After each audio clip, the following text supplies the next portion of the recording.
People say that when one's misfortune reaches rock bottom, there will always come a day when fortune turns. Not long after I broke up with my ex-girlfriend, the company happened to hold its anniversary celebration. Our performance this year was outstanding, so the boss decided to treat all employees to a trip to Southeast Asia. When I heard the news, I jumped up in excitement, almost poking a hole in the ceiling. My name is Chin Fei. I served in the army for several years, and after being discharged, I became a security guard at this cosmetics company. I had barely worked a few shifts before stumbling into such a stroke of luck. The boss not only invited all our employees, but also some of the company's foreign models, each with a fiery, stunning figure. There were nearly 200 people in total. Back then, I really admired our boss. Not only was she strikingly beautiful, she was also remarkably generous. It was a cosmetics company, so the vast majority of staff were women. Men were as rare as protected species. Even counting us security guards, there were fewer than 10 of us. At the time, I felt as though I had stepped into a kingdom of women, grinning so hard my cheeks ached. When the cruise ship set sail, it was midsummer. I lay shirtless on a comfortable deck, chairs sunbathing, while my eyes roamed over the girls around me, each dressed in light, revealing summer clothes. For this free trip to Southeast Asia, my heart was brimming with anticipation. In all my life, it was my first time traveling abroad, let alone aboard such a luxurious cruise ship. Hey, you lazy pig, what are you ogling at here, as if you're actually on vacation?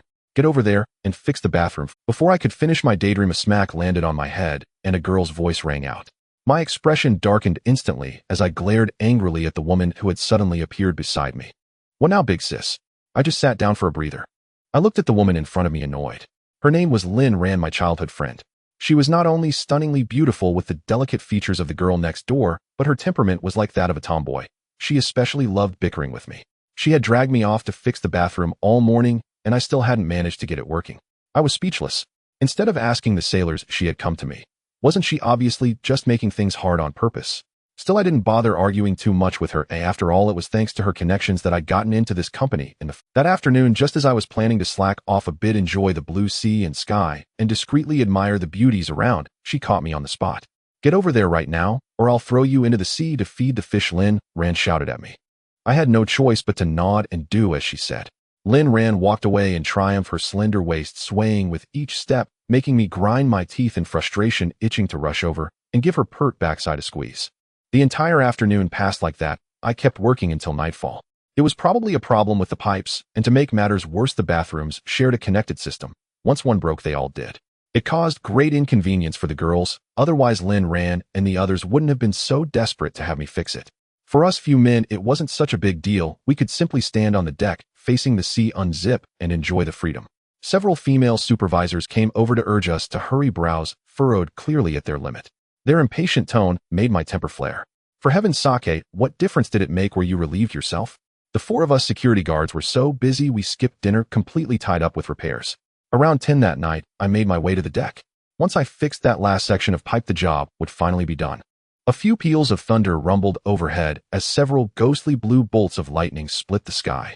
Dark clouds gathered, the waves began to churn violently, and a chilling gale swept past, raising goosebumps all over my skin. I cursed under my breath. From the look of it, a violent storm was about to break. I hurried to work on the pipe. If the downpour started, things would get troublesome. Before I could even pick up my tools, raindrops began to fall one by one, then quickly thickened into a torrent, drumming down like machine gun fire. At that moment, a colossal wave surged toward the cruise ship. With a whooshing roar, the wave slammed into the ship, sending it rocking wildly from side to side. My face went pale as my stomach churned like a storm-tossed sea. I grabbed onto a life ring tied to the rail just in time to keep from falling, an ominous foreboding rising in my chest. "Ah, help!" A girl's terrified scream cut through the wind and rain, followed by muffled sobs. I was startled. At this hour, there was still a woman out on the deck. I followed the direction of the voice and saw a young woman sprawled on the deck, her delicate face full of panic. I was even more shocked when I recognized her. It was our company's boss, Su Shiyun. I froze for a moment, taking in the compromising scene before me.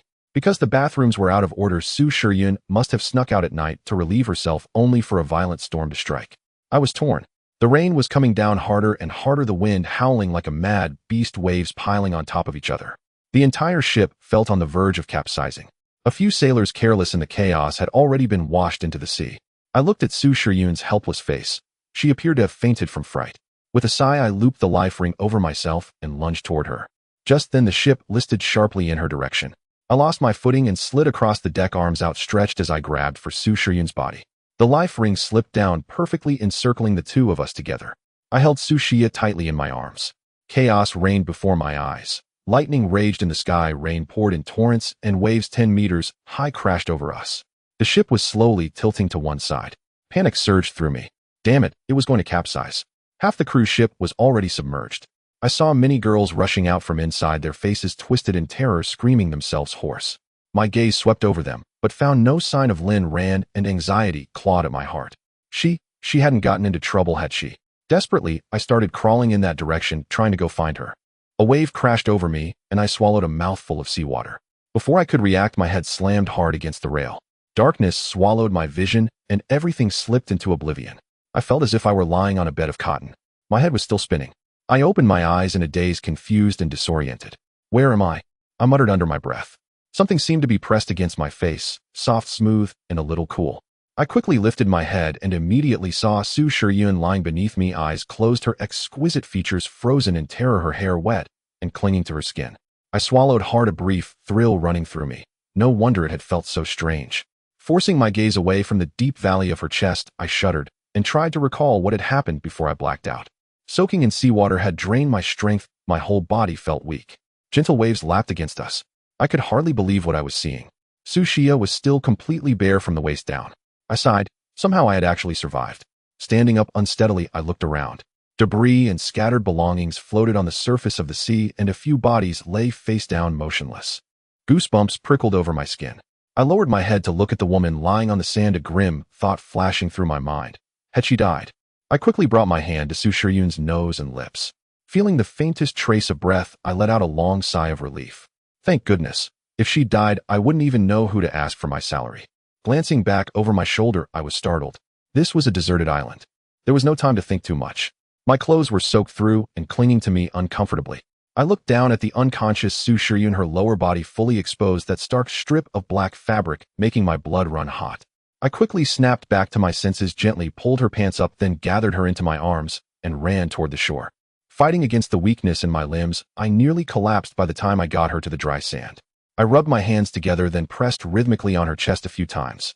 After several compressions, Su Shiryun coughed up a few mouthfuls of seawater. Seeing that she still hadn't woken, I leaned down, about to press my mouth to hers to give artificial respiration. Just then her beautiful eyes snapped open. She let out a sharp scream, and in a flash of anger slapped me hard across the face.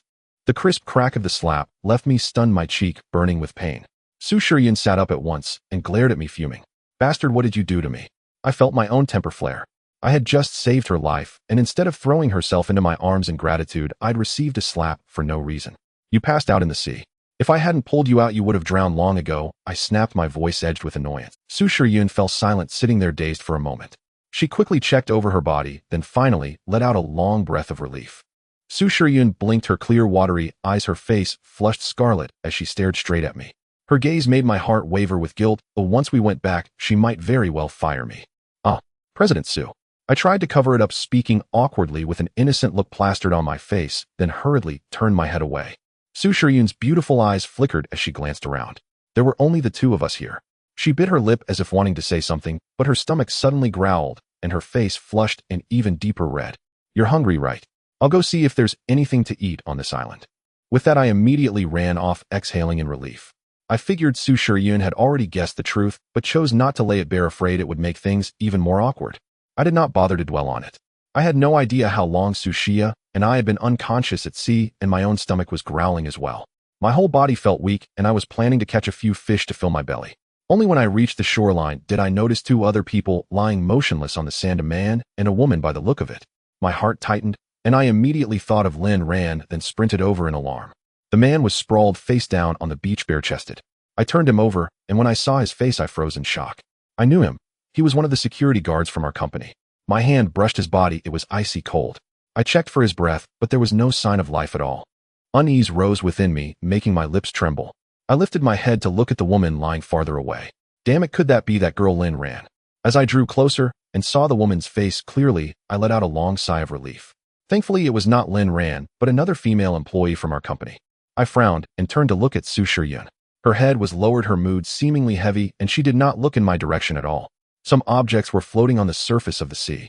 My eyes lit up, and I rushed over to fish them out. On a deserted island, such things were of vital importance. With the cruise shipwrecked and no telling when a rescue team would arrive, I reckoned we might have to stay on this island for several days. But many of the supplies were drifting 30 or 40 meters out at sea, completely out of reach. I could only watch helplessly as they floated away. With my current strength, if I tried to swim out halfway, I would probably drown right there. Still, it was not entirely fruitless. Wedged in the cleft between two large rocks, I spotted a box stuck there. I immediately hauled it out, grinning like an overjoyed monkey. "Hey Chin Fei, what are you doing?" A girl's voice suddenly sounded behind me, almost making me jump. I turned my head, and seeing it was Su Shiyun, finally exhaled in relief. Her lips were still a bit pale, and she looked haggard. I said nothing and simply pointed at the box in front of me. Su Shiyun watched curiously from the side. When I opened it, my face immediately darkened. It was probably a woman's suitcase filled with brightly colored clothes and piles of cosmetics. I was so angry I nearly spat blood. These girls come traveling and only bring things like this. Both Su Shiyun and I felt a bit disheartened. These things had almost no practical value.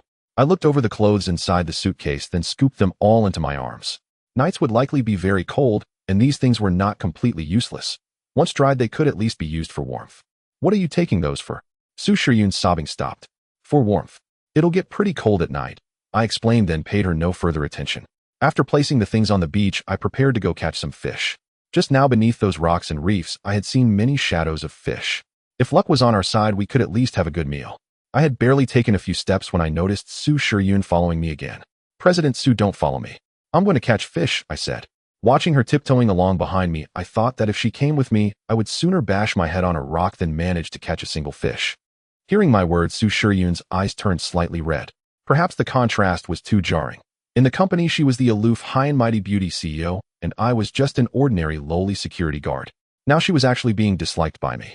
Feeling suddenly wronged, she pursed her lips and ran off. I could not be bothered with her. No matter how beautiful she was, this was a deserted island, and beauty was useless and could not be eaten. If I did not speak to her that way, we might very well starve to death. I wandered back and forth among the rocks, searching carefully. Back in the army, my reflexes, stamina, every aspect, had been outstanding. But having gone hungry for so long, my body could no longer keep up. The sea fish were cunning and quick, and after more than half an hour of effort, I had not caught a single one. Damn it, what a disgrace. I had once been a special forces soldier, yet now I was being utterly humiliated. Still, I did not dwell on it, only feeling a bit helpless. I was sitting on a rock in a daze when Su Shiyun's scream suddenly rang out. My heart lurched. Seeing her shouting at something in the distance, I immediately sprinted over. I thought something had happened to her, but she was just stammering at a giant crab.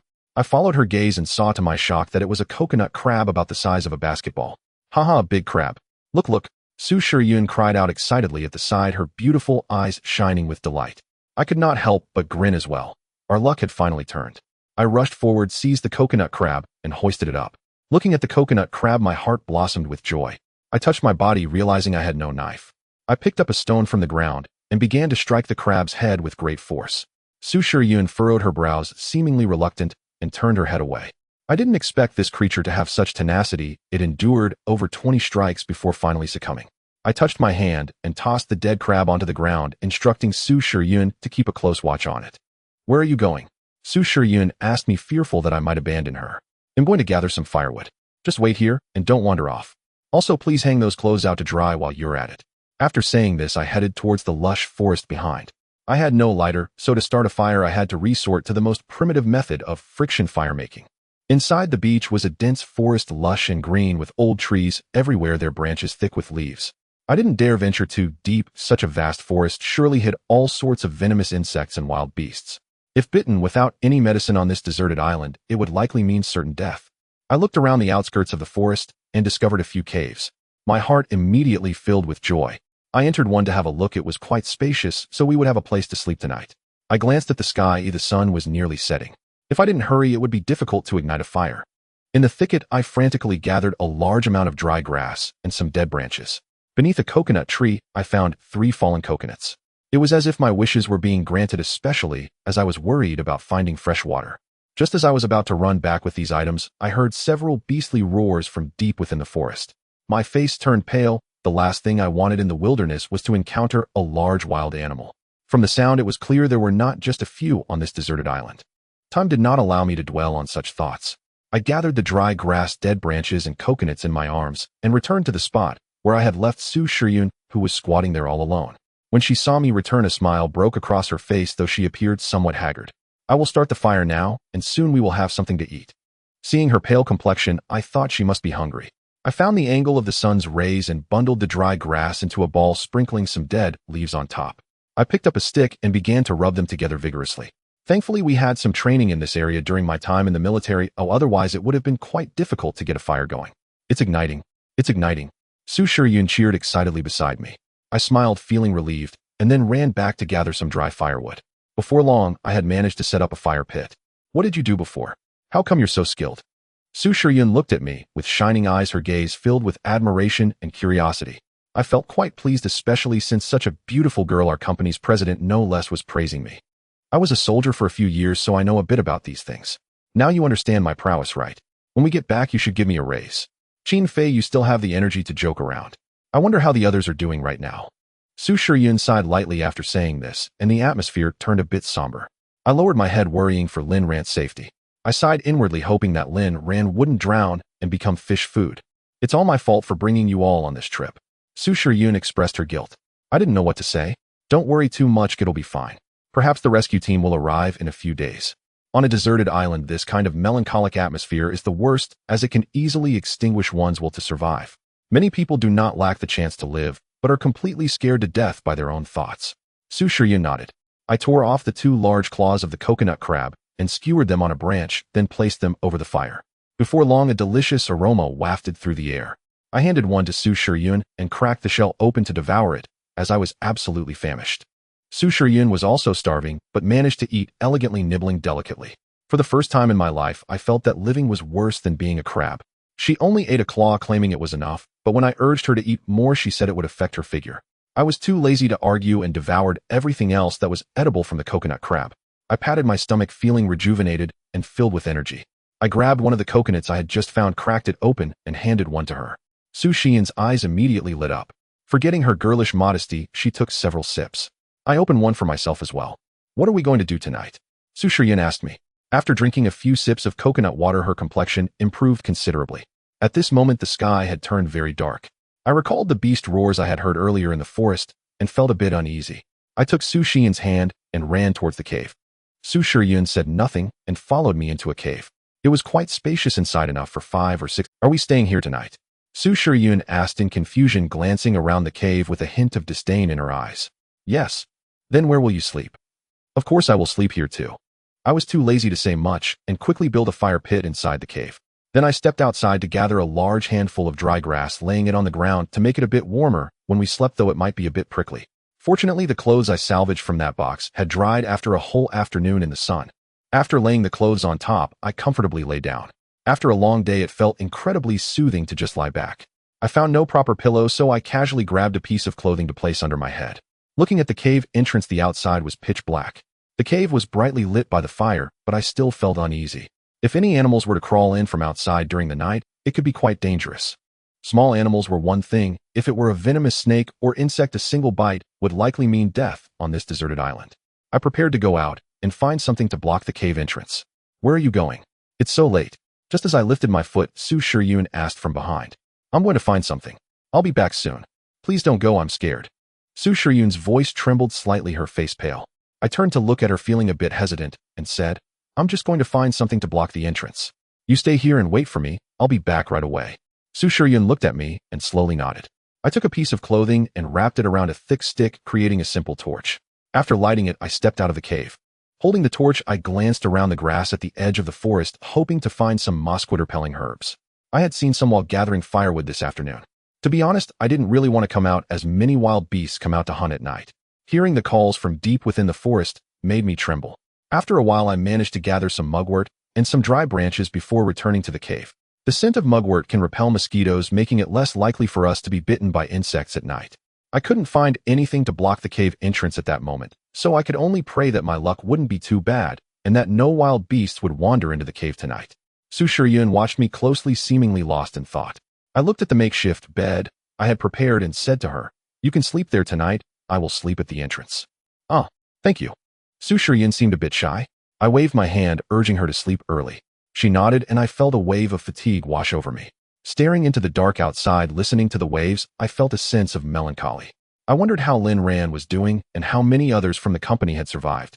I was sure that not many would have made it, especially since that day was so sudden. Many only managed to escape when the cruise ship was about to capsize. There were only so many lifebuoys and life jackets to go around. I sighed, recalling the eerie blue lightning from the day the cruise ship met its disaster, feeling a chill down my spine. Lin Ran had been my childhood friend, although we often bickered, our bond was unbreakable. I thought about many things, including my parents and friends who were probably searching for me everywhere right now. Lost in this haze, I didn't know how much time had passed. Just as I was about to fall asleep, I heard someone call my name. "Qin Fei, are you asleep?" It was Su Xian's voice, mixed with footsteps, as if she were approaching me. I felt a sudden rush of anxiety, thinking she might be trying to take advantage of me while I was asleep. I didn't respond, squinting to see Su Shiyun leaning close, staring at me. I was quite excited as she looked as if she were in distress, her face slightly flushed. I thought she was going to do something, but instead she tiptoed out, looking frightened as she returned and stood at the cave entrance. Feeling shy, she turned her head to glance at me, causing me to immediately shut my eyes. When Su Shiyun returned to the cave, I felt a sudden tightness below, as if I also needed to relieve myself. I initially thought of holding it back, but at this moment Su Shiyun probably wasn't asleep yet. However, after that enticing scene earlier, my little brother was not cooperating. "Qin Fei, were you not asleep just now?" I had just shivered a couple of times when I heard Su Xian's voice, slightly shy and spoken very softly. Water splashing echoed. "Qin Fei, were you not asleep just now?" I had just shivered a couple of times when I heard Su Xian's voice, slightly shy and spoken very softly. "I was awakened," Su Shiyun said suddenly. I didn't know what to say, and for some reason replied in kind. The night deepened, and the cave fell into an awkward silence with no one speaking. The next day I woke up very early and saw Su Shiyun still asleep, her hair a bit messy, her brows furrowed. She probably hadn't slept well the night before, but she looked quite adorable. At the office she was usually so serious, but I didn't expect her to have such a cute side. I exited the cave and walked towards the beach. Due to the tidal changes yesterday afternoon, there was basically nothing left on the sea surface. It must have all drifted away. However, there were quite a few things washed up on the shore. A men's backpack was bobbing in the shallows. I immediately ran over and fished it out. I estimated there should be quite a few useful items inside. Anyway, it was definitely better than the box I retrieved yesterday, which was filled with nothing but cosmetics, and I unzipped the backpack, and inside were some books, all soaked by seawater. I emptied everything out and found a fruit knife. On this deserted island, a knife is absolutely a good item, perfect for self-defense. The backpack only had a water bottle left that was somewhat useful, the rest were of no use. I continued to walk along the beach and picked up a piece of metal from a cruise ship. I shaped it into a pot, which would be useful for cooking food in the future. I placed these items back in the cave. Su Shiyun was still asleep, and I couldn't bear to disturb her. I thought about it and realized that not only did we lack food, but more importantly, we were short on fresh water. I pondered for a moment, glanced at the sleeping Su Shiyun, shouldered the backpack I found, and held the fruit knife as I walked through the woods. I had no idea how vast this jungle was. All I could see were trees. I knew there was danger inside, but I had no choice but to grit my teeth and proceed. I hadn't walked long when I saw many peculiar animals, as well as some animal carcasses, some of which were just skeletons. Even after being a soldier for a few years, I still frowned at the sight. Every place I passed, I marked it to prevent getting lost in the jungle. I didn't know where I had wandered off to, and was just about to sit down and rest when I suddenly heard the sound of rushing water. I smiled and quickly walked towards the direction of the sound. What came into view was a pond. The water was crystal clear, and I could even see fish swimming inside. I was incredibly excited. I finally found water. I looked around, preparing to walk over, when suddenly a patch of bushes not far away rustled, accompanied by the sound of stepping on broken branches. I quickly dodged into a nearby thicket. Through a gap, I saw several people emerge from the bushes, all of whom were from our company, and surprisingly Lin Ran was among them. I stood up straight, and those people initially looked tense. When they saw it was me, smiles broke out on their faces. Upon seeing me, Lin Ran's eyes turned red, filled with tears, and she ran towards me. "Qin Fei, you bastard. I thought you were dead feeding the fish in the sea." Lin Ran hugged me tightly, her voice is still tinged with a sob. I felt a mix of emotions. I was just relieved that Lin Ran was still alive. "Alright, don't hug so tightly, you're making it hard for me to breathe." I joked with Lin Ran, feeling reluctant to part with the softness of her chest. Upon hearing this, Lin Ran blushed and gave me a hard knock on the head. "You haven't changed at all." "Humph." Lin Ran huffed lightly, pouting, and wiped her eyes. Lin Ran and I grew up together. This was the first time I saw her cry, and damn, it was for me. "Alright, you two, stop flirting here." At that moment, a man suddenly called out, his tone somewhat unfriendly. "Exactly how shameless can you be?" I frowned and looked at them. Including Lin Ran, there were a total of 8 people, 7 women and 1 man. They looked ragged, their faces filled with sorrow, indicating that they had not been faring well these past few days. I recognized the man. He was one of our company's security guards named Wang Hu. He was tall and burly with muscles all over and a scar on his face. The woman was named Su Lily, a receptionist at our company. She was quite flirtatious and had likely been spoiled by numerous men. At that moment, she was leaning against Wang, who acting coy. "Let's get water quickly, but it's not safe to stay here for long," I said to Wang, who should be the backbone of this group. Wang, who nodded, and we all went to fetch water together. I used the condoms I had collected yesterday to hold a lot of water, tying a knot after filling it, and managed to fill a whole backpack. Wang, who only had a few plastic bottles, and it was clear his water supply was much less than mine, making his expression sour. "How do you have these? I knew you were up to no good." Lin Ran blushed, pinching my ear, making me shout. After explaining to Lin Ran, she reluctantly let me go. I then led her towards the cave.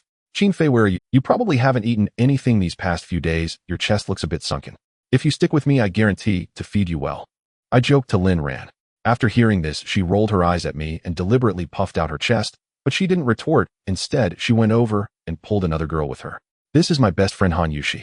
I have to bring her along," Lin Ran said to me, pointing at the curvaceous beauty beside her. She seemed to be a model from our company with a delicate face, rosy lips, and smooth fair skin. So beautiful, it was almost unbelievable. "Hello," Han Yushi shyly greeted me. I nodded, instructed them to stay close, and walked towards the cave. To my surprise, Wang Hu and Su Lily also followed us. I couldn't just stop them, after all we were all from the same company. Now that everyone was stranded on this deserted island, it was better to help each other out. When we reached our beach, the group was already there screaming. Su Shiyun also ran out, and upon seeing so many of us, she immediately came over smiling brightly. By this time it was almost dark. I pointed to another few caves and told Wang Hu to go and set up there. We then gathered on the beach to make a big bonfire, eating the little yellow fish I had painstakingly caught, which pained me to see go. Later we sat together there chatting about our experiences over the past few days. Some of the girls even cried. Everyone must believe in themselves, and we will definitely survive. It won't be long before the rescue team comes to save us. Su Shiyun, being the company's CEO, had a certain authority, and the girls immediately stopped crying. I don't know how long we talked, but everyone started to feel weary. Wang Hu's cave looked particularly spacious, and he seemed to provide more security than I did. The girls who came with him all went to that cave. Lin Ran and Han Yushi stood firmly by my side, and the four of us returned to the cave. I slept at the entrance of the cave, and just as I was about to drift off, I groggily heard a woman's voice calling out, "Ah!" I immediately woke up thinking I was having a spring dream. Listening closely, the sound was coming from outside, and it seemed to be Su Lily's voice. I immediately got up and walked out towards the cave entrance. In the moonlight, I saw two familiar figures in the distance, Wang Hu and Su Lily. "Qin Fei, what are you doing here?" Suddenly someone called out to me from behind. I turned around and was surprised to see Lin Ran. I quickly covered her mouth, telling her not to speak loudly. As soon as Wang Hu and Su Lily, this couple, left, Lin Ran immediately pushed me away, her cheeks flushed with anger as she exclaimed, "Are you trying to get us killed?" After saying that, she turned and ran into the cave. I shook my head. Can you blame me? After a while in the fresh air, I finally entered the cave. The next day, I was awakened by their noise. A group of girls was excitedly picking up scallops on the beach. Su Shiyun and Han Yushi were chasing after a crab the size of a fist, laughing while they chased it around. Before long, we gathered together to cook the scallops and sea stars we caught with torches, but there were too many people, and each person barely got a little, not enough to even fill the gaps in their teeth. Su Lily even got into an argument with another girl about who got more or less. I was also a bit worried. Conflicts were already arising. If food becomes scarce in the future and tensions escalate, we might end up turning against each other, which is extremely dangerous on this deserted island. How about this? Let's split up into two groups for future meals to avoid disputes, I suggested, truly regretting bringing them along. Isn't that bad? We're on a deserted island. There's strength in numbers. Why should we split up? A girl murmured softly. Then a group of girls began chattering away, some in favor, others against. Lin Ran, Su Shiyun, and Han Yushi looked at me in confusion, not understanding why I suggested such a thing. "I support Qin Fei's idea," Wang Hu suddenly shouted, which took me by surprise. I had just been thinking about how to persuade them, and I didn't expect Wang Hu to be so agreeable. "Choose between me and Qin Fei, stick with me or with him." "I'll stick with Brother Hu." As soon as Wang Hu finished speaking, Su Lily shouted immediately, "Damn, they really are a couple." With a leader, the other girls, whether willing or not, made their choices. "Su, why don't you join our side?" Wang Hu extended an olive branch to Su Shiyun, who was standing aside. Su Shiyun looked nervous at that moment, glancing at me, and then at Wang Hu. To my surprise, she walked over to my side. I smiled while Wang Hu shot me a fierce glare, his face darkened. The final result was as I expected. Only Su Shiyun, Lin Ran, and Han Yushi stood by my side. Wang Hu, being a big guy, looked more reassuring than I did. The girls naturally thought that sticking with someone strong would increase their chances of survival on the deserted island. "All right, it's settled. From now on, we'll each look after ourselves, I said to Wang Hu. Wait, we should also distribute our supplies now. Sure, Wang Hu said with a smile, and as soon as I heard this my expression changed. No wonder he agreed so readily. He was eyeing our supplies. Yes, we need to distribute them. Exactly, brother, Hu is right. We have more people, so we should get a bigger share. The girls over there began to shout, especially Su Lily, who looked at me with disgust. Su Shiyun, Lin Ran, and Han Yushi's faces also turned pale. For survival, they didn't care if I was the company president. I had no choice, but if I didn't give them something today, it seemed like I wouldn't get through. All right, you can take your things out too, and if you say to divide them more, well, divide them more, I replied. Wang Hu was pleased to hear my words. He called a few girls over, and soon we began distributing the supplies. Wang Hu was quite scheming and probably had hidden some good stuff, but he wasn't too excessive. I gave them a water bottle and over a pound of dried fish. I also managed to get an axe and 3 water bottles, clearly indicating that we had suffered a significant loss. Lin Ran was furious and wanted to rush over to argue with them, but I pulled her back. After we finished distributing the supplies, we parted ways. Back in the cave, the 3 girls surrounded me. Are you stupid? Why did you give them so many good things? Lin Ran directly gave my head a light knock, pouting and looking quite displeased. Exactly, I didn't expect them to be so excessive. Han Yushi also angrily chimed in. The most upset was Su Shiyun, who kept her head down and said nothing. I comforted her a bit, and Lin Ran and the others assured her it was okay. It's fine, or what does that little bit of food matter? The dried fish was mostly taken by them. I instructed the girls to catch some small yellow croakers here, smoke them into dried fish, and store more food for emergencies. After giving my instructions, I picked up the axe I had traded from Wang, who tucked a fruit knife into my waistband, slung my backpack over my shoulder, and prepared to venture into the jungle for some luck. As a result, the girls pulled me back, all worried, telling me to be careful. I understood that at this moment I had become their pillar of support. If something happened to me, their lives would also become difficult. Then I walked into the forest under their watchful eyes. With these supplies, even though the jungle was fraught with danger, I felt quite confident. After all those years in the army were not for nothing. I understood the heavy burden on my shoulders. I had to gather more food to sustain Lin Ran and the other 3 girls. Finally, I glanced at the 3 girls once more, then slung my backpack over my shoulder, holding an axe and a fruit knife, and stepped into the jungle. With these items in hand, I felt confident about my ability to protect myself in the wilderness. As I walked, I made some marks. The jungle was dense with vines and ancient trees intertwined, making it easy to lose my way. Various peculiar creatures roamed about, and I even spotted several pythons as thick as my leg. After walking for a while, my heart racing, I was about to find a place to rest when I suddenly heard something rustling nearby. The rustling sound immediately put me on edge.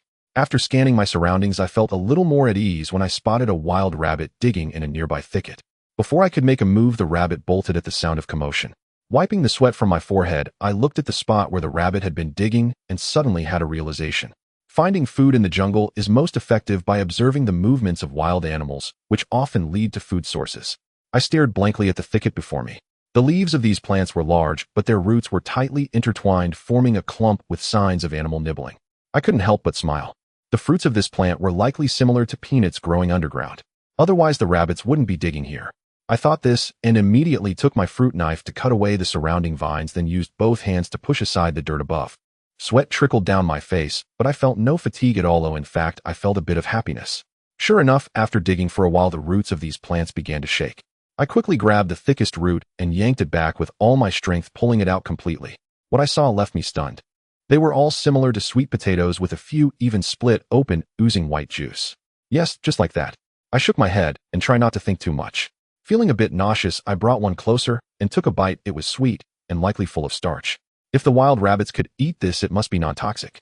I took a few bites from one, and the taste was indeed quite similar to that of sweet potatoes. There were many more of these thickets around. Not sure how long it had been, I finally filled my backpack with sweet potatoes and felt satisfied as I tidied up, preparing to return. After drying these, they could serve as rations. I wondered if Lin Ran, Su Shiyun, and Han Yushi would enjoy them. This place was close to where I had found the pond. I quickly walked over, took out all the sweet potatoes from my backpack, washed them a couple of times in the pond, and then put them back in the bag. The soil next to the pond was quite moist, and many mushrooms had grown beneath some large trees. After taking a closer look, I determined that these were just ordinary tree mushrooms. As long as the colors weren't too bright, they should all be edible. I excitedly gathered a large handful and stuffed them into my backpack. I felt an inexplicable sense of happiness. I hadn't expected to gather so much food on my first venture into the jungle. It could last for several days. After exiting the jungle, I headed towards the cave. Su Shiyun was at the small stove smoking some small yellow fish. Her originally pale face was now blackened, making me want to laugh and cry at the same time. Not far away, Lin Ran and Han Yushi were happily catching fish running back and forth along the beach.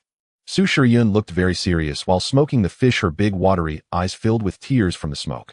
I felt a bit sorry for her. After all, she was the president of our company, and it was somewhat hard for her to do such rough work. Qin Fei, you're back so soon. Did you encounter any danger? She turned and saw me, instantly breaking into a smile. Cheerfully, she showed off the smoked small yellow fish to me, as if seeking praise. To my surprise, there were over 50 of them, which took me aback. Qin Fei, you bastard. Just as I was chatting with Su Shiyun, I heard Lin Ran's yell, and turned to see her and Han Yushi running towards me. The previously bleak atmosphere of being stranded on a deserted island was completely swept away by the allure of food. I laughed as well, but I still felt a bit anxious inside. After all, luck couldn't favor us every day. At this moment, the sky had darkened, and the few of us girls lit a fire in the cave, illuminating it brightly. Today we'll have fish soup. I tossed in the mushrooms and some small yellow fish sprinkled in some sea salt, and before long we were greeted with an enticing aroma, making us impatient to serve it. So delicious, Su Shiyun said with a blush after taking a small sip of the fish soup. It smells so good, Han Yushi chimed in, unexpectedly fluent in Chinese for a Korean girl. Lin Ran, the little girl, kept her head down, focusing solely on eating. She was definitely a foodie, not saying a word. This meal could be considered the best we've had so far on this deserted island. If only we could live like this every day until the rescue team arrives, that wouldn't be too bad. But, is everything really that simple? Listening to the sound of waves outside, I felt uncertain. I didn't know how long we would have to endure this life. Watching the girls chat animatedly, I sighed, and was about to step outside for a walk when I suddenly heard footsteps approaching our direction. By this time, the sky had begun to darken, and a few figures approached us under the moonlight. I tightened my grip on the axe in my hand, instantly becoming alert. Who goes there? I shouted in that direction. It's me, Wang Hu. Someone called back from that side. Upon hearing it, I felt less tense. Inside the cave, Su Shiyun and Lin Ran, along with a few other girls, also heard the commotion and showed some signs of anxiety on their pretty faces.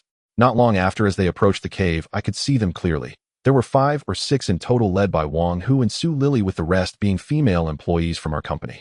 What are you doing here? Didn't we just separate? Lin Ran glared at them, still harboring resentment about what happened. What a strong smell of fish.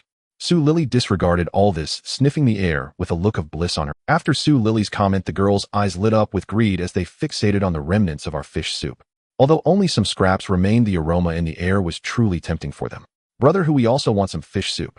Su Lily cooed towards Wang Hu. Behave yourself, don't embarrass us. Damn it. Wang Hu's face darkened, and he directly pushed Su Lily away, cursing under his breath. Then he turned to look at me with a somewhat unfriendly expression. Wang Hu, what do you mean by this? I glared at him, gripping the axe tightly in my hand.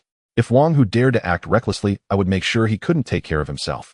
Qin Fei, we came to borrow some fire from you. Wang Hu said somewhat awkwardly. Hearing this, I couldn't help but chuckle inwardly. It was quite normal. It was already late, and they probably forgot to bring fire, so they were now groveling for my help. Not lending. Why should I? Just because you say so. Before I could speak, Lin Ran shouted directly. Her personality was like that, fiery and fierce, yet she had the figure and face of a dominatrix. Yes, what Sister Ran said is right. How you treated us this afternoon, and now, when you need something, you come to beg us. Han Yushi chimed in, her beautiful face flushed with anger. Su Shiyun simply lowered her head, finding herself in the most awkward position. As the female CEO of our company, she did not wish for people to turn against each other for survival. Bring something to exchange then, I said to Wang Hu, waving the fruit knife in my hand as a warning. Come on, Qin Fei, we're all from the same company. Who knows how long we'll be stuck on this deserted island? We still need to help each other in the future. There's no need to make things so tense. It's not good for either of us. Wang Hu said with a stern face, his tone carrying a hint of threat that made me quite displeased. Damn it, am I the one begging him, or is he begging me? If you don't want to, then get lost. We don't have time to waste with you here. I frowned and shouted at Wang Hu, thinking he truly believed he could dominate on this deserted island. You? Wang Hu pointed at me, then angrily waved his hand, pulling out 2 pieces of crumbly biscuits from his pants, reluctantly handing them to me. I was momentarily stunned. I hadn't expected Wang Hu to have these just to trade for a flame. However, I felt his actions were justified. After all, he had a number of girls with him, and if he couldn't even secure something as vital as a flame, his prestige among those girls would significantly diminish. Is this okay? Don't push your luck otherwise. We'll meet again later. Wang Hu glanced at me, and I nodded. It was still a good deal. Lin Ran and Han Yushi immediately became unhappy, anxiously looking at me, wanting to say something, but I gestured for them to calm down. Seeing my nod, Wang Hu walked over, pulled out a piece of dry wood from the fire, and prepared to leave, probably feeling embarrassed for losing face here. Brother Hu, the fish soup. Su Lily called out again at this moment, nearly driving Wang Hu mad. In the end, he only left after a round of scolding from him. Once Wang Hu and the others left, I gleefully examined the 2 pieces of biscuits he had given me. Lin Ran rushed over her delicate hand, fiercely twisting my ear. "Qin Fei, you bastard. Didn't you just say you wouldn't give them anything?" Lin Ran scolded me angrily, her pink lips slightly pouting. Han Yushi stared at me with wide eyes, confusion filling her sparkling gaze. "It's fine, after all, we are all from the same company. Fire is truly too important, and besides, these 2 packs of biscuits are a good item. These 2 lousy biscuits. Not enough for me to take a single bite." Lin Ran shot me a glance. "You'll understand later, haha." I chuckled to myself, feeling that this item would indeed be very useful, and I didn't feel like I had lost out. After that, we didn't discuss the topic any further. We gathered around the fire, continuously talking about happier things. An optimistic mindset could enhance our desire to survive. We talked a lot, and before we knew it, the conversation drifted to family, relatives, and friends. The 3 girls' eyes immediately turned red, with tears welling up in their eyes, and their voices became a bit choked. As a big man, I found it hard to hold back my emotions. It had been so long, why hadn't we seen any sign of a rescue team? I couldn't shake the feeling that everything was quite unusual, especially the eerie blue lightning on the day of the incident. "Qin Fei, do you think we can leave this place?" Su Shiryun broke the silence, softly asking me, while Lin Ran and Han Yushi also looked at me. "We can trust me." The night was pitch black, and when I said this, I also felt a tinge of desolation. Yet this was also the belief that kept the 3 girls going. We then talked about some other things, and before long, everyone started to feel sleepy. The 3 girls squeezed together and were still able to sleep. I slept at the cave entrance with the sea wind howling and causing me to shiver all over. I curled up, finding I fell asleep quite late. "Qin Fei, you silly pig, even while sleeping you're grinning lewdly. Hurry up!" And suddenly a loud shout broke through the silence, and I jerked my eyes open. Lin Ran stood in front of me, her face flushed with anger, casting a sharp glance at me before flicking my forehead. "What's going on? Why is everyone up so early, Ranjia?" Only then did I realize that the 2 girls, Su Shiryun and Han Yushi, were missing from the cave, and I was the only one still asleep. Damn it, last night's dream was too thrilling. I wonder if it could ever turn real. "Qin Fei, go outside and take a look. Wang Hu and his gang are really going too far," Lin Ran said to me, her beautiful eyes filled with fury. Hearing this, I couldn't care about anything else, grabbed my axe, and ran outside with her. When we reached the beach, I found that Wang Hu and his 8 companions had occupied the spot where we caught small yellow fish yesterday. Han Yushi and Su Shiryun were arguing with them, especially that shrew Su Lily, who was pointing and shouting. Su Shiryun and Han Yushi were stomping their feet in anger. My expression darkened as I walked towards Wang Hu. "Wang Hu, what do you mean by this? This spot was discovered by us first, right? Isn't it a bit unethical for you to just take it by force?" As soon as I arrived, everyone fell silent. I ignored them and glared at Wang Hu with an unfriendly expression. "Qin Fei, are you trying to be funny? What does it matter who found this place first?" Wang Hu laughed at me, his face showing a hint of disdain. "Exactly, Qin Fei, who do you think you are? This place belongs to our brother Hu now, so just roll aside." Su Lily chimed in, and seeing those 2 together, I realized what it meant to collude. Back when we were at the company, Su Lily looked down on us security guards.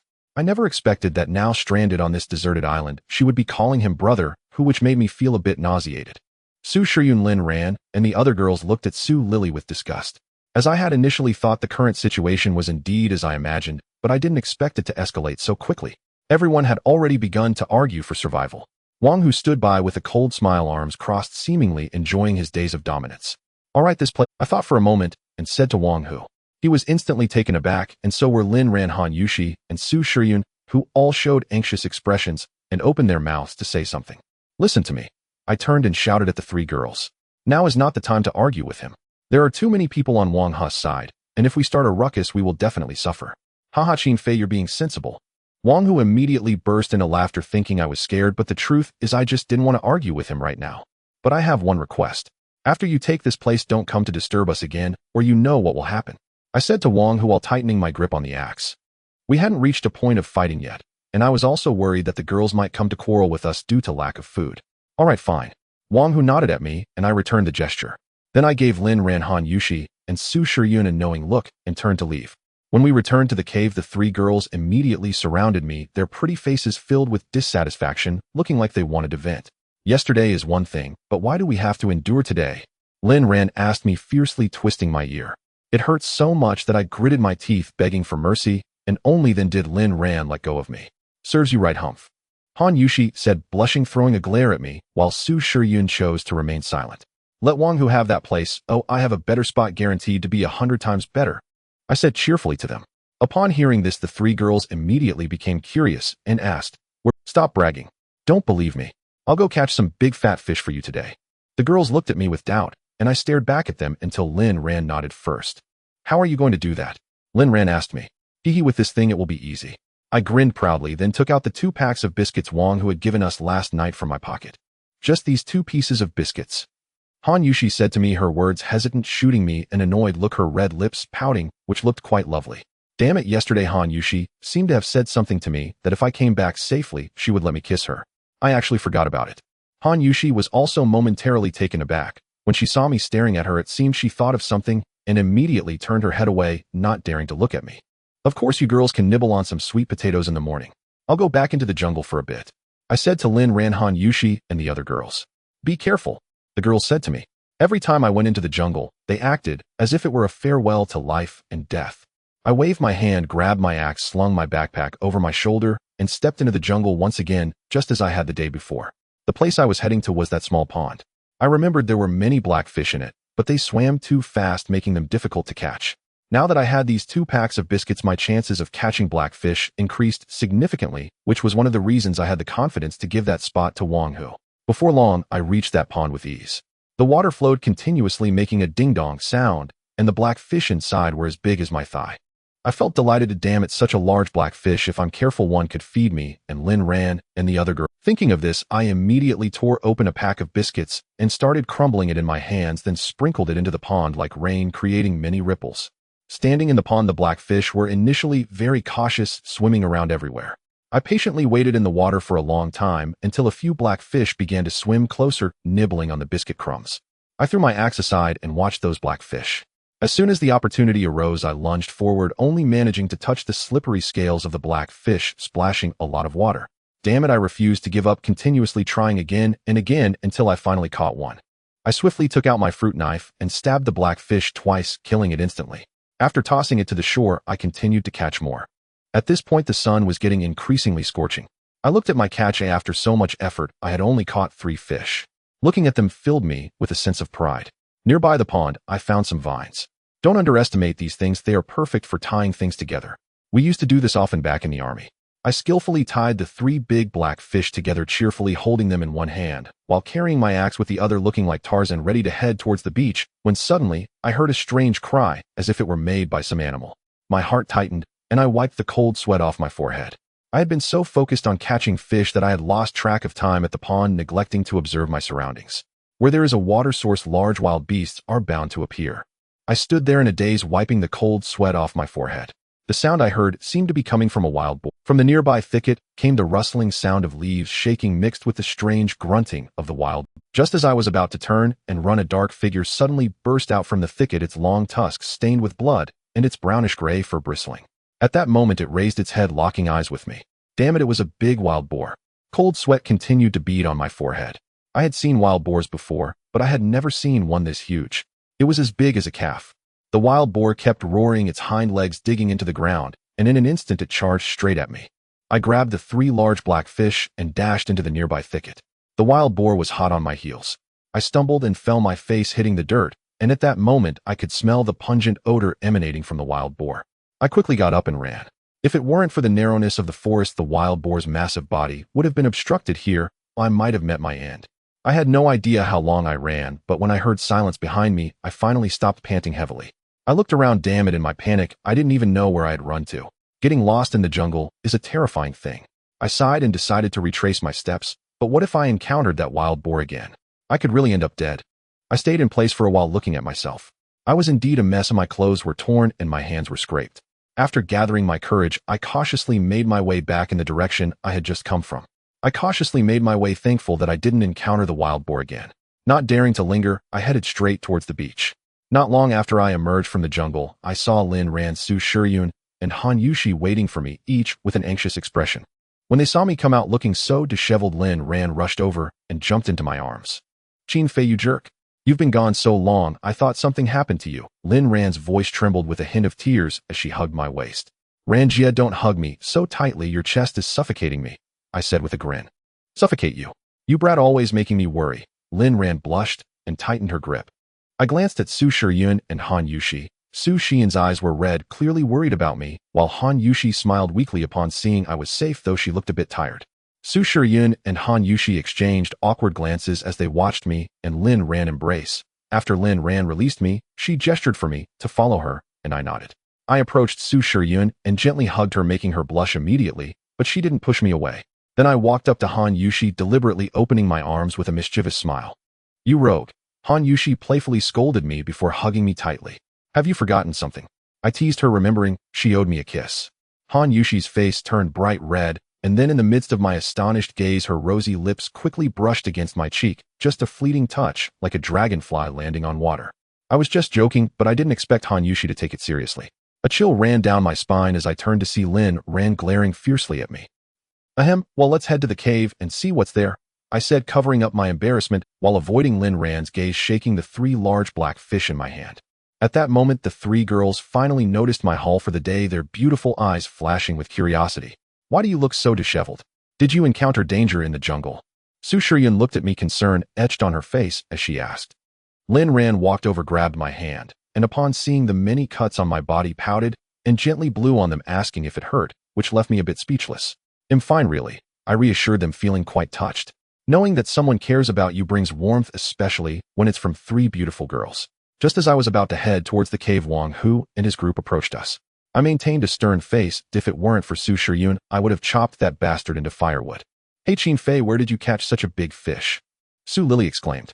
To be honest, I particularly disliked girls like her speaking with such a strange tone. Seeing the 3 large black fish in my hands, Wang Hu's group all showed greedy expressions. On this deserted island facing difficulties, this was a test of human nature. "Qin Fei, share some with us. We are all colleagues. When we get back, he'll treat you to a meal," Wang Hu said to me. I almost spat out blood. Ooh, I had never seen someone so shameless. "Are you crazy, or am I crazy? Get lost," I directly scolded Wang Hu. Damn it, that little brat was becoming increasingly shameless.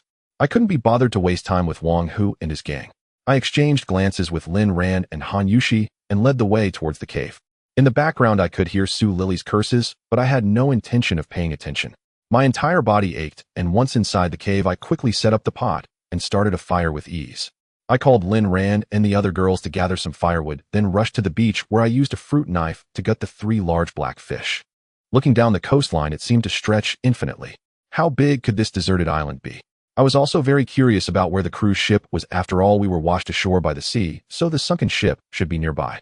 I looked around and could confirm that there were definitely survivors on this deserted island. After all, this island was so vast, and our company was just a small group. There were likely other passengers scattered across different parts of this island.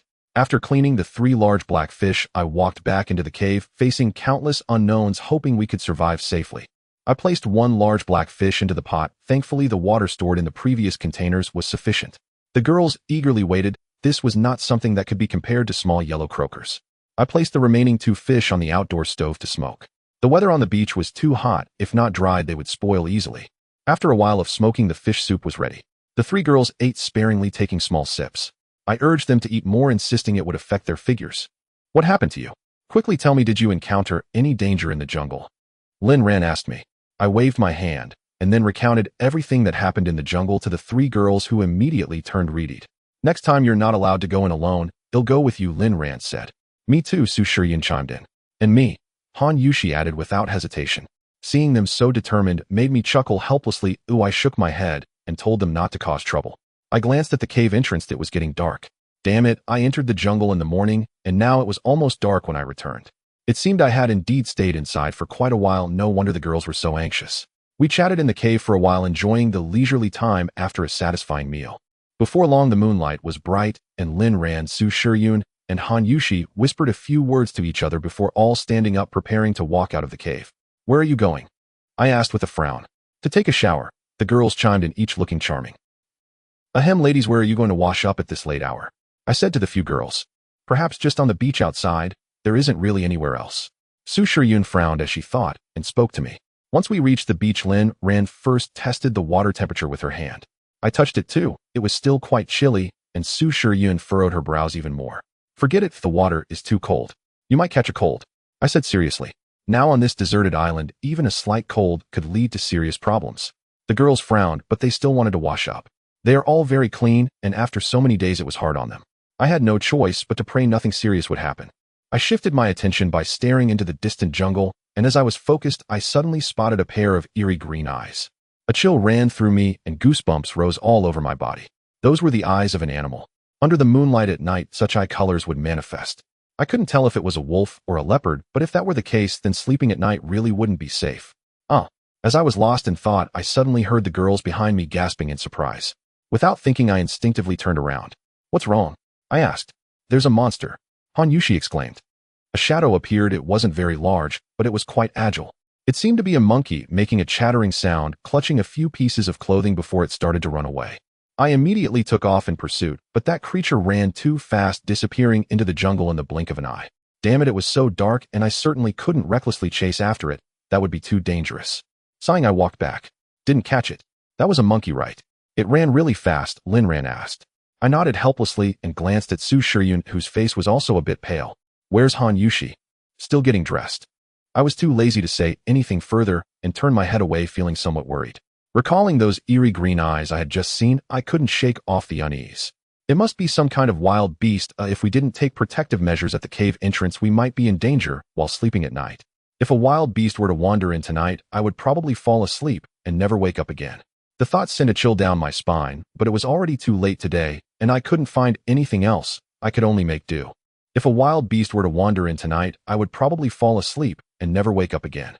The thought sent a chill down my spine, but it was already too late today, and I couldn't find. If a wild beast were to wander in tonight, I would probably fall asleep and never wake up again. The thought sent a chill down my spine, but it was already too late. I'm worried it won't be safe to sleep at night. If a wild beast gets into the cave, I said meaningfully to the girl. "In making some bonfires here, it should be a bit safer at night." Linran nodded, and after finishing this, I brought some charcoal to sprinkle at the cave entrance. "What are you doing with the charcoal? Do wild beasts fear this?" Yushi mumbled beside me, nearly making me spit blood in frustration.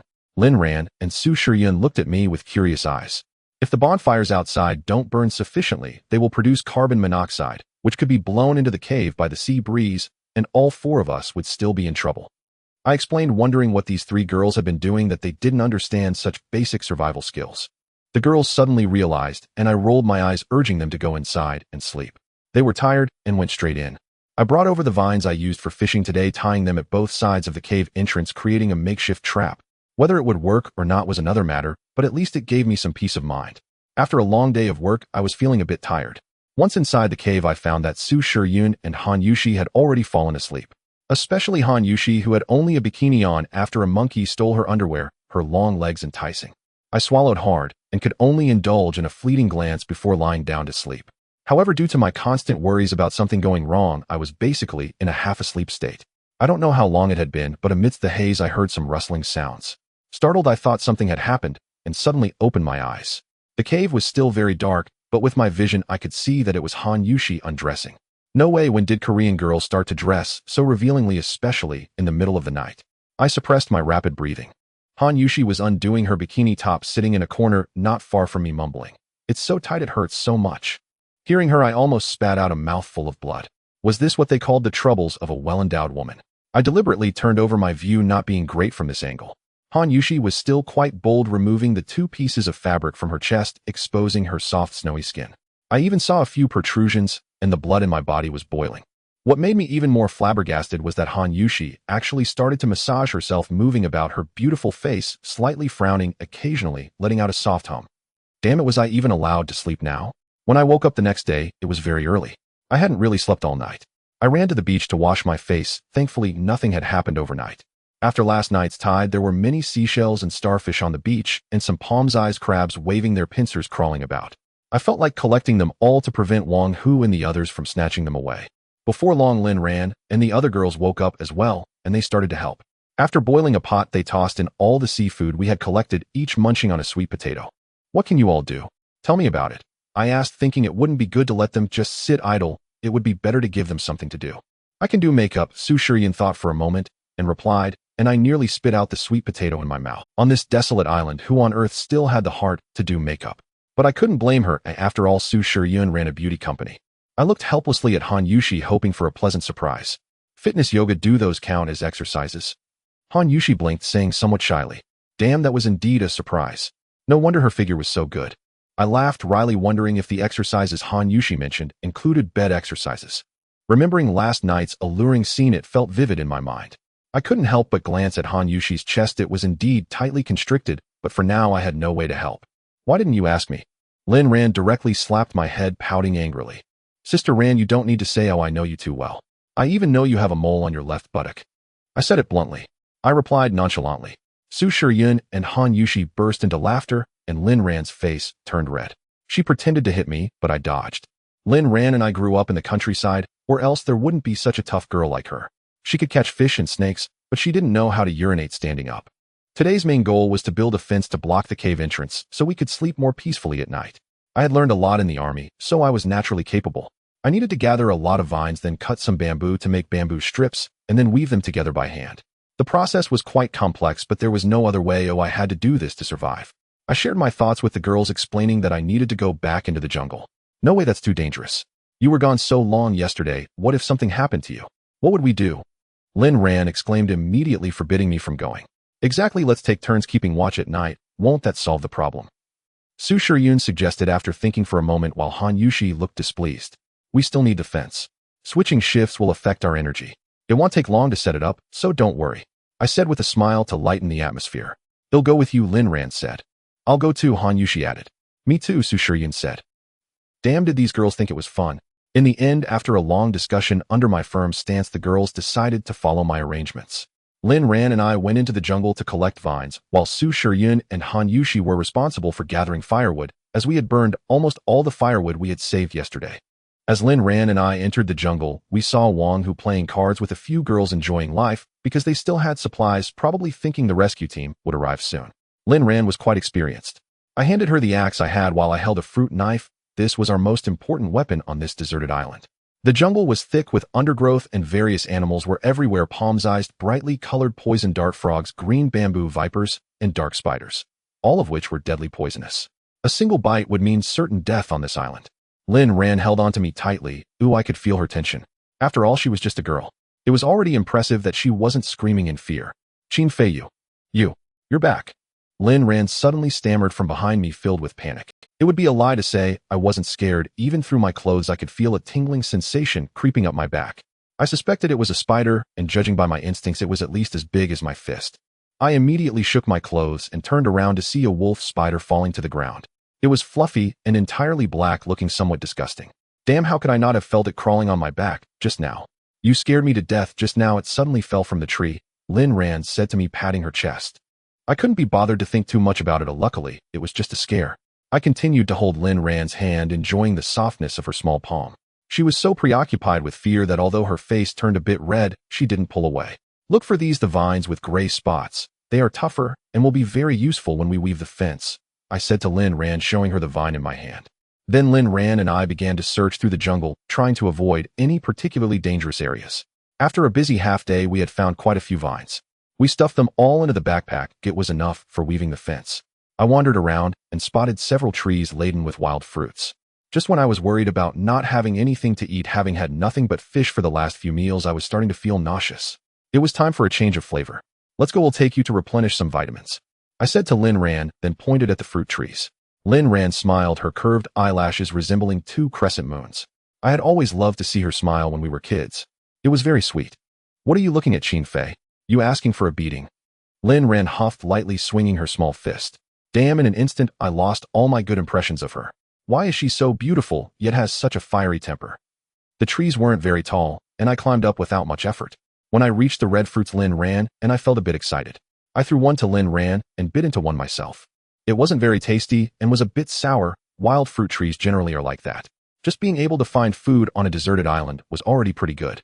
I glanced at Lin Ran, who also wrinkled her brow slightly. Then the two of us played like we were in a game of Monopoly. I picked the fruits from the tree and Lin Ran caught them in her backpack below. Over here, over here. Over there, over there. Haha, Qin Fei, you scoundrel. Lin Ran said angrily. Wait until you come down, or I won't spare you. I was calling from the tree, not having had such fun with Lin Ran in a long time. Damn it, who told her to always target me? I wasn't going to pass up this opportunity. After picking for a while, I found some fruits that were out of reach. I had collected about a dozen, and my eyes shifted as I prepared to prank Lin Ran. Lin Ran, you. Behind you, a wild boar. I feigned a look of panic, pointing behind her. Lin Ran's face instantly turned pale as she turned around. I couldn't stop laughing, but then misfortune struck. I lost my grip and fell from the tree, landing on my back. Lin Ran was furious, her eyes nearly spitting fire. She threw her backpack aside, reached out, and pinched my ear, saying, "Little Faye, how's the fun?" "Moi.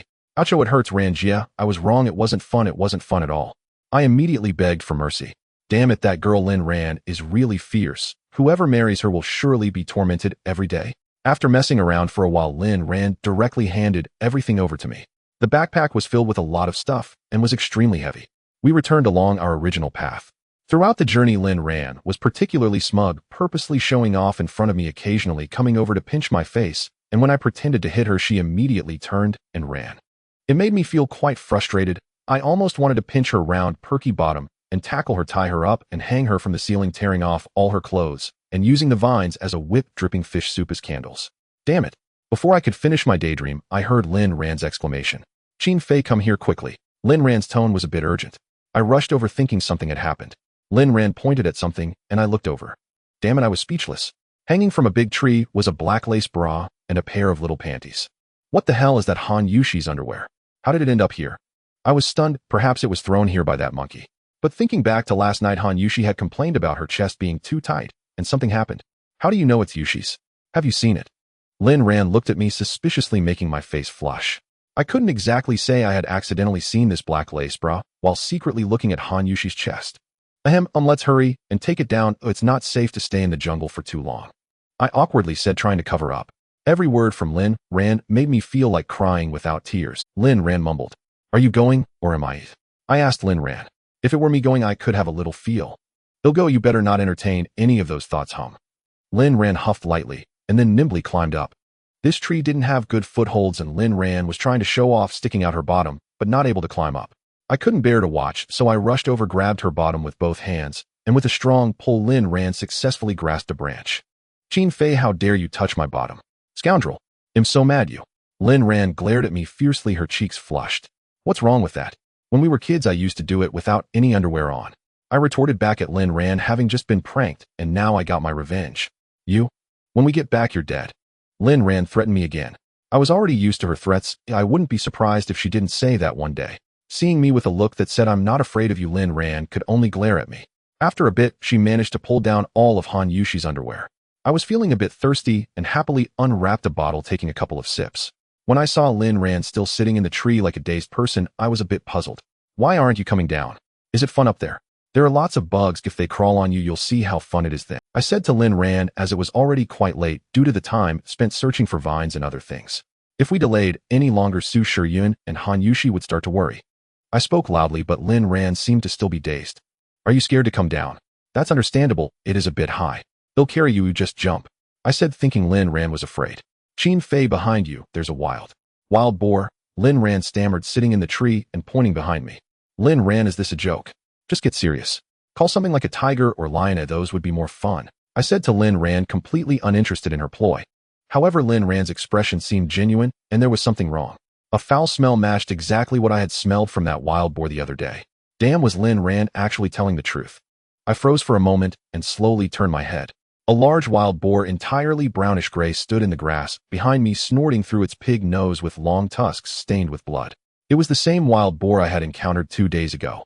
"Get up here," Lin Ran shouted from the tree. I immediately reacted and ran towards the big tree where Lin Ran was.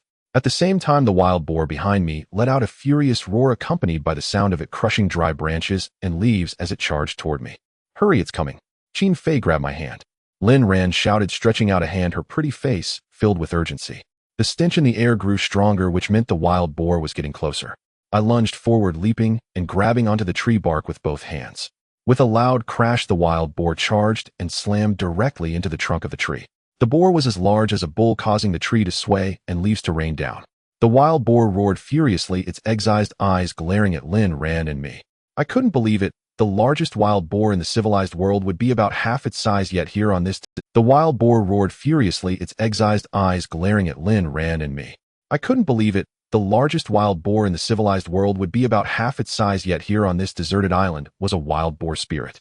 "What do we do now, Qin Fei?" Lin Ran called out to me, still holding onto my hand, her body trembling. I wiped my forehead, feeling uncertain. What the hell could we do? The wild boar retreated slightly, and I thought it was leaving, but to my surprise it was smart enough to gather momentum and charged back toward our tree with a forceful thrust. My back was drenched in sweat. Although the tree was large, if the wild boar hit it a few more times it would likely snap. I scrutinized the wild boar, and for some reason it was staring directly at me. I sniffed my clothes, realizing the scent.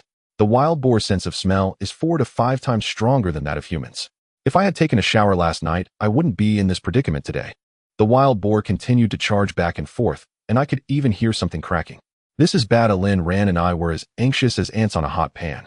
Sighing, I told Lin Ran to hold onto the branch without moving, and I climbed higher. When I reached the top of the tree, I poked my head out.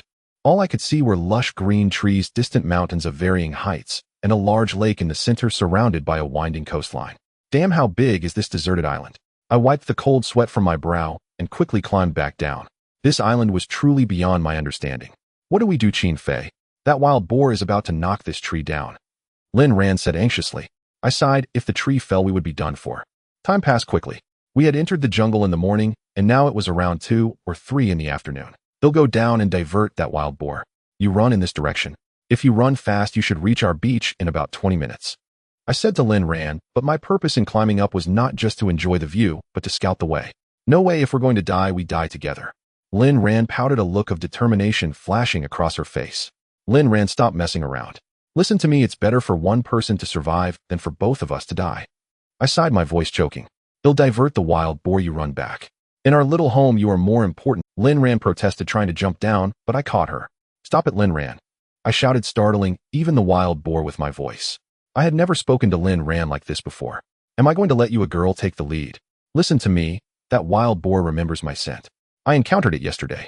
Please listen to me, I said, my voice shaky. Lin Ran started to cry, clutching me tightly as we leaned against each other, feeling each other's heartbeats. Lin Ran nodded, wrapping one arm around my neck. Her rosy lips suddenly pressed against mine. I widened my eyes in shock while Lin Ran closed hers, her face flushed bright red like an apple. The wild boar grew even angrier, viewing our intimacy as a provocation. Its roars became louder, and the force of its charges increased. Come back alive, and I'll let you kiss me as much as you want, Lin Ran said, releasing me. Her cheeks flushed. Are you serious? I asked, and Lin Ran bit her lip, nodding slightly. I smiled and handed all the items from my backpack to Lin Ran, keeping only an axe in my hand, preparing. If I'm okay, you'll come back. If something happens, you and Su Shiyun and Han Yushi will have to endure a little and live with Wang Hu on this deserted island. Before Lin Ran could respond, I jumped down, stealing one last glance at her. She looked back at me, her beautiful eyes filled with many emotions: worry, fear, helplessness, and even love. Damn it, you wild boar, come chase me. I ran down, and the wild boar paused, glancing at Lin Ran in the tree and then back at me. Seeing that stupid look on the wild boar made me angry, so I picked up a branch nearby and threw it at it. My provocation worked. The wild boar's eyes filled with rage as it turned and charged at me. I sprinted wildly, but the jungle was overgrown, making it hard to see the path. I swung the axe in my hand as I ran. Despite its massive size, the wild boar was surprisingly fast. The wild boar's strength was astonishing, and it was evidently enraged. I tried to run toward the more complex terrain to hinder it, but it barreled through regardless. With a loud crash, it felt like several vines tripped my feet, sending me sprawling to the ground. At that moment, the wild boar charged closer, its excised eyes glaring at me as if mocking me. The stench emanating from the wild boar was unbearable, making me feel faint. I swung my axe as the wild boar lunged at me with its long tusks. Terrified, I broke out in goosebumps and hurriedly rolled to the side, rising to escape. Suddenly, an arrow flew out of nowhere and struck the wild boar in the head. The wild boar let out a roar, and being so close, the sound deafened me. Before I could even think about where the arrow had come from, another arrow flew and struck the wild boar in the rear. Feeling triumphant, I noticed that the wild boar was glaring at me, transferring all its pain onto me as it lunged forward. What the hell, what is this? I sprinted with all my might, swinging the axe relentlessly. The wild boar, enraged from the attack, became even faster, its furious roars echoing around. This is bad. Ooh, I felt a chill in my heart. How could a retired Special Forces soldier like me die at the hands of a wild boar? It was truly pathetic. To be honest, at that moment, I had already given up on any hope of survival. I stumbled through the underbrush, my clothes torn by the branches, my hands and legs covered in blood, burning with pain. Although I had undergone physical training in the army, my stamina was limited. After all this time, I was reaching my limit. A wave of exhaustion washed over me, and my legs began to ache. Meanwhile, the wild boar behind me was gaining ground, relentless, as if it had taken an energy drink, and I couldn't keep up. I continued to swing my axe, but the wild boar was now mere meters away from me. Just as I was ready to accept my fate, A cave appeared before me, dark and mysterious, and I had no idea what was inside. I didn't think twice, it was either that or death, so I dashed inside. The cave was neither too big nor too small. The wild boar definitely couldn't enter, but as soon as I stepped inside I regretted it. Damn it, what is this place? This cave is filled with the carcasses of many animals, the white bones scattered everywhere, sending chills down my spine. There are also many tufts of fur that have fallen off. I picked up a bit and rubbed it in my hands. It should belong to some large feline. At this moment, a few chirps echoed from deeper within the cave, as if something was approaching. With the light from the entrance, I could finally see it clearly. It was a small lion about the size of a puppy wagging its little tail. I gasped in shock, suddenly realizing, this is a cave lion. Damn it, my heart sank. After considering countless possibilities, I never imagined that this deserted island still harbored a cave lion, a creature long extinct in the outside world. This is, after all, the ancestor of lions. Cave lions belong to a subspecies of lions, the largest type among them, living in caves and being carnivorous. They are slightly larger than modern lions. This cave lion cub showed no signs of fear. It probably wasn't weaned yet. It approached me, nuzzling my foot with its small head, but I couldn't muster any joy. This deserted island is truly strange. Perhaps it has been isolated for too long, or many creatures here have not evolved compared to modern civilization. It's similar to Australia, where many species have evolved slowly due to plate drift or geological activity. So the question arises, where exactly is this deserted island? The map is so vast, yet I have never seen this area before in the modern world, nor does any country know of its existence. I began to feel anxious, recalling the night of the cruise ship disaster, the eerie blue lightning, and all the strange occurrences that flooded my mind. The rescue team had yet to arrive, or our group might have been lost at sea. With a few loud thuds, the wild boar outside grew even louder, its massive body crashing against the cave entrance. A huge boar's head and 2 legs were rubbing against the entrance, its long tusks making the scene utterly terrifying. The dust at the entrance continued to fall because of the boar's assaults. I helplessly glanced at the cave lion cub. If I could bring this little creature to the modern world, professors and scientists would surely go crazy. I gently stroked the cave lion cub's fur. It was quite gentle, nudging my hand with its head affectionately. It wouldn't be long before that wild boar might actually crash in. I had no idea what was driving the wild boar mad. It had been relentless in its pursuit of me. Damn it, was it really intent on fighting to the end? This was truly a case of Zhu Gangla. I could only pray that the parent of this cave lion cub would return and deal with the wild boar. However, the boar was enormous. It probably couldn't be killed, but scaring it off would suffice. But then I would be the one suffering in the cave. Unlike the lions in the African savanna of the modern world, which are social animals, cave lions typically hunt alone. I guess the adult cave lion was likely out hunting at this moment.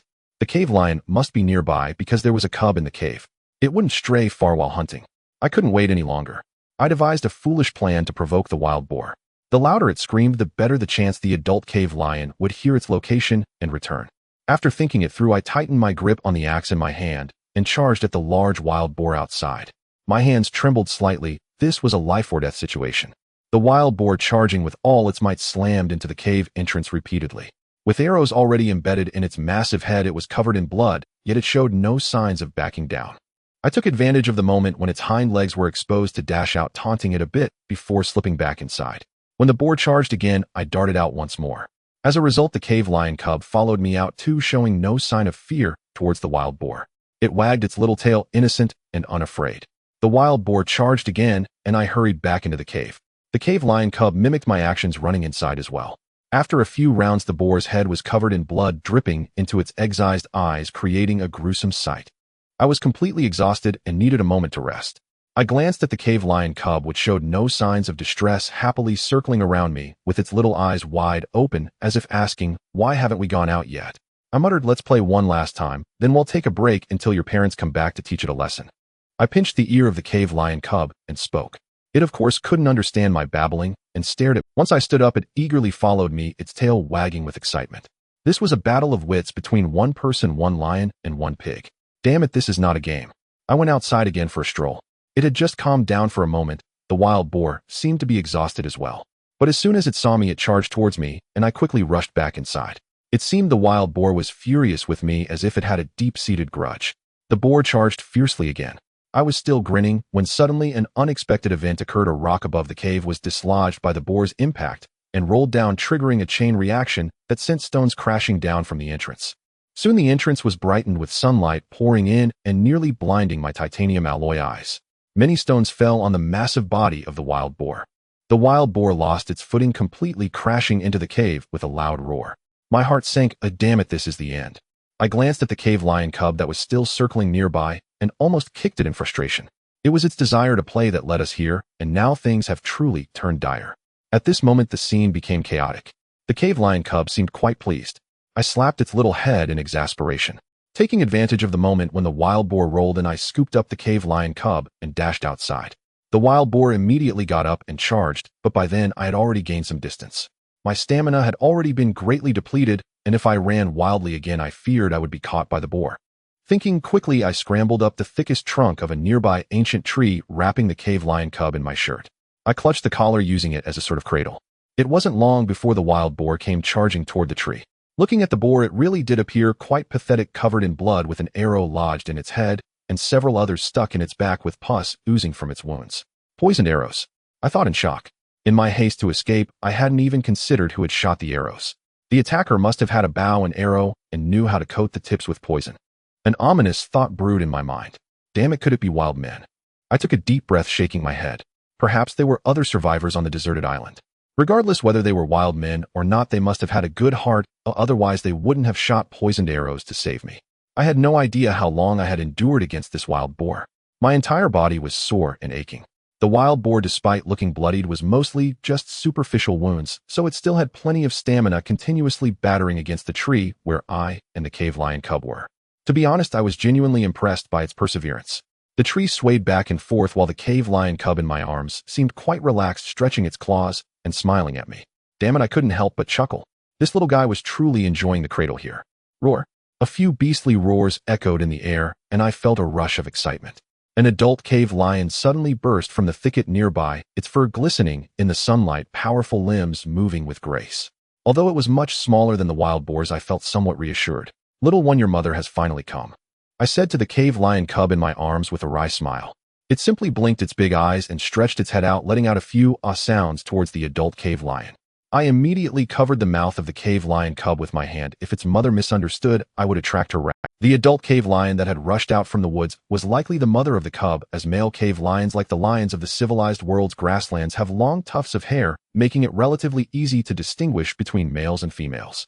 Although this female cave lion was quite large, she was still far smaller than the great wild boar. The cave lion circled around the boar, glancing at her den, which was in complete disarray due to the boar. The roar startled the birds in the jungle, causing many small animals to flee in all directions.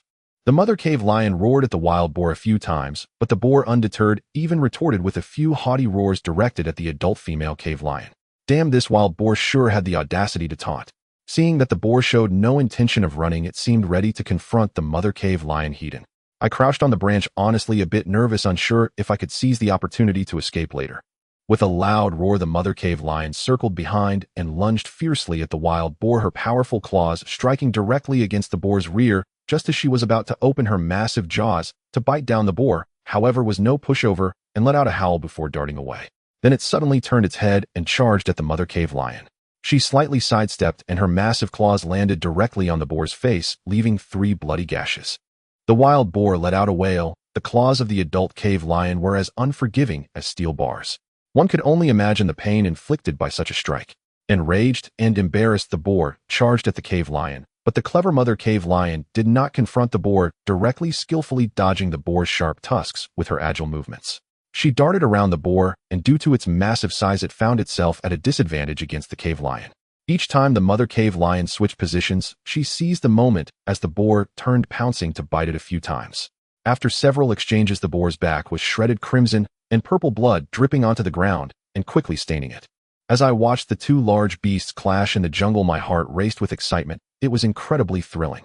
If today had been the father of the cave lion cub, the battle would have been even more intense and spectacular. The male would have been larger and stronger. The wild boar grew increasingly agitated, charging around randomly, and the mother cave lion was caught off guard and was struck by the boar's tusk. With a mournful roar, the mother cave lion leaped forward, her massive body punctured by the boar's tusk, leaving 2 gaping wounds. Luckily, she was quick and the wounds weren't too deep, but some blood still dripped onto the ground. The cave lion cub in my arms widened its eyes, seeing its mother injured, and let out a few cries of distress.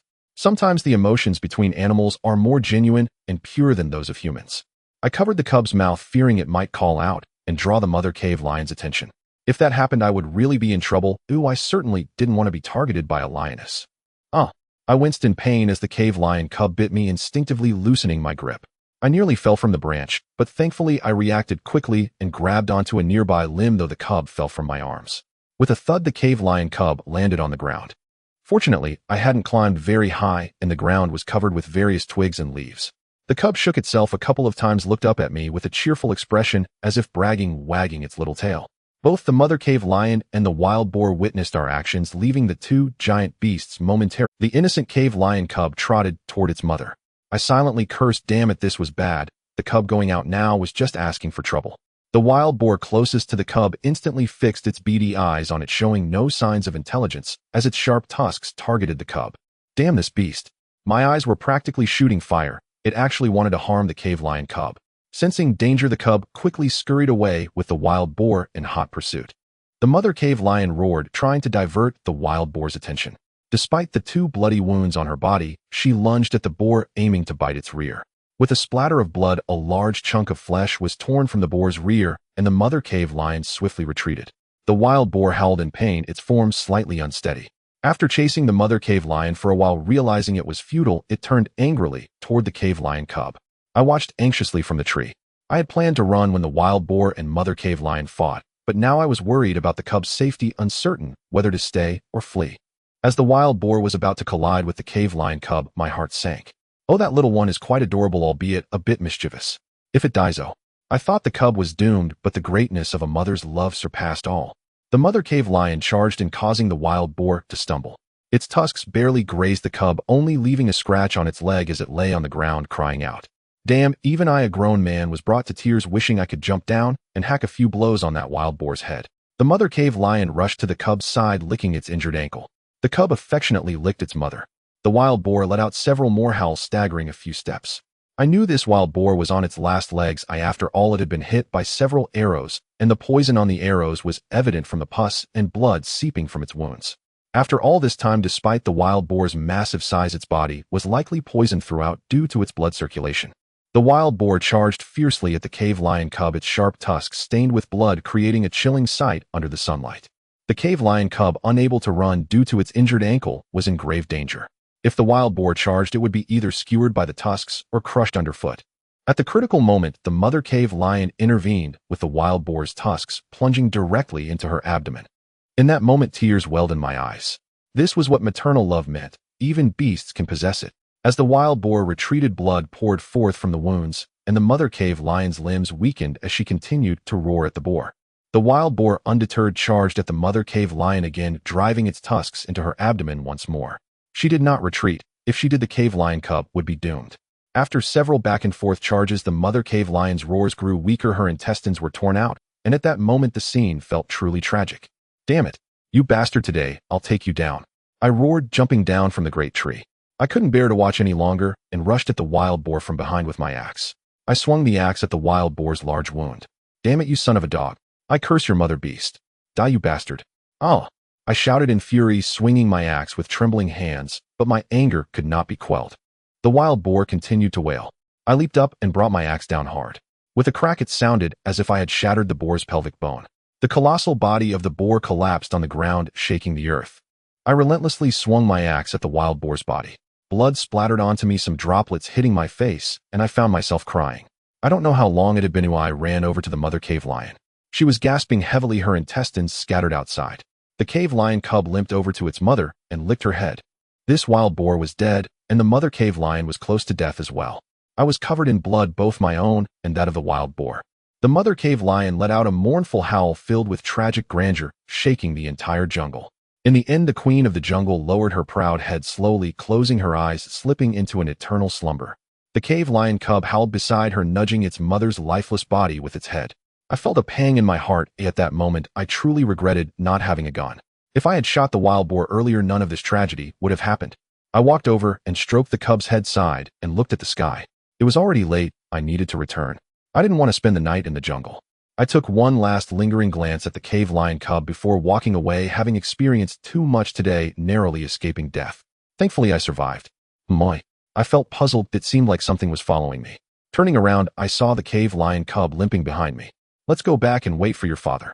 I walked over and stroked the cub's fur, and it affectionately nudged my hand. I sighed, wondering where its father had gone. After such a long fight, I had no idea if he would return. If it weren't for the mother cave lion, she wouldn't have died. I took a few more steps, but the cave lion cub continued to limp after me. I took one step, and it took one step. Whenever I turned around, it would freeze in place.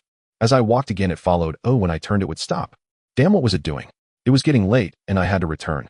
I reluctantly looked at the cave lion cub. I couldn't afford to waste any more time. I reached out and picked up the cave lion cub. It lay quietly in my arms, no longer restless, and I sprinted towards the beach. It seemed that raising a cave lion as a pet might not be such a bad idea. The sky had darkened significantly. The glow of the sunset bathed me in warm hues.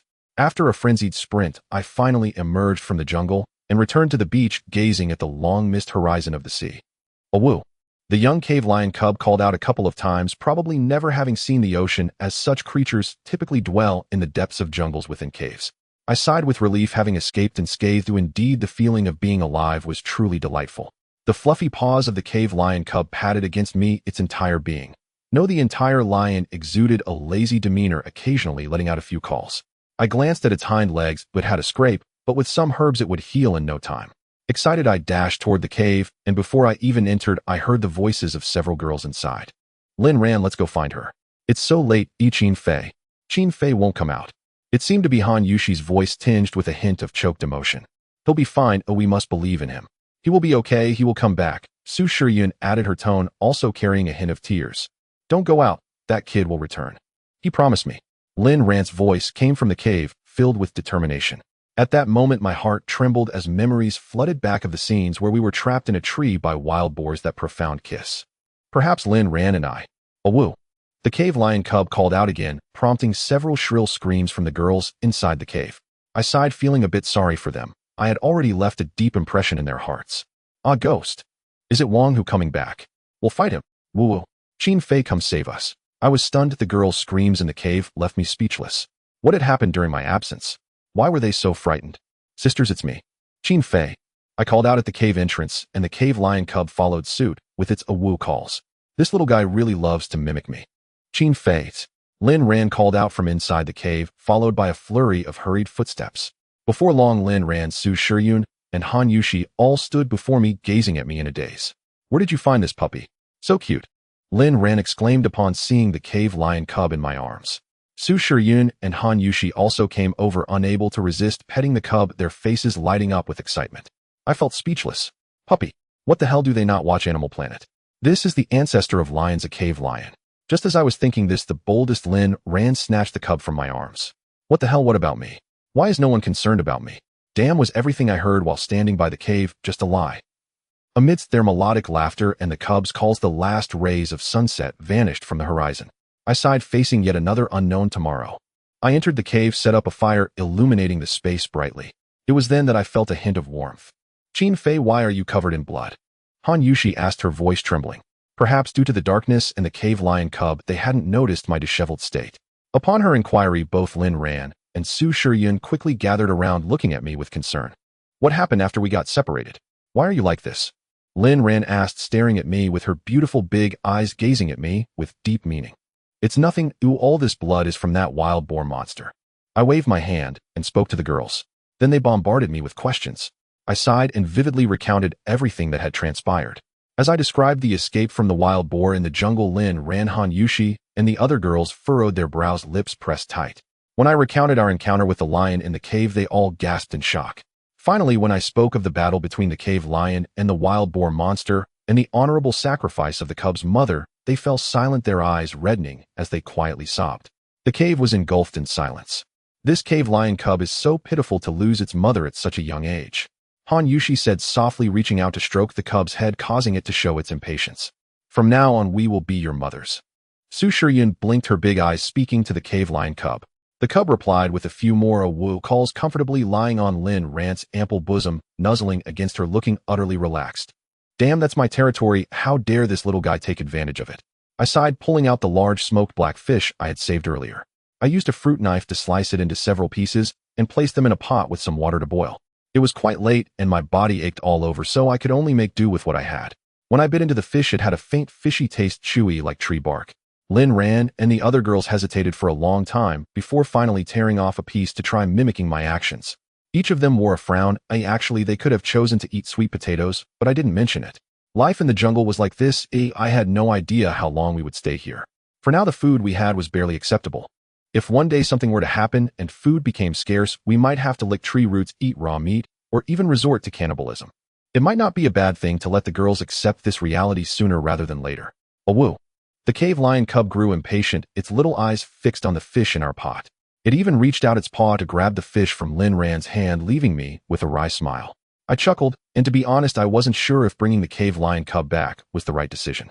Right now, on this deserted island, we couldn't even take care of ourselves, let alone a cave lion cub. The cave lion cub stared at me with its big eyes, licking its lips and acting cute, as if begging me. It was quite clever. I chuckled a bit and took out the remaining piece of the large black fish. Never mind, let's just take care of it for now. I survived thanks to this little thing's mother, and now that its mother is gone, I can't just abandon it. Without the care of an adult cave lion, the cub could easily perish. Moreover, Lin Ran and the other girls, overflowing with maternal love, would probably never allow me to abandon this cave lion cub. You've got a good deal here. I used the fruit knife to cut off half of the large black fish and then pulled the cave lion cub closer. The cave lion cub immediately began to eat the fish with gusto, occasionally wagging its tail. Lin Ran and the other girls would playfully tease it from time to time. The scene was incredibly amusing and warm, as such moments on a deserted island were rare. The cub's hind leg was injured, so I seized the opportunity to say I was going out to use the bathroom. I grabbed my flashlight and casually searched around the jungle, quickly finding some herbs for treating external wounds. I also picked up a stick-like stone on the beach to use for grinding the medicine. Upon returning to the cave lion cub was already sprawled lazily on Han Yushi's long snow-white legs. Damn, is this really a lion? How can it be so unafraid and so quickly bond with Lin Ran, Su Shiryun, and the other girls? I might have raised a fake lion. I smiled wryly, took out a mineral water bottle, sliced it open with the fruit knife, and put all the collected herbs inside. Using the stone I had found, I ground the herbs into a paste, squeezing out a greenish juice. Not long after I was almost done, the cave lion cub seemed quite interested and limped around me, glancing at me with a curious expression, looking incredibly cute. My heart melted, and I could only imagine how much more the girls must be smitten. You girls help apply the medicine on this little one. Oh, it's quite simple. I'm going out to take a shower. I'm too dirty, I said to the girls. They responded affirmatively, and I stepped out of the cave. The moon hung high in the sky as I looked up at the stars, feeling a bit lost about which direction to take in the future. Under the moonlight, the water shimmered with 1,000 ripples, and waves rose from time to time. Facing the vast, boundless ocean, we felt as insignificant as ants. Since I had no change of clothes, the only clothes in that box were women's, I had to bathe in the nude. In a flash, I stripped off every piece. I deliberately weighed down my clothes with stones, still fuming over that thieving monkey. I prayed it wouldn't show up today, or I'd be utterly speechless. This was my first bath on this deserted island. I washed slowly, letting the water wash away all my aches and pains. Unlike Lin Ran and the other girls, I was not one for modesty. I scrubbed, roughly dried myself with my clothes, and pulled on my pants. Looking at the shirt and trousers, they were covered in blood. Just as I was about to soak in the seawater, I heard a sound behind me. Turning around, I saw Su Shiryun. President Su, I murmured, staring at her in surprise. Her face was still flushed, and under the moonlight, she was breathtakingly beautiful, like a celestial maiden descending to earth. Jean. Fei. Su Shiryun stammered, looking shy. I was utterly confused. What was she up to? It couldn't be that she was here to offer herself. They'll help you wash your clothes. They're filthy and stained with blood. A big man like you might not get them clean, she said, her face reddening. I stood there speechless. Wash my clothes. Before I could think further, she rushed over in a fragrant breeze, snatched the clothes from my hands, and turned back with a smile as radiant as a blooming flower. She crouched by the water, her figure tracing a beautiful curve, and began scrubbing the clothes with great care. President Su, you know how to wash clothes? I asked. I had assumed a wealthy and beautiful CEO like Su Shiryun would be delicate and pampered. That she would wash my clothes for me was both surprising and flattering. Don't call me President Su. It sounds odd. I'm a bit older than you, so just call me Yunjia. She turned to me. I nodded with an oh. Leaning against a large rock, I watched her wash my clothes, and we began to chat idly. Jean Fei, do you think we'll ever get back? I feel like we might never return, Su Shiryun asked. These women always had a knack for overthinking. Yunjia, don't be so negative. Think of the good things, your parents, your boyfriend. You must keep your faith strong if we want to survive, I said, trying to encourage her. After all these days together, I could see that Su Shiryun was strong on the outside, but fragile within. Parents? I don't have any. I grew up in an orphanage, Su Shiryun said desolately, her voice choked with emotion. My heart ached at her words. I had assumed she came from a wealthy family, but it turned out she had built her entire cosmetics company all by herself. That was truly remarkable. I'm sorry, Yunjia, I said awkwardly. It's okay, she replied, waving her hand. A knot tightened in my stomach. Su Xian's situation was dangerous. With no one to hold on to, her will to live was the weakest among us.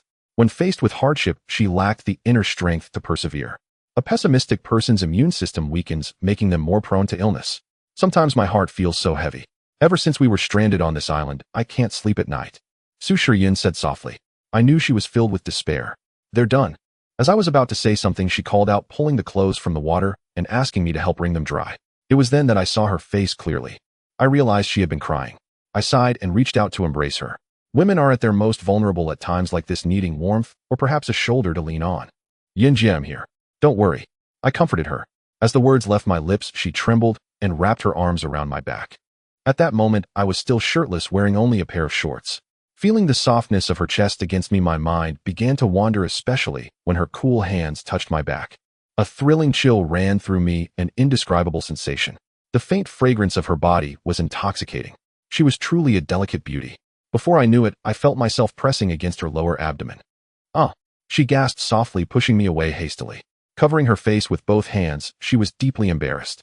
Peeking through a gap in her fingers, she saw the tint in my shorts and immediately turned around. I was speechless myself. Could I help it? It was a natural physiological reaction. Qin Fei, what's taking you so long with your bath? Get back here now. Lin Ran's voice suddenly rang out, jolting me. Su Shiyin flinched, a nervous blush coloring her pretty face. It felt like we were sneaking around.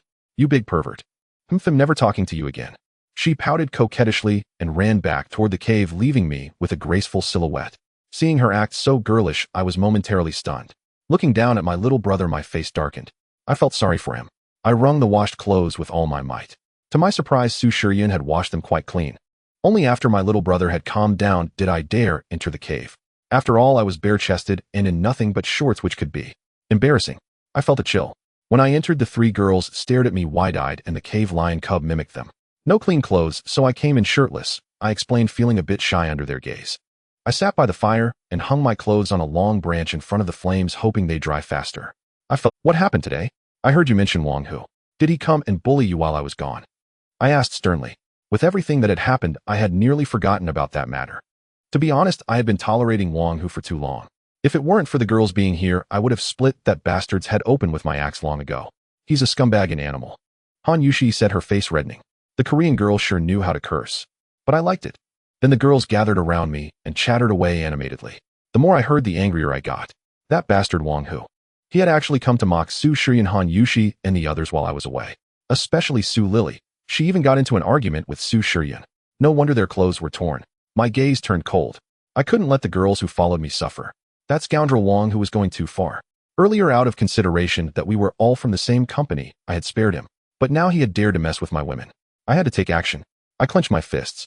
I would show him what real methods were. Forget it, let's talk about something happier. Lin Ran said, giving me a knowing look. Having grown up with me, she knew me inside out and could see right through my... The cave lion cub stared at us in confusion, not understanding a word. Yeah, it's nothing major. Hey, why don't we give the little one a name? Su Shiyin suggested, pointing at the cub. The girls immediately perked up. They couldn't resist such a cute creature, hugging and cuddling it with overflowing maternal affection.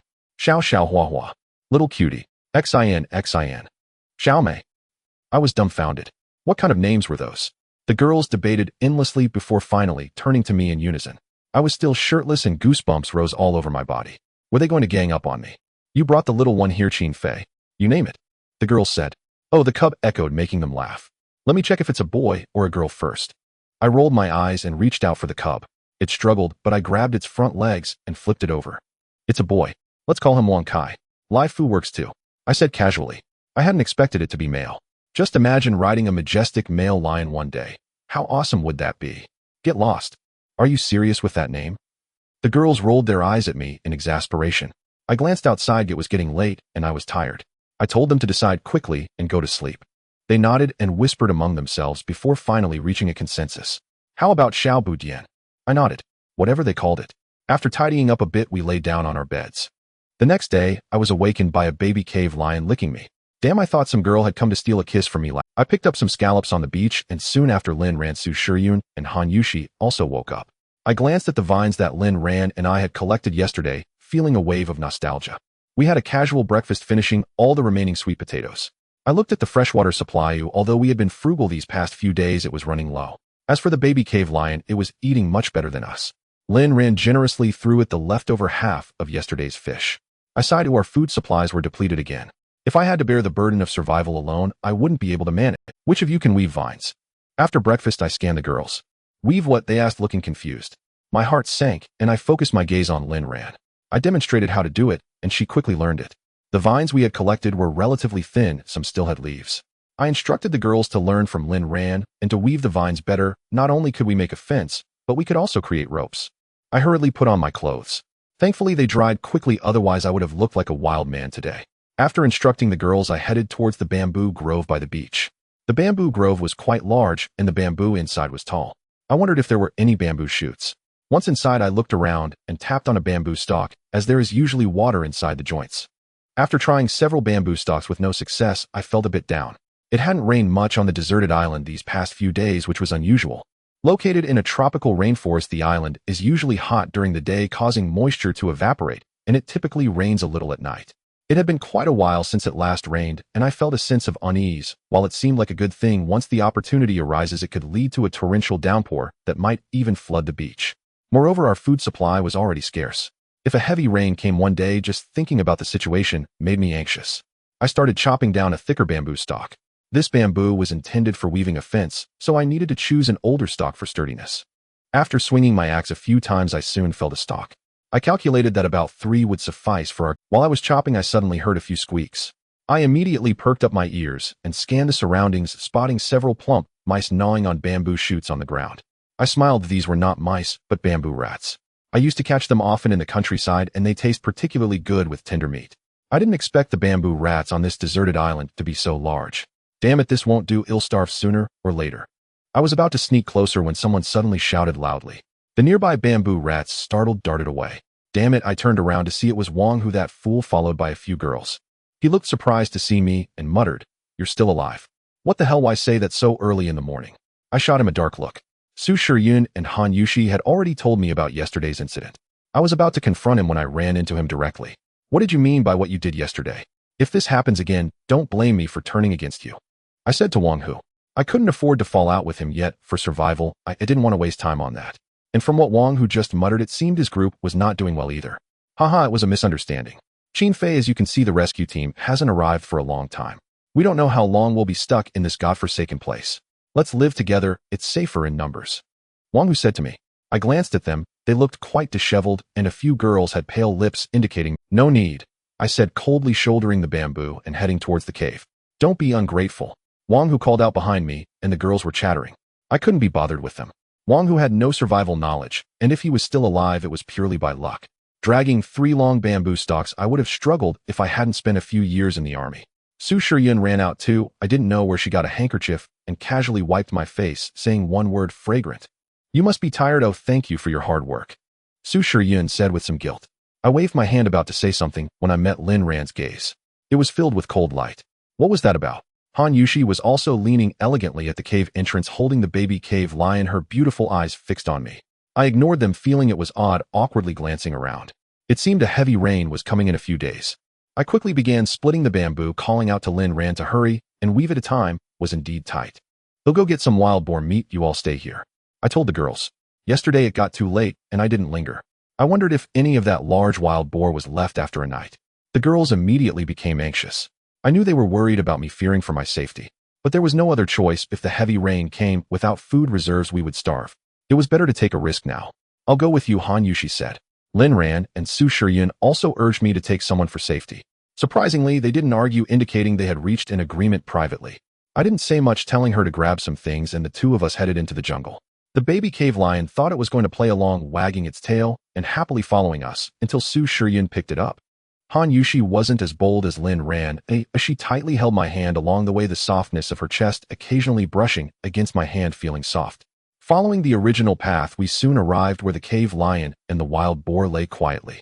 Only a few flies buzzed around. I felt relieved after a night I had thought other wild beasts would have eaten it. It made sense. Cave lions are at the top of the food chain in the jungle, and many beasts would flee the moment they sensed its presence. The smell of blood permeated the air. I merely wrinkled my nose while Han Yushi immediately gagged, possibly the first time she had seen such a scene. I patted her back without saying much. The challenges we might face in the future could be even more brutal. Who knows, one day it could be us lying on the ground. Han Yushi suddenly hugged me tightly, trembling as she said, "I'm scared." She held on tightly, the warmth of her soft body pressed against my chest. I didn't have time to enjoy it, offering a few words of comfort before gently pushing her away. Not much time was left. I held Han Yushi's small hand, but she still wouldn't walk forward. I sighed and suddenly a chill crept up my back. I hadn't looked closely before, but I remembered that the wild boar had arrows in it yesterday. Upon closer inspection, they had been pulled out, leaving 2 dark holes oozing dark blood. The belly and thigh of the wild boar were missing large chunks with obvious cut marks. I felt a panic. This was definitely the work of a human, not a beast. This could only mean one thing: there are wild people on this deserted island. Remembering the poisoned arrow from yesterday, goosebumps rose all over my body. "Qingfei, are you all right? What happened?" Han Yushi pinched her nose, and I realized she was full of concern. I shook my head, saying nothing more as it would only add to their worries. "It's nothing, just a strong smell." I offered a cover, and Han Yushi, with her adorably naive demeanor, nodded in agreement. Then I used the fruit knife in my hand to cut open the wild boar's body. Since the arrow from yesterday was poisoned, I wasn't sure if the meat from the wild boar was still edible. As I cut it open and glanced inside, I noticed much of the meat had become somewhat stiff. I sighed, estimating it was no longer safe to eat. Looking at the cut marks, it seemed the wild man had only taken a little. It must be poisoned. I turned to look at the corpse of the cave lion, feeling somewhat conflicted. To be honest, I was eyeing the lion's skin for warmth during sleep at night. It would be very comfortable. After some thought, survival was paramount. The wild boar's hide was too coarse, and given the holes in it, I decided against taking it. As the fruit knife pierced the cave lion's body, fresh blood oozed out. Han Yushi exclaimed and immediately turned away. After cutting off the cave lion's skin, I wrapped it up with vines and looked around. There was nothing else of value here.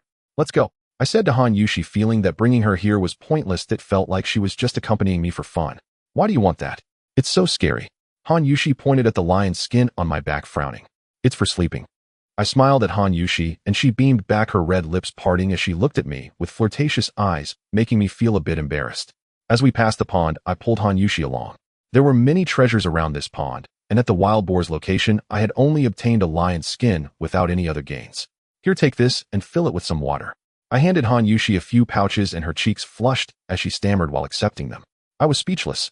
I had drunk water in the cave without a care, yet now she was shy. The pouches in the pond bubbled up, glug glug, and soon all of our 10 or so pouches were filled with water. Seeing the large black fish swimming around in the pond, I felt a bit tempted. After a moment of thought, I glanced at Han Yushi beside me and decided against it. The soil near the pond was damp. I headed toward the spot where I had found the sweet potatoes, with Han Yushi closely following behind me. Han Yushi was quite strong. She wore a pair of hot pants that revealed her long, snowy legs, which had been scratched by the flowers and grass in the jungle, with some areas seeping blood, yet she made no sound. Before long, we reached the area where sweet potatoes could be found. After searching around, we discovered many more vines. Han Yushi still looked puzzled, not understanding what I was doing. I didn't explain much. I took my axe and chopped away the surrounding branches, starting to dig at the exposed roots.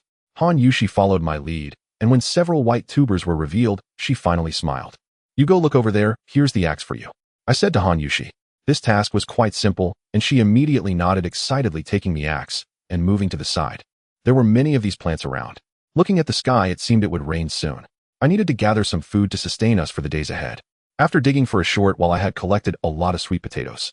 Sweat dripped to the ground. I glanced at Han Yushi as she was working hard, probably finding it fun. I sighed and touched the remaining pack of biscuits, thinking I would return later to catch some fish. After all, it was just as I was thinking, I suddenly heard Han Yushi scream, her whole body leaning back in shock. I was startled and rushed over, noticing the nearby bushes shake slightly before disappearing. "What happened? Was it a snake?" I asked, anxiously, sensing an ominous premonition. The thing that just appeared seemed to have been a snake. "I got bitten, Qin Fei." Han Yushi's voice was a bit choked. Upon hearing this, my heart sank. "Where? Quickly tell me, where did it?" I asked, noticing Han Yushi's body trembling, her beautiful eyes filled with panic. I could tell she was very nervous. "Down there." Han Yushi hesitated for a moment before pointing down. Seeing her difficulty in speaking, I couldn't care less. If it was a venomous snake, the longer we waited, the more dangerous it would become. "It's all right, just lie down. I'll check for you. Trust me, it's going to be fine, really." I comforted Han Yushi as she trembled incessantly, her face pale. I spread her legs apart, forming an M shape. The position was quite tempting, but I wasn't in the mood to appreciate. I glanced at her. Her face was a bit red, very shy. I took a closer look. The snake indeed bit in a sensitive area. There were 2 tiny puncture wounds at the root of Han Yushi's thigh with redness surrounding them. This spot left me speechless. I looked closely and said, "You should take off your pants. They'll help you suck out the poison." Han Yushi became nervous after hearing what I said, her hands fidgeting in confusion. Without giving her time to think, I directly pulled down her hot pants with force. Han Yushi stammered, not knowing what to do. After her pants were removed, her lower body was fully exposed to my eyes, wearing only a pink panty with her skin a stark contrast, all snowy white. Damn, does this girl bathe in milk every day? How can her skin be so fair it makes one want to rush over and lick it? Do you want your life or your face? I said to Han Yushi. At this moment, it wasn't about taking advantage of her, it was truly unavoidable. We both need to survive. I almost spat out a mouthful of blood. Ignoring her, I leaned down and kissed the wound. I didn't even know if that snake was venomous, it had fled too quickly for me to see. The wound was close to where I was crouching beside Han Yushi, and her face turned crimson, making me speechless. I spat out the blood in my mouth, and when I looked up, I saw Han Yushi's delicate, blushing face. Damn it. Cough, cough. Alright, if you feel uncomfortable later, just tell me directly, don't be shy, otherwise it could be fatal. I said to Han Yushi. She nodded, but when I helped her up, she said she had no strength. I helped her put her pants back on and packed the white sweet potatoes into my backpack. I pulled Han Yushi's hand and supported her as we walked a few steps, but she was about to collapse. I didn't know if she was poisoned or just exhausted. I let her climb onto my back, holding her delicate bottom with one hand while gripping the backpack and a lion's skin with the other, taking slow steps towards the beach. I stopped frequently, the load was too heavy and my stamina was running low. Am I going to die? Han Yushi murmured softly on my back. Don't think too much. That snake wasn't venomous. You're too beautiful to die, you just got scared. I comforted her. Really? But I feel so sleepy right now. Han Yushi said weakly. Don't fall asleep. Sing a Korean song for me. I shook Han Yushi a bit. The situation didn't seem good. If she fell asleep like this, she might never wake up again. Okay. Han Yushi responded and began to sing, her voice soft and delicate. At first her voice was quite strong, but gradually it became weaker and her head slumped onto my back. I felt a chill in my heart and shook Han Yushi vigorously, but she showed no response. I pinched her bottom hard, it was soft yet nothing changed. Damn it, I shouted, hoisting my load and sprinting forward with Han Yushi on my back. If anything happened to her, I'd carry that guilt for the rest of my life. Branches and vines brushed against my face and legs, stinging painfully, but I had no time to care about that. I didn't know how long I ran, but my legs felt as heavy as lead. Through the sparse trees ahead, I finally saw the long-lost sea level. Gritting my teeth, I charged directly towards the cave. As I entered, Lin Ran and Su Shiyun were weaving vines. They were startled when they saw me burst in. I threw down the pile of things in my hands and rolled over, laying Han Yushi on a makeshift bed of clothes. At this moment, Lin Ran and Su Shiyun rushed over, their faces filled with urgency. She was bitten by a snake, I said, trembling as I flipped up Han Yushi's eyelid. I knew a little about medicine. An old Chinese doctor had taught me some basic skills when I was in the army. I examined Han Yushi's eyelid. There didn't seem to be any serious issues. I checked her breathing, which was quite weak. What happened? How did Yushi get bitten by a snake? Lin Ran asked me, gripping my clothes tightly. Seeing her expression, I felt guilty. If she hadn't followed me, this wouldn't have happened. Sigh. I had no time to explain. Neither of them knew any medicine, so I quickly removed Han Yushi's pants again. What are you doing? Beast. Lin Ran grabbed my hand, glaring at me angrily. Just as I was about to say something, Su Shiyun stepped in and defended me, saying, Qin Fei is not that kind of person, let's not get in the way. I looked at her gratefully. Lin Ran, hearing Su Shiyun's words, stopped blocking me. I examined the wound I had licked earlier. The area around the wound was very red and oozing blood, but there was no sign of dark purple bruising. I sighed in relief. The snake that bit Su Shiyun probably wasn't venomous, or its venom was mild. If bitten by something poisonous on a deserted island, it would truly be a dead end. I touched Han Yushi's arm. She felt a bit hot. I guessed that Han Yushi might have a fever. I turned and asked Lin Ran and Han Yushi to boil some hot water, pointing to my backpack. Surprisingly, the water inside hadn't burst despite the bumpy ride. Durex really is a reliable product. Too bad it's not made in China. I turned and dashed into the jungle, not wanting to hear what the two girls were saying behind me. I needed to find some herbal medicine to reduce her fever. On a deserted island, even a small cold could cost you your life. The deserted island was in a tropical rainforest climate, and herbs like platigo and trillium usually grew in damp places. I searched around for a while, but found nothing. I sighed and headed towards the pond. After running for a while, I heard voices before I even got close. I thought they were other survivors, but upon closer inspection it turned out to be Wang Hu and a few others. They seemed to be trying to catch the big black fish inside, all splashing in the pond, making the originally clear water turn into a muddy mess. You bunch of dumb pigs. I approached and scolded them. This water is meant for drinking, and now they have stirred. Qingfei, what do you mean? If you can catch them, why can't we? Su Lily shouted from the side, looking at me suspiciously, thinking that I had come over to snatch food from them. Wang Hu approached me with a grim expression, holding an axe that was much larger than mine. No wonder he was willing to trade with us before. I sighed, feeling a chill in my heart. If it weren't for the incident with Han Yushi, I would have made them pay today those short. The other female employees from the company were also looking at me. I couldn't be bothered with them anymore and began to search around, finding the soil near the pond to be quite damp. After searching for a while, I spotted several plantain plants and silver weeds. I pulled them all over and, feeling satisfied, ran back. Upon arriving at the cave, Lin Ran was tending to Han Yushi, while Su Shiyun was boiling water nearby. The cave lion cubs were wandering around, and I noticed that the tools for grinding medicine from last night were still there. I crushed the plantain plants, and the tender green juice flowed out. There was no need to boil the water, so I frowned and poured the water from the pot into a mineral water bottle. The temperature was just right, and I added the crushed medicinal juice. The atmosphere in the cave became tense. Only the cave lion cubs roamed about, unaware of what we were doing. All our thoughts were focused on Han Yushi. I lifted Han Yushi with one hand and brought the medicinal liquid to her lips. Can you feed her medicine? I'm afraid she might choke. I said to the two girls, seeing their bewildered expressions. I was left speechless. Without thinking too much, I held a mouthful of the medicinal liquid and kissed Han Yushi's slightly pale lips. The bitterness of the medicine echoed in my mouth as I fed her sip by sip. After finishing, I set Han Yushi down. The two girls immediately gathered around, anxious, and asked, "How is Yushi? Is she going to be okay?" "She should be fine," I replied vaguely, not daring to make any guarantees. Then I explained the whole situation to the two girls in detail. "Let's eat something, you all have been tired for a while," I said to Lin Ran and Su Shiyun. The sudden disaster had dampened our spirits. I opened my backpack. Today's haul was pitifully small, and with this incident, sigh. The cave lion cubs kept nudging me with the lion skin I had brought back, curling up on it, which made me feel uneasy. I took out the sweet potatoes and washed them on the beach just in time to see Wang Hu and Su Lily's group emerge from the jungle, having caught at least 5 or 6 big black fish. I sighed, not saying much, thinking that they should take care of themselves. Looking at the sky, it was already getting dark. Once inside the cave, I handed the girls some sweet potatoes and told them to eat something. "What should we do now?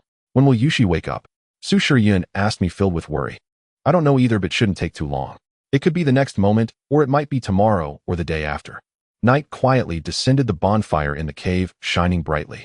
The cave lion cubs wandered around the fire, their hind legs slightly wobbly. They should recover in a few days. I felt helpless in the current situation, unsure of what to do, feeling a bit guilty. I stood up and walked outside, saying I needed to clear my mind.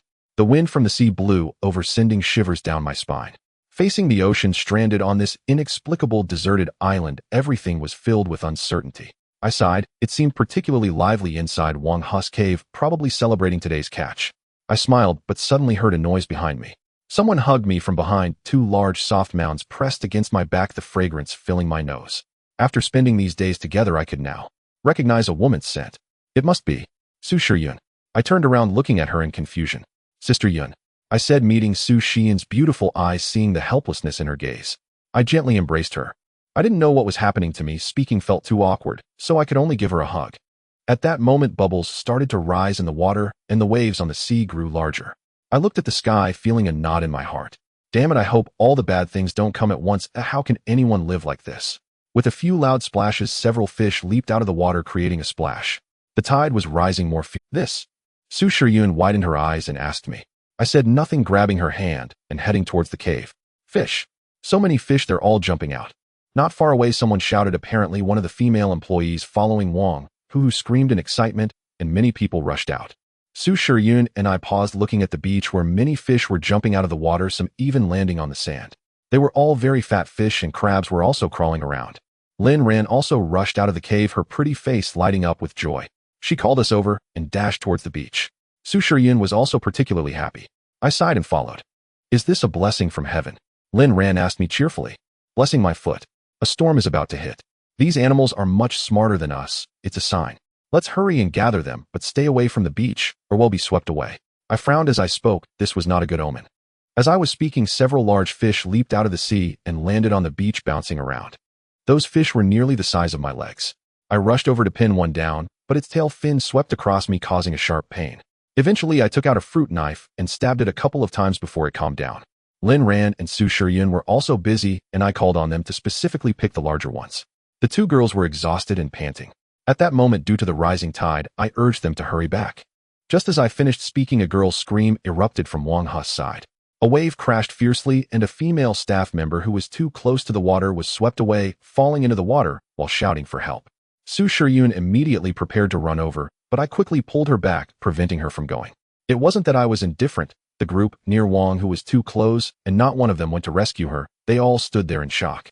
Su Shiyun turned to look at me, her beautiful eyes filled with compassion. I sighed. It was already too late to go over. It was high tide, and before long the cries for help from that female staff member were drowned out by the waves. Let's go back. We need to take care of ourselves and live well. I sighed. Su Shiyun was gentle and considerate, but she had a soft heart. As we approached the cave, I called Lin Ran to take care of Han Yushi and told the girls to huddle closer together while sleeping at night to avoid getting cold. Looking at the fish we had caught, I felt somewhat better. After counting, there were about a dozen. We just needed to dry them tomorrow. By this time, it was already quite late. Since the barrier hadn't been set up yet, I decided to arrange the area around the cave entrance into a bonfire like I did yesterday. I also looked at the lion skin, which could be used as a blanket later, but it couldn't be used yet, though it needed to be scraped with oil and dried first. After getting everything ready, I looked at the girls. So much had happened today, and both of them were tired, leaning against each other while the cub of the cave lion slept peacefully. I didn't go over to squeeze in with them. Given what happened, I had to ensure their safety. After lighting the bonfire, I laid down at the cave entrance and fell asleep. I was tired as well and fell asleep soon after. Before long, I heard the sound of something walking, but it disappeared after a while. I suddenly opened my eyes as a shadow flickered past me. Was that an illusion? I felt a tremor throughout my body. Was it just my eyes playing tricks, or was there really something there? It seemed like a wild beast. Remembering what I had seen that day, I touched the axe in my hand and stood up fully awake. Thankfully, I had made a bonfire, otherwise we would have been in trouble. I couldn't afford to be careless, holding the axe and staring outside. After a while, my eyelids began to droop, and I felt a bit relaxed, thinking it must have gone far. A roar mixed with a woman's terrified scream reverberated across the deserted island. The sounds outside the cave became quite noisy, interspersed with several beast roars. My heart dropped, and I bolted outside. Not far from Wang He's side, several people rushed out of the cave, continuously screaming, "Leopard! Leopard!" Hearing this, my heart sank, but due to the darkness of the night, I could only make out vague shapes, one of which was carrying something in its mouth, darting into the jungle, disappearing from sight. The commotion outside was quite loud. I broke out in a sweat. The girls had not been awakened, but I was wide awake, feeling too alarmed. Perhaps the scent of those fish was too strong today, attracting some wild beasts. I recalled the sound of crunching stones I made earlier and sighed, realizing we had almost been in danger. At that moment, several rumbles of thunder echoed in the sky, yet it wasn't raining. I felt uneasy. If it started to rain, the bonfire outside the cave would be extinguished, making the night unsafe. I guarded the cave entrance, afraid of any further incidents, and unknowingly fell asleep. When I woke up the next day, the sky still appeared quite gloomy, and it seemed that a storm would arrive soon. The bonfire had already gone out. I looked at the beach in front of me where some footprints were left. It seemed that a leopard had indeed passed through. Looking in the direction of Wang He's group, there were many bloodstains scattered across the ground, creating a particularly horrifying scene. Several girls surrounded the area, each with pale faces. I walked over to find Wang, who they're frowning. When he saw me approach, he said, "There are leopards on this deserted island." I nodded, noticing that his group seemed quite sorrowful. Given the bloodstains, something must have happened last night. Wang, who led me inside. His cave was much larger than ours. A woman lay inside, completely covered in bloody wounds, her thigh bitten with blood staining the ground. It was needless to say she was beyond saving. Last night we lost 2 people here. One was killed by a leopard and the other was swept away by the sea. Wang, who frowned, and I noticed that they also had injuries on them. As we exited, there were only 5 people left in Wang He's group. The sky was overcast with dark clouds, and due to the presence of the dead, the atmosphere became very desolate. A few girls began to cry. What should we do now? I want to go home. Sob, I want to go home, one girl cried out. Sob. With one stone stirring 1,000 ways, the other girls also began to cry out, especially Su Lily, whose sobs were the loudest. Wang Hu and I exchanged glances. This was no longer a time to argue. Lin ran, and Su Shiyun also ran over. After seeing the scene here, I briefly explained what had happened to them. Their lovely faces turned pale as they realized the severity of the situation. Let's leave here. If they come again, we will definitely die, Su Lily shouted in panic. Wang Hu, let's go. We can't stay here any longer. I beg you, the other girls chimed in. Shut up, Wang Hu shouted. The girls seemed frightened of him and immediately fell silent. Wang Hu turned his head to look at me. What do you say? Let's leave together. A heavy downpour is coming soon, and it won't be safe to sleep at night, Wang Hu said. I thought for a moment, indeed it was getting a bit dangerous here. I was also preparing to leave. The threat of wild beasts was secondary. The key issue was the heavy rain. If the sea surged, the cave could be submerged. However, Han Yushi had not yet woken up. We couldn't just leave her behind.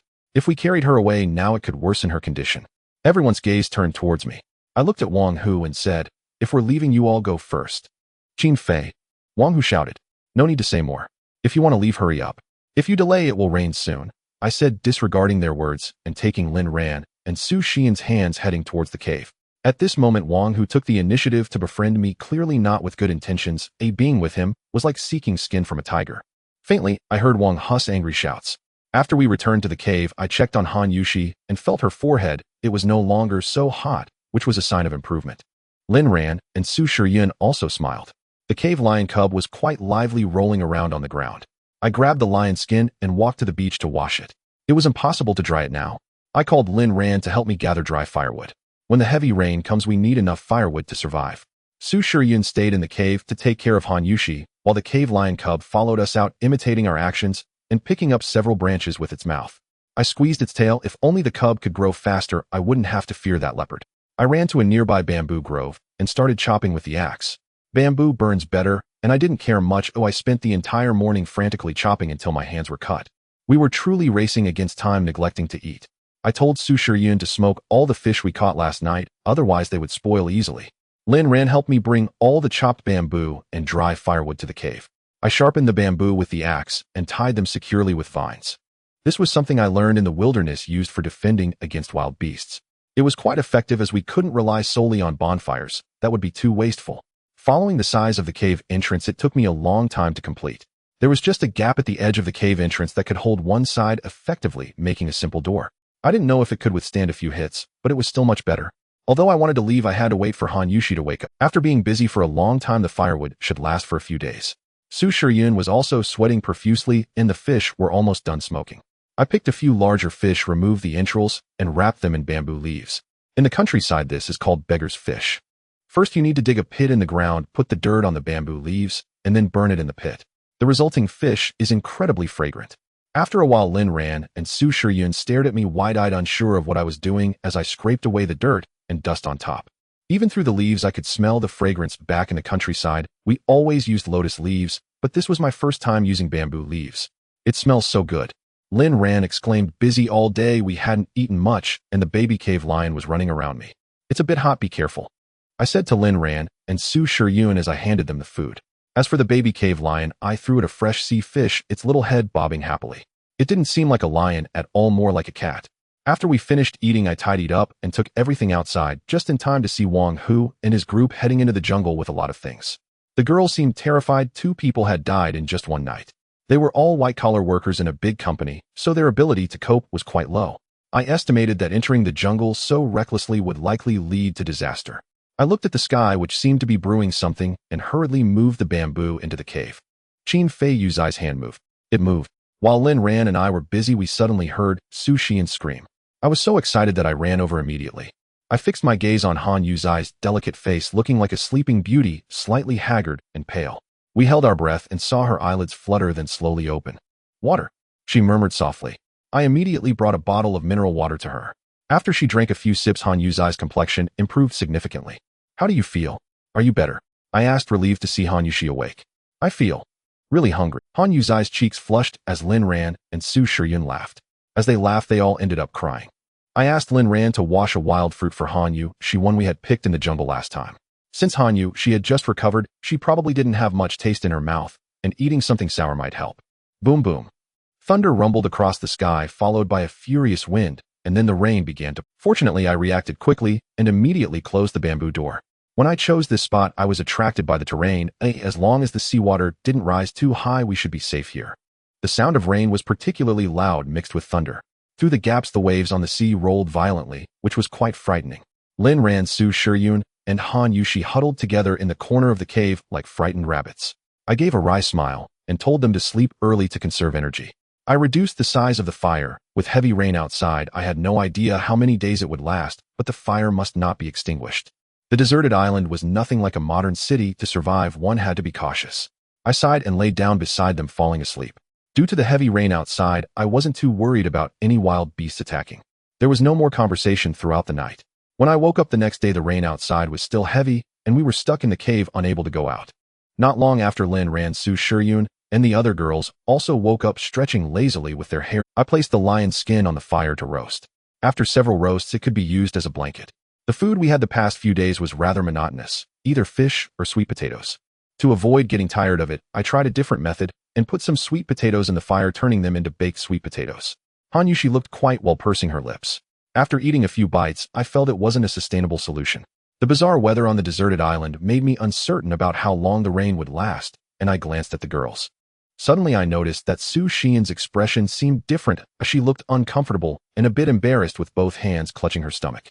Yunjia, what's wrong with you? I asked Su Shiryun, nearly spitting blood in my heart.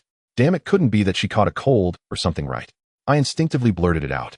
Lin Ran and Han Yushi looked at me with wide eyes while Su Shiryun turned. I instinctively blurted it out. Lin Ran and Han Yushi looked at me with wide eyes while Su Shiryun turned crimson and dared not look at me. Suddenly I realized something. Did you get your period? Su Xian's voice was particularly soft, her delicate face seemingly ready to drip with water. Lin Ran and Han Yushi were also extremely anxious, and damn it, I was even more anxious than them. On this broken island, how was I supposed to get them sanitary pads? Damn, I dreaded encountering such awkward physiological issues. The atmosphere in the cave became extremely awkward. As a big man, I didn't know what to do. Looking at Lin Ran and Han Yu's expressions, I had a premonition that they might be close too. You too? Are you close too? I asked in bewilderment, realizing that we had been on this deserted island for quite a while. Go to hell, Lin Ran shot me a glare, her face flushed as she turned her head away. I calculated the dates, there's still 3 days left, Han Yushi said with a smile, blinking, then added, I know Lin Ran's, but it's 2 days later than mine. I almost spat out a mouthful of old blood. Damn it, even Aunt Flo is eager to join in the fun. Yushi, you're so bad. Lin Ran was exposed and playfully tussled with Han Yushi, reaching for Han Yu's soft chest. Alright, stop messing around. What should we do now? Drink more water, I said, and Su Shiryun couldn't lift her head, feeling particularly awkward. Just use some cloth if you have to, I sighed and said to the girls. The girls all stared at me, while the baby cave lion also pounced into Lin Ran's arms, imitating their actions. Not hygienic, Su Shiryun muttered in a voice as soft as a mosquito. Seeing that Su Shiryun seemed to be in pain, I realized this couldn't go on. After all, Su Shiryun was the beautiful president of a big company, and now she had fallen to the point of not having sanitary pads.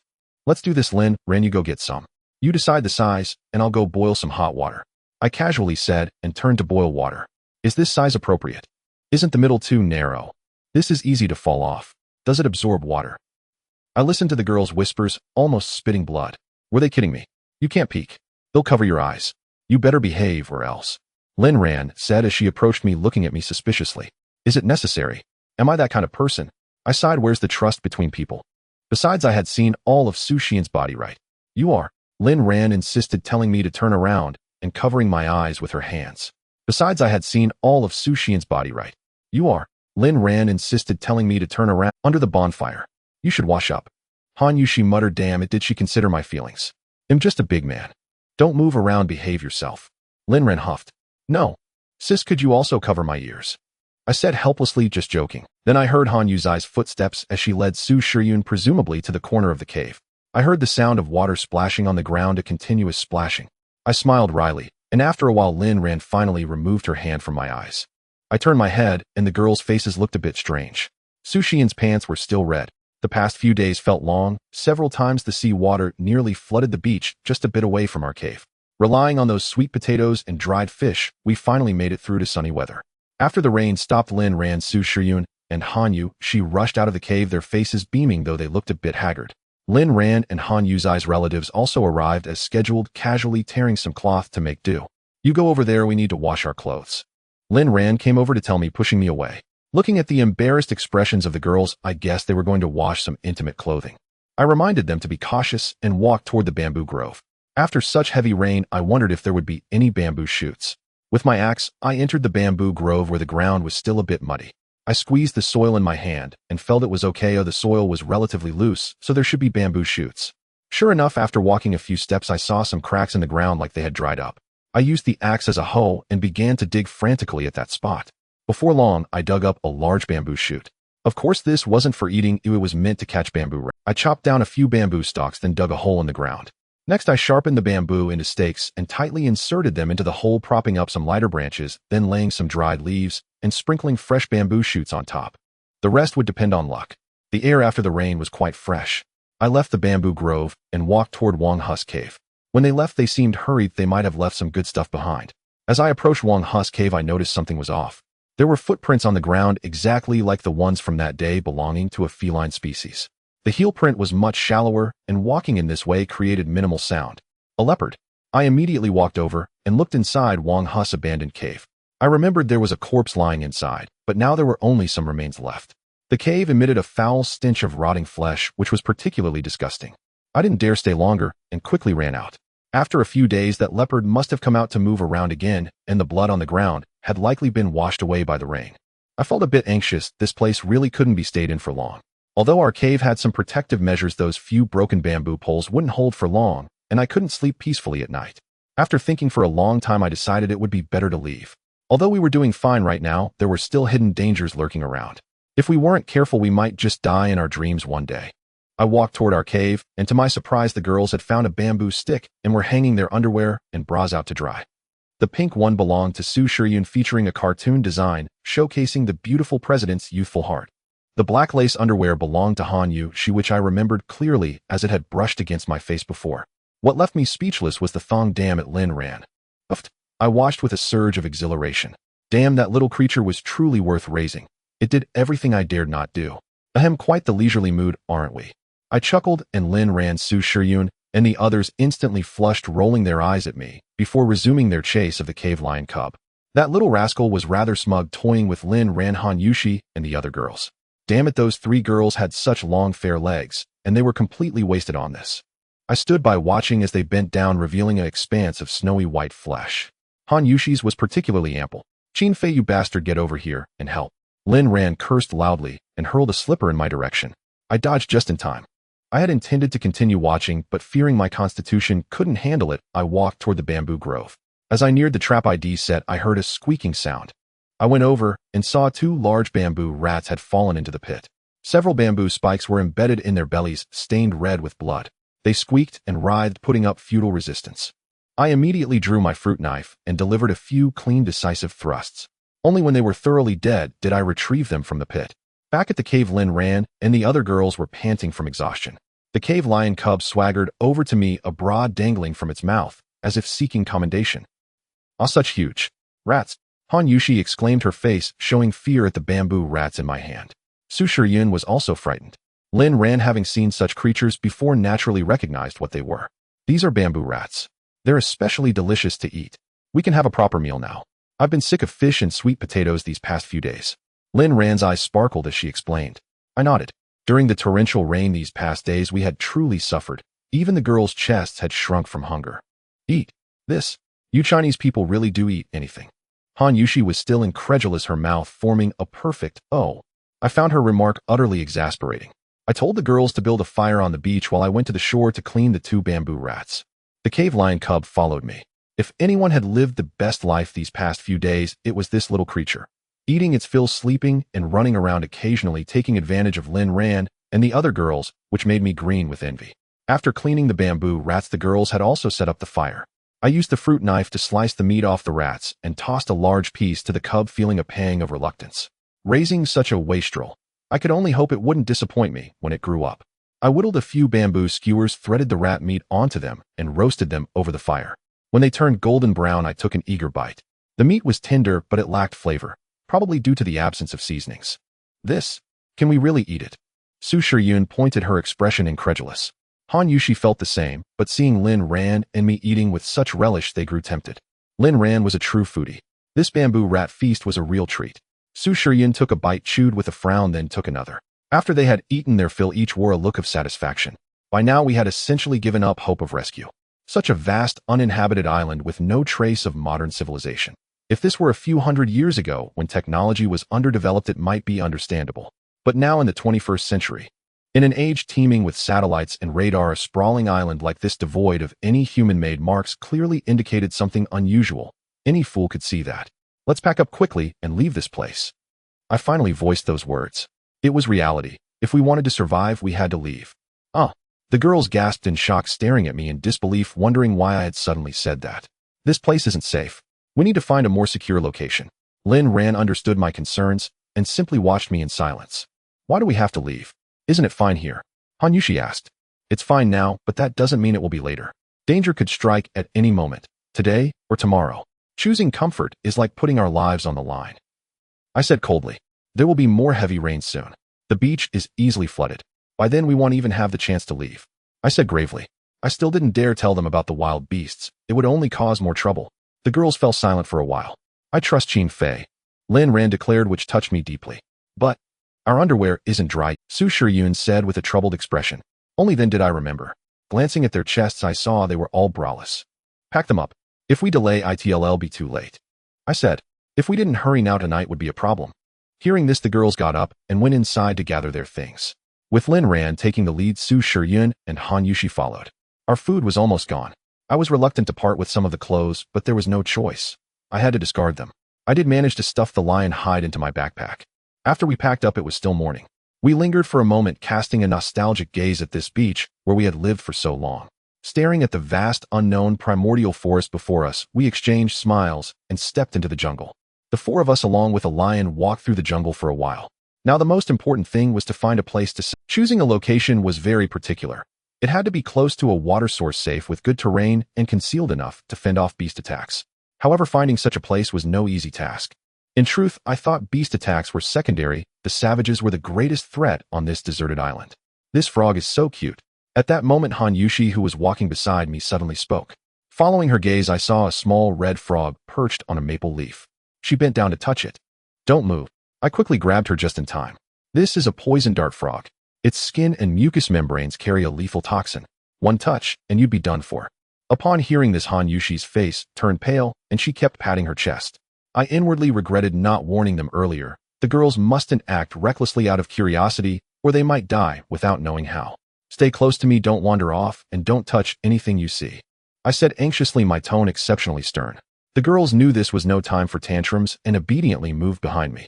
Walking through the tropical rainforest required constant vigilance, watching the path ahead, the ground beneath, and the canopy above.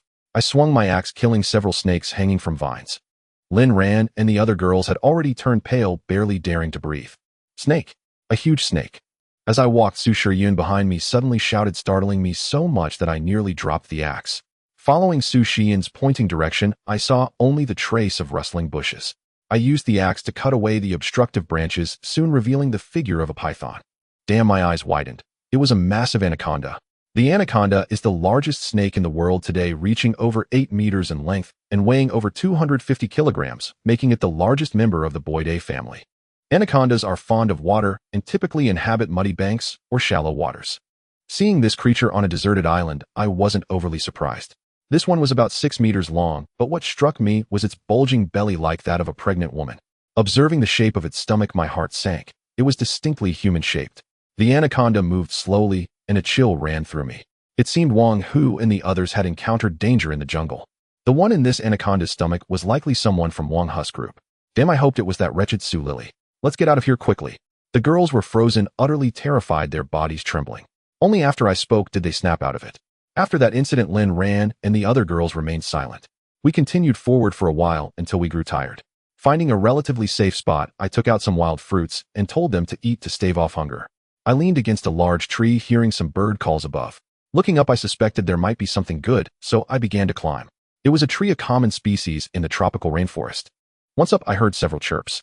A bird's nest came into view, containing a clutch of eggs with a few chicks. It seemed the remaining eggs were inedible. Those chicks weren't even enough for a single bite, a wasted effort. I had planned to climb to the top for a better view, but this tree seemed a bit short. I recalled the time I was surrounded by wild boars and saw most of the island's landscape. Wasn't there a lake at the center? I climbed down. We seemed still some distance from the island's central lake. There was no way we'd make it today, with several cliffs in between. What's up there? Su Shiyun asked me. I shook my head, then felt something bite my face. I instinctively slapped it. A mosquito, and suddenly burst into laughter. What's so special about a mosquito? Han Yushi looked at me with disdain. Has Qin Fei lost his mind? What should we do, boo-hoo? Lin Ran and the others rolled their eyes, thinking I'd gone crazy, which left me awkward and helpless. Mosquitoes breed in water. During their breeding season, they lay eggs near clear water. I said to the girls. Lin Ran immediately caught my meaning, while Su Shiyun and Han Yushi were still confused. So we might be close to a water source? Lin Ran asked. I nodded vigorously. Su Shiryun and Han Yushi also smiled, and we got up to leave. Along the way, we deliberately headed toward areas with more mosquitoes. I was covered in bites, damn it. I set the cave lion cub on the ground, and it immediately scampered around proudly.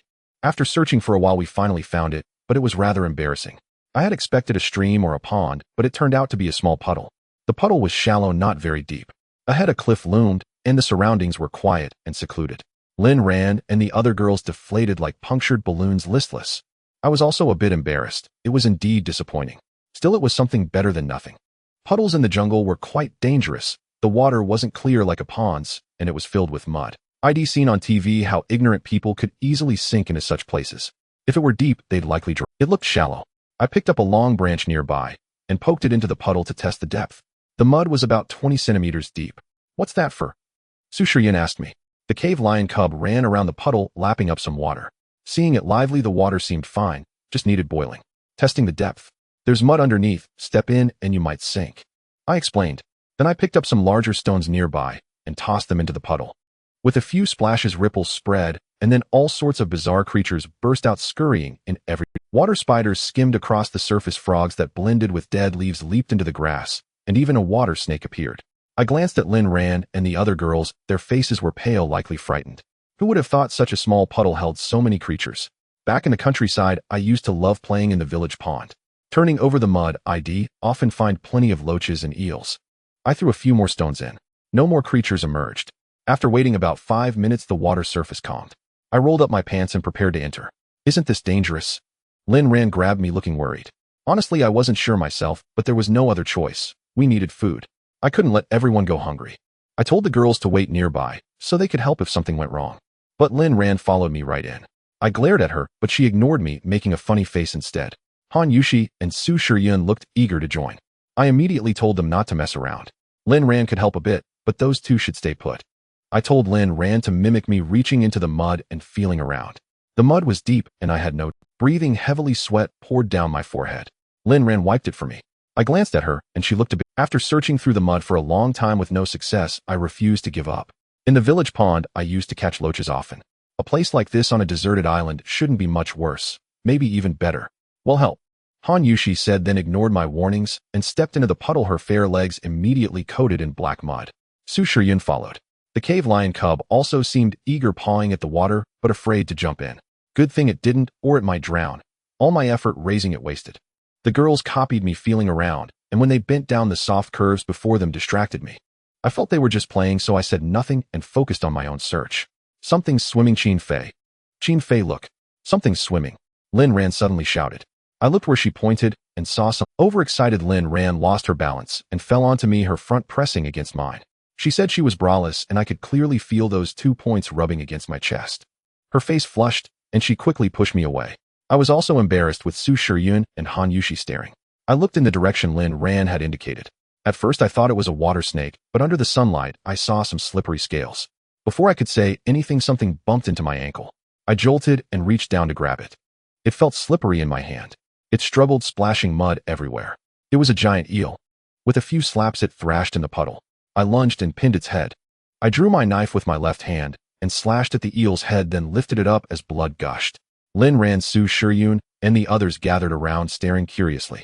What is this, eh? Han Yushi asked. An eel, I said, finding it odd. This one was much larger than any I'd seen. 2 or 3 times bigger. It looked similar, but I wasn't sure. Let's keep going and catch more, I said cheerfully to the girls, tossing the giant eel onto the bank. It was definitely edible, and it seemed the puddle held plenty more. Hearing my words, the several girls excitedly began to scoop, mostly just busying themselves for fun, relying entirely on Lin Ran and me to catch. After a while of busy work, we managed to catch a few large eel fish wriggling energetically. One smaller one was snatched away by a baby whole lion. After emerging from the pond, we were covered in mud, and particularly dirty, just like the girls.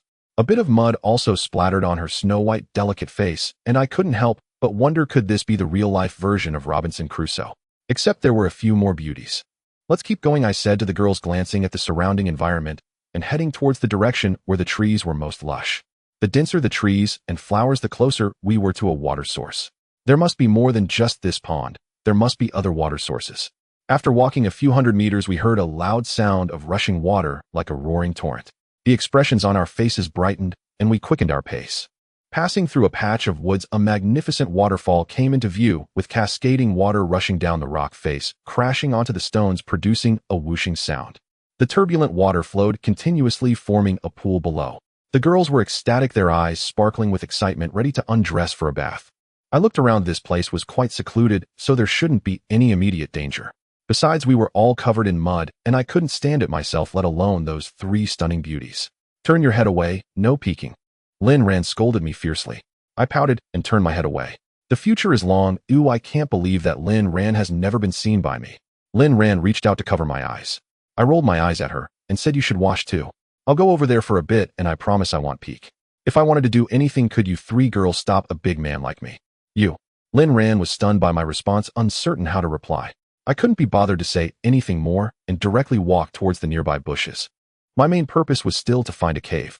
It was already around 2 or 3 in the afternoon, and if we hadn't found one yet, we would probably have to spend the night in the jungle. I perked up my ears and thought I heard the sound of leaves being chewed, very faint. Luckily, I had training in this area during my time in the army, though otherwise a regular person wouldn't have been able to hear it. Once I confirmed the direction, I crouched down and pushed aside the leaves in front of me. 2 furry antlers appeared in my sight. It was a spotted deer. My eyes lit up. A spotted deer is worth a fortune. Deer skin, deer blood, deer antlers. If I had a rifle or a bow and arrow right now, this deer would definitely not escape. I swallowed hard, feeling a bit anxious. Although I didn't have those tools at hand, only an axe, thankfully, I still had my wits. I slowly circled around, holding my breath. The spotted deer was still munching away, occasionally making soft HMHM sounds. Step by step, I drew closer, and in a split second, I hurled the axe. The spotted deer reacted even faster than I did, darting into the woods, its figure flickering among the jade-green trees, and it vanished in an instant. Damn it! I retrieved my axe, realizing I had been a bit too fanciful. The spotted deer on this deserted island were all wild and particularly clever, unlike those in a zoo that had been tamed.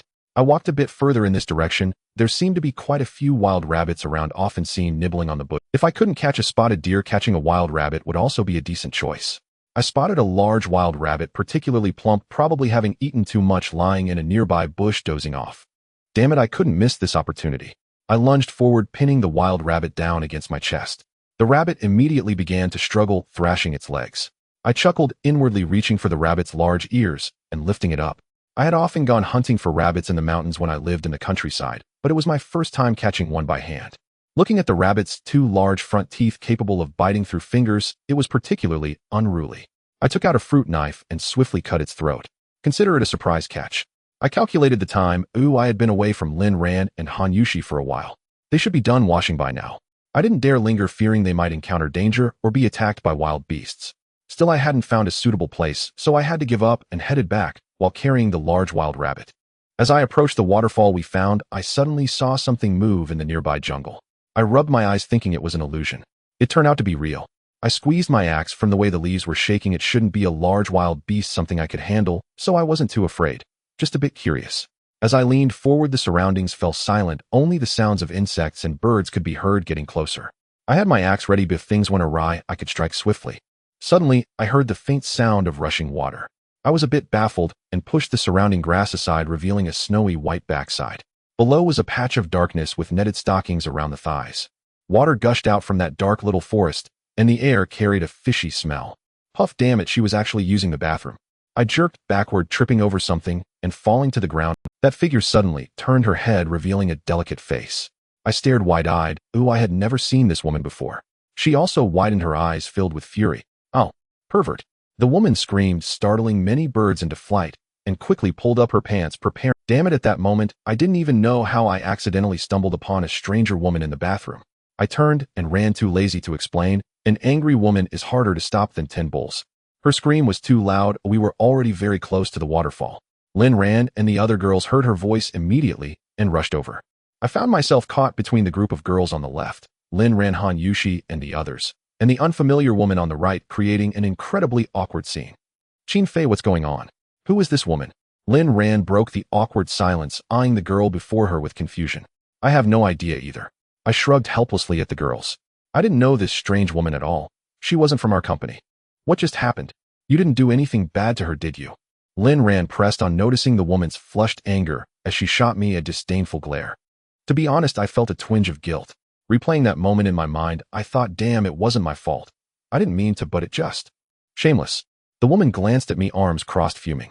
Then Lin ran, and the others walked over to her, chattering away, while throwing occasional glances my way. I'm going to the waterfall to wash up. You girls talk. With that I bolted.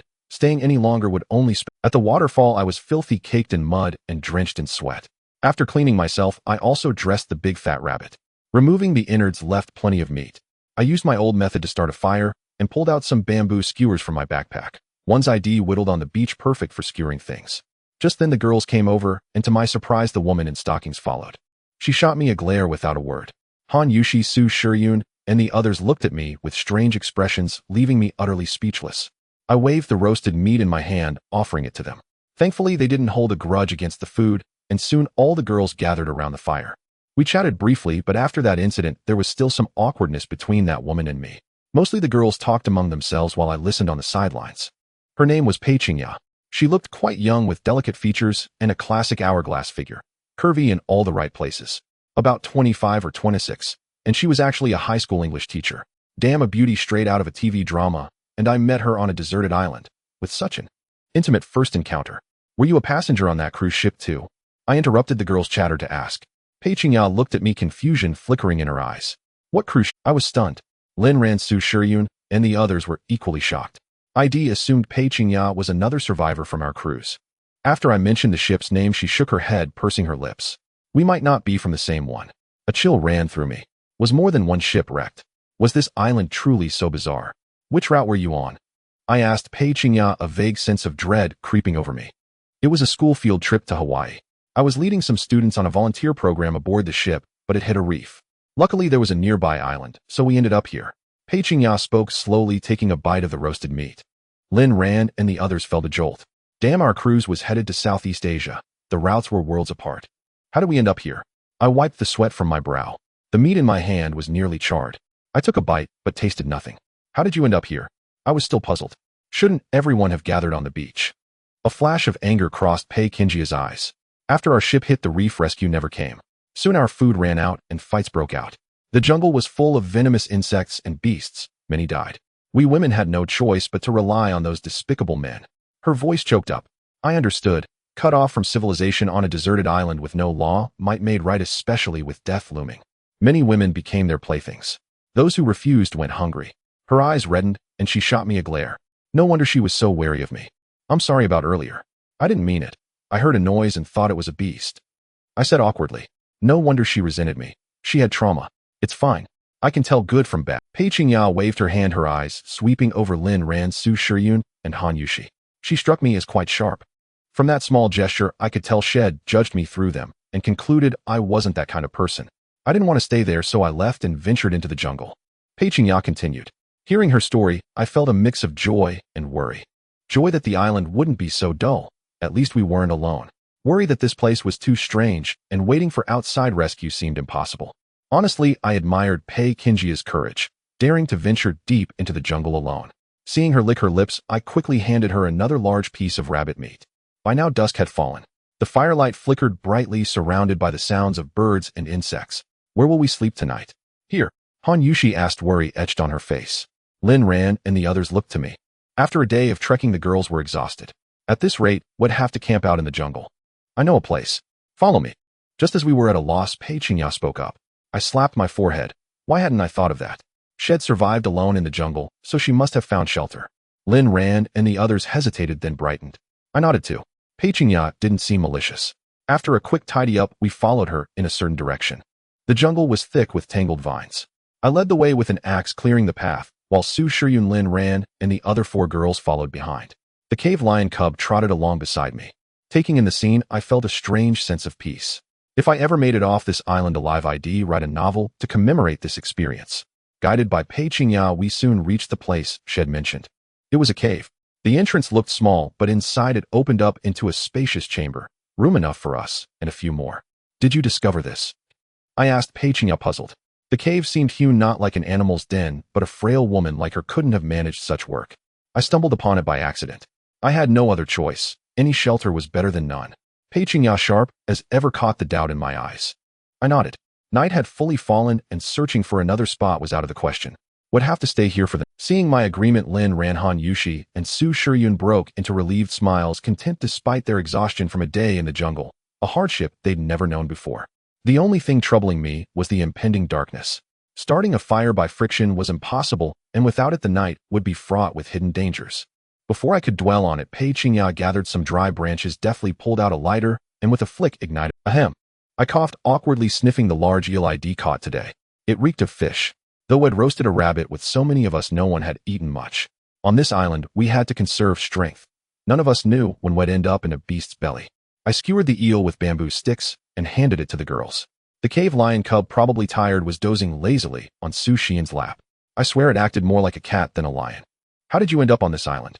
Pei Qingya asked me curiously, her big bright eyes fixed on me. We hit a storm. The whole ship capsized, and when we woke up we were here. I said briefly, omitting the details. If she knew about the route deviation, it would only weigh heavier on her mind. I tried to keep the worst to myself, not wanting to burden the girls. This island was indeed strange. Isolated from the world, teeming with long-extinct creatures, and utterly devoid of phone signal. Whether we'd ever leave alive, I couldn't say. Can we leave this place? Su Shiryun said. Upon hearing this, everyone fell silent. In truth, each person had an inkling that the rescue team had not arrived for a long time, and it wasn't just our cruise ship that encountered problems. The country would certainly not stand idly by, but the prolonged absence of news could only mean that the situation was truly strange. Of course, Sister Yun, you all need not worry. I promise to take you out, and I will definitely do so, I said with a smile to the group of women. At this moment, as the only male, I had to give them hope. Although Qin Fei is a bit lewd, shameless, and lascivious, he does have his merits. Lin Ran chimed in, not forgetting to insult me a little. The aroma of grilled fish temporarily captured everyone's attention, and we began to eat. The eel was quite large, perhaps because everyone was very hungry. Each of us devoured a whole fish leaning against the rock wall. The scarcity of food forced me to think of a solution. After all, there were so many people, and without enough food, we would starve to death even if we did not encounter any wild beasts. Sister Pei, what is the situation at your beach? I suddenly thought of what Pei Qingya had told me earlier. That beach is quite large, and the survivors from our cruise ship have basically gathered there along with the supplies that... Pei Qingya looked at me, her previous prejudices seemingly diminished. However, the situation is very complicated. Many people have lost their humanity. As she spoke, her eyes filled with anger, as if recalling some events. I paused for a moment. Although I did not know exactly what she had experienced, I could roughly guess. Stranded on a deserted island, free from the constraints of the civilized world, some people could be reckless. Do you want to go back to that beach? I asked the group of women in a deep voice, my gaze fixed on Pei Qingya. What do you mean? Pei Qingya was taken aback, her eyes wide as she looked at me. Qin Fei, what are you up to? Lin Ran shot me a glare. Su Shiryun and Han Yushi also looked at me curiously, not understanding why I said that. I smiled and said, don't you want to leave this deserted island? The strength of many is greater, relying solely on the few of us would not work. Only by reaching a beach with more people and obtaining the necessary supplies would we have hope of returning. Upon hearing me mention leaving the deserted island, Lin Ran and the other girls' eyes instantly lit up. Nothing could excite them more than this. What do you all think? I asked. I agree. Han Yushi immediately exclaimed, her excitement evident. Follow your lead, Su Shiryun replied softly. Lin Ran seemed to acquiesce, and everyone's gaze turned to Pei Qingya, as only she knew the way to that beach. If she was unwilling to go back, I couldn't force her. Pei Qingya appeared to be in a dilemma. Glancing at me deeply, she said, Qin Fei, come out with me for a moment. After she spoke, she stood up and left the cave, leaving me a bit stunned. However, I didn't think too much about it. After signaling Lin Ran and the other girls with my eyes, I turned and exited the cave. I followed Pei Qingya, taking a moment to examine her. She was dressed scantily, and her clothes were torn, revealing a large expanse of snow-white skin, adding a touch of allure. Remembering what happened earlier this afternoon, I felt a surge of excitement. Qin Fei, do you really want to go to that beach? Pei Qingya turned and asked me. I nodded. For our current predicament, returning to a place with more survivors was undoubtedly the best choice. When I encountered that wild boar earlier, there was inexplicably a poison arrow that flew out. At that moment, I suspected that there might be wild people on this deserted island. From the traces left in the cave Pei Qingya brought us to today, I could confirm it with 100% certainty. If we continued to stay in the jungle, we might be unlucky enough to run into a large group of wild people. Our group would likely be captured and used for soup. We must prevent hidden dangers and be prepared. Once we reach the beach, we wouldn't have to worry so much. I promise to take you there, but you must help me with something. Pei Qingya seemed to have made a decision, saying to me. Just say it to you, I will definitely help if I can. I knew she must have some difficult secret when she called me out. Help me take revenge. Help me kill someone, Pei Qingya said, and I drew in a sharp breath, never expecting such a request. To ask me to help her kill someone, it must be a tremendous grudge. Of course I won't make you do this for nothing. If you succeed, I will be yours, Pei Qingya added, seeing my shock. I was somewhat curious, so I asked Pei Qingya to explain the details. She nodded, and then recounted the whole story from start to finish. After listening, I could only grit my teeth in anger. Although I had long anticipated chaos on the deserted island, I did not expect it to be this outrageous. So what do you say? If you agree, I can give you a little incentive right now. Pei Qingya looked at me. No need, if the opportunity arises, I will give it a try. I took a breath, not daring to make promises. Although Pei Qingya was indeed quite beautiful, I was not lacking in women. My hands pressed tightly against the two large snow-white mounds on Pei Qingya's chest, and the soft, tender sensation sent a shiver through me. To be honest, I never expected Pei Qingya to make such a bold move. How is it? Comfortable?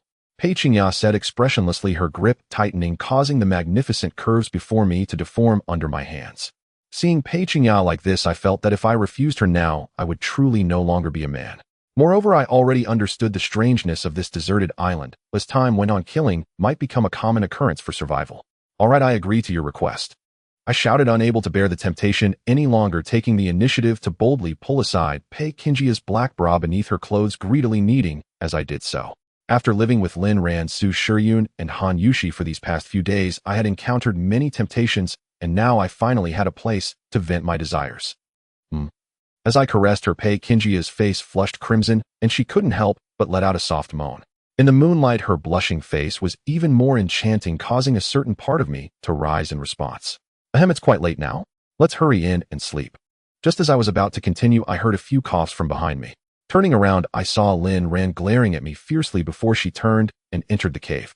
Pei Qingya quickly adjusted her clothing, and I felt a bit awkward. However, Lin Ran's expression seemed a bit jealous, didn't it? After entering the cave, the bright light of the fire illuminated our surroundings. Since we had brought some warm cloth earlier, and combined with the fire, we didn't have to worry about freezing at night. The next morning, seeing that all the girls were still fast asleep, I couldn't bring myself to disturb them, and simply left the cave alone. I planned to go out and gather some food. Yesterday's harvest had already been consumed. The jungle was filled with ancient trees and exotic flowers, many of which I had never seen before. Buzzing. I observed a few bees flying nearby. These were tropical rock bees known for their ferocity, but the honey they produced could provide a feast for us. I felt a surge of excitement. From the flight patterns of these rock bees, the hive should not be far from here. I observed closely, keeping my eyes fixed on one bee, and followed it with a run. After more than 20 minutes, I finally spotted the hive hanging on a cliff. It was about the size of a basin, and there were more than one, about 7 or 8 large hives. However, I was left speechless. The height was completely unreachable unless I knocked it down, but doing so would likely cost me my life. Damn it, all that effort for nothing. I muttered to myself, feeling a bit unwilling. Just as I was about to head back, I suddenly felt the ground tremble. Could it be an earthquake? A chill ran down my spine as I turned to see 2 large black bears appearing not far away. They had crescent-shaped white patches on their chests, and I felt the hair on my body stand on end. They were easily twice the size of the bears I had seen at the zoo. I wanted to run, but those 2 bears had blocked my escape route. This was a cliff face, and to get out I would have to pass right in front of them. Given my small stature, I would likely be swatted dead by one of their paws. Could these be the legendary Bear Big and Bear 2? I couldn't afford to think too much. While they hadn't noticed me yet, I quickly climbed the tallest tree nearby. The 2 bears lumbered toward my direction at a slow pace. They were enormous. I had never seen bears this big, and their eyes were as large as eggs. My heart raced as I realized the bears hadn't spotted me. Their attention was entirely focused on the hive on the cliff, which allowed me to breathe a sigh of relief. To my surprise, those 2 bears were quite clever. They started picking up stones from below and stood up to smash the hive on the cliff. With their towering bodies, they were able to hit the hive a few times, but it still did not fall, and several stones even landed back on them. Roar! The 2 bears grew impatient. Coupled with the attacks from the rock bees, they became increasingly enraged and began to claw wildly, occasionally letting out angry roars. I watched from the side, feeling amused, hoping that these bees would drive the 2 big oafs away. However, reality proved me wrong. The 2 bears suddenly turned and charged at a nearby large tree, repeatedly slamming into it. I was left dumbfounded as I watched. Wow, are they really this smart? The 2 bears began to poke at the hive, almost reaching it, but they were still a bit short. Just before I could take pleasure in their plight, I felt a chill run down my spine as the 2 bears suddenly turned their attention to the tree I was in. What the hell? I was so furious I wanted to curse. The intelligence of these bears exceeded my imagination, making me question my life choices. Not to mention that wild boar spirit. What was going on? Was it because of this strange deserted island? Bang! The lead bear charged violently, and I nearly fell from the tree. Fortunately, I managed to grasp a nearby branch. The two bears took turns ramming into the tree, their thick hides allowing them to persist. I could distinctly feel the trunk beginning to tilt. It wouldn't be long before it would fall. Am I really going to meet my end here today? That was my worst-case scenario. I had only an axe with me. Given their thick hides, I doubted I could inflict any real damage. Even if I had a shotgun, I wouldn't stand a chance against these two bears, let alone with just this broken axe. Chin Tian, where are you? Chin Tian. At that moment, I suddenly heard a few shouts not far away that sounded like Lin Ran and the other girls. I wiped the sweat from my forehead, feeling that this really was adding insult to injury. I was already in a precarious situation, and if they arrived, it might spell doom for all of us at the hands of these two bears. Don't come over. Hurry and leave. I could no longer care about the danger of being discovered by the bears. I shouted with all my might from the tree, urging the girls not to come closer. If I had known things would turn out like this, I wouldn't have bothered with the honey. Now I hadn't gotten the honey and had run into these two bears. My actions undoubtedly enraged the two bears. After a few angry roars, they began to violently slam against the tree trunk I was in, which was already swaying precariously. The bears seemed quite clever, shaking the tree, furiously preparing to knock me down. Damn it, I have to admit, that's impressive. Chin Tian, are you there? At this critical moment, Lin Ran, Su Shiyun, Han Yushi, and Pei Qingya suddenly rushed in. Upon seeing the scene before them, they were all stunned, their faces filled with terror. Roar! The two bears were also infuriated and turned their attention toward the women. I cursed those foolish women in my heart, but I also felt a twinge of gratitude. To die alongside such four beautiful women would be quite an honor. Run now, or we'll all die. I roared loudly, raising my axe over my head and swinging it down hard toward one of the bears' heads. The scene I imagined with blood splattering did not occur. The bear's hide was simply too thick, packed with fat. Despite my immense effort, I only managed to graze its skin. Roar! The bear became furious, and its enormous paw was about to swipe at me. I was so terrified that I trembled and quickly jumped down from its path. Qin Fei, Lin Ran shouted anxiously, and the other girls looked at me with concern. Hurry back to the cave. If I don't return, just consider me dead. I hurriedly instructed Lin Ran. At this moment, I didn't have time for more words. The stench from the two bears was overwhelming my senses, and a look of determination flashed in Lin Ran's eyes as she prepared to leave with the other girls. One bear immediately chased after them. I couldn't let it pass. Although the bears had thick hides, they had weak spots, such as their paws. I sidestepped and deftly avoided the other bear's paw, swinging my axe directly at its paw. Sure enough, that swing was effective. My axe connected with the bear's palm and blood gushed out. I could even see the white bone beneath. The bear staggered and fell to the ground, howling in pain, as I also fell to the side. The other bear swiped at me with a paw. Its massive claw grew larger in my field of vision, scaring me half to death. I hurried to roll away, but I was still too slow. The claw raked across my back, sending pain shooting through me, and I couldn't help but cry out. The searing sensation jolted my brain, and I had no time to think. I gritted my teeth and staggered to my feet, but the bear slapped me again on my ribs, sending me crashing to the ground like a kite with a severed string. The tearing sensation made it impossible for me to breathe. In front of such a giant beast, I had no means to resist, especially against the massive bears on this deserted island. I lay on the ground contemplating if playing dead could help me avoid disaster. The massive bear's head sniffed around my body, its drool dripping on me, mingling with my blood and releasing a foul odor.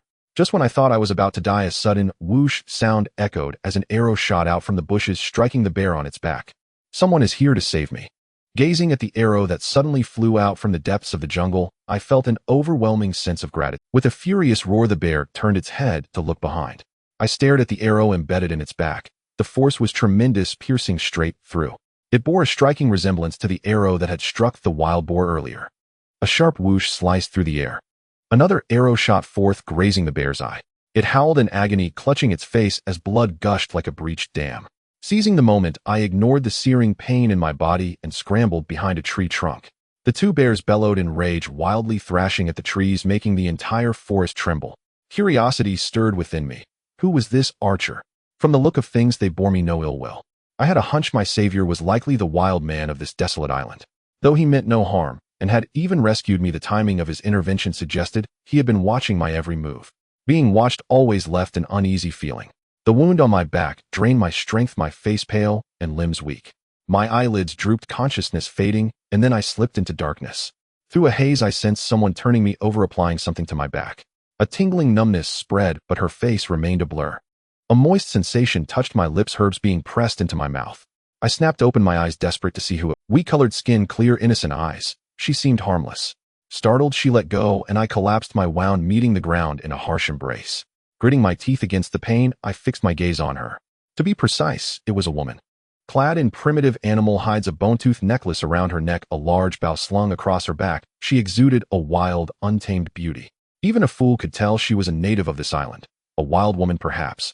Seeing me awake, she seemed frightened, her evasive eyes refusing to meet mine. This was far from the cannibalistic savages I had imagined, all claws and teeth ready to boil me for dinner. Hello. I ventured politely, but she didn't understand, her eyes filled with confusion. Hello. After a series of attempts, the wild woman still seemed lost, looking at me with concern, as if to say, "Did you get hit on the head?" I was at a loss. She was a genuine wildling. By then night had fallen, and the enraged bears had vanished, leaving only dried blood on the ground.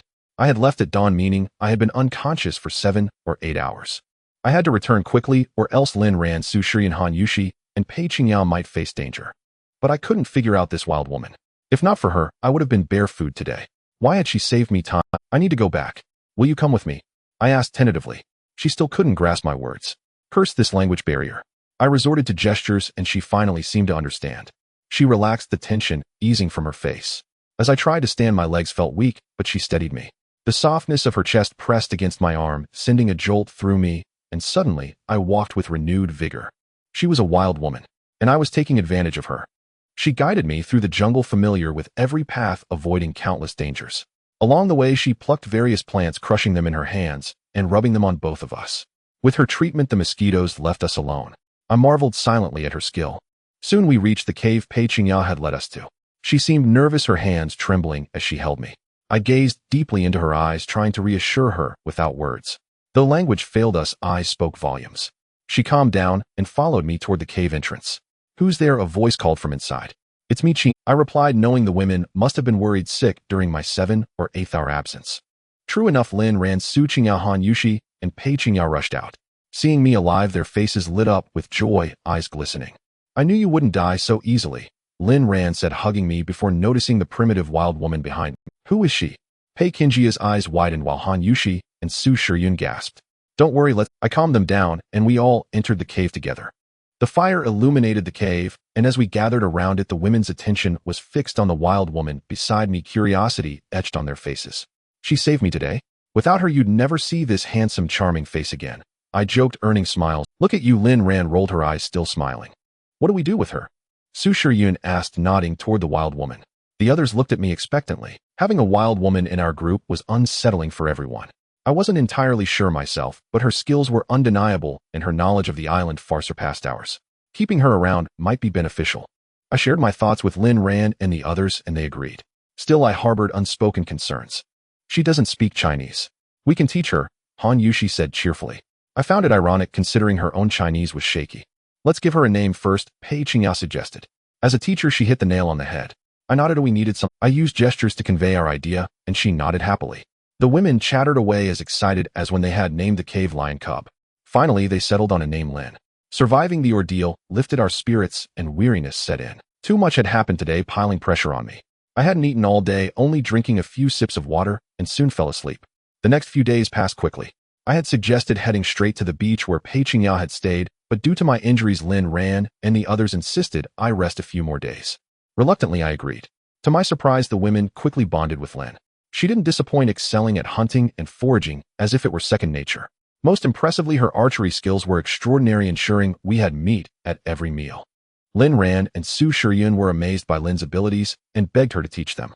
Time flew, and we spent 4 or 5 days in that modest cave. Lin changed my dressings daily, her knowledge of the island's herbs remarkable. The wound on my back soon scabbed over. "Let's go," I said, stretching my limbs. Turning to the women, I felt revitalized after the days of rest. "All right," Pei Qingyao nodded. The little cub yipped in agreement, having become fast friends with Lin. It felt like a scene from Beauty and the Beast, though the cub was barely the size of a puppy. Pei Qingyao led the way while Lin and I flanked the group, clearing the path. With Lin's help, we avoided many dangers. After days together, she had shed her shyness and could even say her name in simple Chinese. Soon I believed we would communicate freely. Curiously, several times when passing through thickets, she would kneel, clutching the bone-tooth necklace, murmuring in her guttural wild tongue. Though I didn't understand, it seemed like a prayer. I frowned, sensing there was much about this island I didn't know. Perhaps this place was only a fraction of its mysteries. After trekking through the jungle for about 2 hours, we caught sight of the coastline. The journey had been fraught with peril, but thanks to Lin, I couldn't have safeguarded everyone alone. That's the beach I stayed on before, Pei Qingyao pointed. I didn't need her to tell me. We had already encountered several groups there, all scavenging for food.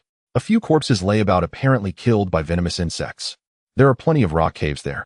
Let's find one to settle in, Lin Ran suggested, her spirits lifted by the sight of so many people, even if strangers. I nodded. Soon we reached the vast beach teeming with people. It felt less like being stranded on a deserted island and more like a vacation. But then my eyes narrowed. I hadn't expected to run into an old acquaintance here. To my surprise, as soon as I arrived at this beach, I ran into Wang, who was followed by a very enchanting woman. Oh, didn't you say you weren't coming? What brings you here? Su Lily's tone dripped with sarcasm as she looked at us. Wang, who glanced over us, especially at the women beside me, each one a beauty that could make fish sink and birds fall, a fleeting greed flashing in his eyes. His gaze finally landed on Lin, as we had anticipated her outfit would attract attention when we first arrived at the beach. Thus we had dressed her simply and asked her to put away the large bow on her back. I couldn't be bothered with her and was surprised that both of them had such good luck to have survived to this beach. But I quickly realized that none of the other colleagues were found behind Wang, who, they probably died in the jungle. If there's nothing else, then hurry up and scram, I said, turning my lips with some impatience. I had lost patience with those who came to stir up trouble again and again. You?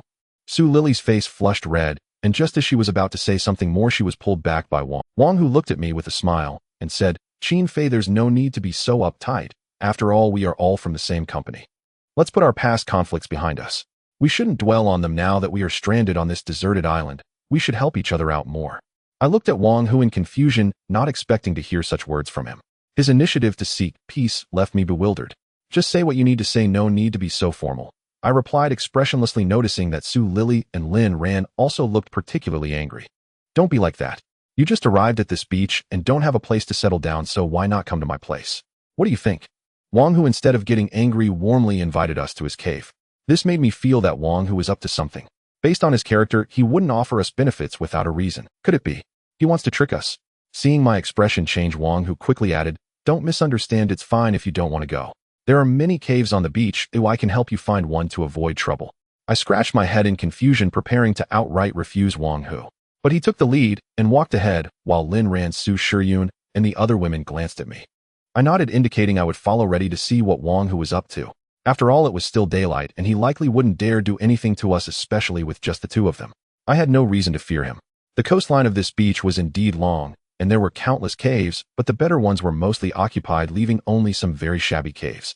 How about this cave? Arriving at the entrance of a cave, Wang Hu stopped and looked at me. I examined it closely. The cave's location was pretty good, not too far from the beach, so there was no need to worry about it. The best part was that there was a large rock in front, which could block the sea breeze at night. I was somewhat tempted, but would Wang Hu really relinquish such a good spot to me? I knew just by common sense that this was impossible. It's passable. I feigned indifference. This cave was quite spacious, more than enough for us.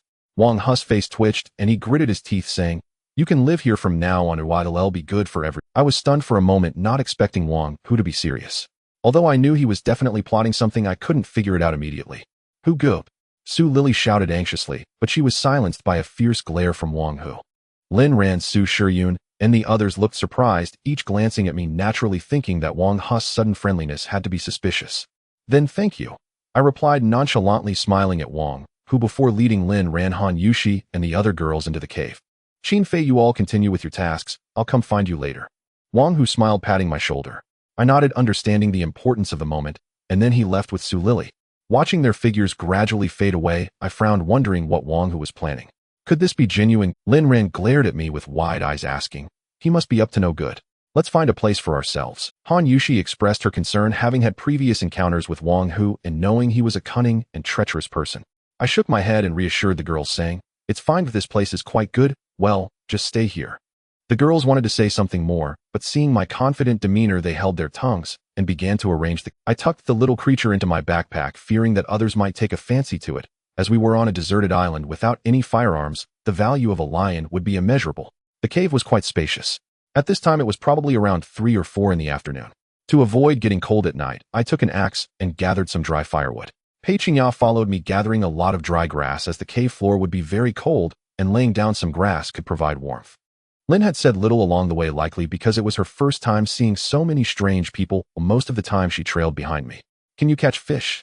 I asked tentatively, inviting the girls over to help with the grass, then leading Lin toward the shore. With my gestures, Lin roughly understood my meaning and dashed into the cave to retrieve her bow and arrow. Are we using the bow and arrow? When we reached the shore, the waves rolled in continuously. Just as I anticipated, there were indeed small yellow fish on the beach, and their numbers were quite significant. I rolled up my sleeves, knowing whether we could have a good meal depended on luck, and then a surprising scene unfolded. Lin stood at the water's edge for a moment, then raised her bow in a direction, pulled the string taut, and let go. The arrow shot directly into the water, and a large fish leaped out, its bright red blood staining the sea. Wow, that was fierce. I looked at Lin in shock, not expecting her archery skills to be so impressive, her eyesight surprisingly sharp, coupled with the abilities she had previously displayed in the jungle. Damn, I've hit the jackpot here. After about half an hour of effort from Lin and me, we managed to catch 5 large fish and a dozen small yellow fish, so we could enjoy a good meal tonight. Returning to the cave, I found it already tidied up by the girls, giving it a sense of home. Looking at them, I even felt that staying on this deserted island might not be a bad choice. Wow, so many fish. Su Xian's eyes widened as she looked at our haul, her pretty face filled with excitement. I scratched my head and felt a bit embarrassed. If it weren't for Lin, those dozen small yellow fish wouldn't have even been enough to fill our gaps. The fire quickly blazed up. Fortunately, Pei Qingya had a lighter, otherwise it would have been very troublesome to start a fire. This also indicated that the resources on this beach were definitely much better than before, which was one of my reasons for coming to this beach. Only like this could we have a chance to return to modern civilization. After placing several fish in the pot, we added some mushrooms we had picked from the jungle. Soon an enticing fish aroma wafted through the air. The little creature would be our support for living on this deserted island, so I tossed a few small yellow fish to it. Qin Fei, do you feel like we are a burden to you? After eating, Su Shiyan suddenly spoke to me. I was a bit puzzled. Why do you ask that? Upon hearing this, Su Shiyan, Han Yushi, and Pei Qingya exchanged embarrassed glances.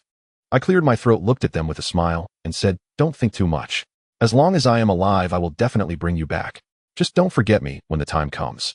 They all burst into laughter at my words, their laughter causing quite a stir, especially with the 2 ample bosoms of the girls nearly blinding me. The impulse within me surged. Could I really endure this if it continued like this? Pei Qingya stole a glance at me, her beautiful eyes seemingly carrying a hint of flirtation. Was she hint? The atmosphere in the cave became lively, feeling particularly warm. Qin Fei. At that moment, Wang Hu's voice suddenly called out from outside the cave, causing the girls to tense up. I signaled for them not to act impulsively and walked directly outside. Wang Hu must have some important matter to discuss with me. I knew that Wang Hu was here for a reason tonight, and the reason he was so proactive in providing me with many benefits today must be for this matter tonight. After exiting the cave, I saw Wang Hu standing not far away with a flashlight. I walked straight over, my mind still lingering on the item in his hand.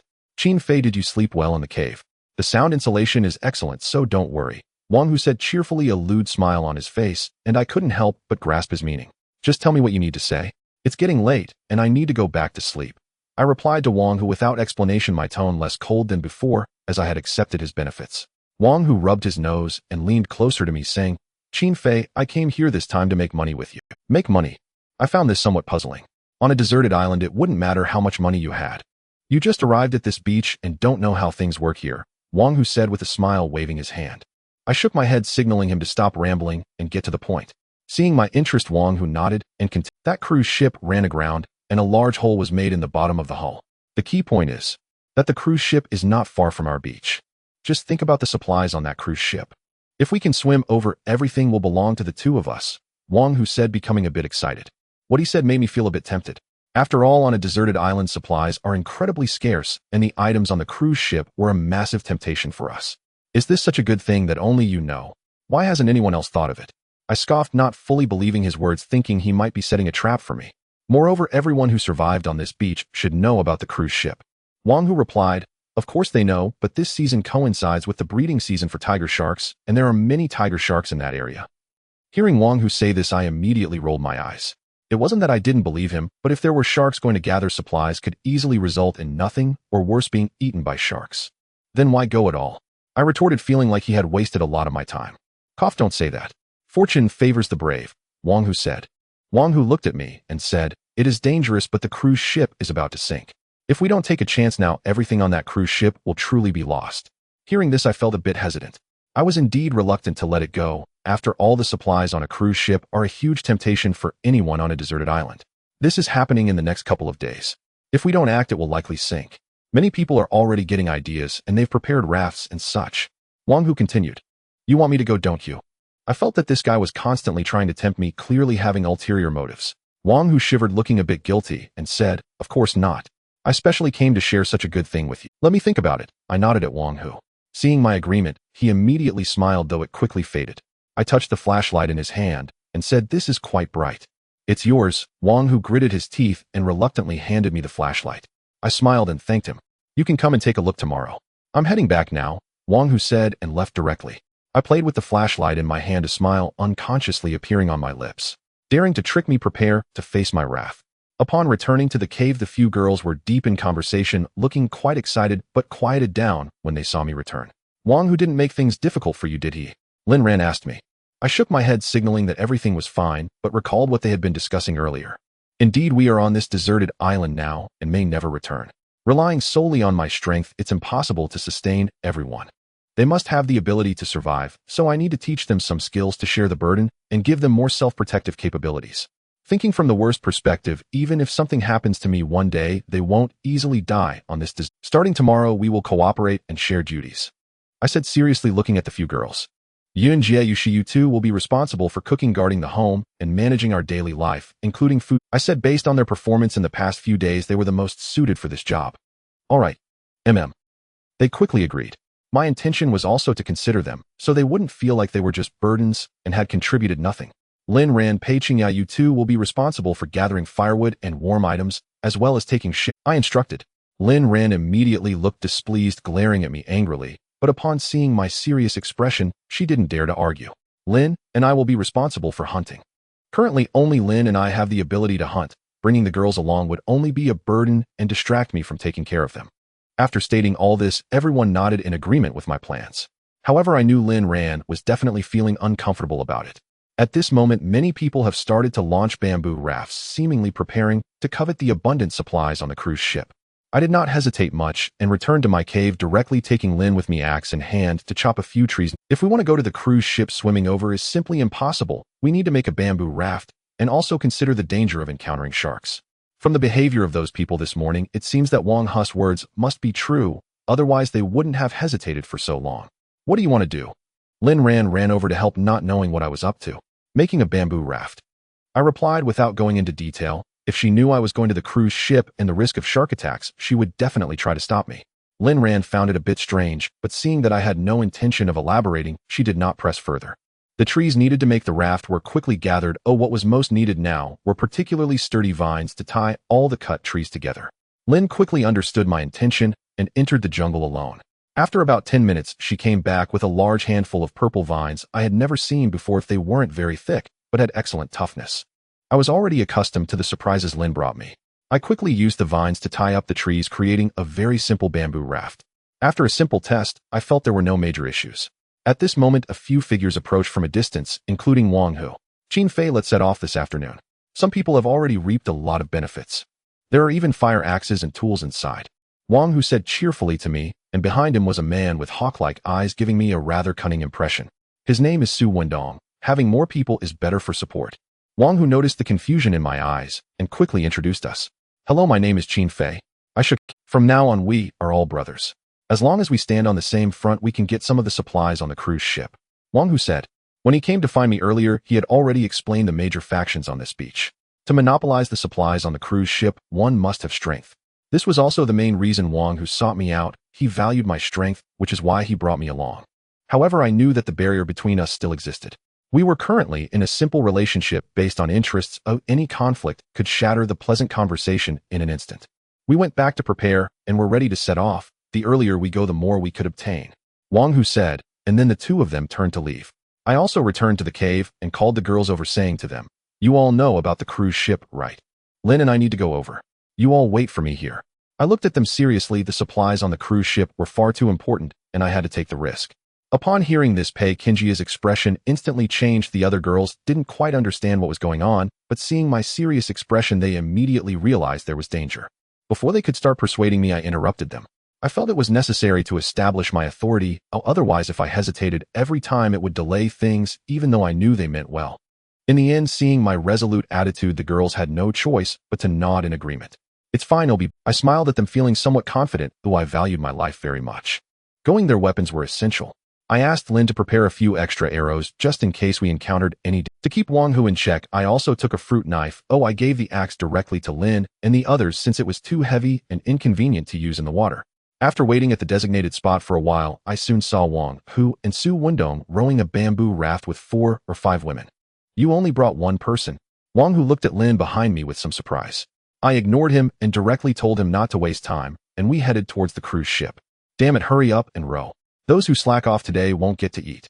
Seeing my raft moving faster than theirs, Wang Hu angrily scolded the women, slapping one of them in the face. These women were not the company's employees, who, although they were somewhat displeased with Wang Hu, they didn't bother to care since they were all his women.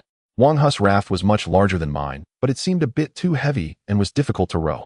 On my raft it was just Lin and me, and rowing was quite easy. The sea appeared quite calm, but I felt a bit uneasy. If we really encountered a tiger shark, it would likely lead to a serious situation. I could only pray that my luck wouldn't be that bad. Many people were already rowing their rafts towards the cruise ship with about a dozen rafts in total. I felt that if a conflict arose over the supplies, it could lead to a fierce battle. After 20 minutes of hard rowing over a distance of 600 to 700 meters, we finally approached the cruise ship. It still looked quite large, but since 2/3 of it had already sunk, the places we could board were limited. Wang Hu became anxious and immediately urged the women behind him to row faster. My raft with Lin and me was quite fast and soon drew near to the cruise ship.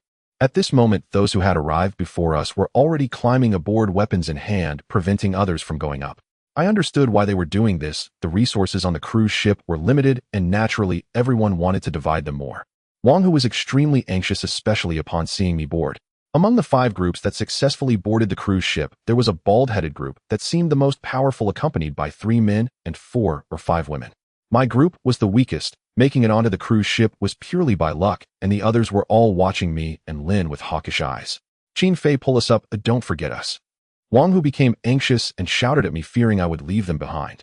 I nodded, signaling Wang Hu and Su Wendong to position their raft towards me.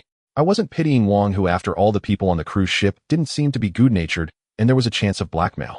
Pulling Wang Hu over would also superficially enhance our momentum, making it less likely for those people to act against us. Thank you, good brother. With my help, Wang Hu's group also boarded the cruise ship, cheerfully patting me on the shoulder. You two stay here, the rest of us will go search for supplies. Wang Hu turned to the 2 women beside him, also to prevent others from boarding the cruise ship. I frowned as the other groups began to loot. We were currently on the deck of the cruise ship, which was filled with drinks and juice. Hurry and eat. I called to Lin, who found it quite novel, and picked up a bag of chips to play with. She had never seen such a thing. At my gesture, she understood my meaning and realized that these things were edible.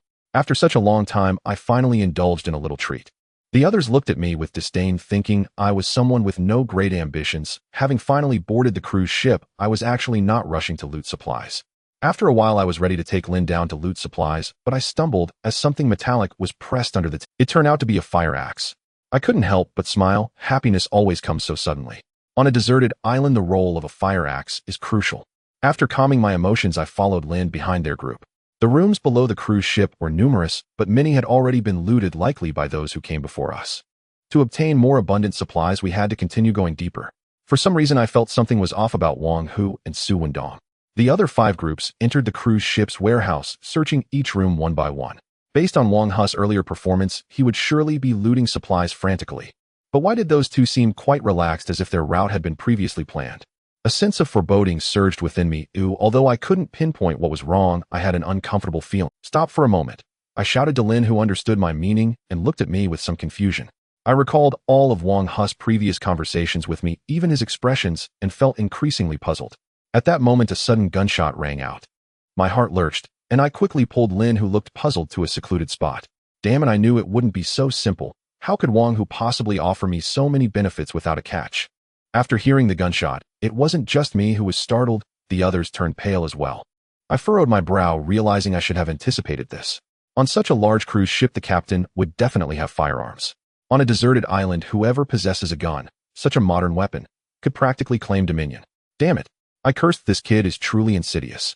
I can't believe I initially overlooked these details. His familiarity with this cruise ship must have something to do with Su Wendong. Hello everyone, haha, why stop now? As we all paused, Wang, whose triumphant laughter echoed from a distance. He approached step by step, holding a standard revolver. His face was radiant with pride as he surveyed everyone present, with Su Wendong trailing behind him. Clearly they had struck some deal in the shadows.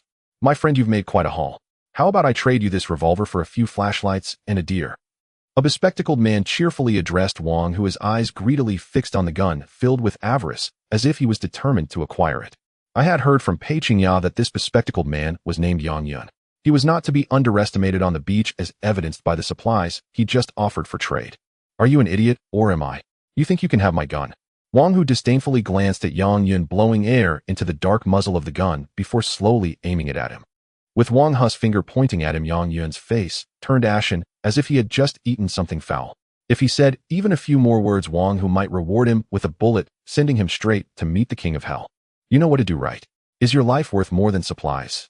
Wang Hu looked at Yang Yun with a smug grin. Don't push your luck, we may meet again someday. Yang Yun's face darkened, unwilling to part with what he had worked hard to acquire. Then came a loud bang. Wang Hu swiftly pulled the trigger, and a spray of blood erupted from Yang Yun's thigh, making the scene gruesomely vivid. Ah! Yang Yun cried out in anguish, veins bulging on his face, looking somewhat grotesque. Cold sweat poured down his forehead as he gasped. I'll give you everything. Blood gushed from his thighs, soaking the floor, causing everyone present, including me, to draw a sharp breath. Lin beside me was also startled, as she probably had never seen a gun before and couldn't fathom its destruction. I reassured her a few times, but to claim I wasn't scared would be a lie. I was a bit anxious, being the one with the greatest enmity with Wang Hu here. He definitely wouldn't let me off easily. In fact, the women in the cave, Lin Ran, Su Shiyun, Han Yushi, and even Pei Qingya, might also fall victim to Wang Hu's treachery. I gritted my teeth. No matter what, I cannot die. This is how it should be. Don't mess with me, or I'll give each of you a bullet. Wang Hu laughed triumphantly, looking wildly at everyone present. Although those people were particularly unhappy compared to the supplies obtained from the cruise ship, their lives were more precious, and one by one they complied with Wang Hu's demands. You go make a raft and head back. You don't have to wait for me, I said to Lin, who looked at me with confusion. I had no choice but to gesture a few times before she barely understood my meaning. Lin seemed to realize the situation was unfavorable for me and was reluctant to leave. I put on a stern face, feigning anger, and only then did she leave, looking aggrieved. If Lin were by my side, who knows what outrageous things Wang Hu might do. It's better for her to leave than for both of us to fall into his hands. Those people placed all the supplies they had in front of Wang Hu, a staggering bounty that made me a bit envious. If it weren't for the gun in Wang Hu's hand, I would have rushed over with an axe and wouldn't have recognized him afterward. Qin Fei, we need to have a chat, and I have to thank you for this, Wang Hu said with a sly grin, suddenly making the From my position, Wang Hu couldn't see me. I didn't want to step out right away. In this situation, I had no opportunity to resist and could only let Wang Hu have his way. Qin Fei, are you not coming out? If I go back and find your women, don't blame me for being impolite. Seeing I didn't come out, Wang Hu was in no rush, his face breaking into a lewd grin. I instantly knew what wicked thoughts he was harboring. Damn it, don't let me fall into your hands. I cursed fiercely in my heart, realizing I should have dealt with this fool, but I had no choice and could only brace myself to step out. I had no other option but to comply with Wang Hu's wishes. Qin Fei, thanks to you. If it weren't for you, I wouldn't have made it onto the cruise ship. Truly a good brother. Wang Hu feigned a cheerful expression as he looked at me, even patting my shoulder. If it weren't for the gun pressed against the trigger, I might have actually believed his deceit. Upon Wang Hu's words, everyone else shot me vicious glares, as if blaming me for bringing such a disaster upon them. Damn it, stop fanning the flames of hatred. I felt incredibly frustrated. I couldn't show my displeasure on my face, so I forced a humble expression and said, it's only right, it's only right. Wang Hu was rendered speechless by my shamelessness, suddenly delivering a kick to my abdomen, growling, what do you mean by only right? I staggered a few steps to regain my balance, daring not to express my anger. I truly regretted falling into the hands of this fool Wang, who my heart felt half cold. Weren't you quite arrogant before? Why are you so lowly now? Wang Hu scolded, pointing at me, his saliva spraying my face, exuding a foul odor. How long has this fool gone without brushing his teeth? Go die. Wang Hu shouted, directly aiming the gun. The dark muzzle was aimed directly at me, and my heart sank, but felt like I was closer to death than ever. But I didn't lose my composure. After all, I had been a special forces soldier in the military, not afraid of death. Wang Hu looked at me, in surprise, seemingly taken aback by my reaction. His expression shifted as he said, I can't let you die so easily. I want to play with Su Shiyun right in front of you. Haha. My eyes seemed to blaze with fire as I directed my words at Wang Hu. If you have the guts, come at me directly. Don't you dare lay a hand on a woman. Hearing Wang Hu planning to harm the woman beside me, I felt an overwhelming urge to rush over and fight him. The scene was already playing out in my mind. Stop your nonsense and kneel before me. Wang Hu kicked me hard in the chest, his strength particularly fierce, as if he wanted to vent his anger on me. I stood tall, even in such circumstances, maintaining my last shred of dignity. A man kneels to heaven and earth, but should never kneel before such a scoundrel.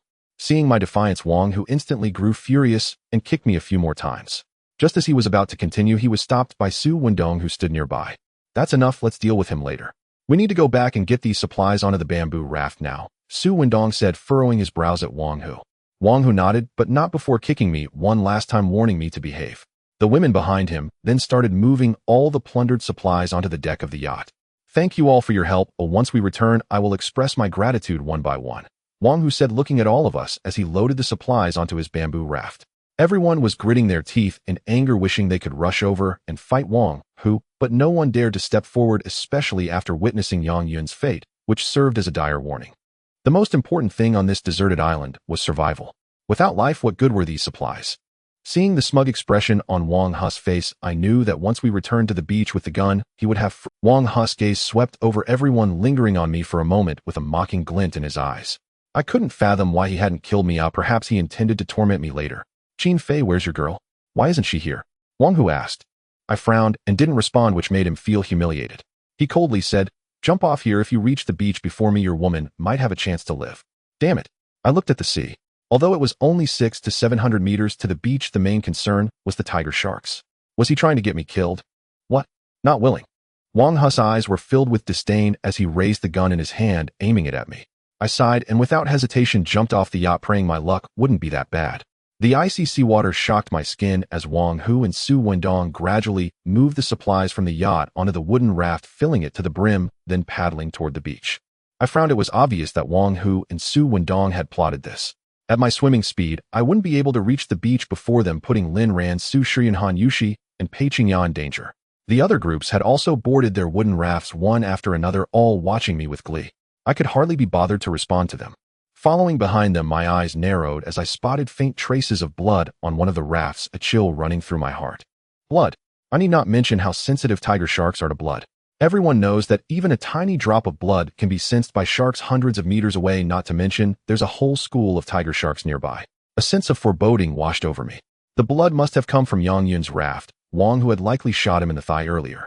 In such an environment, without any medicine to stop the bleeding, I felt increasingly anxious as the blood seeped into the ocean. Sure enough, several crescent-shaped gray fins appeared not far from the surface. I gasped in the water. Humans had no chance against such monstrous beasts. In my heart, I cursed Wang Hu and his whole family. Damn it, tiger sharks. Tiger sharks. At this moment, the bald guy also noticed something was off in the distance. Everyone tensed up. Yang Yun's face was pale, likely due to excessive blood loss. He was probably doomed, considering there was no means to stop the bleeding on this deserted island. The medical kit on the yacht had already been claimed by Wang Hu. I'm dead. You all won't survive either. Ha! Yang Yun laughed maniacally, his face ashen, blood pouring from his leg. Everyone's expressions changed. Yang Yun was ready to take us all down with him. Let's all die together. Just then Yang Yun suddenly pulled out a maritime knife, probably found on the yacht, and without a word stabbed it into his own leg. Damn it, you madman. Have you lost your mind? Wang Hu's eyes were filled with fear. After all, so many tiger sharks were not to be trifled with. Especially now during the tiger shark's breeding season, their temperament would be even more volatile. It seemed our group was destined to become shark bait. And the most dangerous one was me. Damn it, I was still swimming. If a tiger shark bit me, it would probably be just one bite, no chewing required. I'm done for. I'm going to die. I'm going to die. I told you we shouldn't have come here. Heavens save me. Everyone was in despair, staring at Yang Yun. Not only had Wang Hu robbed the supplies, but now he was also going to risk his life alongside Yang Yun. This was the legendary case of losing both the woman and the soldiers. Each person's face looked as if they had eaten something rotten, including mine. Come up quickly. At that moment, I suddenly heard a woman's voice and turned my head to look. A beautiful girl around 17 or 18 years old with delicate features and skin as smooth as fine mutton fat. Especially her clear eyes, devoid of any impurities, gave her an ethereal aura, almost like a celestial being. Even in such a perilous situation, I couldn't help but steal a few more glances, as she was simply too pure. Seeing me in a daze, she waved her slender hand in front of me, bringing me back to reality. I immediately climbed onto her raft. Most importantly, she was the only one on the raft. Thank you. I hesitated for a moment before finally uttering those words. She brushed her hair back, showing a mix of tears and laughter, and pointed to a spot not far away. I awkwardly smiled as well. From the looks of it, I was likely to die here. However, I must admit that since arriving on this deserted island, my luck with romance had significantly increased. I encountered various beautiful women wherever I went. Why hadn't I had such luck before? Before I could think further, Wang Hu and the bald man started paddling like crazy. I stared at their actions in disbelief. Oh, were they trying to race with the tiger sharks? Some people quickly paddled ahead of Wang Hu due to the lack of supplies on their raft. Wang Hu, seeing this, immediately panicked, cursing loudly, seemingly blaming the women for not pulling their weight, and frantically started throwing the supplies from the raft into the sea. I felt a pang of sorrow. These supplies were like non-renewable resources on this deserted island. But there was no alternative. Compared to supplies, life was far more important. Yang Yun's frantic actions soon attracted the tiger sharks. Just looking at those exposed dorsal fins, there were at least 5. One swam right past my raft, startling the pure beauty beside me, her delicate face filled with fear as she kept patting her chest. With a splash, a tiger shark suddenly leaped out of the water, its massive jaws filled with teeth, chilling everyone's hearts. Yang Yun's raft was immediately overturned, and he fell directly into the water. In Yang Yun's eyes, there was no fear, only a cold ruthlessness, as if he had already succumbed to despair. Since Wang Hu shot him, he had lost all hope of survival on this island. 4 or 5 tiger sharks rushed in, tearing at Yang Yun with wild ferocity, the pungent smell of blood mingling with the salty seawater assaulting our senses. The sea quickly turned red with blood, and under the blazing sun the scene resembled a doomsday scenario, chilling everyone's hearts. The little beauty beside me covered her eyes, unable to bear the bloody scene. I even saw some entrails floating on the surface. Even I couldn't help but feel nauseous. I had never felt such powerlessness before the ocean's behemoths. This time, I truly understood. The scent of blood drove the tiger sharks into a frenzy, their tempers growing more violent as they swam around restlessly. People immediately panicked, fearing they would meet the same fate as Yang Yun, paddling desperately. Let them die. Wang Hu suddenly shouted, kicking one of the nearby women into the water. Help, brother Hu. The woman's face turned pale, trembling all over, and with a splash her fall into the vast sea seemed insignificant, yet it stirred chaos.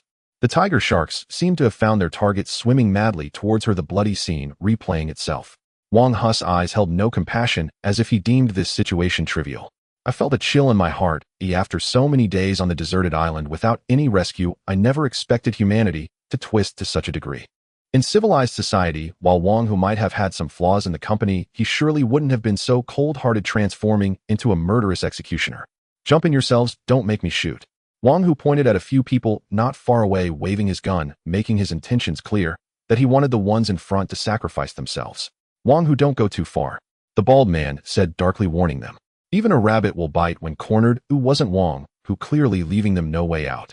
Wang Hu's intentions were obvious. He wanted to use those people to draw the tiger shark's attention, buying himself a chance for survival. I'll fight you, Wang Hu. At that moment, a woman beside Wang Hu suddenly shouted, grabbing him tightly and jumping into the sea. Everyone was taken aback, including Wang Hu himself, who hadn't expected to be betrayed by someone so close. The woman seemed to have been deeply affected, likely due to Wang Hu having just forced a woman to her death.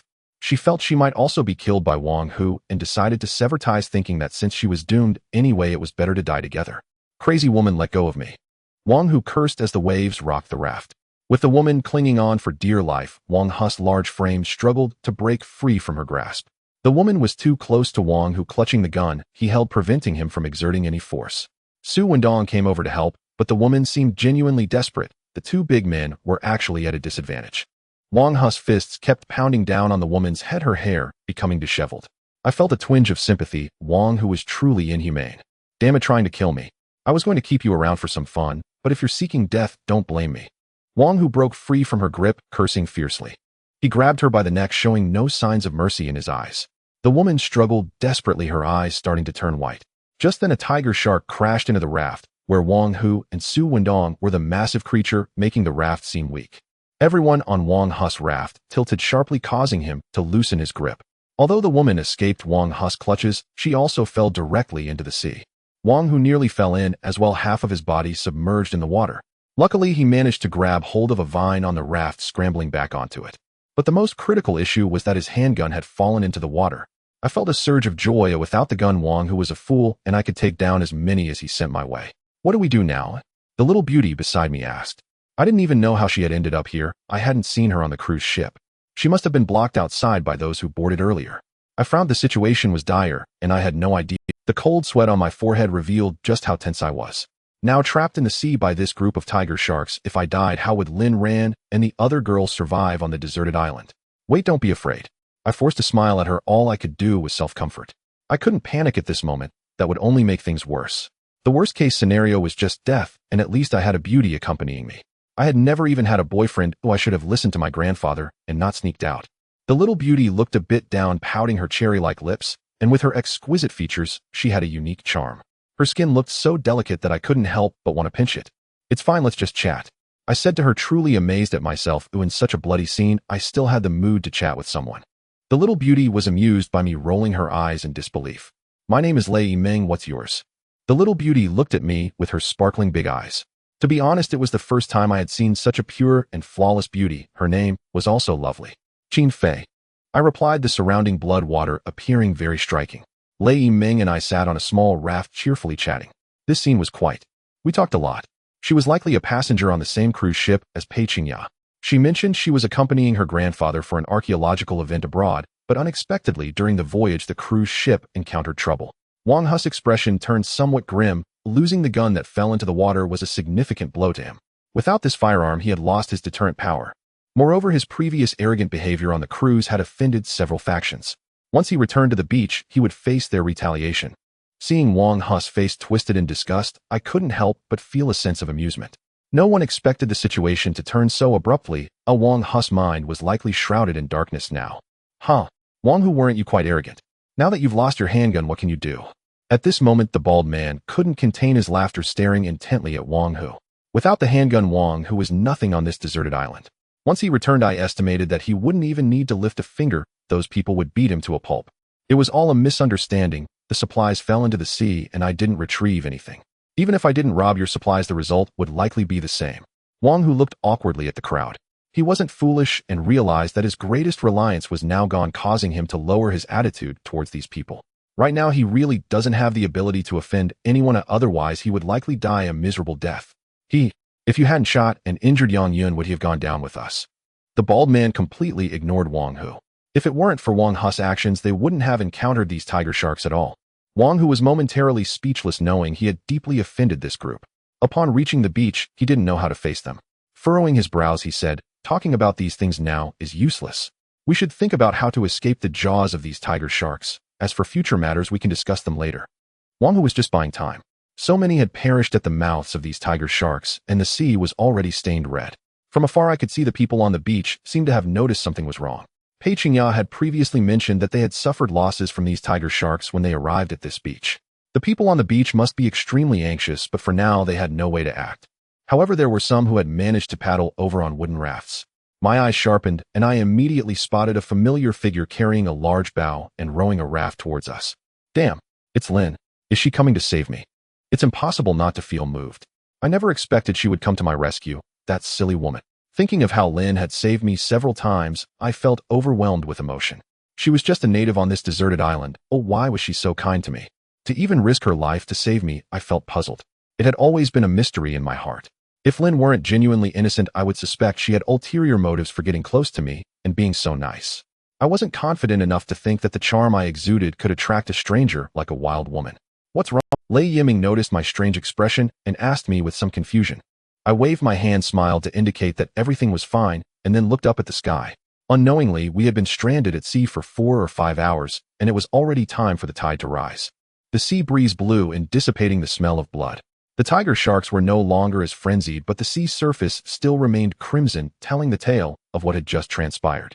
If it takes too long, these tiger sharks should retreat soon. I turned to Lei Yiming and spoke, feeling a sense of relief wash over me, considering it a small blessing amidst the misfortune. With the tide rising, these tiger sharks shouldn't linger in shallow waters. After all, if they were washed ashore by the waves, they could easily become stranded. At this moment, Lin was paddling her raft not far from me. However, there were still 3 or 4 tiger sharks lurking around, eyeing her with suspicion, so she didn't dare come closer, only watching me anxiously. I smiled at her, signaling that everything was fine. As long as we waited for the tiger sharks to leave, we should be safe. With this thought, I felt a sense of relief at surviving this ordeal. Once I return, I will definitely make sure to deal with that fool Wang Hu. Damn it, he almost got me killed. Do you know her? Suddenly, Lei Yiming behind me spoke, her eyes filled with confusion. I replied, feeling a stiffening sensation. It seemed that Lei Yiming had something else on her mind. From her expression, I could tell she appeared somewhat puzzled. What's wrong? I glanced at her with a hint of guilt, surprised. Could it be that Lei Yiming had noticed something unusual about Lin? She isn't normal, is she? Lei Yiming said softly, her sparkling eyes fixed on me. I felt a bit awkward and forced a smile, saying cough cough. What's abnormal about her? She just likes to carry a bow and arrow. After all, hunting in the jungle is all about survival. I mean, she's a wild person from the deserted island. Lei Yiming said, and at that moment it felt like my mind had exploded. She actually knew about Lin being a wild person. Normal clothes, logically, there was no reason to she's a wild person from the deserted island. Lei Yiming said, and at that moment it felt like my mind had exploded. She actually knew about Lin being a wild person. Seeing Lei Yiming's earnest expression, I knew it was impossible to deny it any longer. I looked at her helplessly and said yes. How did you find out? Have you seen wild people from deserted islands before? There was only one possibility, otherwise how would Lei Yiming brushed her hair and squinted her eyes into two crescent moons, saying, that's not it. My grandfather told me about the necklace of bone teeth she wears on her chest. My grandfather mentioned it was from some tribe, but I can't remember the specifics clearly. Wait a minute. Did you meet her on the deserted island? Lei Yiming's eyes widened in disbelief as she looked. What's wrong? Is something off? I looked at Lei Yiming with some confusion, sensing her reaction was It seemed Lei Yiming must know some insider information, instantly igniting my curiosity about Lin and even this mysterious deserted island, making me eager to uncover the truth. I can't remember. When my grandfather told me, I wasn't paying much attention, and now I can only go back and ask. Lei Yiming looked a bit embarrassed as she gazed at me, which left me somewhat speechless. Was she joking with me? I smiled and gestured that it was fine, recalling that she had mentioned her grandfather was an archaeologist, likely knowing more about these mysterious things than I did. Where is your grandfather? I asked her, feeling a surge of excitement. As long as I could find Lei Yiming's grandfather, we might have a breakthrough regarding the mysteries of this deserted island. I don't know. My grandfather suddenly went missing a couple of days ago, Lei Yiming said, looking at me with a hint of grievance, her mood evidently dampening. Although I felt a bit disappointed, I couldn't say much. After all, Lei Yiming must be feeling worse than I was. It was her. However, it seemed impossible to get information about this deserted island and Lin from Lei Yiming's grandfather. The island is so vast, where could I even search? But Lei Yiming said her grandfather disappeared suddenly, which might suggest there was more to the story. The tiger sharks are gone. We are not dead. Haha. We are not dead. Thank heavens. At that moment, the remaining tiger sharks swam away, and everyone started cheering. Some of the men even couldn't help but cry, and as for the girls, it goes without saying. At this time, Lin also paddled over to me. Seeing that I was fine, she raised her hand and made a gesture. Although I couldn't understand it, it felt like a prayer among her tribe. Let's go back. Seeing that the immediate danger had passed, I felt a sense of relief wash over me. This was the best outcome, no one was hurt, and we even acquired a fire axe. When I previously told Lin to leave, I had given her the axe. From this perspective, we were quite fortunate.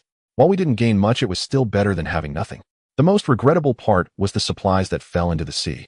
Thinking about how those things were lost made my heart ache a bit. I could only place the blame on that fool Wang. After returning to the beach, Lin, Ran, Su Shiyanhan Yushi, and Pei Qingya were already waiting for me on the sand.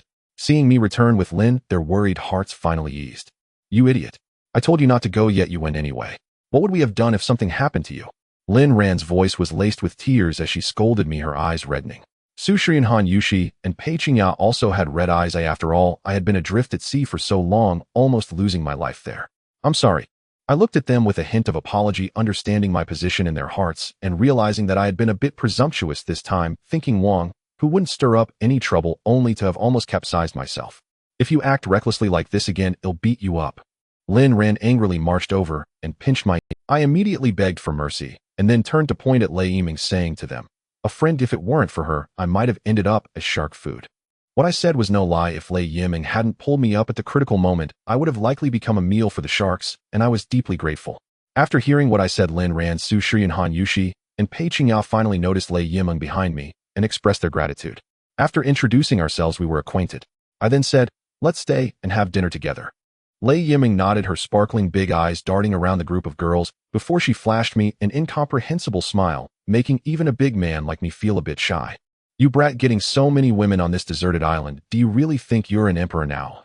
Walking behind Lin Ran leaned close and whispered to me, casting a resentful glance my way. It seemed she was somewhat displeased with me bringing women back to the cave so frequently. If it were just one girl, that would be fine, but every girl was stunning and had her own unique charm. It can't be my fault. Who told my charm to be so great? I don't want this either. Lin Ran, are you a bit jealous? I said with a smile, placing a hand on her shoulder. I'd be a little jealous. It can't be my fault. Who told my charm to be so great? I don't want this either. Lin Ran, are you a bit jealous? I said with a smile, placing a hand on her shoulder.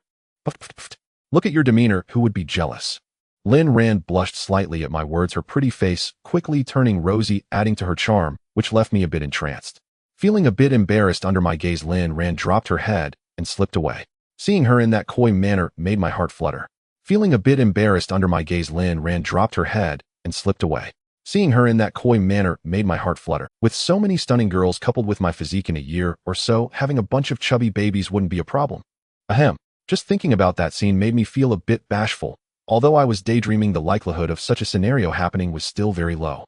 By nightfall, under the culinary skills of Su Shiyun and Han Yushi, using simple ingredients, our group gathered around a large bonfire, savoring the hard-earned food, feeling quite content. At that moment, I didn't want to do anything else. I just wanted to enjoy their company. After all, having endured so many dangers, being alive was already a kind of enjoyment. Lin Ran, Su Shiyun, Han Yushi, and Pei Qingya quietly listened to me recount my encounter at sea, especially when I mentioned Wang, who holding a gun. A chill ran through all of them, and they felt tense about what would happen next. When they heard about the appearance of the tiger shark, their hearts immediately hung in the balance, and they dared not even breathe. I could sense their nervousness. After all, in civilized society, they were girls who had never witnessed bloody scenes and had naturally never encountered a deep-sea predator like the tiger shark. By the time I finished telling the entire story from start to finish, their hearts were filled with mixed emotions, and they didn't know. You must never engage in such dangerous activities again. If something happens to you, what will we do? Su Shiyun said to me, her eyes filled with tenderness as she looked at me. Qin Fei, let's just live peacefully on this deserted island, Han Yushi said softly as she looked at me. I nodded and assured them that I would not engage in such dangerous activities again, as so much had happened in the past. Not only did I encounter the big bear, but today it was also the tiger shark. I felt quite unlucky myself. At that moment, the little creature also let out a few cries. After all this time, it had grown quite a bit since I first. Hey, isn't that a cave lion? At this moment, Lei Yiming also spotted the little creature and immediately showed a curious expression.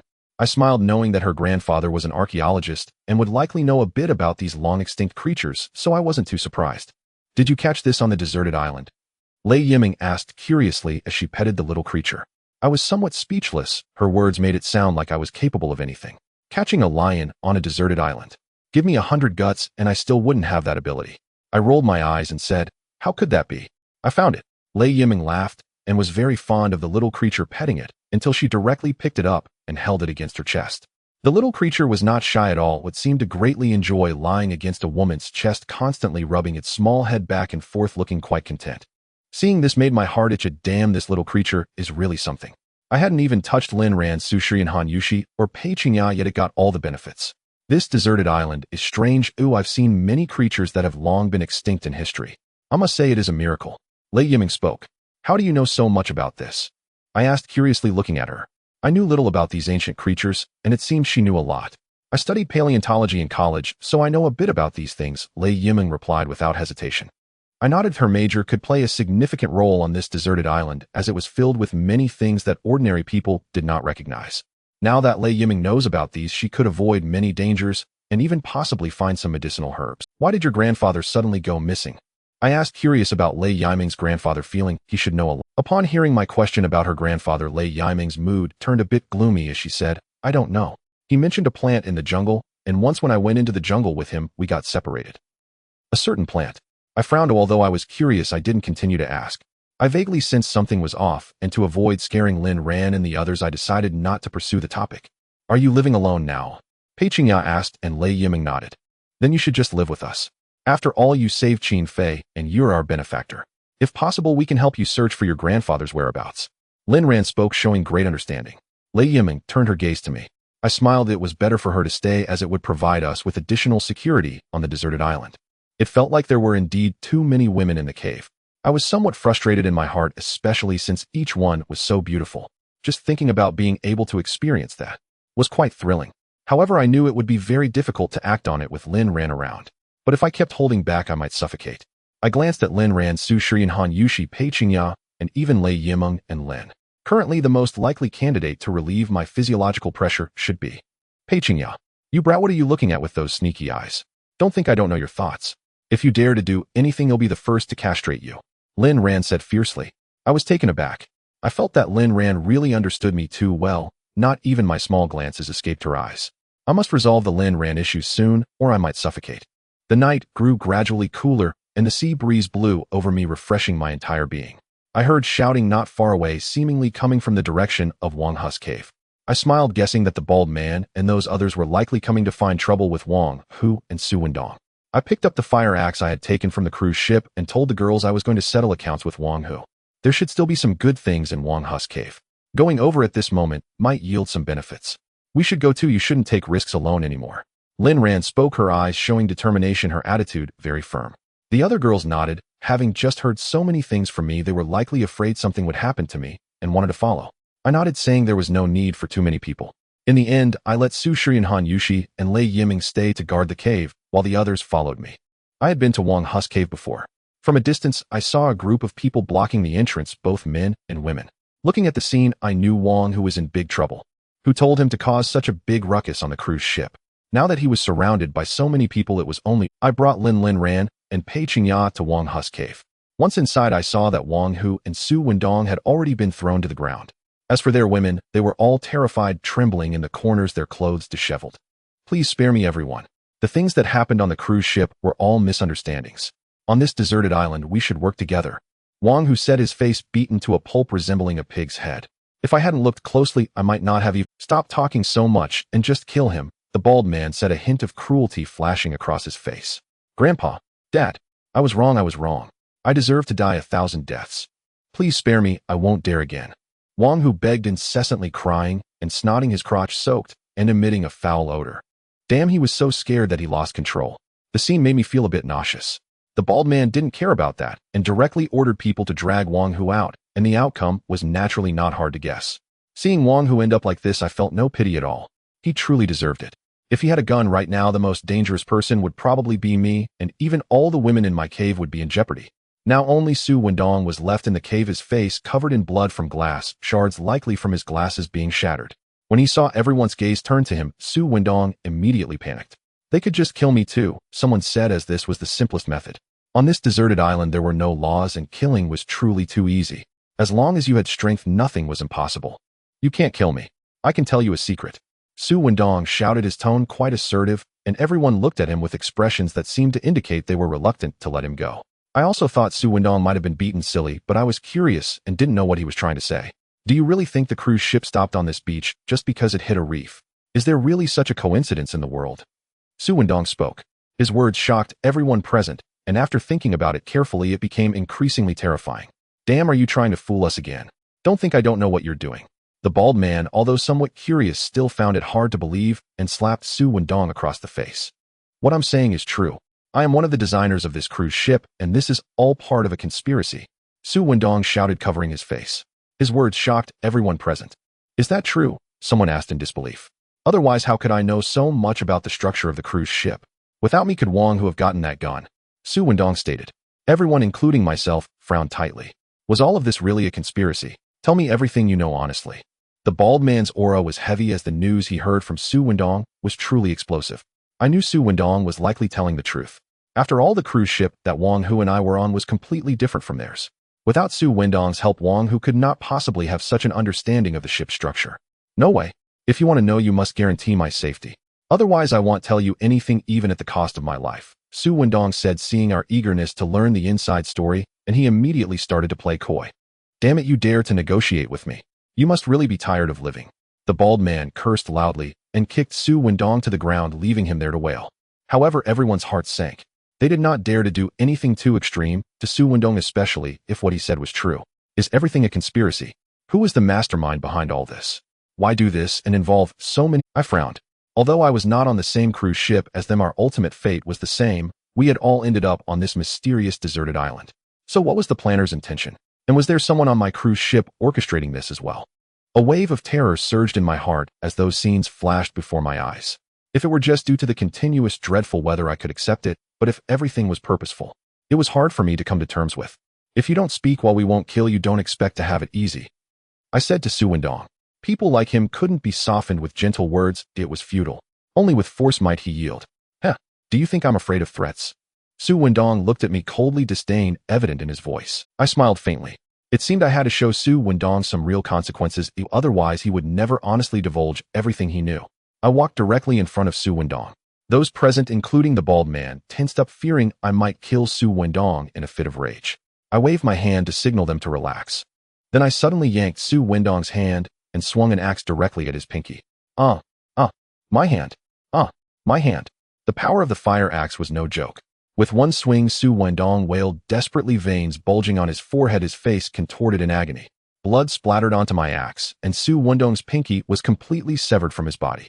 Everyone present gasped, including Lin Ran and Pei Qingya, who were shocked that I could be so cruel. The bald man's face showed signs of daze. The reason I did this was twofold. First, I aimed to break Su Wendong's psychological defenses. Second, I wanted others to know that Qin Fei was not someone to be trifled with. That way there wouldn't be so many people eyeing me maliciously in the future. Even if they did, they would have to think twice. I'll ask you one last time. Will you speak? I asked coldly, holding Su Wendong's hand. No matter how fiercely he struggled, I raised the axe above my head and swung it down sharply. I'll talk. I'll talk. Su Wendong shouted desperately, his eyes filled with fear, truly terrified by my madness.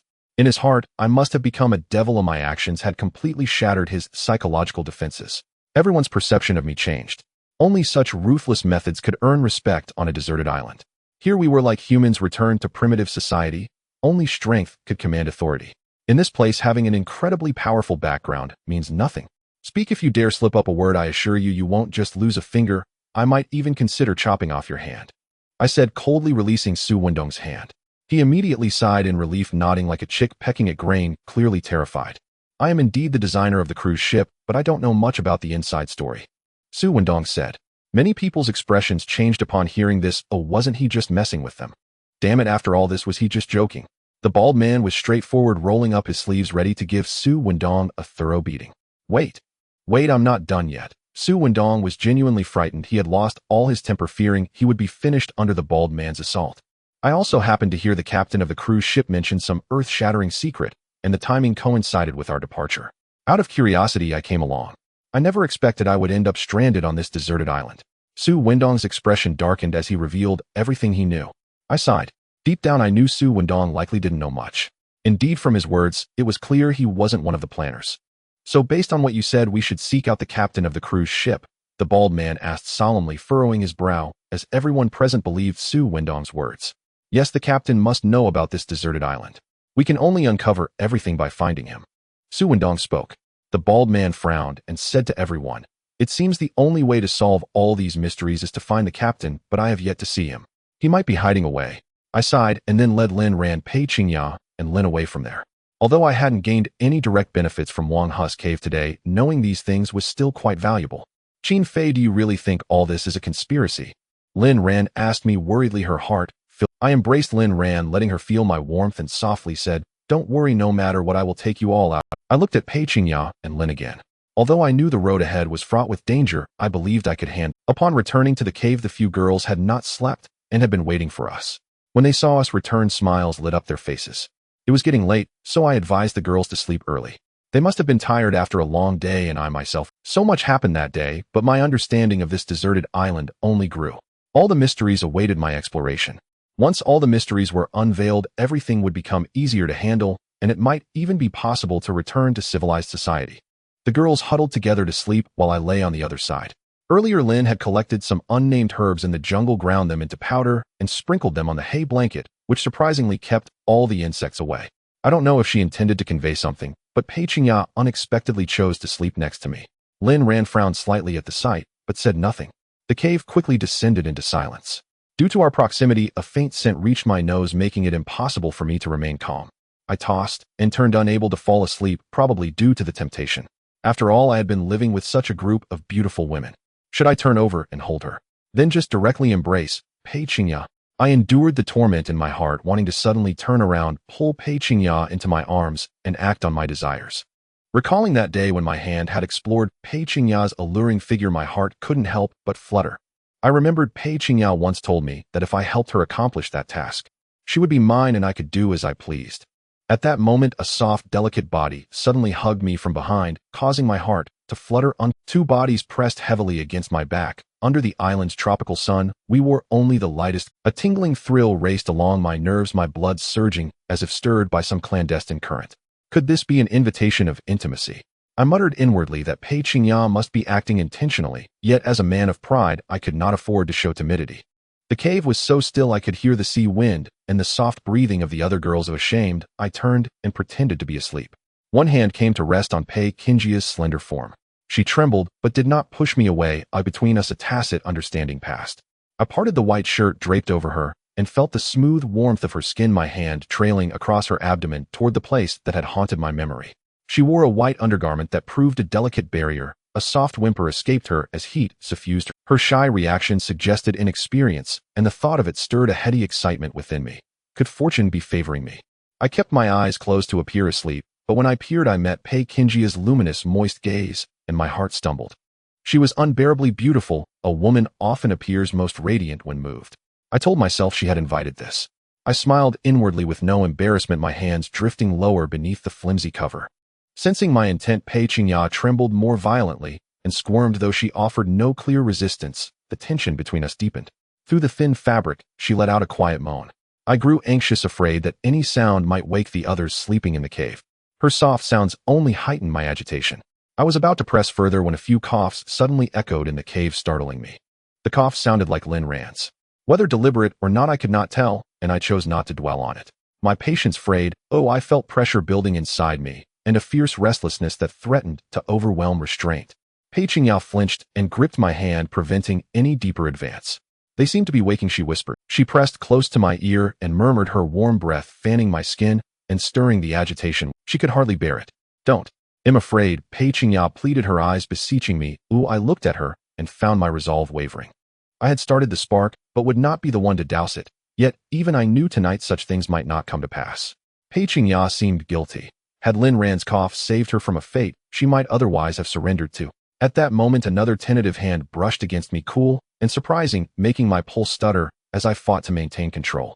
Pei Qingya's voice was a soft whisper by my ear as she made a bold, intimate gesture, swiftly resolving the hesitation that had lingered between us. She had no experience in such matters, but despite my conflicted feelings, a strange gladness rose within me, evidence perhaps of her innocence. She fumbled for a while, perhaps 10 minutes, and then with a low, sultry murmur at my ear, she only fanned the flames of my longing. Prolonged restraint could not be healthy, I thought. My eyes lingered on Pei Qingya's beguiling lips, and a wayward impulse took hold. If she were willing. Pei Qingya caught my intent. Though the darkness concealed her face, I imagined her cheeks flushed crimson. No. Pei Qingya glanced at me with refusal, perhaps finding the idea hard to accept. She shifted her body, presenting herself in a different posture. I could no longer restrain myself easily. In that cramped cave surrounded by so many, a dangerous arrogance welled inside me, an urge to dominate. I reached for Pei Qingya's slim waist and began to move forward, but seeing the fear in her eyes, I hesitated and drew back, unable to press her further. She saw I was earnest, and with a heavy resignation settled into a silence that left us both caught between desire and shame. She bit down on my wrist. I understood what this meant. From now on Pei Qingya would belong to me. That night was destined to be a quiet one. Although both Pei Qingya and I tried hard to restrain ourselves, we still ended up making a bit too much noise. The people in the cave must have been awakened by the noise, but at that moment I couldn't be bothered with it all. After all, we should cherish the present. When I woke up the next day, everyone in the cave seemed to have an unspoken understanding and did not mention the previous night's events, but the looks the girls gave me were quite unusual. You seemed to sleep very well last night, Lin Ran suddenly said as she came over to me during breakfast, her gaze lingering on me, causing my face to flush. Fortunately. I smiled at Lin Ran, pondering that she must have been awake last night. Regardless, it was my first time indulging on this deserted island. There were many people on this beach, and occasionally vendors set up stalls outside. Pei Qingya told me that as long as there were suitable goods, exchanges could be made. I approached one of the stalls run by a woman in her 30s whose appearance was average and whose clothes were ragged, clearly indicating that she had not been faring well on the deserted island. How much for this? I asked, awkwardly pointing to a package of Sophie brand sanitary pads in front of her stall, surprised that such items were even for sale. With so many women in the cave, sanitary pads had become an essential item. I remembered that the last time Lin Ran and Su Shiyun had their period, they had to make do with torn cloth strips. 30 small yellow fish, the middle-aged woman said, looking at me with a blank expression, her eyes weary, likely from many days of hunger. I was a bit surprised, but nodded, exchanging 30 small yellow fish for a package of sanitary pads, then turned to look at other stalls. "You must have a lot of women, right?" Just as I was about to leave, the middle-aged woman suddenly spoke, stepping in front of me. I was taken aback by her question, glancing at her. Her plump figure was clearly a sign of having gained weight. "Damn, is she implying she wants to be one of my women?" "No," I replied awkwardly. The woman seemed to realize I wasn't interested and said, "Handsome, you've misunderstood. I have something good. Do you want to take a look?" "What good thing?" I sighed in relief, but was also a bit curious. "This. You understand," the middle-aged woman said with a flirtatious smile, pulling out a pink vibrator from behind her. What the hell? No. I turned and fled, feeling speechless, and I never expected her to sell such items. As I looked at the other items laid out by various vendors, I could truly say it was a dazzling array: medical kits, maritime knives, daggers, condoms, and even spicy strips. I had my eyes on that medical kit. After all, it was easy to fall ill on a deserted island, and even a minor cold could be deadly. Having a medical kit would provide some assurance. However, the stall owner knew the importance of this item and was asking an exorbitant price. After everything that had happened, we had very little supplies left, which could not satisfy his demands. I needed to find some food to trade. I frowned. Hunting was undoubtedly the best method now, but I needed a powerful weapon to catch large beasts. A bow and arrow. A sudden spark of inspiration hit me. I recalled the bow and arrow Lin was carrying. I had touched it before, and the arrow shafts were made from a resilient type of wood with the string made from some beast's sinew. "Can you make a bow and arrow?" Once back in the cave, I directly asked Lin, pointing at the bow and arrow in her hands. She quickly understood and replied with a nod. "Yes, I'll take you to find the materials." I nodded, surprised by Lin's ability to learn languages. In just a few days, she had managed to speak reasonable Chinese. If this continued for a few months, we might be able to communicate normally. Saying this, I prepared to follow Lin deeper into the jungle, as she seemed to be ready to lead me to find materials for making the bow and arrow. "I want to go too," said Lei Yiming. At that moment, Lei Yiming spoke up. I nodded. She recognized the plants in the jungle and could help identify which ones had good resilience. As the three of us entered the jungle, we occasionally encountered other survivors at the edge of it all looking for food. Lin led me and Lei Yiming deeper into the jungle, where the number of people dwindled. I felt a bit anxious we might encounter some bizarre beasts. After wandering for a while, Lin stopped in front of a tall, ancient tree, its branches lush and its trunk sturdy. Even I, someone who knew little, could tell it was excellent material for making a bow. "This is a maple tree, but it doesn't quite look like it. Tropical climates aren't suitable for maple trees to grow," Lei Yiming said with some confusion, reaching out to touch the trunk, her beautiful eyes scanning it. At that moment, I couldn't be bothered to care what kind of tree it was. I grabbed the fire axe and struck the trunk. The ancient tree wasn't very thick, but its bark was harder than I had imagined. I almost had to exert all my strength, and after a long while I finally managed to leave a small cut. "Damn, why is it so hard?" I panted for a while, and after quite some time, I finally succeeded in felling the ancient tree, which was about 3 meters long. Although the wood was hard, it was surprisingly light. I could lift it by myself, indicating that the density of this wood was low, making it excellent material for crafting both the bow and arrows. Just as we were about to head back, we suddenly heard cries for help from not far away, mixed with the sounds of chatter. "Let's go check it out," I said to Lin and Lei Yiming, feeling something was off. The sounds resembled those of monkeys. Following the direction of the sounds, we didn't walk far before we spotted 2 very large monkeys nearby, surrounding 7 or 8 people. The leader was a man with a scar on his face, looking fierce and menacing. 2 women had already fallen to the ground, beaten into a pulp by the 2 big monkeys. In addition, there was a smaller juvenile monkey, and blood was splattered all around the ground, making me feel a bit nauseated. However, when I saw the scar-faced man leading them, my eyes narrowed in surprise, for he was none other than the scoundrel Pei Qingya had mentioned. Pei Qingya had previously asked me to help her kill a person, and if I hadn't seen him suddenly now, I might have almost forgotten about it. Remembering what Pei Qingya had said, I clenched my fists tightly.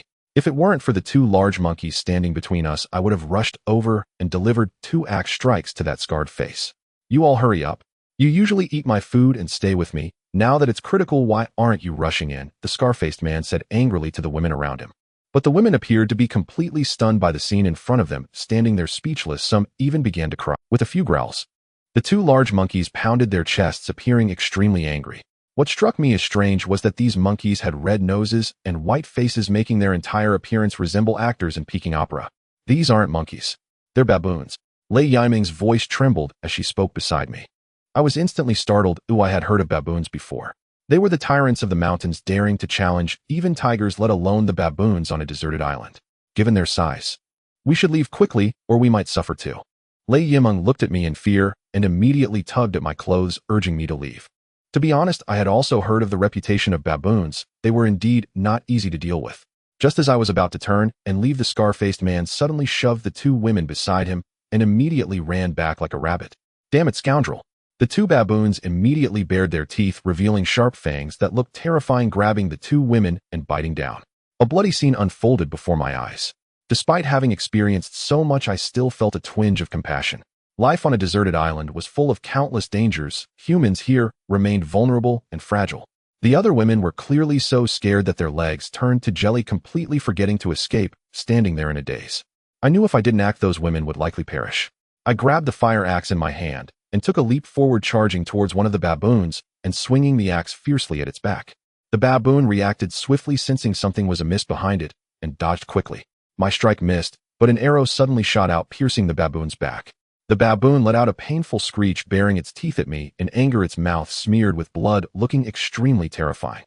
Its fangs were long, and I could even see the scraps of flesh in its mouth, which looked extremely terrifying. If it were to bite my neck, I would surely meet my end. Another mountain demon turned around and fixed its gaze on me. Being stared at by two such large mountain demons left me in shock, but I couldn't panic at that moment, otherwise I would truly be doomed. With a whoosh, the two mountain demons lunged at me like arrows released from a bow. I quickly narrowed my eyes and dodged their attacks, turning slightly aside, but it was too late. The speed of the two mountain demons exceeded my imagination. I only managed to evade one of their attacks, while the other mountain demon's claws swiped directly at my side. My shirt was torn open, and a burning sensation stung my nerves. Blood quickly flowed out, but I had dodged just in time, only scraping my skin, so there wasn't anything too serious. The two mountain demons seemed quite pleased, happily waving their claws, grinning as if they were laughing. Lynn quickly reacted. She lay in ambush and unleashed her bow, firing an arrow that struck one of the mountain demons directly in its eye. The mountain demon howled in fury, clawing at its eye, while the arrow pushed deeper, blood dripping down as it rolled on the ground in agony. Seizing this opportunity, I swung my axe at its foot. This was a fire axe, and with its eye injured, it had no chance to react. My strike quickly proved effective. I chopped into the ankle of the mountain demon, and I felt as if I might have even struck its bone. At that moment, the other mountain demon couldn't stand idly by and lunged at me. "Qin Fei, be careful," Lei Yiming shouted from the side. I was just about to pull out my fire axe when I felt a chill. Oh, it seemed to be stuck. Damn it. I cursed inwardly as the mountain demon charged at me. At that moment, I had no time to dodge. It knocked me to the ground, its large claws gripping my collarbone. Its sharp claws pierced my skin and blood flowed out incessantly. Seeing its red-nosed white face startled me. Its sharp fangs were poised to bite down on my neck. I desperately pushed against it with both hands, but this creature was incredibly strong. Its fangs pressed closer to my neck and sweat poured down my face. With just one bite, the mountain demon's fangs could pierce my jugular. I had no way to resist death. I even regretted my impulsiveness just moments ago. It truly validated the saying, if you don't court death, you won't die.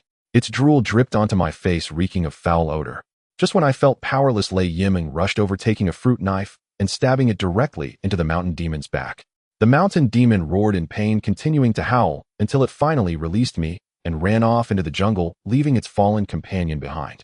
I breathed a sigh of relief, inhaling the fresh air. I had never faced death so closely before. If it weren't for Lei Yiming, I would have surely met my end. Lin and Lei Yiming rushed over, their eyes filled with worry. After seeing that I was relatively unharmed, they also sighed in relief. "Why were you so reckless just now?" Lei Yiming reproached, her big watery eyes looking at me as she gently blew on my wound. Lin didn't speak, but looked at me with great concern, appearing particularly anxious. At that moment, the remaining girls also rushed over. Thank you for saving us." The girls knelt down, their eyes red with gratitude. I stood up and smiled, saying to them, "It's nothing. You all should hurry back and don't follow that jerk anymore. We're your lifesavers and have nowhere to go. Can we follow you?" One of the prettier girls spoke, her tone filled with pleading. I looked at the girls. They all seemed young, probably in their 20s. It wouldn't work for them to follow me. After all, the cave was limited in space, and having a group of women living there would be unsustainable. I had already done enough by saving their lives. My cave has limited capacity. How about this? There are many caves on the beach. You can find a place on your own. You can survive without relying on men. If you encounter any difficulties, or if that scarred man bothers you, feel free to come find me," I said, as this seemed like the best solution for now. Lei Yiming looked somewhat surprised, glancing at me strangely, not expecting that I wouldn't take in these women. In fact, I wouldn't mind. Living like a king on a deserted island was also a nice option. "Are you saying we're—" The girls began to cry, with some even preparing to undress on the spot, which left me speechless. Seeing my angry expression, they finally stopped. I could understand them. Oh, on this deserted island, women were indeed at a disadvantage. If they wanted to survive, well, their bodies were their capital. Thank you for your great kindness. My name is Qin Lan, and I will repay you in the future. One of the most beautiful girls spoke. I introduced myself as well, and then they left. After they left, only a few female corpses and one mountain demon lying on the ground howling in pain. I turned to look at the mountain demon on the ground. Its eye had been blinded, and its foot chopped off. It lay there struggling, occasionally baring its teeth with fierce anger. I picked up the fire axe and swung it fiercely at its neck, delivering several blows that severed its head. Blood splattered onto my clothes, making it look exceptionally gruesome. The mountain demon's legs twitched, and it breathed its last. Help me cut the meat off this mountain demon and also its tendons. I turned to Lin and lay aiming, ready to utilize the last value of this mountain demon. This mountain demon was the size of a wild boar, and the meat would be enough for us to eat for several days. More importantly, the tendons could be used to make bowstrings. Lei Yiming looked somewhat scared, finding the scene before her bloody and not daring to step forward. She handed me. You do it, I said firmly. Such things would happen many times on the deserted island in the future. If Lei Yiming couldn't adapt, she wouldn't be able to survive here. Lei Yiming was also a smart girl. She understood my intention, frowned, and tremblingly used the fruit knife to cut a piece of meat from the mountain demon's thigh. She occasionally yelled out, leaving me a bit speechless, not knowing what to say. In the end, it was Lin and I who handled the valuable parts of the mountain demon, and we tied them with some sturdy vines weighing over 30 pounds. To my delight, the tendons of the mountain demon were quite long. Making 5 or 6 bows shouldn't be a problem. With bows as powerful weapons, self-defense and hunting would be much easier. I didn't dare to linger in the area, unsure if the mountain demon would return with companions seeking revenge. The 3 of us headed towards the beach with our spoils. Along the way, those who saw what we were carrying turned green with envy. On a deserted island, meat was still the small wild animals that could usually be caught were merely rabbits and bamboo rats. Larger ones like deer and wild boars were much harder to capture. Qin Fei, it looks like you had quite a harvest, a familiar voice rang out. I turned to see it was the bald man. I was lucky, I replied with a smile, casting a wary glance at the bald man. After all, with the supplies I had, it was inevitable to draw some envious eyes, and I couldn't afford to be ambushed. Moreover, I was injured, and the blood had stained my shirt red. Although some of it came from the mountain demon, it still looked. If you have any ideas, we can exchange some supplies, the bald man waved at me. Seeing that I had something good now, his tone, I nodded and didn't refuse. After all, with so much mountain demon meat, I couldn't possibly eat it all. Trading it for useful supplies seemed like a good plan. Upon returning to the cave, Lin Ran, Su Shi and Han Yushi and Pei Qingya immediately surrounded me. Qin Fei, you rascal, why didn't you listen to my advice? Lin Ran's expression turned worried upon seeing all the blood on me, looking particularly distressed. I smiled and reassured them, it's nothing. Don't worry, it's just superficial wounds. Hurry and prepare to smoke this meat, otherwise it will spoil easily. I told the girls. Pei Qingya looked a bit flushed, walking awkwardly, probably due to the craziness of last. Help me apply some medicine, I said to her, preparing to tell Pei Qingya about my encounter with the scar-faced man in the jungle. Lin had gathered a lot of herbs in the jungle, some of which were meant for stopping bleeding. When Pei Qingya applied the medicine, she gave off a bit of a virtuous wife vibe. After tending to the wounds, our group gathered around the campfire, preparing to roast the meat of the mountain demon. Before long, the meat was cooked. The ingredients were quite simple, merely sprinkled with some sea salt, yielding a faint fishy flavor. Moreover, the meat was tough, resembling the act of gnawing on tree bark. Damn it, I couldn't help but complain. I never expected this thing to be not only difficult to handle, but also so unpalatable. If I felt this way, it was even worse for Lin Ran and Su Shi and the other girls. Each of them frowned slightly, yet they said nothing, knowing that food was extremely scarce on the deserted island. I intended to trade it for some supplies. I shoved 2 or 3 bites of the meat into my mouth and turned to them, then started tying up some of the mountain demon meat with vines. Using this to fool others, and then trading for something useful, was indeed a smart choice. Those people had never eaten this stuff, so they should be easy to trick. I chuckled to myself, oh, after all, this was a one-time deal, and once they tasted it, they couldn't return it. The first place I went was the cave where the bald man stayed. He should be one of the more capable ones on this beach, and the resources in his cave were certainly not something the others could compare to. Additionally, considering the previous spoils from Wang Hu's cave, he must have gathered quite a few benefits. By the time I arrived, it was mostly cleaned out, and I found nothing. It was time to take advantage of the bald man. Just as I was about to enter the bald man's cave, a woman blocked my way, sizing me up, and her eyes landed on the mountain demon meat in my hand. I'm here to see the bald man about something, I said, waving the meat in front of her. Hey, you'll be comfortable later. The woman nodded and went in to call the bald man out. It wasn't long before he rushed out, and seeing the meat in my hand, a smile immediately spread across his face. Brother Qin Fei, what brings you here? The bald man cheerfully greeted me, his eyes twinkling as he patted my shoulder, saying I was just about to look for you. I nodded, and the bald man led me into his cave. Upon entering, I noticed that quite a few people were already inside, all of them men. What the hell? Could the bald man be a gay? I was startled looking at him with goosebumps. No wonder he was so warm to me. He wasn't planning to take advantage of me, was he? The bald man noticed my expression and quickly wiped the cold sweat off his forehead, saying, "You've misunderstood. They are the leaders from other caves on the beach, and we are planning something big." "What big thing?" I sighed in relief, scanning the few people in the cave. To my surprise, I encountered the scarred. He noticed my gaze and turned to look at me, a hint of confusion on his face. I quickly averted my eyes. For Shinfei, you probably just arrived and don't know the situation on the beach. The bald man explained with a smile. We listened to Su Wendong and decided to find the captain of the cruise ship.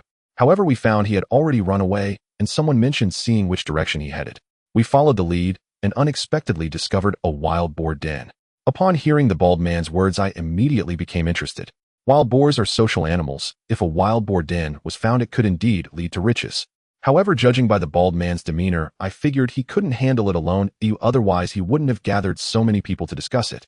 To be honest, this deserted island is quite abnormal, right? Those wild boars are like monsters. Each one is as big as a cow. The bald man said. I nodded.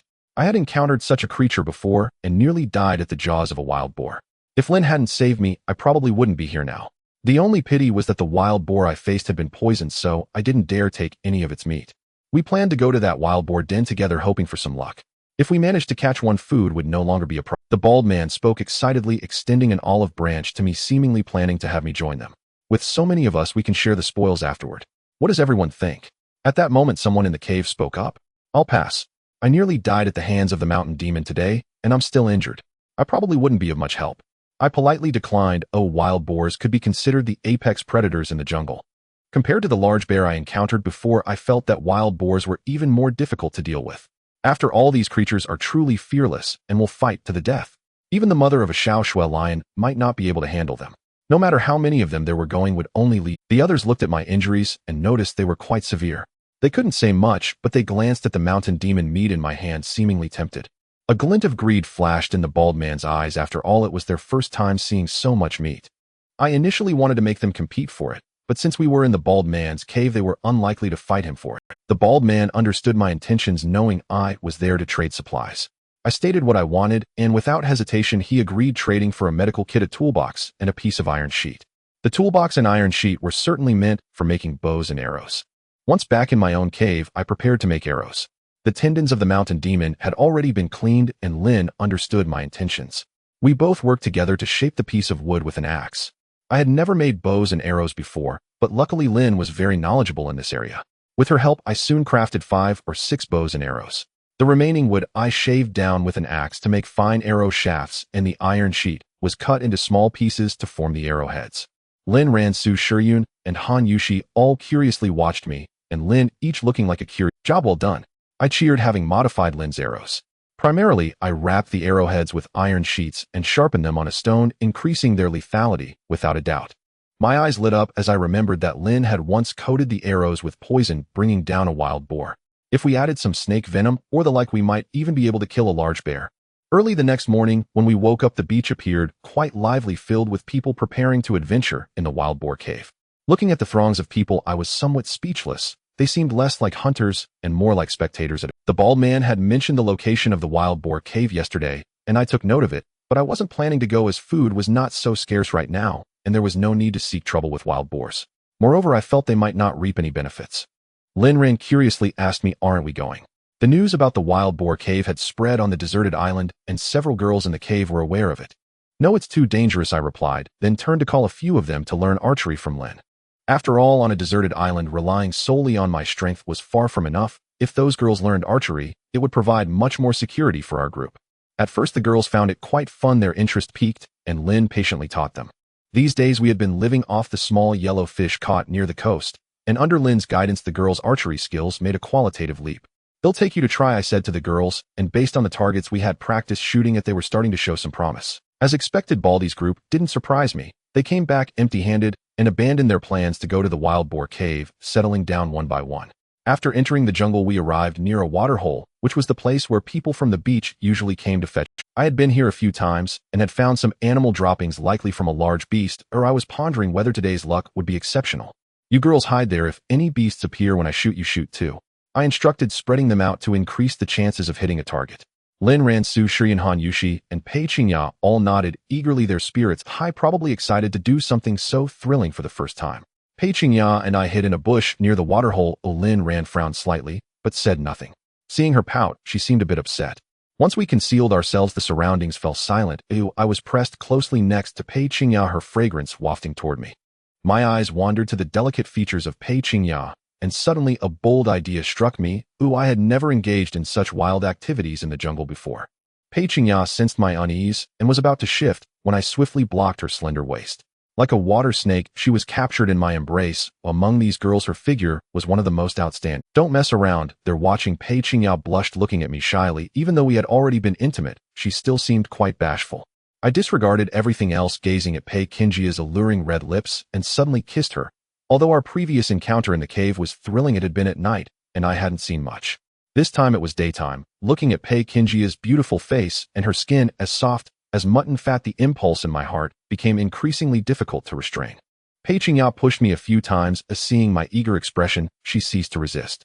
Knowing her sensitive spots, I skillfully explored her bosom. Indeed, after my hand's invasion, Pei Qingya melted like water, collapsing against me. Looking at her charming appearance, I was nearly ready to take things further when suddenly I heard rustling sounds from the nearby bushes. My movements halted. I had almost forgotten today's primary objective. Holding my breath, I focused on the rustling bushes, my hands ceasing their actions. The rustling intensified. I quickly aimed my bow and arrow at the source of the noise. From the shaking of the bushes, it appeared to be a substantial beast. My heart raced with nervousness. It seemed that today's luck was indeed favorable. Suddenly, 2 antlers emerged from the bushes. I was filled with joy, realizing it was a spotted deer. I didn't dare to breathe, fearing I might scare it away. The spotted deer was quite alert, raising its ears to listen before slowly approaching the waterhole, evidently intending to drink. Step by step, it drew closer to Pei Qingya and me. I aimed for its neck, and the moment it lowered its head to drink, I released the bowstring. The arrow whistled through the air, striking the deer as it drank. The force of my shot was tremendous, piercing through the deer's neck. Stumbling, the deer turned to flee while a few other arrows were fired at it. Some missed, but a few struck its back. The spotted deer didn't get far. Due to the shot to its neck, it collapsed on the ground. I hit it. Huh. Spotted deer. We cheered a bit and prepared to retrieve the deer's carcass, but before we could crawl out of the bushes, we saw several figures running over from a distance, led by a scar-faced man, followed by 5 or 6. What do you want? I frowned as the scar-faced man approached with a pleased expression.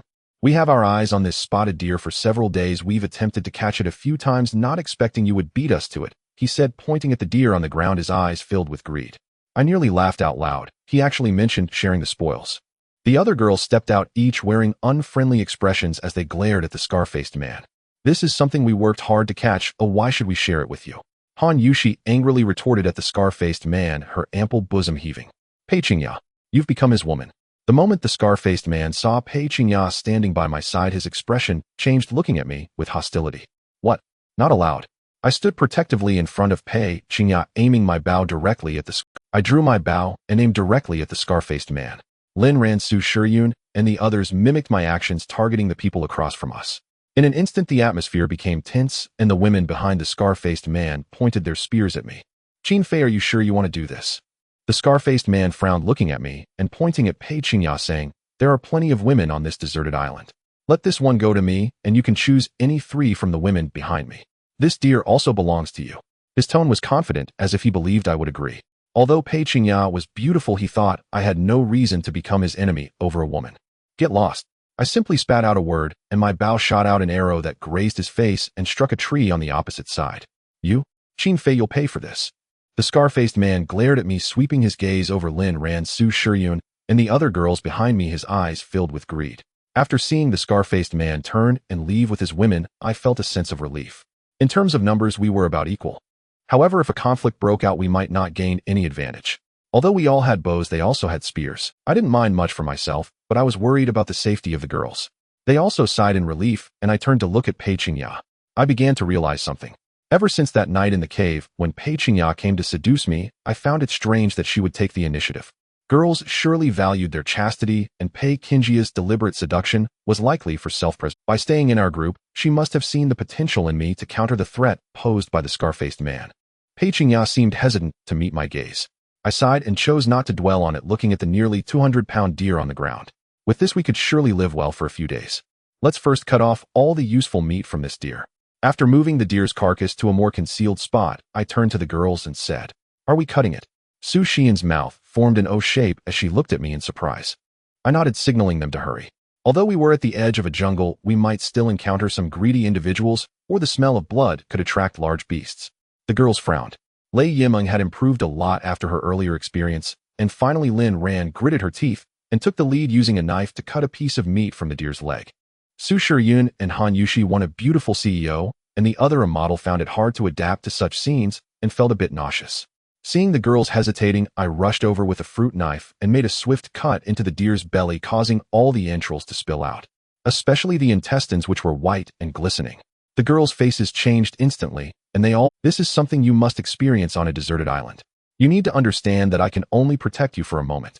If something happens to me one day, what will you do then?" I said sternly to them. The girls suddenly felt a bit ashamed, and under my gaze they all steeled themselves to handle the deer's carcass. After about 2 hours, we finally processed the deer. We found some vines and tied it up, covering it with dry grass to avoid drawing attention. Once we returned to the cave, we dared to take out the deer meat we had gathered today. On this deserted island, the biggest fear is when one side becomes too prosperous.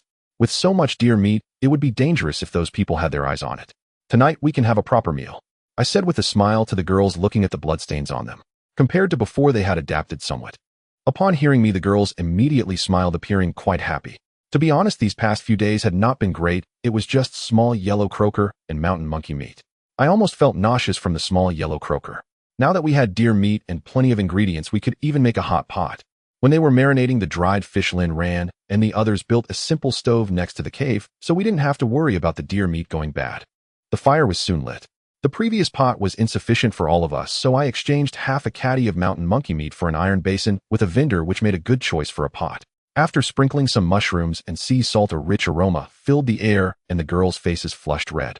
The taste of the mountain monkey meat from before was like boiling tree bark. It couldn't compare. "It's almost done." Su Shiyun looked at the color and prepared to take the pot off. Just then a few people suddenly entered the cave. Qin Fei, my brother.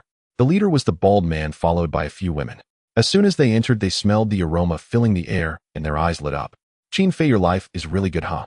Not only do you have so many beauties, but you also have meat to eat. This aroma is surely deer meat," the bald man said to me with a grin, his eyes fixated on the deer meat in the basin. Even he was like this, and the women behind him were practically drooling.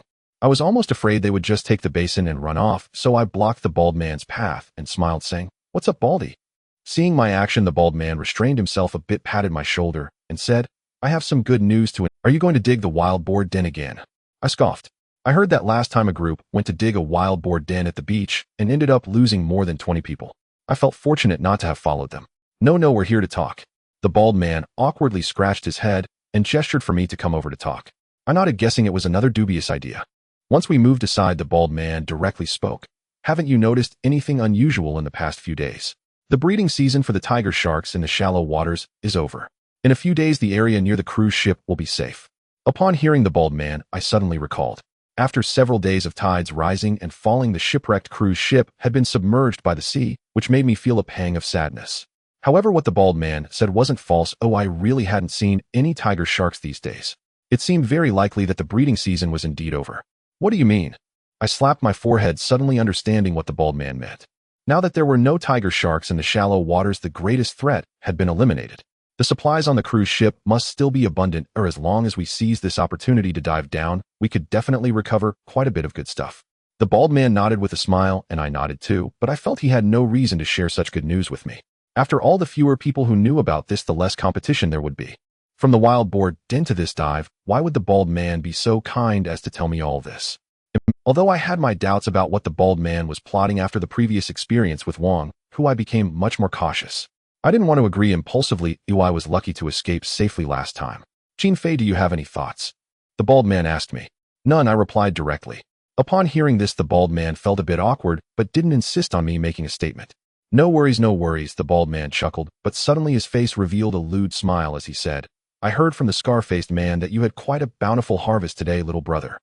I was instantly speechless. The scar-faced man must be quite envious to actually tell the bald man about this. However, I didn't conceal anything and directly said, "Over 100 pounds, enough to last a while." Upon hearing this, the bald man's eyes lit up, and he said with a frown, "Little brother, can you spare some? Trading works too, I want to have a taste." That mountain monkey meat was really like tree bark. As soon as he mentioned mountain monkey meat, I felt a bit embarrassed. Looking at the bald man, I nodded. Since there was plenty of deer meat, I waved my hand, pretending to be generous, and gave him a pound. The bald man was so excited, he almost cried tears of joy. He insisted on giving me several women, but I refused. Given the quality of those women in his cave, he probably had played with each of them already. Naturally, I didn't give it to him for free. It was a gesture of goodwill. After all, there were many forces on this beach, and if conflicts arose in the future, even if the bald man didn't help, he wouldn't stand against me. Little brother, with so many women in your cave, do you need anything in that regard? The bald man teased, nudging me with his elbow. I was somewhat bewildered, unsure of what he was talking about. Then he pulled out 2 pills of Viagra from his pocket and said with a pained expression, I traded these for an axe. I frowned and directly refused. What the hell, are you joking? Am I such a strong man that I need this stuff? In truth, the bald man didn't come to me out of kindness to inform me about Xia Qian. He was likely coveting the venison in my hand. I decided to go along with his intentions, as this news was indeed quite important. The bald man, eager to show his sincerity, immediately retracted his hand when I declined, leaving me somewhat speechless. However, judging by his unsteady stance, it seemed that since he had been stranded on the deserted island and had taken in a group of women, he had been living a life akin to that of an emperor in a cave. Then I thanked my brother, saying, if you encounter any difficulties on the deserted island in the future, feel free to ask for my help. I won't even frown. The bald man patted his chest, displaying a generous demeanor. Was it really worth it? To pledge loyalty over a pound of venison? I scoffed, clearly not buying his nonsense. But that's how it is on deserted islands. For women to survive, relying on a man is the best method. Moreover, their cruise ship, like ours, had more women than men. The scarcity of food drove everyone to desperation. I even saw a few fairly attractive women on the beach who, lacking a man to rely on, had to resort to selling their bodies to survive. A pack of spicy strips could exchange for a night of romance. The bald man cheerfully took a pound of venison from me and left my cave with his group of women. We were quite full, each of us wearing happy smiles, while Xiao Shuesher excitedly wagged his head. Is there anyone among you who can swim? I asked the few girls while eating. If the news from the bald man was reliable, I thought it necessary to contend for supplies on the cruise ship. I can. Lin Ran raised her hand. I can too. Han Yushi also stepped forward. The other girls shook their heads. I smiled. That was enough, along with Lin Ran and Han Yushi. What do you want to do? Lin Ran asked, puzzled.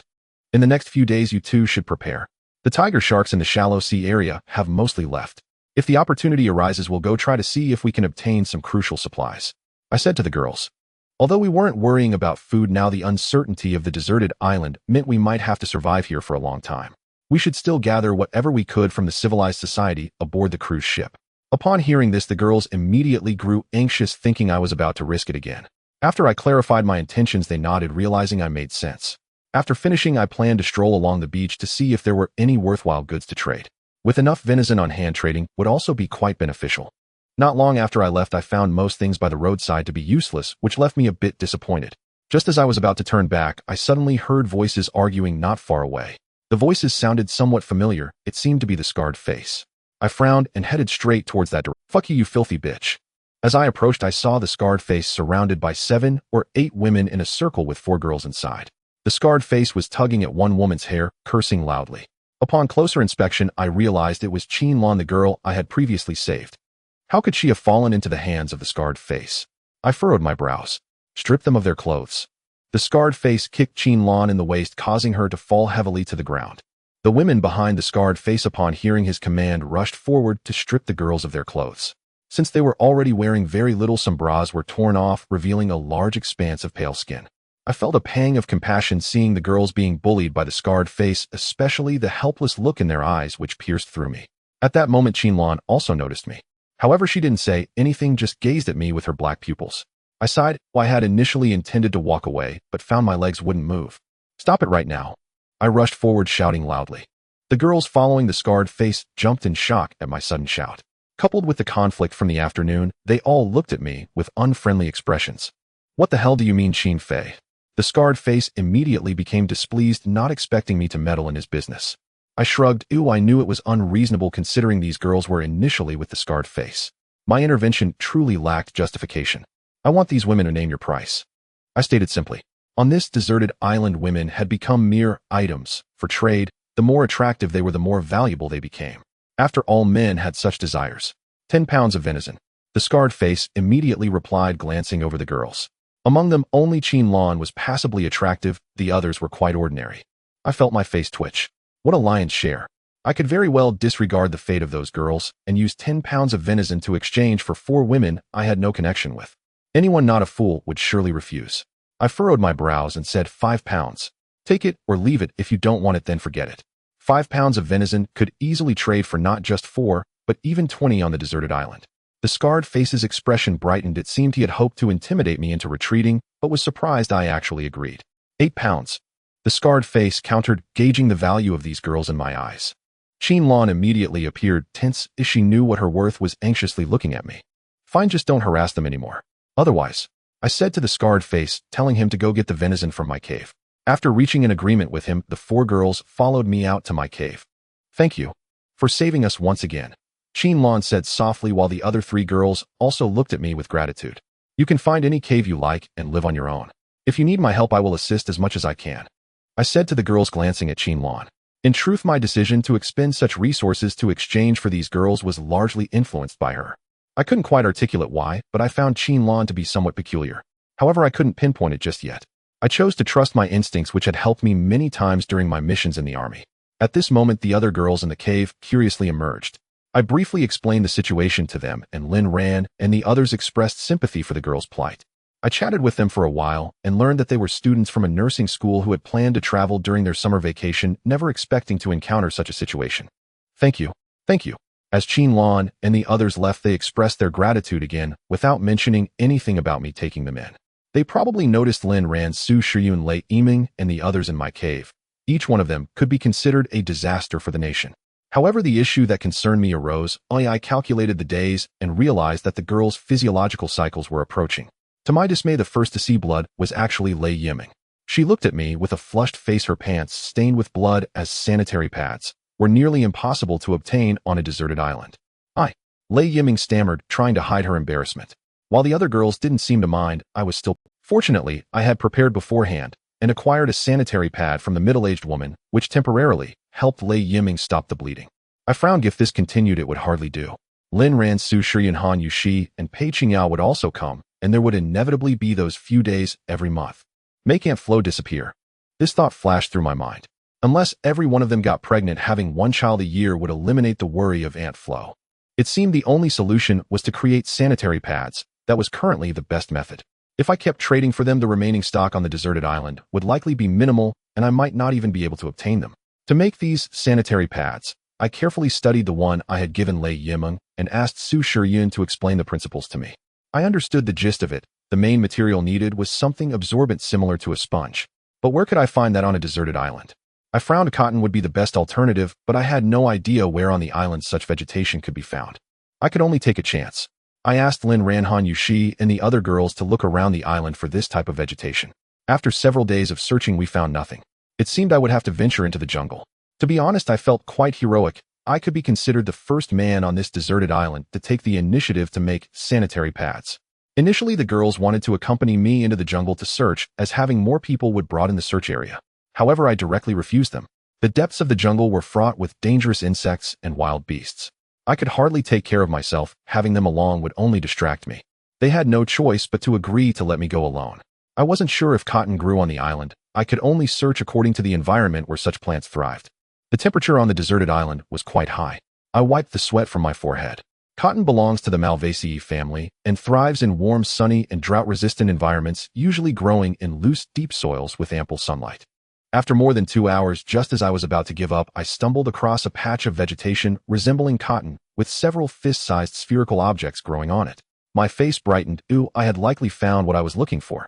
The roots of this plant resemble cotton, yet there are subtle differences. It has fine hairs on its surface, particularly the spherical object on top, which is quite large, about the size of my fist. Curiosity piqued, I plucked one from the plant, peeled off the thick outer skin, revealing several clusters of gray fluff inside. I truly found what I was looking for.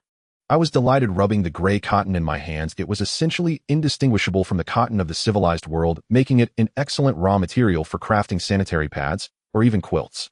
While searching for this gray cotton, I was overjoyed to discover a vast area of such plants nearby, ensuring an ample supply of raw materials.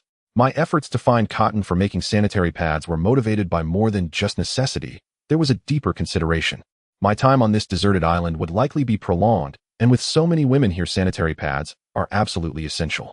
Once I could mass-produce sanitary pads, it would essentially create a monopoly on the island, a great option for trading vital supplies.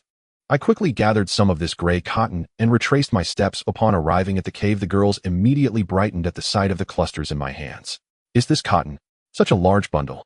Han Yushi exclaimed, her mouth agape in disbelief as I nodded and pulled out the gray fluff from inside, turning to Su Shiyun and asking, "Sister Yun, how does this material—" "It looks promising. Let me test it first," Su Shiyun replied, taking the gray cotton from my hands. After moistening it slightly, she conducted a simple test as absorbency was the key factor.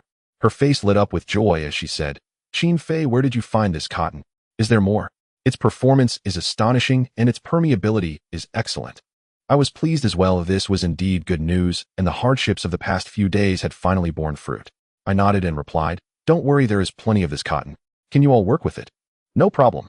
If we have some old cloth, we can give it a try," Su Shiyun said excitedly. After hearing this, I led the girls back to the area where I found the cotton. The soil here was quite dry, and with plenty of sunlight, small wild animals wouldn't typically roam in this region. I wasn't overly concerned about danger, especially since each girl had a bow and arrow for protection, so major issues were unlikely. "Let's gather more. Any excess cotton can also be used for making quilts," I suggested to the girls, as living in the cave had its drawbacks. Being too close to the seaside, the sea breeze mixed with humidity would easily dampen the hay we slept on each night, and prolonged exposure could lead to illness. Having this cotton would allow us to make simple bedding, which would be a decent choice to place on the ground. We divided the tasks. Lin and Pei Qingya were responsible for harvesting the gray cotton, while Su Shiyun, Han Yushi, and Lei Yimeng were in charge of production. I headed straight to the beach to see if anyone was willing to exchange clothes or other fabric items. The remaining deer meat was more than enough for bartering. Su Shiyun, Han Yushi, and Pei Qingya proved to be quite skilled, quickly crafting the sanitary pads. A product resembling a diaper appeared before me, and Han Yushi shook it in her hand, looking particularly excited, which left me somewhat speechless. "You all should test how effective it is," I casually suggested, earning a chorus of eye rolls from the girls, their charming expressions stirring my emotions. "Hurry up with the production. There are plenty of women on the beach, and we should definitely be able to trade for some essential goods," I urged the girls. Due to the lack of proper tools, we could only make about 20 pads in a day. Suddenly, I heard someone calling for me from outside the cave. It sounded like Qin Lan. I rushed out to find her hair somewhat disheveled and her clothes a bit tattered, revealing her long legs. She still looked quite appealing. "What's wrong?" I asked, noticing her furrowed brow indicating she had encountered some trouble. Qin Lan hesitantly spoke. "There's been some trouble at our cave. Oh, can you come and take a look?" Upon reaching her cave, I saw several girls gathered around a boy who looked pale, his eyes tightly closed and beads of cold sweat on his forehead. His abdomen was wrapped in bandages stained with pus and blood, indicating he had been injured and not received timely medical treatment, leading to infection. The boy appeared young, likely a college student. How did he end up in Qin Lan's cave? I felt his forehead and confirmed it was indeed hot. He must have a persistent high fever. If this continued without treatment, he could very well succumb. On a deserted island, even a minor cold could cost you your life. One of the chubby girls chimed in, clearly worried about the boy's condition. I was momentarily speechless, yet I understood the girls' thoughts. Having a man in their cave provided a sense of security or reliance for their survival. I hesitated, debating whether to help him. There was indeed a first aid kit in the cave that I had exchanged for mountain demon meat from a bald man, but it lacked sufficient medicine. I wasn't generous enough to use it on a stranger. After all, we were on a deserted island and disease was the greatest threat. Even though I had served as a special forces soldier, I was not invincible and could easily fall ill. Even if I didn't consider myself, I had to think about Lin Ran, Pei Qingya, and the other girls. Seeing my conflicted expression, Qin Lan and the other girls looked at me expectantly. I felt they were being a bit excessive, but ultimately I nodded and said, "Wait here, I'll get some anti-inflammatory medicine." "Thank you. Thank you." The chubby girl quickly expressed her gratitude. "Don't thank me so soon. I can't guarantee he'll pull through," I replied to the girls. After retrieving the first aid kit from the cave, I entered Qin Lan's cave. During my time in the army, I had learned some basic wound care. To my surprise, Qin Lan was even more skilled than I was. I slapped my forehead, realizing she and the other girls were graduates from a nursing school. "Qin Fei, thank you so much." Qin Lan said, her eyes filled with gratitude. I waved dismissively, indicating she didn't need to be so formal. Knowing a few nursing school graduates had its advantages, I couldn't help but fantasize a bit. What if in the future the women in my cave on the deserted island became pregnant? I could ask them to help with childbirth. I quickly shook my head, recalling that night with Pei Qingya when I might have gotten her pregnant. Wiping the sweat from my forehead, I instructed the girls to take good care of the boy before hastily returning to my own cave. If I really hit the jackpot, it would be quite amusing. This also served as a wake-up call. Even though there were many beautiful women in the cave, they were all stunningly attractive. How long has your grandfather been missing? I asked Lei Yiming. Although these past few days had been fulfilling, I still wanted to find her grandfather quickly to clarify the situation on the deserted island. As for that captain mentioned by Su Wendong, I felt there was little hope. The chances of finding him were almost zero, and my only hope rested on Lei Yiming's grandfather. About a week now, Lei Yiming replied, her brow furrowed, her mood somewhat low as she murmured, I wonder how he's doing at his age. Don't worry, it's not safe in the jungle right now. As a girl, you could easily encounter danger. Your grandfather wouldn't want you to take any risks. I comforted Lei Yiming, knowing how worried she must be about her grandfather's safety. Yes, we'll help you search together. There's strength in numbers. You should stay here with us for now, Lin Ran added, patting Lei Yiming's shoulder. Let's go, Lin Ran said, encouraging Lei Yiming. After several days of preparation, I left the girls in the cave to continue making sanitary pads, while I decided to venture into the jungle once more to try my luck. Although we had an ample supply of food for now, it was far too monotonous and irregular. We couldn't possibly have venison for every meal and only hunt for more when it ran out. That approach was untenable. A regular diet was essential. Moreover, the climate on this deserted island was utterly unpredictable. I still remembered the last torrential downpour, a truly terrifying experience. Once the rain started on this island, it could last for over 10 days straight. Searching for food on the fly in such conditions would be impossible, so stockpiling enough provisions had become absolutely critical. Still, once these sanitary pads were mass-produced, they could be traded for food, so I wasn't overly anxious. The weather on the island had been favorable these past few days, and I had to seize this opportunity to store as much food as possible just in case. Going alone meant I could take care of myself without worry, but bringing the other girls along would only divide my attention. As for Lin, I feared her wildling identity might be discovered by others. I decided to leave her in the cave, having her spend more time with Lin Ran, Su Shiyun, and Han Yushi. The more she stayed with them, the more her wild aura would fade. After all, my current camp was just a small corner of this beach, which housed over 200 survivors. It was inevitable that someone might notice Lin's peculiarities. If discovered, they might treat Lin like a lab rat. Naturally, I had to ensure her safety. Once I entered the jungle, I carried only a hatchet and a bow slung across my back. I couldn't help but feel that my getup was making me look more and more like a wild man. This was the essence of adaptation. On a deserted island, the faster one adapted and integrated into the environment, the better their chances of survival. Confident as I was, I dared not be careless.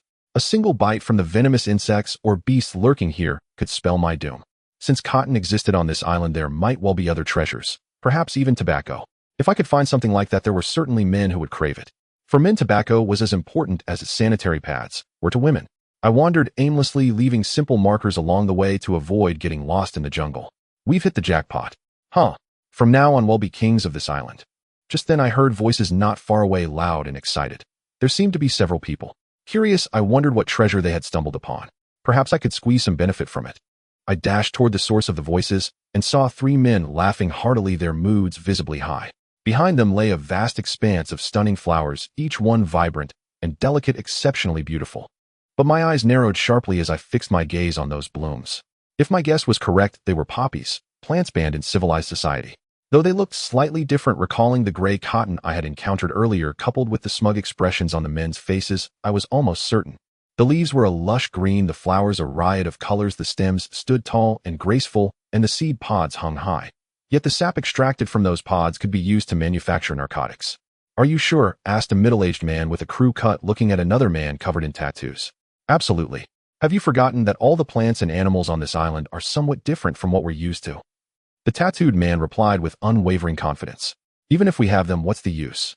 How do we process them in this godforsaken place? All our tools are still on the cruise ship. We can't refine anything here.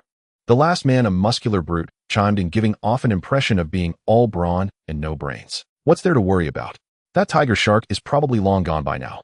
We can just dive near the cruise wreck and retrieve the tools. The tattooed man said excitedly. I frowned. From their conversation, it seemed these 3 were likely part of a drug trafficking ring from the cruise ship. I looked at the field of poppies behind them. If they succeeded in making drugs and got other survivors addicted, it would be a disaster. What a bunch of scumbags plotting such heinous acts. I frowned. I had to stop them. Knowing about it alone was useless. Even if these 3 didn't act, others might see the poppies and harbor the same malicious intentions. Using drugs to control everyone would let them rule the island. I decided to burn the field to crush their plans, but how could I lure them away? Frowning, I suddenly noticed a wasp nest hanging in a tree above them. Got it. A flash of inspiration struck. I aimed my bow at the wasp nest and with a sharp swish, the arrow flew true, striking the nest and sending it crashing down onto the muscular man's head. My arrow was like a bomb going off. The wasps swarmed out in a frenzy, their buzzing deafening, and launched a furious assault on the three men. Damn it. Holy shit, wasps. Run. Who the hell did that? Their curses were drowned out by the wasps' drone. Abandoning all pretense, they scattered in every direction, fleeing the scene. Once they had disappeared from sight, I waited a while before approaching. The field of poppies was stunningly beautiful, yet deadly. They could also be used to make anesthetics, but after some thought I decided it was best to destroy them all. But using fire risked spreading the blaze, which could lead to a catastrophe. Frowning, I found myself stumped for a moment. Then I scratched my head. Why not destroy their processing tools instead? That would be far more effective. Even if I burned this field, who was to say there weren't more poppies elsewhere on the island? After thinking it over, I concluded this was the best approach, though it might lead to a confrontation with the three men. After lingering for a while, I decided to leave, fearing the men might circle back and catch me in the act. No matter how skilled I was in a fight, they were 3 against 1, all armed with hatchets. There was no need to provoke an unnecessary conflict. A strange sensation prickled the back of my neck, a hunter's instinct. I spun around sharply and saw a mandrill, almost upon me, barely 4 or 5 meters away. Roar! It let out furious cries, its red nose and white face coupled with 2 massive fangs, making it look utterly ferocious. I recognized this mandrill instantly. I remembered clearly. It had a wound on its back from a knife thrust by Lei Yiming. I hadn't expected the beast to turn so cunning, attempting to ambush me from behind. Thankfully, my reflexes were sharp, or that mandrill might have bitten my head off. It lunged at me with a rush of wind, its mouth gaping wide, terrifyingly large. I quickly rolled aside to evade, every hair on my body standing on end. I had barely escaped its jaws. Wiping the cold sweat from my brow, I realized I was far too close to the mandrill. My bow was useless at this range. Before I could even knock an arrow, it would pounce and tear out my throat. I tightened my grip on the fire axe, my palms slick with sweat. Engaging in hand-to-hand combat with a mandrill the size of a wild boar was something I had never dared to imagine. There was simply no comparison. Whether in explosive muscle power or claw sharpness, I stood no chance. Roar! I tried to intimidate it by mimicking its roar, but the beast only grew more agitated, pounding its chest and roaring back even louder. I turned and bolted, heading in a random direction. Against this mandrill, I probably couldn't last half a minute. Running was my only option. The mandrill gave chase with terrifying speed. In this jungle terrain, I was no match for it. The sounds behind me grew clearer, and I wiped the sweat from my brow. This might really be the end. The mandrill had likely been stalking me for a while. Their sense of smell was keener. It had probably locked onto me the moment I entered the jungle. It pursued relentlessly, and I could only use obstacles to buy time. It seemed determined to have me, likely driven by revenge. After all, I had not only wounded it, but also killed its companion. With a sharp slash, the mandrill's claws raked across my back. The immense force nearly sent me flying, hurling me 3 or 4 meters away. Roar! The mandrill seized the moment and lunged at me, one massive claw aiming straight for my head. Damn, it was trying to crush my skull. With its strength, smashing my head would be as easy as splitting a watermelon.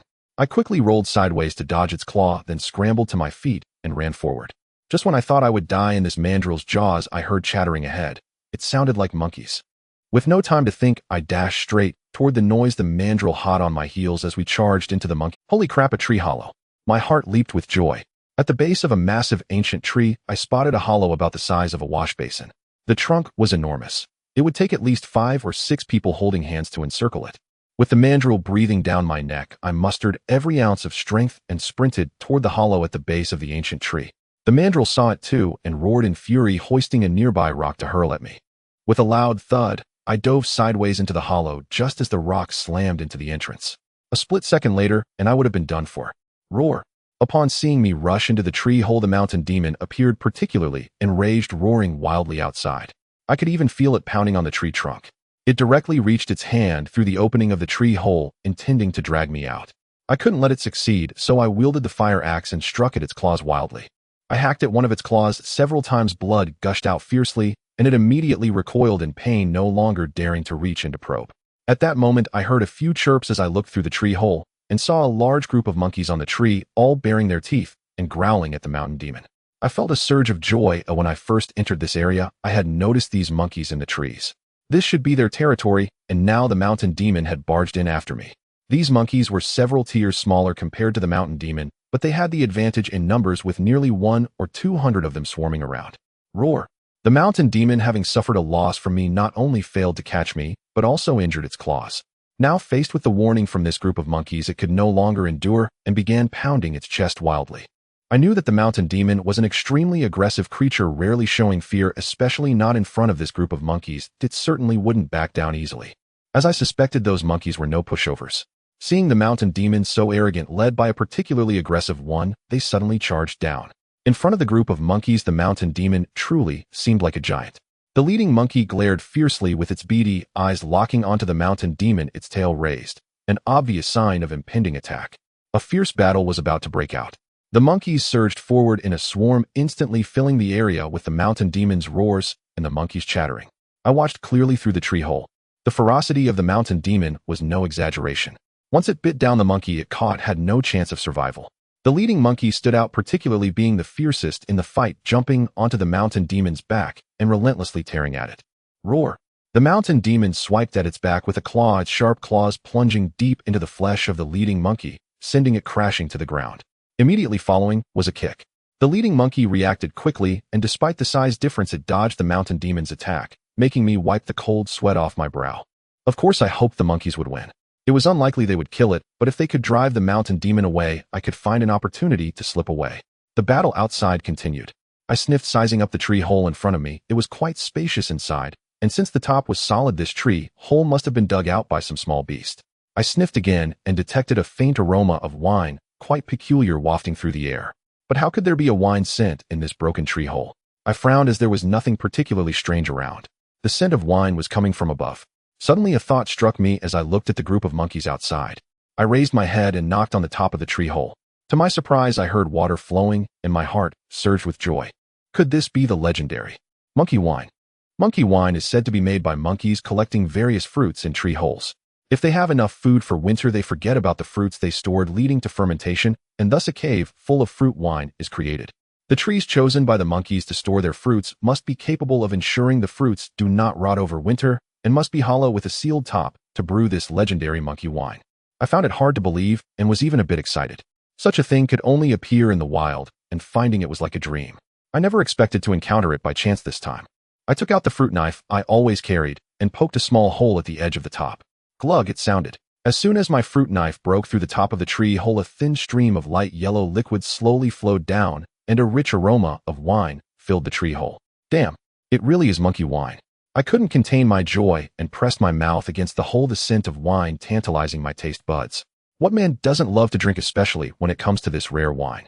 Plus, after being relentlessly pursued by the mountain demon for so long, my body was exhausted, and I was extremely thirsty, so I drank heartily. Burp. I don't even know how much I drank before I finally stopped and found a branch to plug the hole, preventing the wine from flowing out any further. At this moment, I was emanating a strong scent of wine. Although this wine was not very strong, drinking so much at once left me feeling a bit dizzy. Oh no, my eyelids were drooping and my mind was hazy.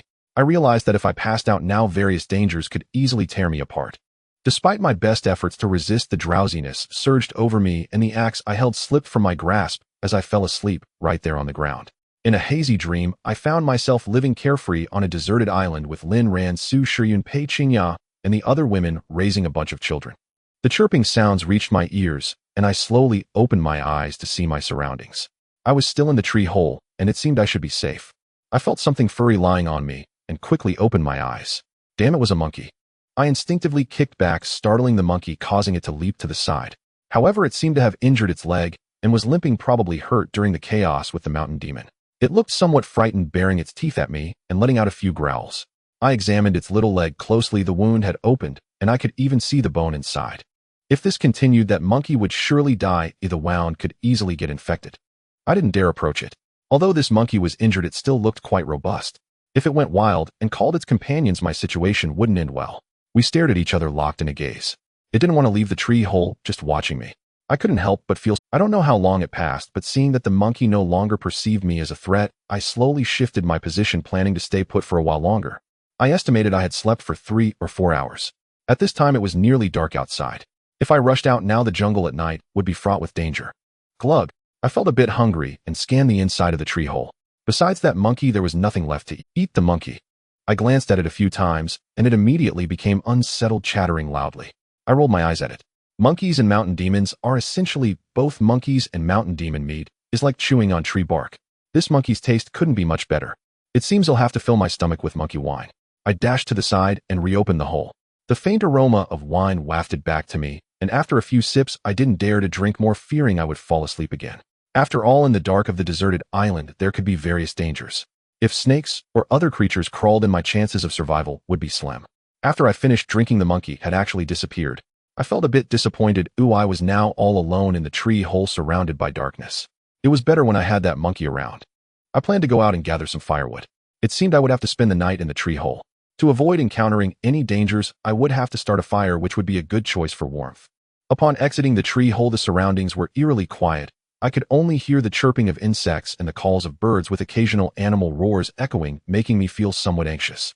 After gathering some dry branches nearby, I returned to the tree hole, no longer daring to roam outside. If I encountered any wild beasts, it wouldn't be amusing. Once inside the tree hole, I started a fire. The bright flames illuminated the entire space, and I couldn't help but worry. It was late, and my companions in the cave must be worried sick. They might even venture into the jungle to look for me. I frowned. Without phones on this deserted island, I could only take things one step at a time. At that moment, I heard a few chirps from outside the tree hole.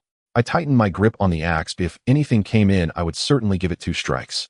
I frowned, feeling that the sound was somewhat familiar. It sounded like the voice of that monkey from before.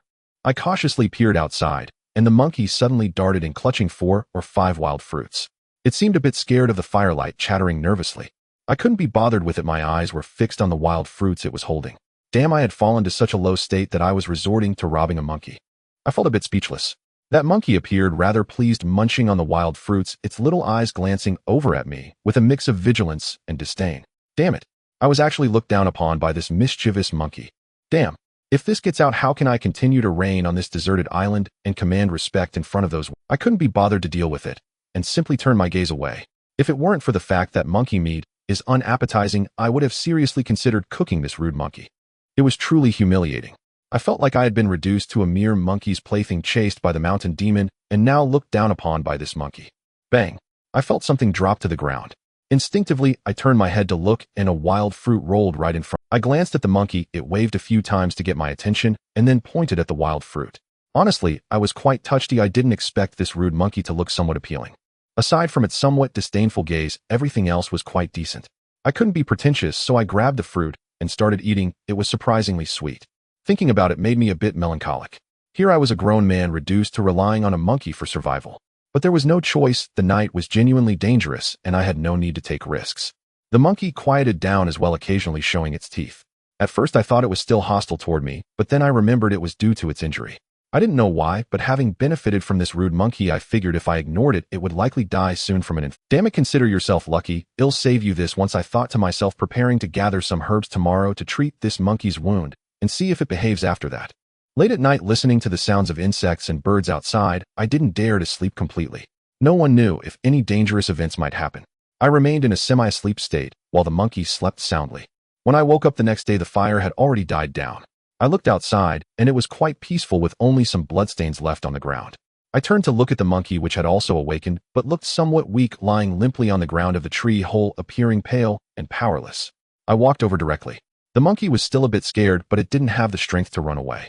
I examined its leg. It was already quite serious. If it wasn't treated quickly, it would really be doomed. I frowned.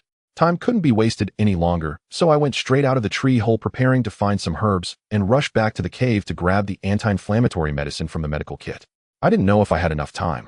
Although it was dangerous outside, I couldn't worry too much. After searching the surroundings for a while, I didn't find anything significant.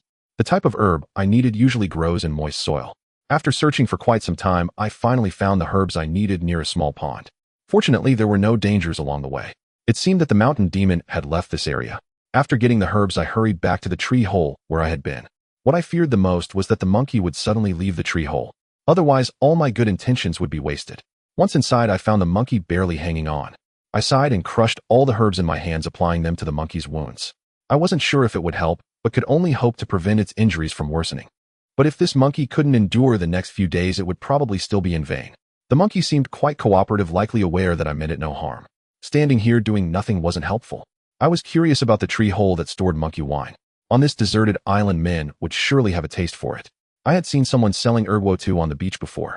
If I could take this monkey wine to the beach, I might be able to exchange it for some useful supplies. The group of monkeys that had been here were likely gone because of the battle with the mountain demon yesterday, leaving the area. I didn't take long to climb up.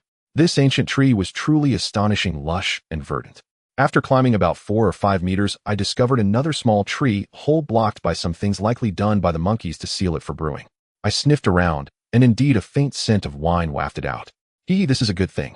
After finishing everything, I prepared to go back to find Lin Ran and Su Shiyun. After being away for so long, those girls must be worried sick. But what about this monkey? I frowned. If I left, how would this injured monkey manage? It wouldn't be able to find food and would likely starve. After some thought, I decided to gather some wild fruits for the monkey. Plus, I hadn't eaten much yesterday, and my stomach was a bit hungry. There should be plenty of fruit trees in this area, otherwise the monkeys wouldn't gather here. Wild fruits and similar food must be quite abundant. After searching around for a while, I quickly gathered a lot of wild fruits. Although I couldn't name them, they tasted quite. After spending the entire morning, I placed all the wild fruits into the tree hole. Looking at the amount, it would be enough for the monkey to eat for several days. I made a simple bed for the monkey using dry grass, and it seemed quite grateful staring at me all the while. Seeing that the monkey's wounds had improved somewhat, I finally felt relieved. Rude monkey, I'm leaving now. He'll come back to see you in a few days. If you're dead, he'll come to collect your body. If you're alive, even better. As I was about to leave, I babbled a few words to the monkey and reluctantly exited the tree hole. Sometimes there isn't much difference between humans and animals. If it weren't for the kindness of this monkey touching me, I wouldn't have bothered about its life or death. Thanks to the mark I made earlier, I quickly found my way back to the beach. When I reached the entrance of the cave, I overheard the discussion of several girls inside. What are they talking about? It's so lively. I entered the cave with a smirk, casually mumbling, and Lin Ran and Su Shiyun rushed over. Where have you been? Have you considered our feelings? We've been worried sick about you. Lin Ran questioned me angrily, her tone filled with dissatisfaction. We searched for you all afternoon in the jungle and couldn't find any trace of you. We thought something had happened to you, Su Shiyun said worriedly, her tone always gentle. I awkwardly scratched my head. I really hadn't intended to. I didn't expect to be targeted by that mountain demon and unexpectedly encounter a rude monkey. I gestured for the girls to come inside and recounted everything that had happened around the campfire, hiding nothing. After listening, the girls understood the cause and effect, but warned me not to go into the jungle alone again. I nodded, not wanting to worry them, especially since I was not alone now. They were all tied to me, and I had to be responsible. By the way, while you were gone, that girl from the nursing school came looking for you, Lin Ran suddenly said. I nodded. It seemed that Qin Lan was preparing to tell me about that male student. I told Lin Ran, Su Shiyun, and Han Yushi to stay in the cave and headed straight to Qin Lan's cave. Fei Ge, you're here. As soon as I entered the cave, the chubby girl shouted, turning to the male student beside her and saying, it's Fei Ge who saved you, otherwise you probably wouldn't be alive. The male student still looked a bit weak. Upon hearing the chubby girl's words, he immediately became excited and weakly said, thank you. Thank you for saving my life, Fei Ge. It's nothing, just rest and lie down, I smiled and said. After chatting briefly with the girls, I prepared to leave. Fei Ge, you've been so good to us, I don't know how to repay you, Qin Lan said, chasing after me as I exited there. It's nothing, after all, you guys have it tough too, I replied. Helping them was also helping myself. Who knows what difficulties I might encounter in the future. Knowing more people could be beneficial. Fei Ge, if you don't mind. Qin Lan said, delicately fidgeting with the hem of her clothes, looking particular. You don't need to be like this, Bim, helping you naturally, not for those reasons. Let's just consider it getting to know each other, I said tactfully to Qin Lan, understanding her intentions. Although Qin Lan was indeed lovely, I already had enough beautiful women in the cave. Besides, if I were to take her, I would have to take care of her, which would definitely add a burden. I hadn't even successfully captured the hearts of those beautiful women in my cave yet, and I was thinking of branching out. This was unacceptable. Besides, do I seem like the kind of person who eats from one bowl while eyeing the pot? After being rejected, Qin Lan looked a bit down, but still forced a smile. After chatting with her a bit more, I returned to the cave. Looking at the sea outside, I calculated the time. It was about time to start thinking about diving. If I delayed any longer, the tide would cause the cruise ship to drift further away from us, making it impossible to obtain those supplies.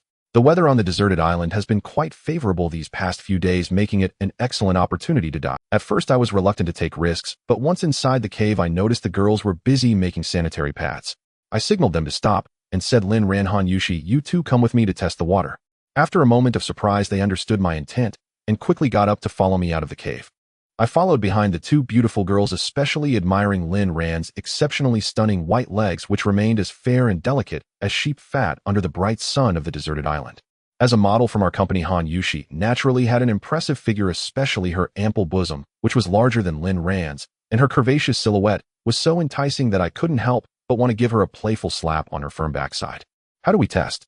Just as I was sneaking a glance, Lin Ran suddenly turned around and said with irritation, her beautiful eyes filled with disdain. "You two should give it a try, and I'll watch how you swim." I replied directly, wishing I could give each of them a bikini at that moment. They nodded, stretched, and performed a few simple warm-up movements. The sunlight, bathing them, made the two girls appear extraordinarily charming. Especially when they entered the water, their long black hair submerged in the sea, and though dressed simply, the beauty they exuded left me captivated. It seems I need to quicken my pace in conquering the territory. Judging by their swimming skills, they seemed quite capable, especially Han Yushi, who was even better than me, moving gracefully through the water like a water snake. I nodded to the two girls, signaling that it was time. Having two more people would provide additional support when diving. I wasn't sure how other factions would react, but it would surely attract many people, and when conflicts erupted, I wouldn't be able to handle it alone. After returning to the cave, I gathered all the girls together, preparing to explain the general situation to them. "This time we must dare to dive," I said, looking at them earnestly. The girls furrowed their brows, reluctant for me to take the risk, but I shook my head. Although life seemed comfortable now, it didn't guarantee a good future. "Think about it. How long has it been since we ended up on this deserted island?" "Over a month, right?" I said somewhat sternly, realizing that the truth could no longer be hidden. Deep down, we all understood very well that the National Rescue Team had yet to arrive, and given such a significant incident, with so many people missing, the government would definitely take action. Yet to this day, there has been no news, which can only indicate one thing: this deserted island is indeed strange, and we might never escape, or we may have to remain here for a very long time.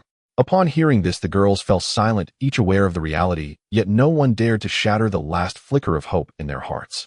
"We'll have to resign ourselves to fate," I continued, not allowing them to question me, saying the supplies from the cruise ship are crucial for us, otherwise exchanging for what we need later will require a steep price.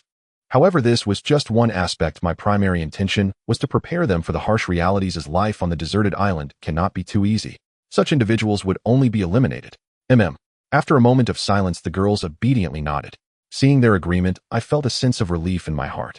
After having dinner in the cave, I considered setting up a stall on the beach. It was time to take out what I had and give it a try. Looking at the results of the girls' hard work over the past few days, there were at least 80 makeshift sanitary pads. It was around late afternoon, approaching evening, and many vendors had already set up stalls on the beach. Our spot was rather secluded, and the busiest area was undoubtedly in the middle of the beach. I heard from the bald man that a leader over there was actually a hefty woman with over 30 women under her command, and what surprised me most was that this hefty woman was bisexual, taking both men and women alike. I couldn't help but marvel from what the bald man said. That hefty woman seemed quite formidable. Otherwise, she wouldn't have occupied the best spot on the beach. Pei Qingya and Lei Yimeng followed me as we walked towards the center of the beach, intending to trade these sanitary pads for some useful supplies. By the time we arrived, there were already many people gathered, making it quite lively, with many having found spots to display their goods. I imitated the other vendors and laid out all the sanitary pads I had. People immediately grew curious, unsure of what I was selling. "What are you selling?" asked a middle-aged man with a gold tooth, looking somewhat intrigued. I assessed him. With his sharp features and cunning demeanor, he seemed like a shrewd businessman. I replied directly, "What I sell is all treasure." "Dude, are you kidding me? This grayish stuff is treasure." The man chuckled disdainfully as he glanced at the items on my stall, then turned to check out Pei Qingya and Lei Yimeng behind me, his eyes nearly popping out. "What are you looking at?" I said, feeling a bit annoyed and pretending to be ready to confront him. No misunderstandings, brother. Are these two women for sale?" the middle-aged man asked with a smile, pointing at Pei Qingya and Lei Yimeng. Damn it, how dare he have ideas about my women? If it weren't for the crowd, I would have slapped him across the face. "Don't do this. I have something good. How about considering it?" the man said, noticing my displeasure and immediately closing the distance. My eyes lit up. I was curious about what this guy might have. I glanced at his items and was surprised to see a Nokia. I was starting to doubt whether this man was out of his mind, selling a phone on a deserted island. Was he swimming too much in the ocean? "Take a look at this," the middle-aged man said, handing me something that looked like a piece of parchment. I frowned. Could it be a treasure map? He was quite generous, directly offering me the item. Given the crowd, I stole a few glances and saw it was a map. "What is this?" I asked him with a furrowed brow. As I examined it, I felt it had been around for a while and probably had some value. "It's related to this deserted island," the middle-aged man said, glancing around before whispering in my ear. I frowned, unsure if he was telling the truth. Even if he was, I couldn't possibly trade Pei Qingya and Lei Yimeng. Moreover, if it was indeed something valuable, a shrewd businessman like him wouldn't be willing to trade it. It probably had little worth. "A piece of torn parchment. You might as well keep it for your own use," I said, wrinkling my nose and addressing him directly. The man suddenly looked embarrassed, and just as he was about to say something, two girls approached, brandishing makeshift spears in a rather imposing manner. "Did you pay your fee? Who allowed you to set up a stall here?" one of the girls said arrogantly as she looked at me. I frowned. It was my first time here, and I had just heard about such fees. The middle-aged man kept giving me furtive glances, looking quite nervous. I nodded, realizing it must be a strong force on the beach, and feeling somewhat embarrassed, I said to the two girls, "It's my first time here. I didn't know. How much is the fee?" 50 small yellow fish, the two girls replied, their tone still quite haughty. Damn it, this is outright robbery. 50 small yellow fish for setting up a stall. I hadn't planned to give in, but seeing the middle-aged man gesturing, I had no choice but to nod. He'll use this to cover it. I reluctantly picked up a sanitary pad and offered it to one of the girls. "What is this?" the girl said, looking puzzled. She had never seen such a thing before, and while it did look rather drab, I had heard from Su Shiyun and the others that it was very practical. I wondered if it could sell well on the deserted island. If so, I would become the island's richest man and could proudly tell my son, "Your father is a tycoon." "Sanitary pads, you deserve to have one," I said directly to her, having just seen a bloodstain on her pants. The girl turned red at my words, feeling embarrassed as she tightly crossed her legs and carefully examined the item in her hand before skeptically leaving. "Brother, is this really a sanitary pad?" the middle-aged man said, astonished. With his shrewd demeanor, he quickly realized the potential value of such an item on the deserted island. Of course, I nodded with some pride. As a big man selling this, I didn't feel any shame. "Could you sell me a few?" the businessman asked, somewhat excited. "What will you trade for them?" I said, still considering the parchment he had just produced. Pei Qingya and Lei Yimeng were both laughing uncontrollably. I rolled my eyes. There was no signal on this deserted island, and my phone was utterly useless here. "Brother, are you here to make jokes?" I rolled my eyes at the middle-aged man. Seeing my reluctance, the unscrupulous merchant bit his teeth, thought for a long while, and took out the sheepskin scroll from his pocket again. 10, and he'll trade for it," the merchant said, revealing a very pained expression. I couldn't be bothered with him. Not to mention whether this sheepskin scroll was worth the price. This merchant definitely wanted to cheat me. If I traded, I wouldn't even know if it had any value. 1. I spoke casually, and the man's face turned a shade of iron, looking displeased as he said, "Brother, this bargain is too excessive, don't you think? If you want to trade, fine." I shrugged, appearing indifferent, which left the merchant a bit baffled. I felt that Lei Yimeng should know whether this sheepskin scroll had any value, but this merchant was quite cautious, only letting me look at it for a moment before taking it back. 5. It can't go any lower. I still shook my head, too lazy to deal with him. 3. I'm begging you. The middle-aged man spoke with a tremor in his voice, showing a hint of pleading. 2. If that works, I'll buy it, I said directly. The merchant was momentarily speechless, but after grinding his teeth, I handed him 2 sanitary pads. He secretly shoved the sheepskin scroll to me before quickly packing up and fleeing. He looked as if he feared I would change my mind. I felt slightly speechless, vaguely sensing that I had been tricked. Perhaps this worthless sheepskin scroll was utterly useless. However, there was no point in regretting now. I put the item away for the moment since there were too many people around. I could show it to Lei Yimeng later back at the cave. Selling sanitary pads. Low prices, first come, first served. Handmade. Green and pollution-free. Are you still troubled? After a long time, hardly anyone came to inquire. I thought for a moment and shouted loudly. To be honest, it was a bit embarrassing. With my shout, many people turned to look at us, each wearing a teasing expression. Pei Qingya and Lei Yimeng, being girls, felt a bit shy under their gaze. "Qin Fei, are you trying to get yourself killed?" Lei Yimeng's face turned red, and she whispered to me, a bit embarrassed. At this moment, a few girls noticed the items I had laid on the ground and curiously approached me. "Does it really work?" one girl asked, suspiciously looking at me, then glancing at the 2 girls behind me. "Of course it works. You'll know if you try it out at home," I said shamelessly. The girl was quite decisive, directly tossing me 50 dried little yellow fish, which were a popular trade item on the deserted island. I thought it was still a good deal, but to open up the market on this deserted island, I had to endure and sell cheap. Not long after, I sold about 7 or 8, exchanging for more than 400 dried fish. I felt quite satisfied. After all, there was no need to rush. As long as there were enough women on the deserted island, I could trade this item for plenty of goods, and I wouldn't worry about not getting something good since it was a consumable. "Let's head back," I told Pei Qingya and Lei Yimeng. It was already a good day to have traded for these items. Just as I was about to take Pei Qingya and Lei Yimeng back, the 2 girls with long spears suddenly rushed over in my direction. "What's up?" I asked, puzzled. Judging by their expressions, they seemed to have something they needed my help with. "Our sister Hong invites you. Can you come talk?" The girl spoke respectfully, and her demeanor was much better than before. There was none of that aloofness. My expression brightened. This sister Hong should be the leader that the bald man mentioned earlier. Now inviting me over was probably due to the items I had. After all, I had heard from the bald man that she had many women under her command, and they would definitely need sanitary pads. Perhaps I could gain some benefits from this sister Hong. "Lead the way," I said directly to the 2 girls. If Sister Hong genuinely wanted to collaborate, I was sure to gain a lot from it. Pei Qingya and Lei Yimeng followed me, likely worried about my safety and afraid I would come to harm. Before long, we arrived at the entrance of a very large cave surrounded by many fences. Geographically, this cave was an excellent location, or it could shelter from the wind and provide safety at night. Under the guidance of the two girls, I entered the cave along with Pei Qingya and Lei Yiming. Damn, as soon as I entered the cave, I was astonished by the decorations inside. They had wooden beds and even a couple of quilts along with a wardrobe. A woman who weighed nearly 200 pounds sat in a chair with a lot of flesh on her face, making me feel a bit nauseous. Behind her, a man was massaging her, looking quite relaxed. Damn, this is what living is all about. These items seem to be crafted. There must be carpenters on the deserted island. I felt a bit envious. What's your name? The hefty woman asked me, wrinkling her nose and crossing her legs, which were likely as thick as both of mine combined. Suddenly her eyes narrowed as she scrutinized Pei Qingya and Lei Yiming behind me. I immediately felt an ominous feeling. I had heard from the bald man before that this Sister Hong was open to both genders, and considering how beautiful Pei Qingya and Lei Yiming were, the hefty woman might have ulterior motives. Qin Fei, I said, directly, feeling a bit regretful. Had I known, I would have let Pei Qingya and Lei Yiming leave first. Sometimes being beautiful can lead to trouble. Isn't there a saying? Beautiful women bring disaster. That item is made by you. How many do you have? I want them all. Sister Hong said, generously, appearing like a nouveau riche. However, I didn't think she was joking. After all, she had the strength to back it up, being one of the first to establish power on this deserted island. These items are hard to make. I still have about 20 left. I said, directly, concealing some details. My curiosity about Sister Hong's background piqued. She might really be a wealthy woman. What do you want? You can say it. Sister Hong looked at me, licking her lips. You should have carpenters, right? I need someone to help me make a bed, a very large one that can sleep 7 or 8 people. I opened my mouth, unable to resist my desires.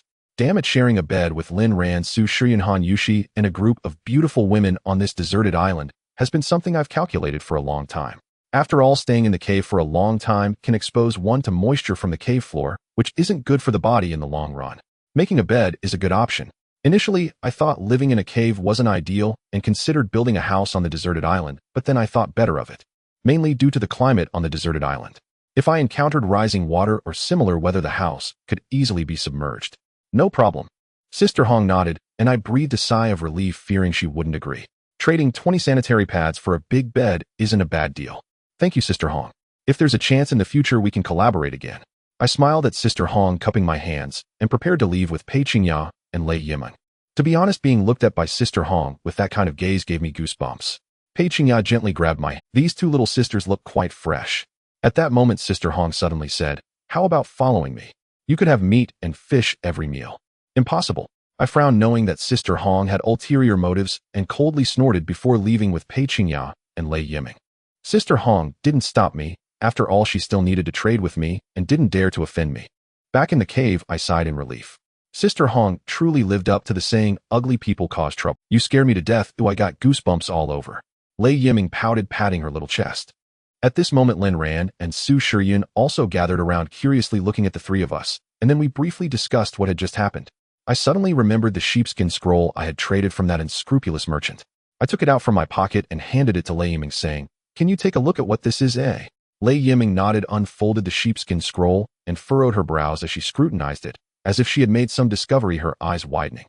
Seeing Lei Yiming's expression turn somewhat uneasy, I felt a surge of tension in my heart, wondering if this object truly had some significance. What's wrong? I can't quite make sense of it. My grandfather once had something similar to this. Lei Yiming pouted, furrowing her brow as she spoke. I grew increasingly convinced that this item was no ordinary thing. Taking it from her, I examined it closely. The surface was covered in cryptic, indecipherable symbols. Could it be the writing of savages, eh? The thought struck me as plausible, so I handed it to Lin, who was nearby. If this thing originated from the savages, she might be able to decipher it. But after Lin received the parchment, she too frowned, unable to make heads or tails of it for a long while. I sighed. It seemed Lei Yiming's grandfather was still the key. After all, as an archaeologist, he would surely have insights into such peculiar artifacts. But there was no rush for now. I could only set the item aside for the moment. Combined with the delay caused by Sister Hong earlier, the sky had now fallen completely dark. I led the girls to gather around a fire in the cave, eating the hard-earned small yellow croakers. By my reckoning, it wouldn't be long before these makeshift sanitary pads, made from gray cotton, became a hot commodity on the deserted island. Damn, I never realized I had such a knack for business. I chuckled inwardly, then said to the girls, you and Jie, you all stay in the cave and focus on making more. Leave the diving to Lin Ran, Han Yushi, and me. All right. Su Shiyan nodded, and the other girls agreed with the division of labor. When I woke up the next day, it was the noise from the beach that roused me.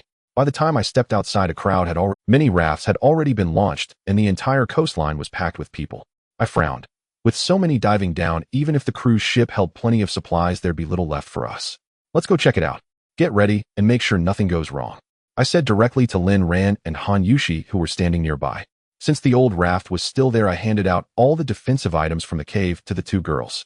Given the potential conflicts during the dive, we had to stay sharp. Otherwise, we might end up capsized in a ditch like last time. By now, many on the beach were rowing toward where the cruise ship had sunk.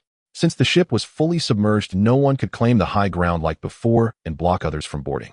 Besides, I had a nagging feeling that danger might be lurking, so I signaled the two girls not to paddle too fast. Why? Is something off? Lin Ran asked, noticing my uneasy expression. Han Yushi also blinked her big eyes at me curiously.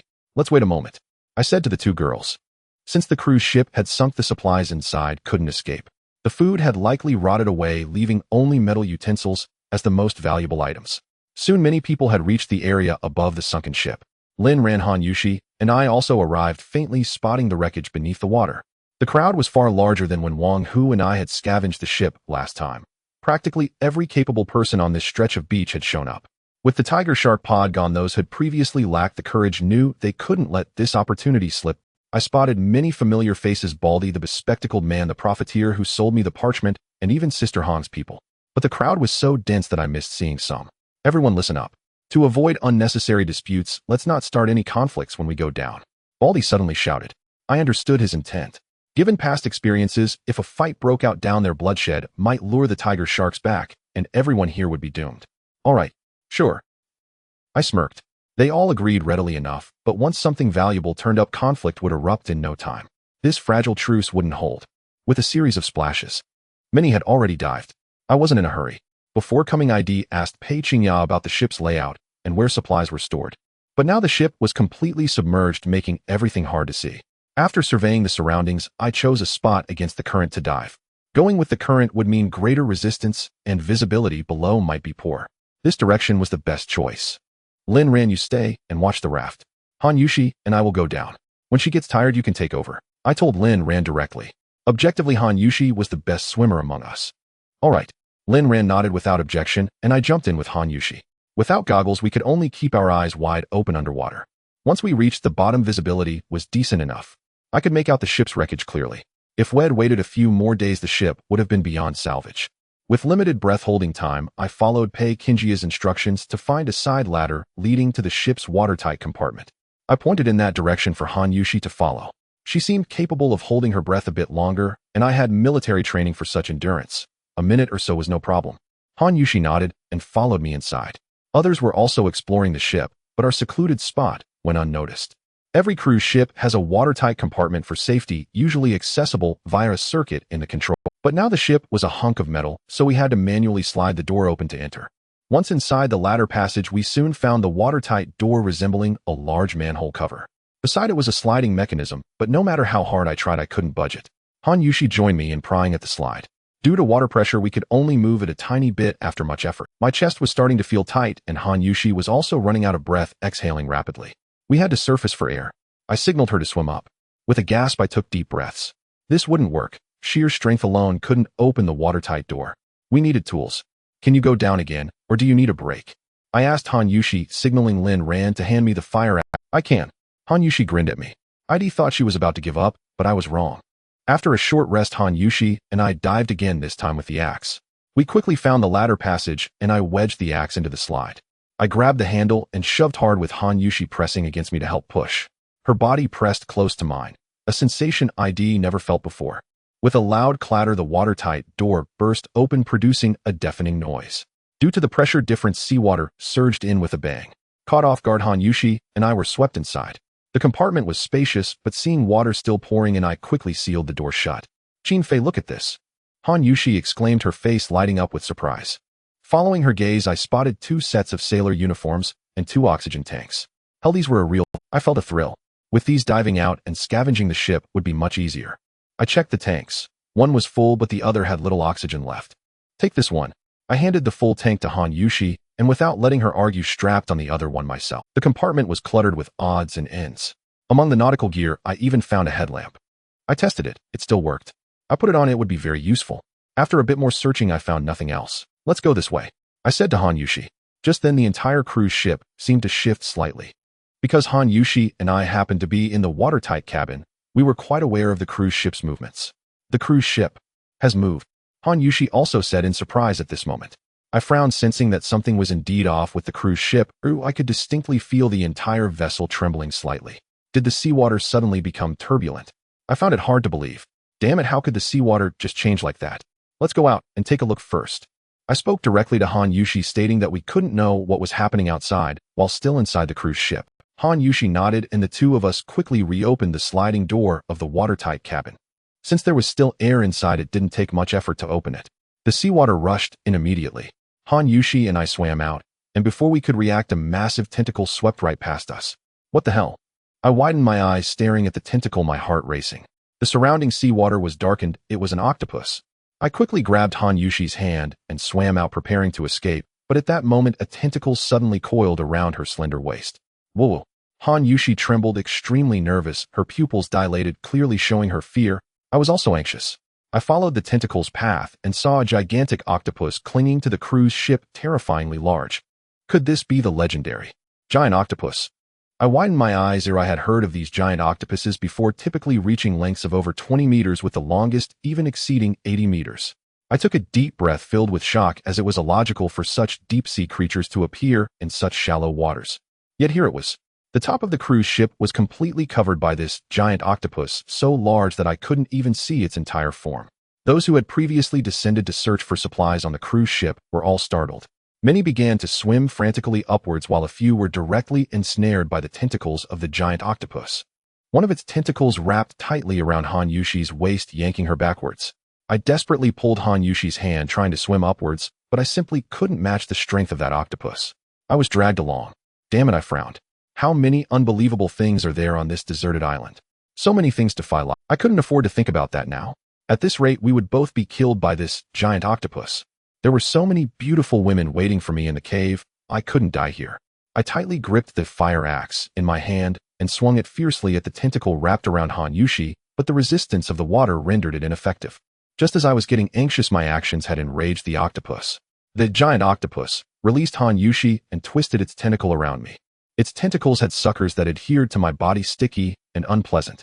I couldn't let this octopus feel comfortable. I raised the axe and began hacking at its tentacle. With a loud bang. To my surprise, the octopus slammed me against the side of the cruise ship with incredible speed. I had no chance to resist. I was directly smashed against the ship's side. What the hell? A sharp pain shot through my nerves. The size of the giant octopus was too enormous. When I was slammed against the cruise ship, my oxygen tank was knocked off, and what chilled me even more was the intense pain that shot through my leg. The violent thrashing caused my left foot to cramp, and my head collided intimately with the side of the cruise ship, making me feel dizzy. I was just about to swim away when the giant octopus was not done with me. Another tentacle wrapped around my entire. It tossed me around as if I were a toy, and my head was spinning. With the oxygen tank gone, I was now in a state of extreme oxygen deprivation. It seemed I was really going to die here today. I felt a chill, my consciousness began to fade, and my limbs turned weak. This was a sign of extreme oxygen deprivation. The giant octopus seemed to tire of its game and tossed me towards a certain direction. Water rushed into my ears and nostrils, and my mouth filled with seawater. Just when I thought I was going to die, my body seemed to be caught by someone. My head bumped against something soft, and my mouth was blocked by something moist. Is someone giving me air? At that moment, I didn't care about anything else and wrapped my arms around the person's neck, greedily inhaling. Our tongues intertwined, and when I suddenly opened my eyes, I realized it was Han Yushi. She blinked her beautiful big eyes, her face slightly flushed, and gently pushed me away. After securing my waist, she swam upwards with me. With a puff, we broke the surface of the water. I greedily gasped for air, never having desired it so much before. After taking several deep breaths, I finally processed what had just happened. Jean Fei, how are you two doing? At that moment, Lin Ran's voice suddenly came through. She wasn't far from Han Yushi and me. Upon seeing us surface, she paddled over with a wooden raft. I waved at Lin Ran and Han Yushi, and I swam towards her. Before long, we were lying on the wooden raft. What happened? Why is the surface of the sea dyed black? As soon as we got on the raft, Lin Ran immediately noticed the numerous scratches on both Han Yushi and me. I briefly explained to Lin Ran and signaled her to leave quickly. These were all caused by the giant octopus as tentacles. There are some tiny spines that inject a neurotoxin capable of paralyzing one's nerves. Otherwise, I wouldn't have felt dizzy after being tossed around by that giant octopus. The wounds from those tentacles were critical, but it should be all right. There shouldn't be any life-threatening issues. Let's leave quickly or we can talk when we're back, I said directly to Lin Ran. MHM. Lin Ran nodded, knowing it wasn't the time for an in-depth discussion. Without saying much, she began to paddle toward. At this moment, many people began to rush frantically towards the beach, all terrified by the giant octopus lurking beneath the sea. Reflecting on the thrilling events that had just unfolded, I took a deep breath. If Han Yushi hadn't suddenly come to save me at the last moment, she might have truly died there. Since creatures like the giant octopus generally don't appear at the surface, the wooden raft was still very safe, and I breathed a little easier. After wiping the cold sweat from my forehead, I realized how dangerous it had been. How could a giant octopus appear in shallow waters? Before long, Lin Ran, Han Yushi, and I returned to the beach, and I finally sighed in relief, my previously tense heart relaxing. Su Shiyun, Pei Qingya, and Lei Yimeng rushed out of the cave. Upon seeing our injuries, their eyes filled with concern as they helped us inside. What happened? Did you encounter any danger? Let me help you with the medicine, Su Shiyun said, directly picking up the antiseptic she had prepared earlier. I lay down on the straw-covered ground, while Su Shiyun began to tend to my wounds. Pei Qingya was also helping Han Yushi with her injuries. I looked at the injured areas on my skin, many of which were scraped, and some even bruised. This was from the neurotoxin. In front of deep-sea creatures like the giant octopus, we humans are truly nothing. Su Shiyun's hand gently touched my back, sending tingling sensations that stimulated my brain. In front of deep-sea creatures like the giant octopus, we humans are truly nothing. Su Shiyun's hand. I frowned and spoke directly to the girls. From the experiences of these past few days, it seemed that many creatures on this deserted island and the surrounding waters were different from those in civilized society. Without absolute strength, we definitely shouldn't take any more risks. The girls nodded eagerly, clearly hoping I wouldn't take any chances. I took a deep breath, realizing that I hadn't managed to obtain anything this time. Originally, we had found some good things in the watertight cabin, but all of it was destroyed by that damned giant octopus, and I had received so many injuries. It was a huge loss. I didn't know if others on the beach had gained anything, but I guessed it wasn't much. Many were terrified by the giant octopus and didn't have time to retrieve supplies. They just fled for their lives. During dinner, the atmosphere in the cave was rather dull. The other girls were gloomy, likely because of our injuries. Just then, several sounds suddenly broke the tranquility of the cave. Chirp chirp sounds echoed. I frowned. The sound resembled that of a monkey, and Lin Ran and the other girls looked outside with suspicion. You all wait here, I'll go take a look, I said to them. How could there suddenly be monkeys at this late hour? No way, I'm going with you. Lin Ran pouted, refusing to let me go alone, fearing for my safety, as she followed me out of the cave. Outside was pitch black, and the moonlight illuminated the calm surface of the sea, creating an exceptionally serene atmosphere. As I stepped out, I discovered it was indeed a monkey. A mischievous monkey. My face lit up with joy as I recognized it under the moonlight. It was the one I had once rescued. It seemed to have fully recovered. Upon seeing me exit the cave, it ran straight to me and tugged at my pants. I noticed something was off. Its injuries had indeed healed significantly. Wait, could it be that the monkey was stung by bees in that area? Seeing that I was frozen in place, the monkey grew anxious and continued tugging at me. Was it trying to pull me somewhere? The monkey chattered away, pulling at my sleeve and pointing in a direction. I understood its intent. It truly wanted to lead me somewhere. Lin Ran, who was beside me, was also bewildered, never expecting that I would know a monkey on this deserted island. The monkey took the lead, and Lin Ran and I followed closely behind. Although it was late at night, and the jungle surely held many dangers, I still chose to follow the mischievous monkey into the depths. I had never seen this direction before. After a while, the monkey arrived at a large ancient tree beside a massive group of monkeys. There were at least 100 of them. The monkey proudly surveyed the troop before climbing the ancient tree. After a while, it slid down, holding a piece of grass in its mouth. What is this thing? I took the item from the monkey, feeling puzzled. It urged me to eat it, then pointed at its own lower. What the hell? I figured out the monkey's meaning, or it wanted me to eat this grass so that my lower parts could become. Qin Fei, you little rascal, you really are a pervert. Did this monkey learn your bad habits? Lin Ran blushed and rolled her eyes at me, accusing me. This monkey likely came to repay me, but brought me this item, and I felt too embarrassed to refuse its good intentions. Furthermore, if it truly works. A vivid image formed in my mind, feeling that I had not rescued it in vain. I ate the grass in 2 or 3 bites, finding it rather bland, just slightly bitter. The monkey seemed very pleased, dancing around excitedly, and the other monkeys began chattering noisily. Finally, under the monkey's lead, we left the area. I felt no significant change in my body and didn't think much of it. After all, I had just eaten that grass, and I simply didn't want to let the monkey's good intentions go to waste. You won't get into any trouble, will you? What's up with this lewd monkey? Lin Ran looked at me curiously. It's tasteless. This monkey is one I accidentally saved last time, probably trying to repay me. I said directly to Lin Ran, and under her speechless expression, I looked down at my pants and noticed no significant change. The cave wasn't far, and Lin Ran and I prepared to walk back in that direction. The night was quiet, and Lin Ran suddenly spoke up. Qin Fei, what are you planning to do about the woman in the cave? Her question left me momentarily dumbfounded. If I was going to live on this deserted island for a long time, no matter how many women I have in the future, you will always be the most important in my heart, I said directly to Lin Ran, causing her face to flush. What nonsense are you talking? Do you dare to have thoughts about me? Lin Ran playfully punched my chest. I smiled. Although Lin Ran scolded me playfully, I could feel her feelings for me. Previously, when we encountered the wild boar spirit, she revealed her true feelings at the critical moment. Having known Lin Ran since childhood, I understood her well. She was not one to express her feelings openly, sharp-tongued, yet soft-hearted. If I were to successfully win over the women in the cave, Lin Ran was key. Upon returning to the cave, the other girls inside casually asked us a few questions. Seeing that nothing had happened, everyone prepared to sleep. After a busy day, especially with that encounter with the giant king squid during our diving trip, I was quite tired. This time Su Shiyun was sleeping beside me. The girls had agreed that to prevent me from acting out, they would take turns sleeping next to me each night. Was this just an excuse to ensure I shared my affections fairly? Su Shiyun emanated a faint body fragrance on this deserted island without any cosmetics. All the women appeared fresh-faced, so it had to be her natural scent. I felt my body heating up. Normally, I could resist this kind of temptation without issue. Having been in the army for so long, my self-control was surely better than average.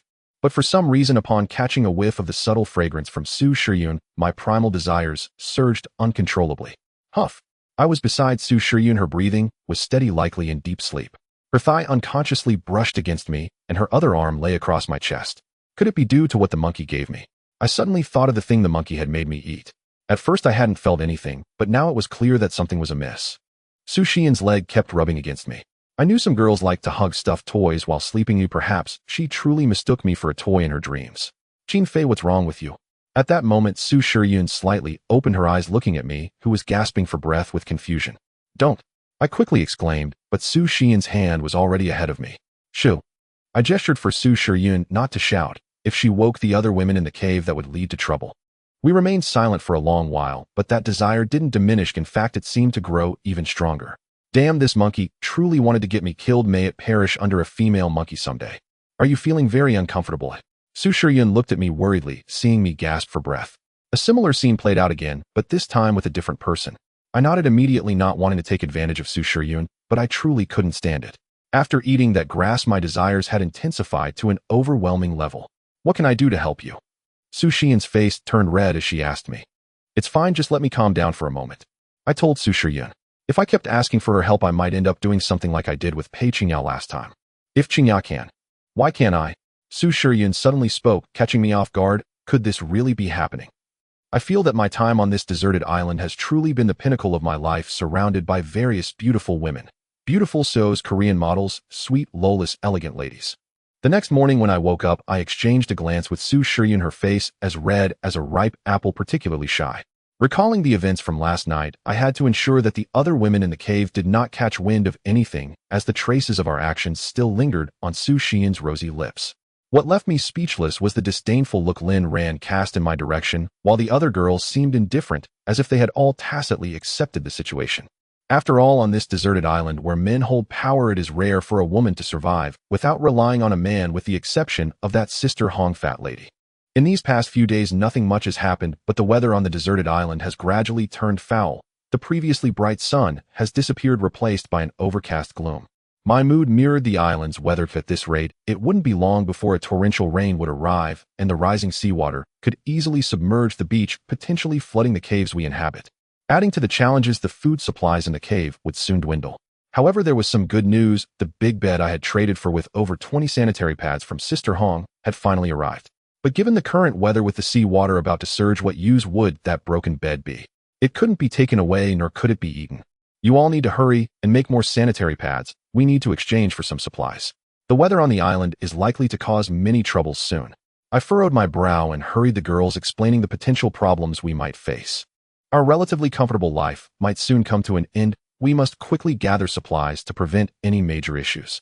Lin Ran, Su Shiyun, and Pei Qingyao were also aware that the situation on the deserted island was quite. The others on the island are not fools either. Everyone is collecting supplies just in case. I had considered leaving the cave, but with the weather being unpredictable, it was hard to say, especially since I've lived in this cave for quite some time. Leaving suddenly would be very dangerous. Entering the jungle without a safe spot would be quite problematic. We still have some deer meat left all dried out, so there's no need to worry about spoilage. There's roughly over 50 pounds, which is too much for us to eat at once. If the seawater inundates us, it would be such a waste. I directly traded for several large burlap sacks from the people on the beach to store the deer meat, and the little yellow fish I had exchanged for with sanitary pads. I planned to store all these supplies as a protective measure. Carrying too much would be impossible, and if the flood washed it all away, it would truly be a pity. At the very least, if we enter the jungle and cannot find food, we could bring out these backup supplies, providing us with an extra option. To avoid alerting others on the island, I chose to do this at night, while also avoiding certain animals, as some animals have a keen sense of smell. If they uncover our hidden supplies, we would truly be doomed. After hiding these items, I prepared to bring out some other things to exchange for more practical supplies. To my surprise, I managed to trade for a telescope, which holds considerable practical value, as it allows one to see far and even observe things that are usually out of sight. If I get lost in the jungle or need to scout directions, I could use the telescope to avoid dangers, though it cost me 100 little yellow fish to obtain it. The supplies in the cave are nearly all stored. I looked up at the weather on the island. Although it wasn't too severe, yet I sensed that the challenges we faced might be the most difficult in the island's history. I must prepare thoroughly. I slapped my forehead, recalling when I encountered the splash monkey at the hollow of a large tree and saw the legendary monkey wine. If I could bring the monkey wine back, I would certainly be able to exchange it for plenty of good items on the beach. Its effectiveness might even surpass that of the sanitary pads I made previously. On this deserted island, we only drink water from ponds. If monkey wine were to appear, many would surely want to try it, as it only exists in legends back in civilization. I decided to act, preparing to take Lin Ran and the other girls to the previous tree hollow to procure some monkey wine for exchanging supplies. Brother Qin, are you in the cave? At that moment, several familiar shouts came from outside. It sounded like Qin Lan's voice. Lin Ran, Su Shiyun, and I immediately walked out to find 5 or 6 people outside, including Qin Lan and the chubby girl, along with a male student, the one I had previously rescued. He looked well, having recovered significantly, but seemed like he was lucky to be alive. Brother Qin, thank you. I'm Zhang Tian, and this life is thanks to you. The male student approached me with teary eyes, grasping my arms tightly. It's okay, you should thank the girls more. I smiled and pointed to the chubby girl and the others. This boy didn't seem bad, just a bit lewd. He looked reliable, much better than the bald man or the scar-faced old foxes. Speaking of the scar-faced man, I was still a bit curious. We had had a few conflicts before even developing grudges, yet he hadn't approached me for trouble. It left me puzzled, wondering if he was plotting something. The male student spoke excitedly. We don't have much to offer, but if you ever need my help, I won't refuse. After exchanging pleasantries, the male student even brought us some supplies as a token of gratitude, which left me speechless, though I didn't take any, as those students had it tough too. I invited them all into our cave, and we all sat down. How did you end up on this deserted island? I curiously asked Zhang Tian, having heard from the chubby girl that he was discovered in the jungle by accident. I had seen his wounds before, as some were indeed from animal claws, but others looked more like they were cut by air currents, which piqued my curiosity. However, at that time the girls were extremely anxious to save Zhang Tian, so I didn't think much of the oddities I noticed. At this point, Zhang Tian smiled wryly and said, I told Qin Lan and the others before that I didn't wash ashore here by cruise ship. I was on a plane. I frowned. This was somewhat expected. However, if that was the case, this deserted island was indeed very strange. Not only did a cruise ship have an accident, but now a plane also encountered trouble here. Do you have anyone else with you? I directly asked Zhang Tian, as the events on this island were becoming increasingly bizarre, and I had to keep my guard up. The more people there are on a deserted island, the harder it becomes for survival. If only a few people were here, it wouldn't be too bad. However, when there are more people, sometimes the greatest dangers do not come from the beasts on the island or from food shortages, but from human hearts. I don't know, I just happened to get a parachute and landed on this deserted island. After that, I wandered in the jungle for a long time due to lack of food, almost dying several times. Zhang Tian recounted his experiences in detail. After hearing what he said, I became quite curious about the plane they were on. If it crashed on this deserted island, what supplies might still be on board? Thinking of this made me a bit excited. Previously, no one had mentioned anything about a plane on the beach, and we were among the first to learn of this. Additionally, with the things I had on hand, if we reached the plane wreckage first, all the supplies inside would belong. It should have crashed on this deserted island. I have a rough idea of the direction from when we jumped from the plane, Zhang Tian said to me. I nodded. If Zhang Tian knew the general direction, we could find it, and the supplies inside would surely be abundant. You all know the weather on the deserted island these past few days, right? Be prepared, otherwise we will face significant problems. After discussing these matters, I wasn't sure whether Zhang Tian and the others had made preparations, so I reminded them again. Thank you, Brother Qin. Zhang Tian expressed his gratitude, and I nodded, signaling that he didn't need to be so formal. Having allies on the deserted island is better than being alone. Although I had connections with that bald old fox, I still felt apprehensive. Since nearly getting into trouble with Wang, who I have kept my guard up. After Zhang Tian and Qin Lan finished their conversation with us, they soon returned to their cave, as time was pressing and everyone was racing against the clock. The weather on the deserted island can change in an instant, no one knows for certain, and we can only control our... In the afternoon, I took out all the condoms I had previously collected and brought a spoon with Lin Ran and Lei Yiming following me into the jungle. When we returned, we had filled 6 condoms which emitted a fragrant aroma of alcohol. The girls tasted it and found the flavor exquisite. After keeping some for ourselves, we planned to sell the rest for other supplies. As the weather was worsening, the entire sky turned gray and dark clouds enveloped the deserted island. Such a scene resembled that of a disaster film, more terrifying than what I had previously experienced on another beach. A thick darkness enveloped the entire deserted island, suffocating us all. Qin Fei, come out and see what a huge water column. Suddenly Pei Qinjia's scream pierced the air, my brow furrowed, as an ominous premonition gripped my heart, prompting me to rush outside to investigate. At that moment the sea was tumultuous, with many people gathered on the shore, waves crashing relentlessly against the coast, and several gigantic water columns swiftly sweeping towards us. Water tornado. My heart sank to the depths. A water tornado is essentially a vortex where air spirals rapidly around its axis, drawing water into the bottom of the vortex and transforming it into an upward swirling flow. Inside, wind speeds can reach over 200 kilometers per hour. If it reaches our beach, everything will be crushed by the immense pressure. With a thunderous roar, several black arcs of lightning appeared in the dark sky, accompanied by the water tornado, resembling the apocalypse. Run, don't look. Hurry, run. I urged the girls beside me and shouted a few words to the crowd nearby, telling them to leave quickly. Although the water tornado was still a distance away from us, at its speed it would engulf the deserted island in no more than 30 minutes. By then it would be too late to escape. Some people ran off immediately, but others scoffed at it, thinking nothing would happen. Zhang Tian and his group were also watching by the seaside, who, after hearing my warning, they hurried back to the cave. Lin Ran, Su Shiyun, and the other girls realized my serious expression and understood the urgency of returning quickly.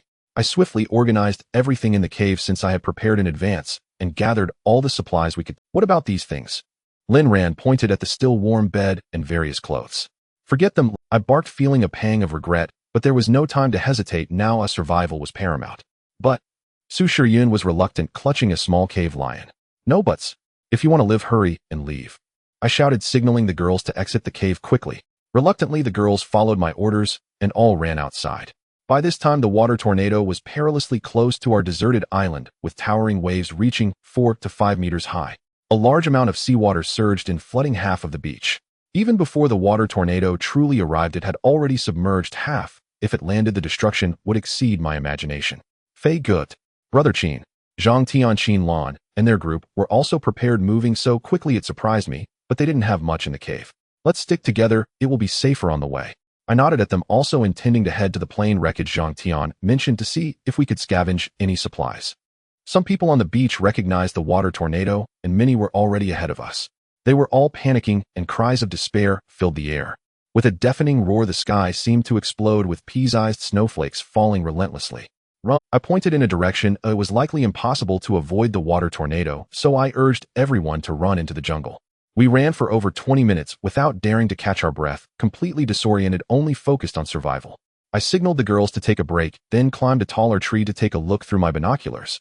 The shoreline was already submerged, although this water tornado was only about 25 to 100 meters in diameter, much smaller than a typhoon. However, the wind speed inside was so fast that the volume of water it stirred was unimaginable. Through the binoculars, I saw that our previous cave was completely submerged. I could even see many people drowned, and tons of supplies were drifting on the water's surface. What terrified me the most was that the seawater was still spreading. All the trees near the coast had been uprooted. If the tornado swept into the jungle, it was likely no one would escape. Rain dripped down, hitting our faces and soaking our clothes. Feigo, what's going on? Zhang Tian furrowed his brow. His injuries had just healed, and now he was forced to exert himself like this, his face pale. The beach is completely submerged. It will soon reach the jungle. We must leave quickly. I addressed the group, my mood sinking to the lowest point. Let's keep moving, if possible find a place to rest. Lin Ran suggested, and we all looked particularly. I nodded, and we started running forward again, spotting many other survivors along the way. We even encountered a few large pythons coiled around ancient trees, looking particularly terrifying. But we had no time to ponder such things. The urgency of our situation exceeded our imaginations. Some people were even bitten by venomous snakes in their panic, left waiting for death. There are dead people. So many dead. Suddenly, I heard Zhang Tian scream in terror. He and Lin were in front, I was at the rear, and the other girls were in the middle. Upon hearing the commotion, I frowned and rushed over. When I witnessed the scene, my scalp tingled. There were over 10 bodies sprawled haphazardly, some male, some female, their organs removed, and even their eyeballs gone. After being soaked by rainwater, the bodies appeared slightly swollen. Ugh! The girls couldn't help but gag at the sight before them. It wasn't just the girls, I found it hard to bear as well. The scene was horrifyingly grotesque, with disheveled hair and disfigured faces clearly mutilated by sharp instruments, exuding a foul stench. Suddenly a thought struck me, and I discreetly glanced at Lin, as she seemed to tremble slightly, even anxious,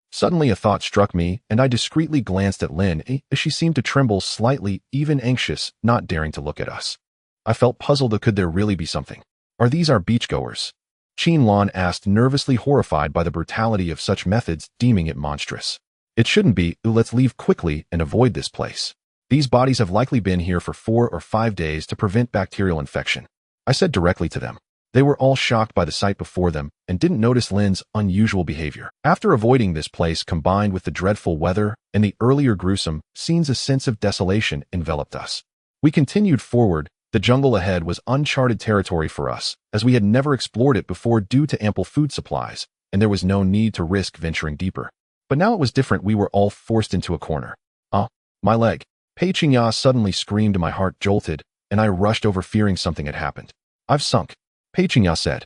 Hearing that, I let out a sigh of relief, thinking she had been bitten by something. I felt the soil, which was very soft and easy to sink into. This area must be a wetland, and there might even be swamps nearby. Lin Ran lay aiming, and the other girls quickly came to help pull Pei Qingya's leg out. I frowned. If this was a wetland, walking carelessly could lead to sinking, resulting in serious problems. However, swamps are rich in various small animals. We hadn't brought much food when we left, and as night approached, food and fresh water became necessities we must secure. Everyone be careful, there might be swamps nearby. We should check it out, and if it doesn't work, we'll take a detour. I addressed the girls and Zhang Tian, and from then on I and Zhang Tian took the lead. After walking about 400 to 500 meters, I suddenly heard some movement ahead.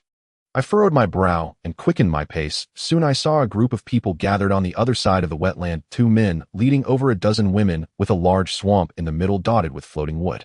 What left me speechless was that one of the men had a scarred face, while the other was a hefty man weighing over 200 pounds, someone I had never seen before. Damn, how did that guy manage not to be swept away by the sea? I sniffed. Clearly this guy was quite cautious to have survived, so he must have some skills. The scarred man quickly noticed us, his eyes glinting with malice. I couldn't be bothered with him. I carefully observed the swamp ahead, where not far off was a cliff with a naturally formed cave. If we climbed up, we could avoid the onslaught of seawater. With the rising sea levels and the increasing rain, it wouldn't be long before the seawater spread into the jungle. The cave in the cliff was undoubtedly the best shelter. The scarred man and the hefty guy shared the same thoughts as us, eyeing the advantageous terrain. Otherwise they wouldn't have lingered here for so long. What a coincidence, Qin Fei, the scarred man called out to me from across the swamp, smiling with an insidious tone. Indeed, quite a coincidence. Such a good place is for all who see it.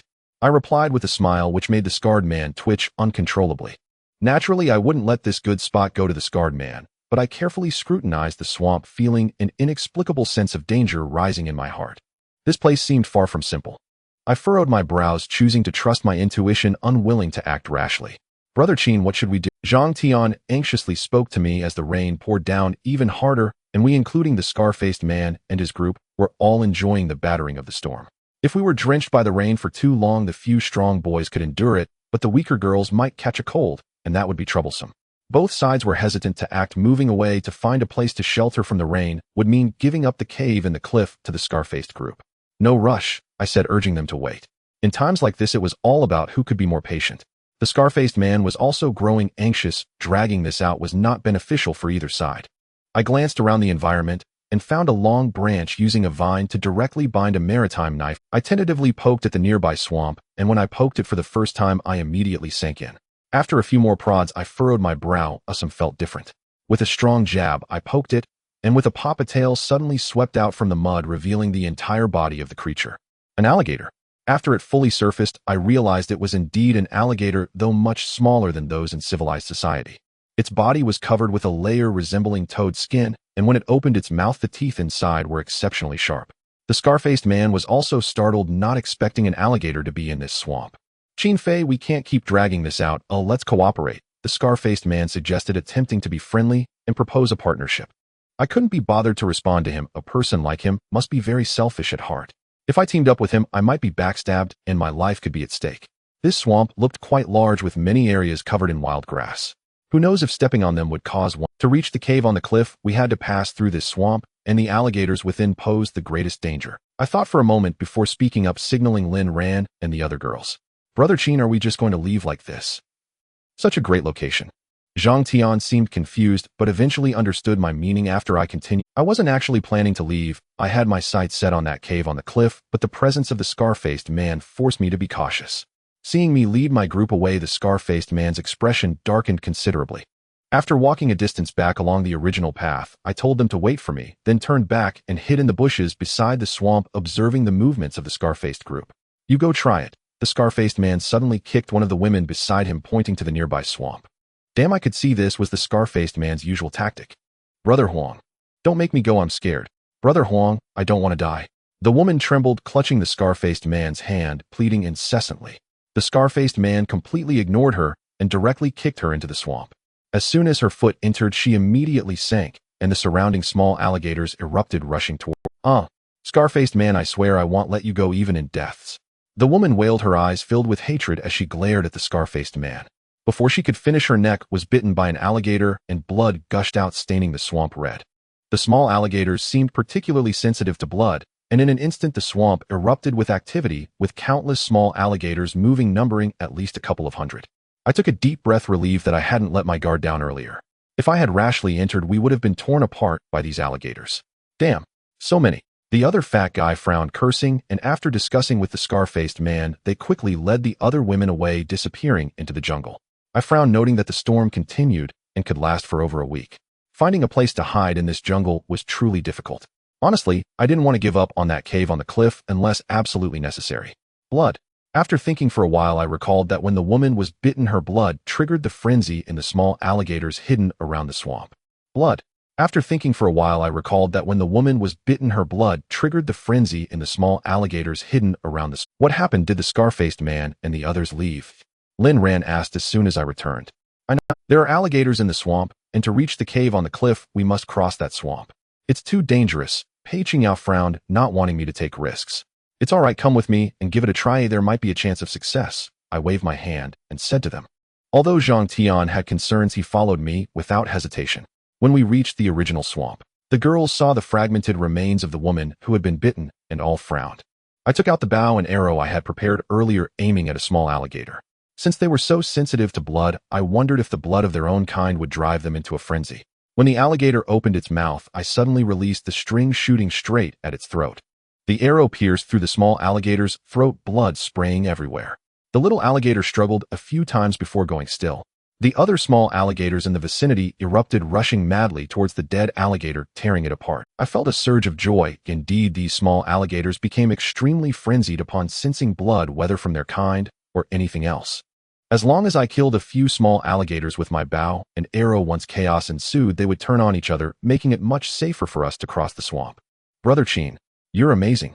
Zhang Tian couldn't help but give me a thumbs up, filled with admiration. Lin Ran, Su Shiyun, and Pei Qingyao also understood my intentions, their faces beaming with joy. With this, our chances of successfully entering that cave had greatly increased. The girls took out their bows and arrows as well, aiming and shooting at those small alligators. After killing over 20 small alligators, the swamp was in chaos, and I noticed that the eyes of the frenzied alligators had developed red cracks. What kind of strange creatures are on this deserted island? Have they mutated to some extent? After about an hour, the small alligators had either been killed by their kind or fled the swamp. To my surprise, these small alligators could even climb trees. The swamp was littered with the bodies of small alligators, many limbs scattered around, blood staining the surrounding wild grass, filling the air with a metallic scent. It seemed there shouldn't be any major problems now. The main dangers had been eliminated. "That's enough," Zhang Tian sighed with a smile as the small alligator group in the swamp had mostly dispersed. Lin Ran, Pei Qingya, and the other girls were also extremely excited, having been soaked in the rain for a long time. I was a bit worried they might not be able to endure it. I nodded at Zhang Tian and motioned for them to come help cut down some trees to throw into the swamp. This kind of swamp would swallow us whole with just one step. We had to use these trees to approach the cliff. After spending more than an hour, we finally cut down enough trees into logs using their buoyancy to step by step make our way towards the cliff. We moved cautiously. If we accidentally stepped into the swamp, it would be extremely dangerous. Fortunately, the girls had no issues. The cave on the cliff resembled a steep slope providing shelter from the rain, and it was quite spacious, easily accommodating all of us. How do we get up there? Han Yushi looked at the cave on the cliff and asked. Crossing this swamp was one issue, but climbing up was another problem. I looked around. It wasn't very high, about 7 or 8 meters. You all take out the rope I braided earlier, I said to Lin Ran and the others. When we were preparing supplies before, I had been cautious and found some strong vines to braid into a rope for situations like this. Are you planning to climb up? Lin Ran understood my meaning. Although she was a bit worried for my safety, she still nodded. Having had climbing training in the army before, I used some protruding rocks to help me ascend quickly. Before long, I entered the cave, my eyes widening in surprise. It was indeed a hidden paradise inside. The cave on the cliff is quite large, and there is a wall in the middle, but there is a gap beside it that allows a view of the scenery on the other side. I was originally prepared to go take a look, but then I thought about how Lin Ran and the other girls were still outside in the rain, so I directly tied the rope to a sturdy spot and tossed it down. After about half an hour, Lin Ran, Su Shiyun, and the other girls along with Zhang Tian all managed to climb up. Listening to the sound of the heavy rain outside, the girls all showed a bitter smile once they had a place to stand. Let's start a fire quickly, I said to the girls who were all drenched by the rain, their alluring curves evident. Zhang Tian, that little rascal, was sneakily glancing around, which made me a bit uncomfortable. I shot him a glare, and he immediately stopped looking. I didn't blame him. After all, Lin Ran and the other girls were truly beautiful, and any man would have some thoughts. Without dry firewood, the fire simply couldn't be lit. Su Shiyun frowned. The cave was entirely made of stone, providing no means to start a fire. I scratched my ear, feeling a bit troubled. With the heavy rain outside, it was practically impossible to find dry. Seeing Lin Ran and Pei Qingya shivering, I felt uneasy. After being drenched for so long, it would be troublesome if they caught a cold or fever. I frowned. Continuing like this would be unfavorable for us. Suddenly, I remembered the cave where I had previously stayed with Lin Ran and the others, which still had a lot of dry firewood. They'll go check that previous cave. I remember there being a lot of dry firewood left inside. I said directly to the girls, fire is really important. Without it, we can't survive the heavy rain on this deserted island. They'll go with you, Pei Qingya said immediately. They'll go too. Lin Ran was also worried about my safety. Let Qin and I go. As 2 big men, we can handle this light rain. At that moment, Zhang Tian spoke up. The other girls seemed ready to say something, but I interrupted them, saying, Qingya can come with me, she knows the way. But Zhang Tian was about to say something, and Lin Ran and the others wanted to chime in too. Your injury isn't fully healed. If this rain makes it worse, it won't be good. All right, enough said. It's just me and Qingya going, I said firmly, and seeing my resolute attitude, they had no choice but to agree. To prevent the firewood from getting soaked by the rain, Qingya and I brought a very large burlap sack, which we had exchanged on the beach earlier on the deserted island. I never expected it would come in handy now. Using a rope ladder, we climbed down from the cave. As we passed through the marshy area, Pei Qingya was still a bit nervous, so I held her hand. Pei Qingya revealed a radiant smile. In the heavy rain, her hair was drenched, but it added a unique. Fortunately, the small crocodiles we had seen before had not returned to the marshland, and we managed to safely pass. At this point, the seawater had already reached this area in the jungle, and there was water all around our feet. I had an ominous feeling that this deserted island might just sink. Not knowing the exact direction, we could only retrace our steps and confirm the direction once we found a familiar landmark, but this place was indeed quite close to the cave we had previously stayed in. Stop for a moment. I frowned, sensing a faint smell of blood in the air. Although it was weak, I could still smell it. I signaled Pei Qingya to slow down. What's wrong? Pei Qingya asked curiously. I didn't answer her. After walking a bit further, I saw the rainwater on the ground had turned red and the pungent smell of blood hit my nostrils. Pei Qingya frowned, tightly gripping my hand. I could feel her anxiety. As we got closer, I could even hear shouting from ahead. In the rain, someone was rambling about something. Pei Qingya and I cautiously approached. I widened my eyes, taking in the scene before me, filled with shock. I quickly hid behind an ancient tree. Through the gaps, I saw 7 or 8 corpses lying on the ground. From their clothing, it was clear they were survivors from the cruise ship, their bodies pierced by spears, a gruesome scene of blood mingling with rain. But that wasn't all. What shocked me the most was that several bronze-skinned savages were holding knife-like objects, dissecting the corpses, while others were gnawing on the organs they had removed. Entrails spilled out, and those organs were being chewed by the savages. I felt nauseous, nearly retching. Pei Qingya was even more affected. She buried her face in my chest, unable to bear the sight of such cruelty. The appearance of these savages was identical to that of Lin I had seen before. I took a deep breath. These people were likely the cannibals of the deserted island. But Lin was clearly different from them. I felt puzzled. I had heard that cannibals only eat meat and wouldn't touch vegetables or fruits. However, based on Lin's behavior over the past few days, she was very different from these cannibalistic savages. Some of the people were not completely dead, yet occasionally letting out painful cries as the savages dissected them, making the scene even more tragic under the rain-soaked deserted island. The savages picked up their spears and lunged at those who were still alive, stabbing them repeatedly. "Ah, there's a snake." Just as I was about to take a detour to avoid these savages, Pei Qingya suddenly screamed, loudly jumping onto me. "Oh no." I frowned as the savages quickly reacted, turning to look in our direction. We locked eyes with the savages. Not wanting to waste any more time, I grabbed Pei Qingya and prepared to run. With more than a dozen savages, we might end up as companions of those corpses. The savages shouted something unintelligible, their expressions changing as they charged towards us. The savages were running too fast, and they were very familiar with the terrain of the jungle. To be safe, I picked up Pei Qingya and carried her on my back. I ran wildly based on instinct. If those savages caught us, the consequences would be unimaginable. The savages shouted behind us, but I ignored them and kept running forward. The rain-soaked jungle was truly difficult to navigate.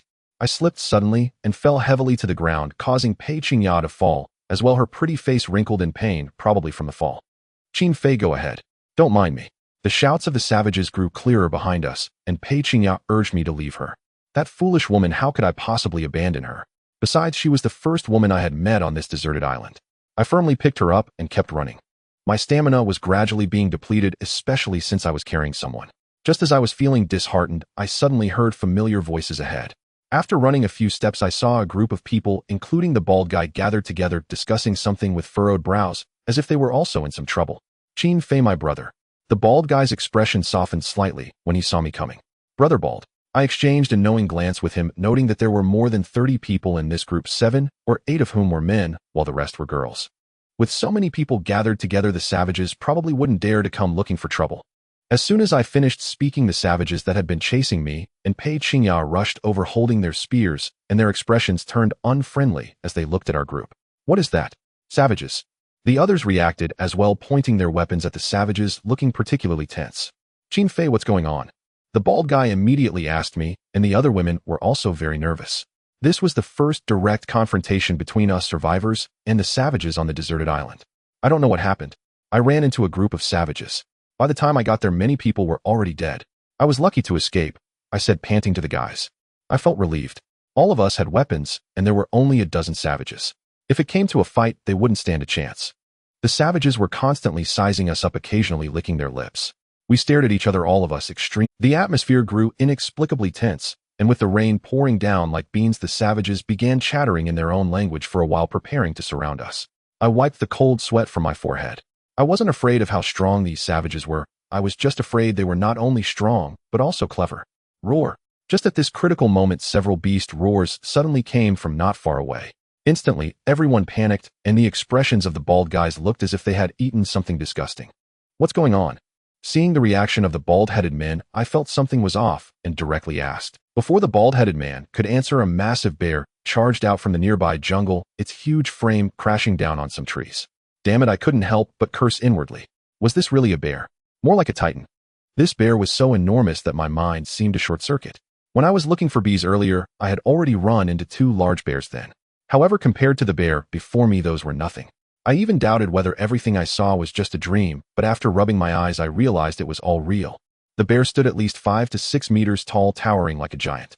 It had a crescent-shaped mark on its chest, and its eyes were as large as eggs. I frowned as the size of this bear exceeded my imagination. I calmed myself down, ere I had already come to believe that nothing on this deserted island was impossible. Wild men, super bears, wild boar spirits, giant squids. These creatures had left me numb. I frowned again, and the bear's eyes were bloodshot, appearing just as frenzied as those little crocodiles in the swamp. The wild men were also terrified, making frantic gestures as if performing some kind of prayer. All they received in response was the bear's furious roar as it charged toward us, crashing through the trees, and it was a whirlwind of chaos. The wild men reacted even faster than us, sprinting away in fear of the bear. Naturally, we survivors on this deserted island dared not linger and without a moment's hesitation, we also ran. The group of over 30 people quickly scattered. "Oh, damn it. Run. My God. Such a big bear." They shouted in panic, their faces filled with fear. The scene turned extraordinarily chaotic. The bear charged at great speed, and a few girls were completely stunned by the sight, ending up killed in an instant by the bear's powerful paws. The deaths were particularly gruesome, their heads crushed like watermelons, and I felt extremely nauseated, but I had no time to dwell on that. Pei Qingya was trembling uncontrollably. The rainwater on the ground had turned red with blood, resembling a hell on earth. "Damn! Crocodiles! Off! My leg!" Following this, more bad news came. A dozen small crocodiles appeared nearby, seemingly having rushed out from the swamp. I started to panic a bit. The giant bear was still roaring furiously while the people around us fled in all directions. I grabbed Pei Qingya's hand and ran toward one direction. Cold sweat streamed down my forehead. This scene was truly terrifying. I could feel Pei Qingya trembling. "We will survive, trust me." I held Pei Qingya tightly. After all, she was just a girl and might be traumatized by the scene before us, leaving her with psychological scars. Pei Qingya shuddered, her beautiful eyes locking onto mine. She held me tightly and said, "Qin Fei, I..." At that moment, the bear charged towards a little girl. Its paw, as large as a basin, came crashing down toward her. The little girl cried out, terrified by the enormous bear. I frowned, feeling a pang of sympathy as I "Be careful." To my surprise, just as I hesitated whether to save the little girl, Pei Qingya shouted next to me and lunged toward her. Pei Qingya moved quickly. In a critical moment, she landed on the little girl, rolling away just in time to escape the bear's attack. However, Pei Qingya's actions undoubtedly enraged the bear, which was already in a frenzied state. Seeing its target escape, the bloodshot veins in its eyes spread further. "What a foolish woman." Sigh. I frowned and couldn't help but sigh as I saw the bear preparing to strike Pei Qingya and the little girl with its massive paw. I quickly drew my bow and shot an arrow directly at its eye, but it went slightly off course and instead hit its nose. The nose is also a critical weak point for bears, and blood quickly poured out. My arrow had pierced its nostrils. The bear roared continuously, letting out a series of anguished cries as it clutched its nose. My heart tightened. This bow and arrow could hardly inflict any real damage on it. Killing it was nothing but a daydream. This approach would only succeed in further angering the bear. At this moment, I didn't care about anything else.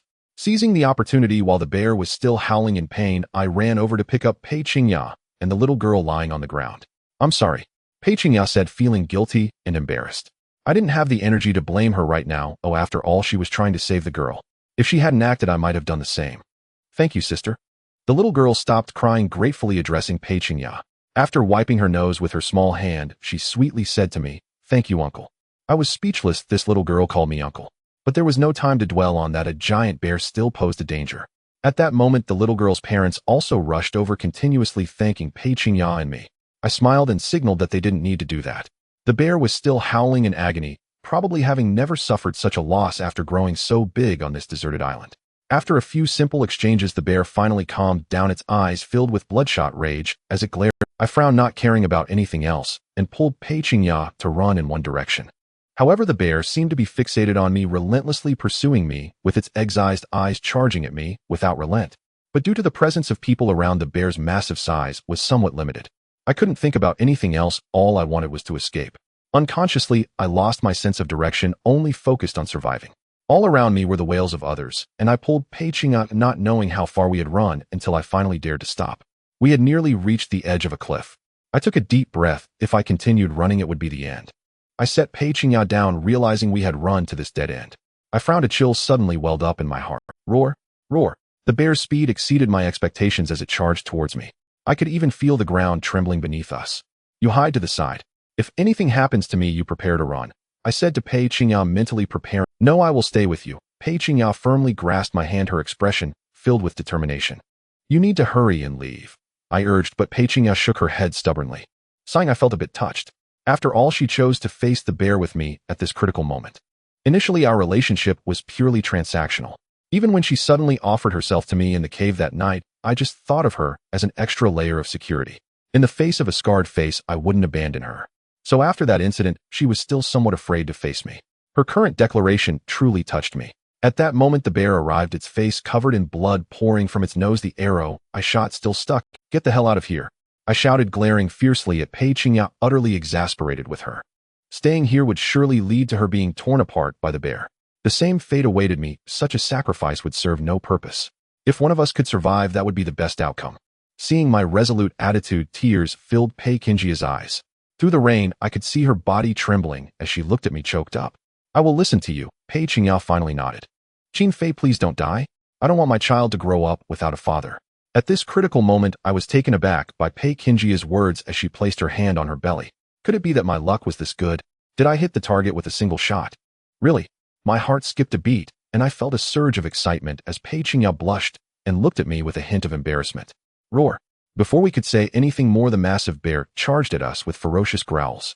Its speed was astonishing, and with its nose pierced by my arrow, it became even more furious. The ground trembled with each pound of its enormous paws. I pulled Pei Qingyao to run, but the bear had no intention of letting us escape, steadily closing the distance until we were forced to the edge of a cliff. The bear slowed down, approaching us step by step, and I could even smell the foul odor emanating from its body. Are you scared? Looking at the cliff behind us, I forced a smile and asked Pei Qingyao, gripping her hand tightly. Pei Qingyao shook her head with a smile, a hint of determination flashing across her face, saying, "With you here, I'm not afraid." A wave of emotion washed over me. As the bear opened its gaping maw to bite, I held Pei Qingyao tightly, and we jumped off the cliff together. Roar! All I could hear was the sound of the torrential rain battering the leaves and the bear's furious roars as I held Pei Qingyao tightly in my embrace. To my surprise, as we fell, I could even hear the rushing sound of water. Looking at Pei Qingyao, who had fainted in my arms, I guessed that the overwhelming stimuli, this heavy rain, the wild man, the bear, and the cliff jump, were too much for her as a girl to handle. I felt a surge of joy. Up below us was likely a stream or pool, which meant that neither Pei Qingyao nor I would die from the fall. With a splash, Pei Qingyao and I fell directly into a stream, sending water flying everywhere. Due to the downpour, the current was particularly swift. I dared not lose a moment, quickly securing Pei Qingyao and swimming towards the shore. After a considerable effort, we finally reached the shore. To my delight, there was a moderately sized cave nearby, resembling a den abandoned by some wild beast. Inside, I found many animal hairs and dry twigs. It was quite spacious and well-positioned to shelter us. However, my expression changed when I noticed signs that someone had been here recently. Several used fire pits, albeit they seemed to have not been used for a while. With the relentless rain outside, I could no longer afford to worry about possible dangers in the cave and hurriedly carried the unconscious Pei Qingyao inside. Having escaped the bear's jaws and survived the cliff jump, I finally breathed a sigh of relief. The cave had plenty of dry wood, making it easy to start a fire. I took out my lighter and lit the dry twigs, creating a simple fire pit. After being drenched for so long, I couldn't help but sneeze and my body felt a little cold. I wondered how Lin Ran, Su Shiyun, and the other girls were doing. After being drenched for so long, I couldn't help but sneeze and my body felt a little cold. I wondered how Lin Ran, Su Shiyun, and the other girls. Her body was icy, which made me worry about her condition. I stripped off my own clothes and took off her wet garments. The warmth from the fire gradually warmed us up. Although the rain continued to pour outside, the cave's walls were effective at blocking the cold wind. Qin Fei. At that moment, Pei Qingyao slowly opened her eyes and weakly called my name a few times. Are you feeling unwell anywhere? I nodded, relieved to see Pei Qingyao waking up. After feeling her forehead, I noticed she seemed to have a fever. You have a fever. I could see she appeared very weak. After being out in the rain for so long, even I, a man, was struggling. How could she, a girl, endure it?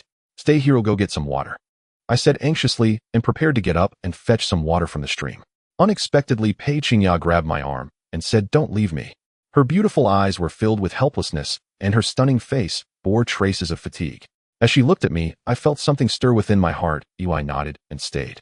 We were both nearly stripped bare, her fair skin exposed, presenting an alluring sight, but at that moment I had no mind for such things.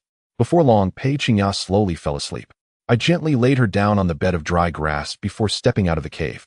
If a slight fever on this deserted island isn't treated promptly, her condition may worsen. Given this unfamiliar territory, I was uncertain if it was safe to stay here.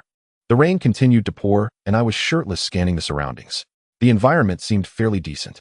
After searching carefully for a while, I finally found several purple coneflowers which could be used to treat fevers and were quite effective. I also gathered some leaves and fetched pure water from the stream. To my dismay, there were no containers available to boil water.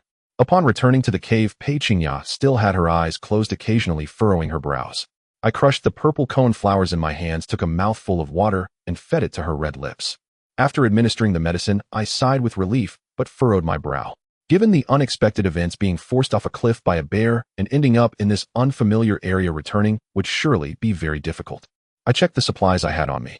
During the bear chase, I lost my bow and arrows, leaving me with only a fruit knife and a few condoms I had brought to fetch water. I frowned. The situation on this deserted island was extremely unfavorable for us survivors. The relentless rain and rising seawater would undoubtedly drive many creatures deep into the jungle. This would undoubtedly lead to a severe shortage of food. If we were to run out of food, death would be our only option. Moreover, Pei Qingya and I had lost contact with Lin Ran and Zhang Tian, making things truly dire. I shook my head, too weary to dwell on these matters further. After inspecting the cave, I cleared away some spider webs and noticed what seemed to be patterns on the walls. I examined the patterns, which had strange symbols, but I couldn't read them. Among the designs was an image of a woman surrounded by people seemingly in worship. I couldn't make sense of the odd script, but it was clear these images were drawn by the wild men. Did they signify something? I frowned. The patterns were brief, consisting of only one illustration. The rest were words that before Pei Qingya and I arrived, someone must have been here. It was unlikely they were the ones who left these markings. As I pondered, my stomach growled. After a long day filled with turmoil and challenges, I had expended a lot of energy and had yet to eat anything. I looked at Pei Qingya, who was still fast asleep. She hadn't eaten anything either, and with nightfall approaching, I needed to find food before it got dark. I put on my clothes and left the cave, intending to search nearby for any discoveries. I didn't dare stray too far, knowing that if Pei Qingya woke and couldn't find me, she would be frightened. After circling the area, I found a dozen wild fruits on a few fruit trees. These were similar to the ones the mischievous monkeys had offered me before. They should be safe to eat. Moreover, there was a small stream near the cave, likely teeming with fish. I cut a long branch and tied the fruit knife to it, crafting a simple spear. With the rain pouring, fish occasionally leaped from the surface. I readied my makeshift spear and scanned the stream, plunging it down whenever I had the chance. After about half an hour, fortune smiled upon me, and I managed to catch 4 or 5 black fish, each weighing 2 or 3 pounds. I quickly gutted them by the stream. I returned to the cave with the wild fruits and the black fish. Pei Qingya was still sound asleep. I felt her forehead again, as she was still warm, but her body had stopped trembling, indicating that her condition was improving. There was still plenty of dry wood in the cave, enough for us to last several days. I skewered the black fish and placed them over the fire pit. Before long, a delicious aroma wafted through the cave. Qin Fei. Suddenly, Pei Qingya called my name. I rushed over and picked her up. Are you feeling better? Yes. Pei Qingya nodded. I brought her some water and helped her drink. Pei Qingya's complexion had improved significantly. After surveying the surroundings, she noticed her attire was reduced to a few scant coverings. Blushing, she looked at me and asked, "Where are we? Aren't we dead?" Seeing her naive expression, I quickly explained a few things and handed her the cooked fish. After chatting briefly, I suddenly remembered something and looked at Pei Qingya, saying, "Am I really going to be a dad?" Upon my question, Pei Qingya's face turned bright red, and she shyly replied, "I don't know, mine hasn't come this month." I suddenly felt a surge of excitement as my gaze drifted to Pei Qingya's abdomen, her smooth skin resembling that of mutton fat. Feeling my gaze, she became a bit embarrassed and quickly covered her delicate body with some hay. "I'm going to be a dad. I'm going to be a father." I couldn't help but murmur in the cave, saying it was impossible not to feel happy, yet I felt an inexplicable pressure. After all, on this deserted island, just surviving was a luxury, and death was always a possibility. Just like the group of savages I encountered today who nearly took my and Pei Qingya's lives, and that big bear. Sometimes I couldn't even ensure my own survival, and having a child would only add to my responsibilities. It might not even be certain it could be delayed. Let's wait a few days and see. Pei Qingya said, her face flushed. I felt quite accomplished, having taken Pei Qingya's first time, and I hit the target perfectly. With this luck, I could go buy a lottery ticket when I returned to civilization. I nodded. This matter was uncertain, but I needed to be cautious from now on. On a deserted island, such a significant event as creating a child required careful protection measures. After Pei Qingya and I each had a black fish and a few wild fruits to quench our thirst, I felt much more comfortable. At that moment, the sky had completely darkened. Outside was pitch black, and all we could hear was the sound of raindrops. In the cave, it was just the two of us. What should we do? Pei Qingya looked at me helplessly. Let's sleep. We've had a long day, I said, wrapping her tightly in my arms to keep warm, inhaling her fragrant scent. I didn't know why, but whenever I had intimate contact with a woman since Pei Qingya was in my embrace, she trembled. Could it be because of that plant? I furrowed my brow. When the mischievous monkey fed me that plant, it was clearly out of gratitude, as I had saved its life, so it had no reason to harm me. But so far that plant hadn't shown any special properties other than greatly increasing my desires, making me want to pursue women. It was rather useless.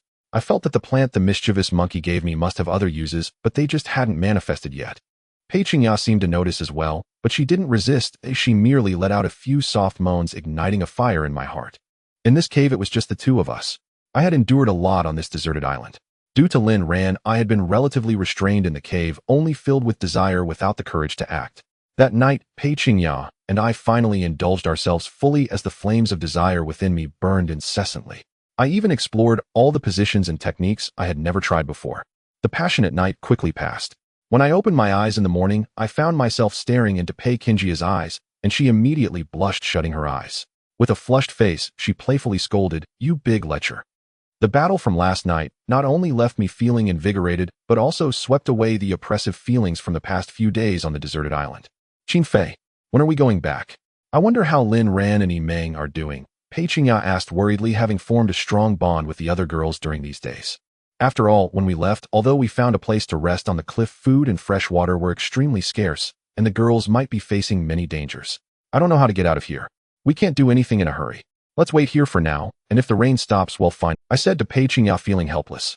It was still pouring rain outside, and we had no way to meet up with Lin Ran and the others. Pei Qingya nodded and leaned her head against my shoulder. "There's a pattern here. Do you think anything looks—" I suddenly thought of the pattern I saw on the cave wall yesterday, and directly mentioned it to Pei Qingya, wondering what pattern.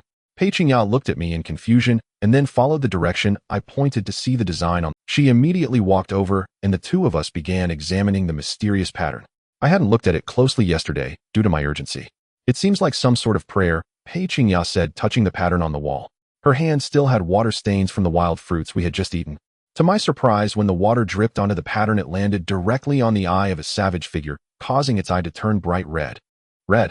I widened my eyes, and Pei Qingya's pretty face was also filled with shock as the water made the eye turn red.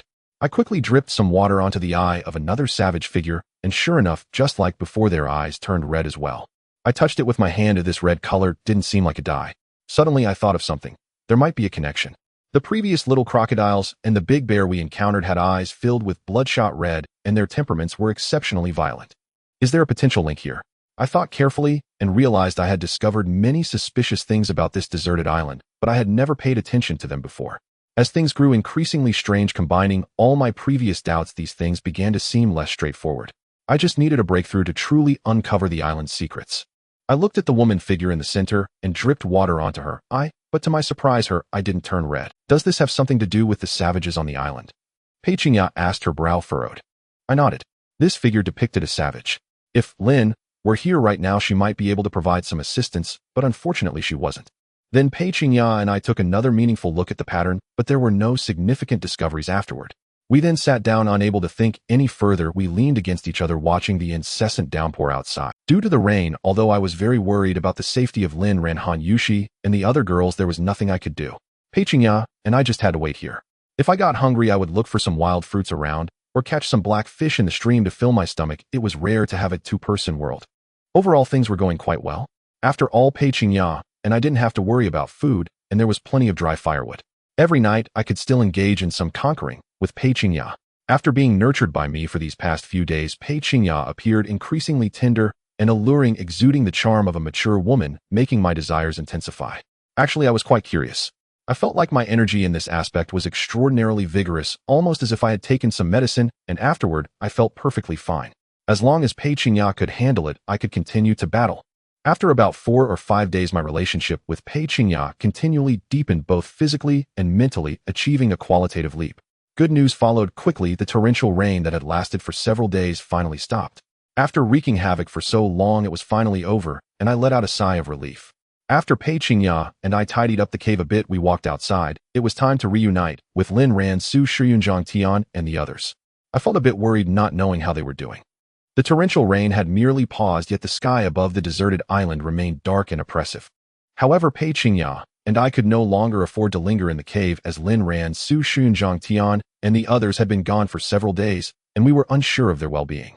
I had no idea when the downpour would resume, so I refrained from taking anything from the cave and chose to travel. This area was largely unfamiliar to both Pei Qingya and me, so we had to rely on our instincts to. The ancient trees around us had roots that twisted into the ground, and the rain had rendered the soil particularly damp. After a short, while my face was already splattered with mud. It seemed like there were people ahead. I felt a surge of excitement and immediately grabbed Pei Qingya's hand, running forward as I had just climbed a relatively high tree to survey the path with binoculars. The general direction to go back seemed correct, and fortune favored us, as I spotted a group of people about 400 to 500 meters away. Having previously encountered the dangers posed by wild men in the jungle, I carefully examined them through the binoculars, though I couldn't see clearly who they were. Their attire suggested they were not wild men. Pei Qingya nodded in agreement, and followed me as we ran forward. Who is it? When we reached the location, we stumbled upon a group of about a dozen women, seemingly part of a collective, and they appeared to be in some sort of trouble, their brows furrowed in concern. Is that you? Qin Fei. A familiar voice suddenly rang out from among the women, and a woman weighing nearly 200 pounds stepped out from the crowd. I widened my eyes in disbelief, not expecting to encounter Sister Hong here. I noticed that the women had various adornments. How did you end up here? Sister Hong asked with a smile, her facial flab quivering slightly. While she didn't display overt malice, I couldn't shake the uneasy feeling she gave me. Isn't this an escape? We just ran here. I didn't tell the truth, offering a casual explanation instead, as I still didn't trust Sister Hong. I glanced at them, and despite the various adornments on their faces, they seemed quite pleased, likely having had a fruitful experience. That's perfect. Why not join us? It would be good to have someone to rely on. Sister Hong slightly furrowed her brow and said with a smile, extending an olive branch. Naturally, I couldn't agree to Sister Hong, but her suggestion made it awkward for me to refuse. However, the way she looked at me felt off. It seemed as though she had been thirsty for a long time. A chill crept over me, sensing that Sister Hong was extremely dangerous. Just as I was about to decline, she unexpectedly interjected, "Don't be too quick to refuse. We just got our hands on some good stuff." Suddenly intrigued, I still felt something was amiss, sensing that Sister Hong's intentions toward me were not as straightforward as they seemed.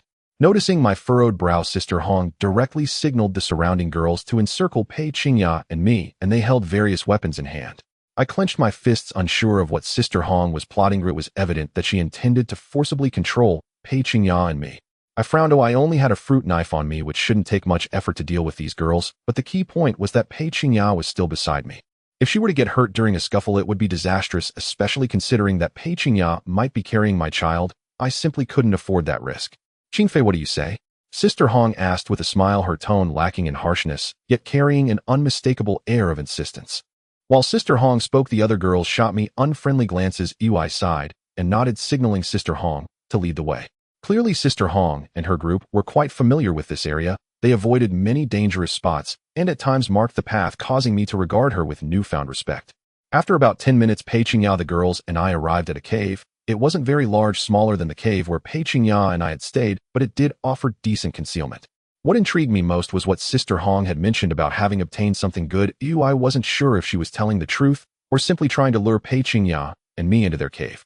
However, Sister Hong and her girls were not in a hurry. Once inside, they instructed Pei Qingya and me to sit while they quickly started a fire.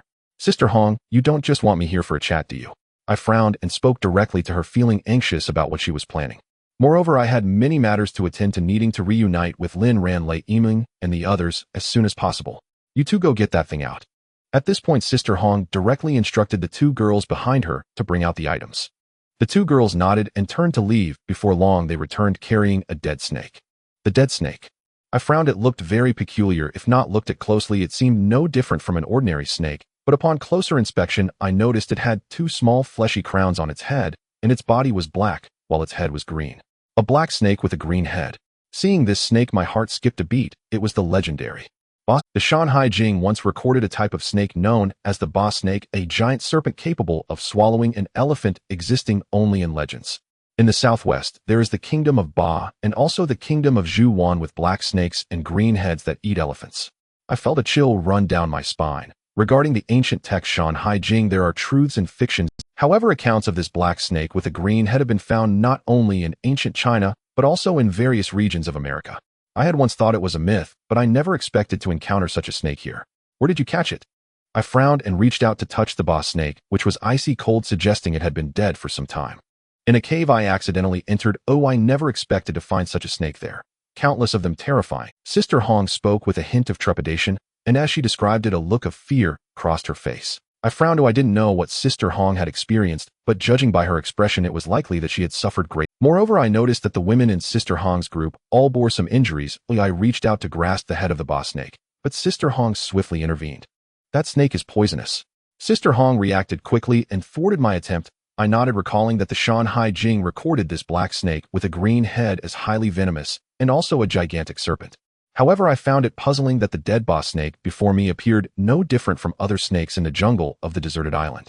The only notable feature was the two small fleshy crowns on its head. In ancient times, snakes with such crowns were often deified, and merely from the snake's appearance, I sensed it was not ordinary. Do you know what kind of snake this is? Sister Hong seemed to notice my serious expression and asked me directly.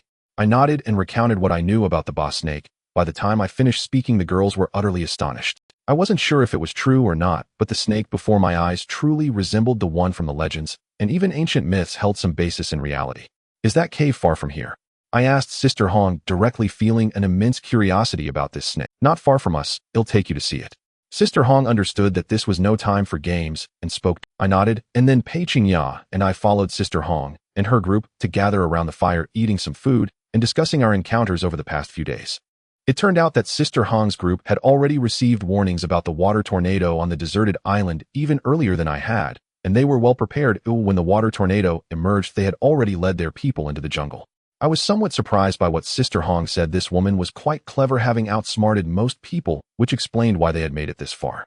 Initially, their group's situation was quite good due to their ample preparations. Even with the torrential rain outside, they quickly found shelter and were not significantly affected. However, food was soon depleted and they had no choice but to venture out to find more. It was during this time that they encountered the boss snake and inadvertently stumbled upon a cave filled with countless of these snakes, resulting in substantial losses. Half of their group of over 30 perished inside. After Sister Hong finished recounting her tale, I briefly shared my own experiences with her, though I remained cautious regarding the whereabouts of Lin, Ransu, Shiyun, and the others. The night fell quickly. We settled down to rest in the cave, and after a long day, I was quite exhausted. As I prepared to sleep, I suddenly shuddered as a hefty hand unexpectedly touched my backside. Oh damn, that hand seemed to belong to Sister Hong. I was almost falling asleep as I felt in my heart that Sister Hong was definitely not as simple as she seemed, allowing me to take Pei Qingya into their cave and even treating us to a delicious meal. I immediately rose fully awake. After exiting the cave with Sister Hong, we were greeted by a dark night and strong winds, the chilly breeze brushing against us as I pondered how to face Sister Hong. But at that moment, I was shocked to see countless snakes suddenly appear in the surrounding jungle, constantly flicking their red tongues, and all of them were black snakes with green heads. Oh. Sister Hong was also startled by the snakes, and I was no exception. Under the moonlight, hundreds of snakes surrounded us, their green heads appearing very eerie. Get away from me, Sister Hong shouted while waving a branch to fend off the snakes. The area where Sister Hong and I were located was not far from the cave, and soon the girls from the cave rushed. Why are there so many snakes? Pei Qingya exclaimed with wide eyes, shocked by the terrifying scene before her. The other girls were also stunned, and I frowned, knowing that such a large number of snakes appearing at once was certainly not a coincidence. I suddenly remembered the snake cave that Sister Hong had mentioned before. These snakes clearly came for revenge. I couldn't help but glance at Sister Hong, feeling that she must have caused trouble in the snake cave. Otherwise these snakes wouldn't have emerged in such large numbers. This is bad, we're doomed. Several girls couldn't help but cry out, and at that moment Pei Qingya ran to my side, wrapping her arms around me. These snakes were similar in size to the one Sister Hong had shown me earlier, about 1 meter long, staring intently at us, their red tongues flicking as they advanced toward us. With so many snakes, not only was their number terrifying, but the most critical issue was that these snakes were also venomous. A single bite could lead to our demise. Cold sweat dripped down my forehead. I kept telling myself not to panic at this moment, and after glancing around, I took stock of my surroundings. Initially, I planned to use my lighter to ignite the surrounding wood, but I quickly realized that my idea was a bit naive. It had just rained heavily and the ground was still wet. The firewood would be even harder to ignite. Just then the snakes drew closer to us. You all quickly take off your clothes, I hurriedly told the girls, and without waiting for their reactions, I was the first to remove my clothes and pants. Hurry up, do you want to live or not? Pei Qingya trusted me very much, and without hesitation, she began to take off her clothes, but Sister Hong and the other girls were still in shock. I shouted loudly at them. Though the women were somewhat suspicious, they ultimately followed my instructions. I piled all the clothes together and ignited them with a lighter. The fabric of my garment was quite flammable, and the flames leaped up instantly. Although it pained me, there was no time to dwell on such matters. I picked up a thick wooden branch, wrapped it in the burning clothes to fashion a makeshift torch, and brandished it toward the bash snakes that were approaching. Being cold-blooded creatures, snakes are highly sensitive to heat. Once the fire was lit, they dared not charge it. My actions startled the few bash snakes nearest to us, causing them to dart into the nearby underbrush. However, to my dismay, though they feared the flames, they showed no intention of retreating. Damn it, these snakes were determined to confront us heat-in. I cursed inwardly, realizing that these clothes would burn out soon, leaving us in grave danger. Once the snakes encircled us, we would be done for. To hell with these snakes, I thought. But the bash snakes seemed bewitched, refusing to leave our side. This was beyond my expectations.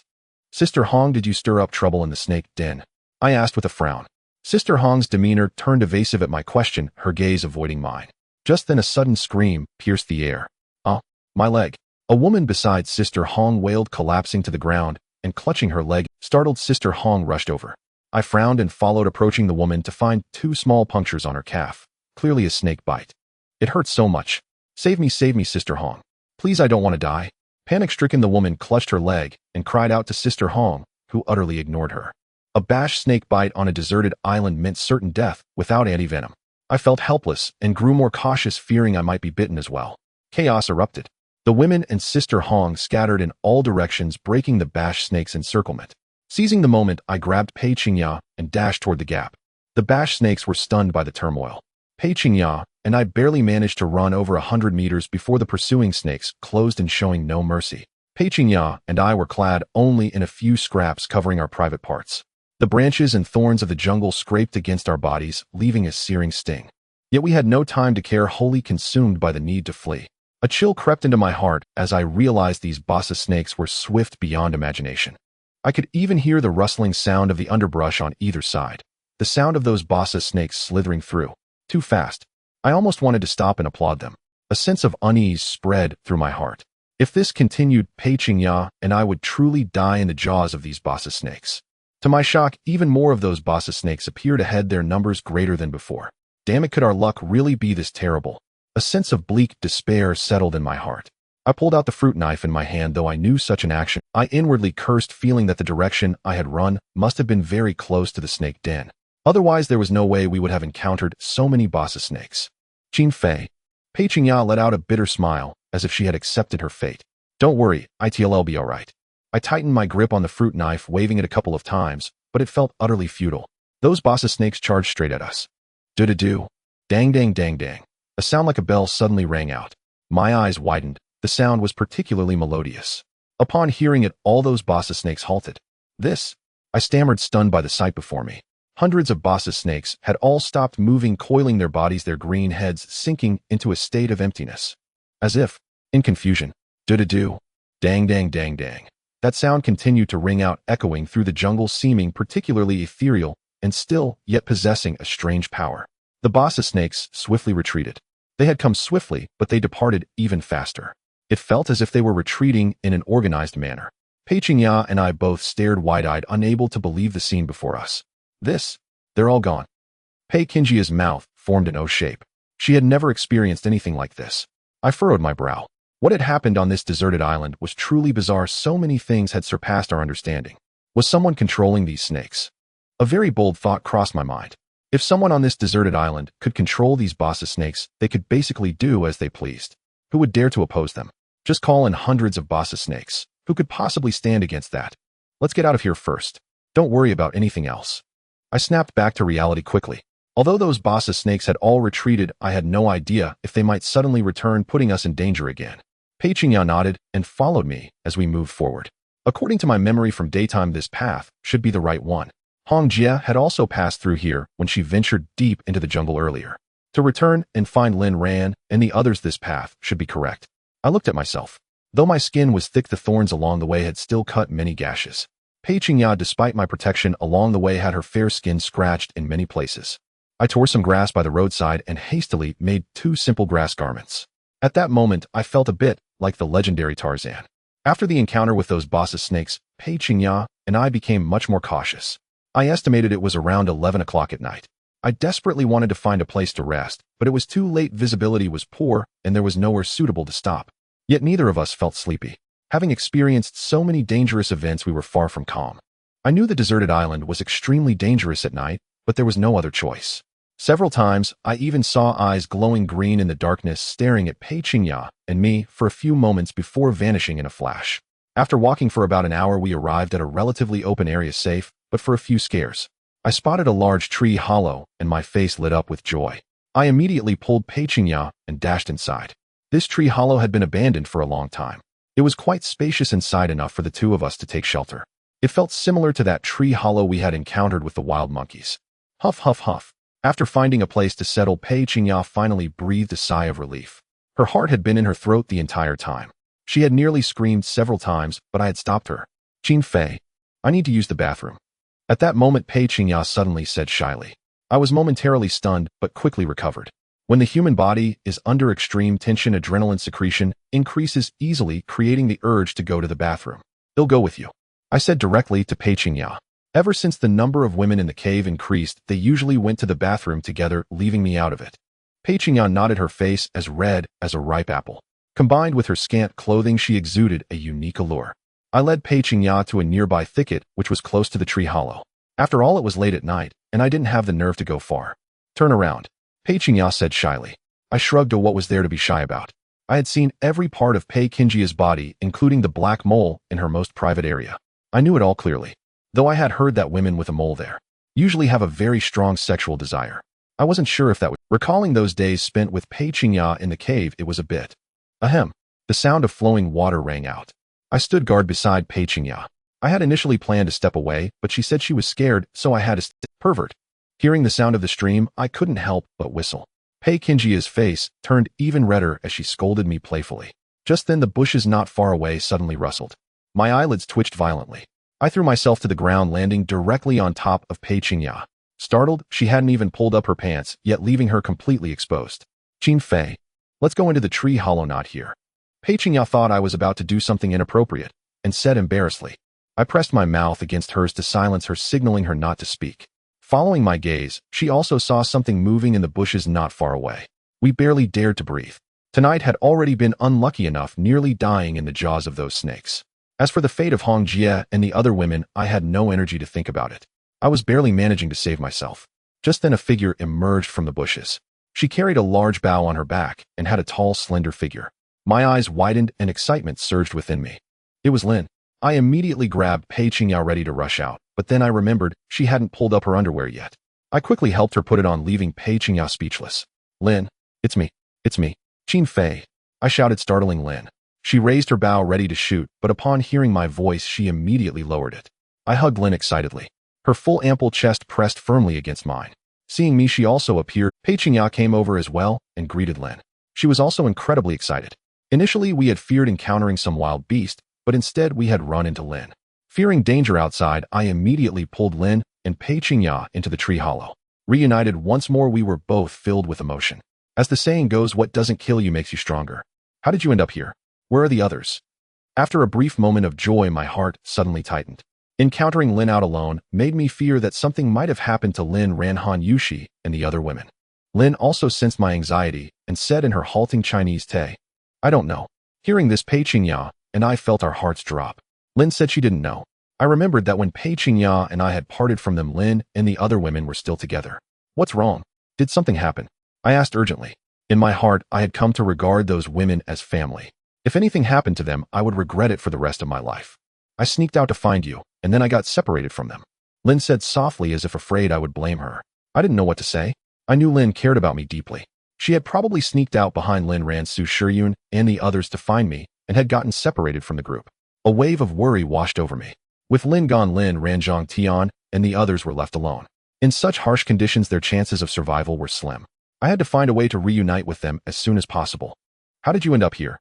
After breathing a sigh of relief, I asked Lin curiously. This place was relatively remote, yet we had coincidentally met here. "I got lost in the jungle and ended up walking here," Lin said. Her Chinese had improved considerably, allowing us to communicate normally. I nodded and didn't think too much about it. Although Lin was a wildling, I trusted her deeply. We had lived together for so long, and she had saved my life many times. By now, the three of us were exhausted. It was clear that Lin hadn't rested well either. I decided we should rest first, and then figure out how to find Lin, Ran, and the others tomorrow. That night, as we slept, Pei Qingya curled up in my arms. She glanced at Lin sleeping beside us and suddenly whispered mysteriously in my ear, "Qin Fei, I feel like something's off." The tree hole was pitch black, and Pei Qingya's eyes were fixed on me, occasionally glancing at Lin beside us. "It's fine, let's rest early."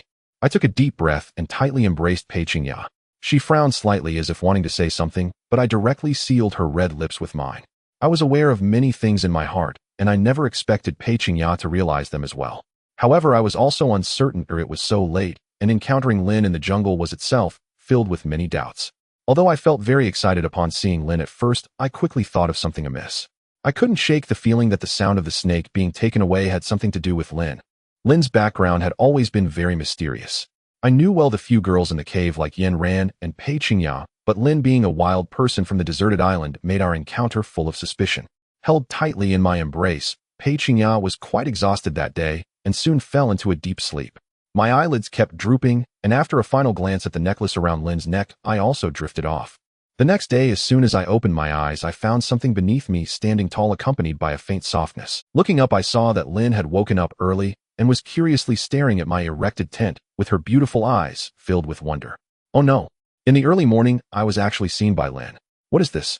Lin's eyes widened in curiosity as she asked me, seemingly finding it very amusing, and she even reached out to poke it. I was speechless and felt a wave of embarrassment. Lin looked to be around 18 or 19 and surely didn't know much about these things. Did a bug bite it and make it swell? Seeing my flustered expression and my reddened face, Lin hurriedly asked, and before I could say much, she reached out and pulled down my underwear. With a slap, I widened my eyes. You all are awake. At that moment, Pei Qingya also groggily opened her eyes. I immediately panicked. Such an inappropriate situation would ruin my heroic image in her heart.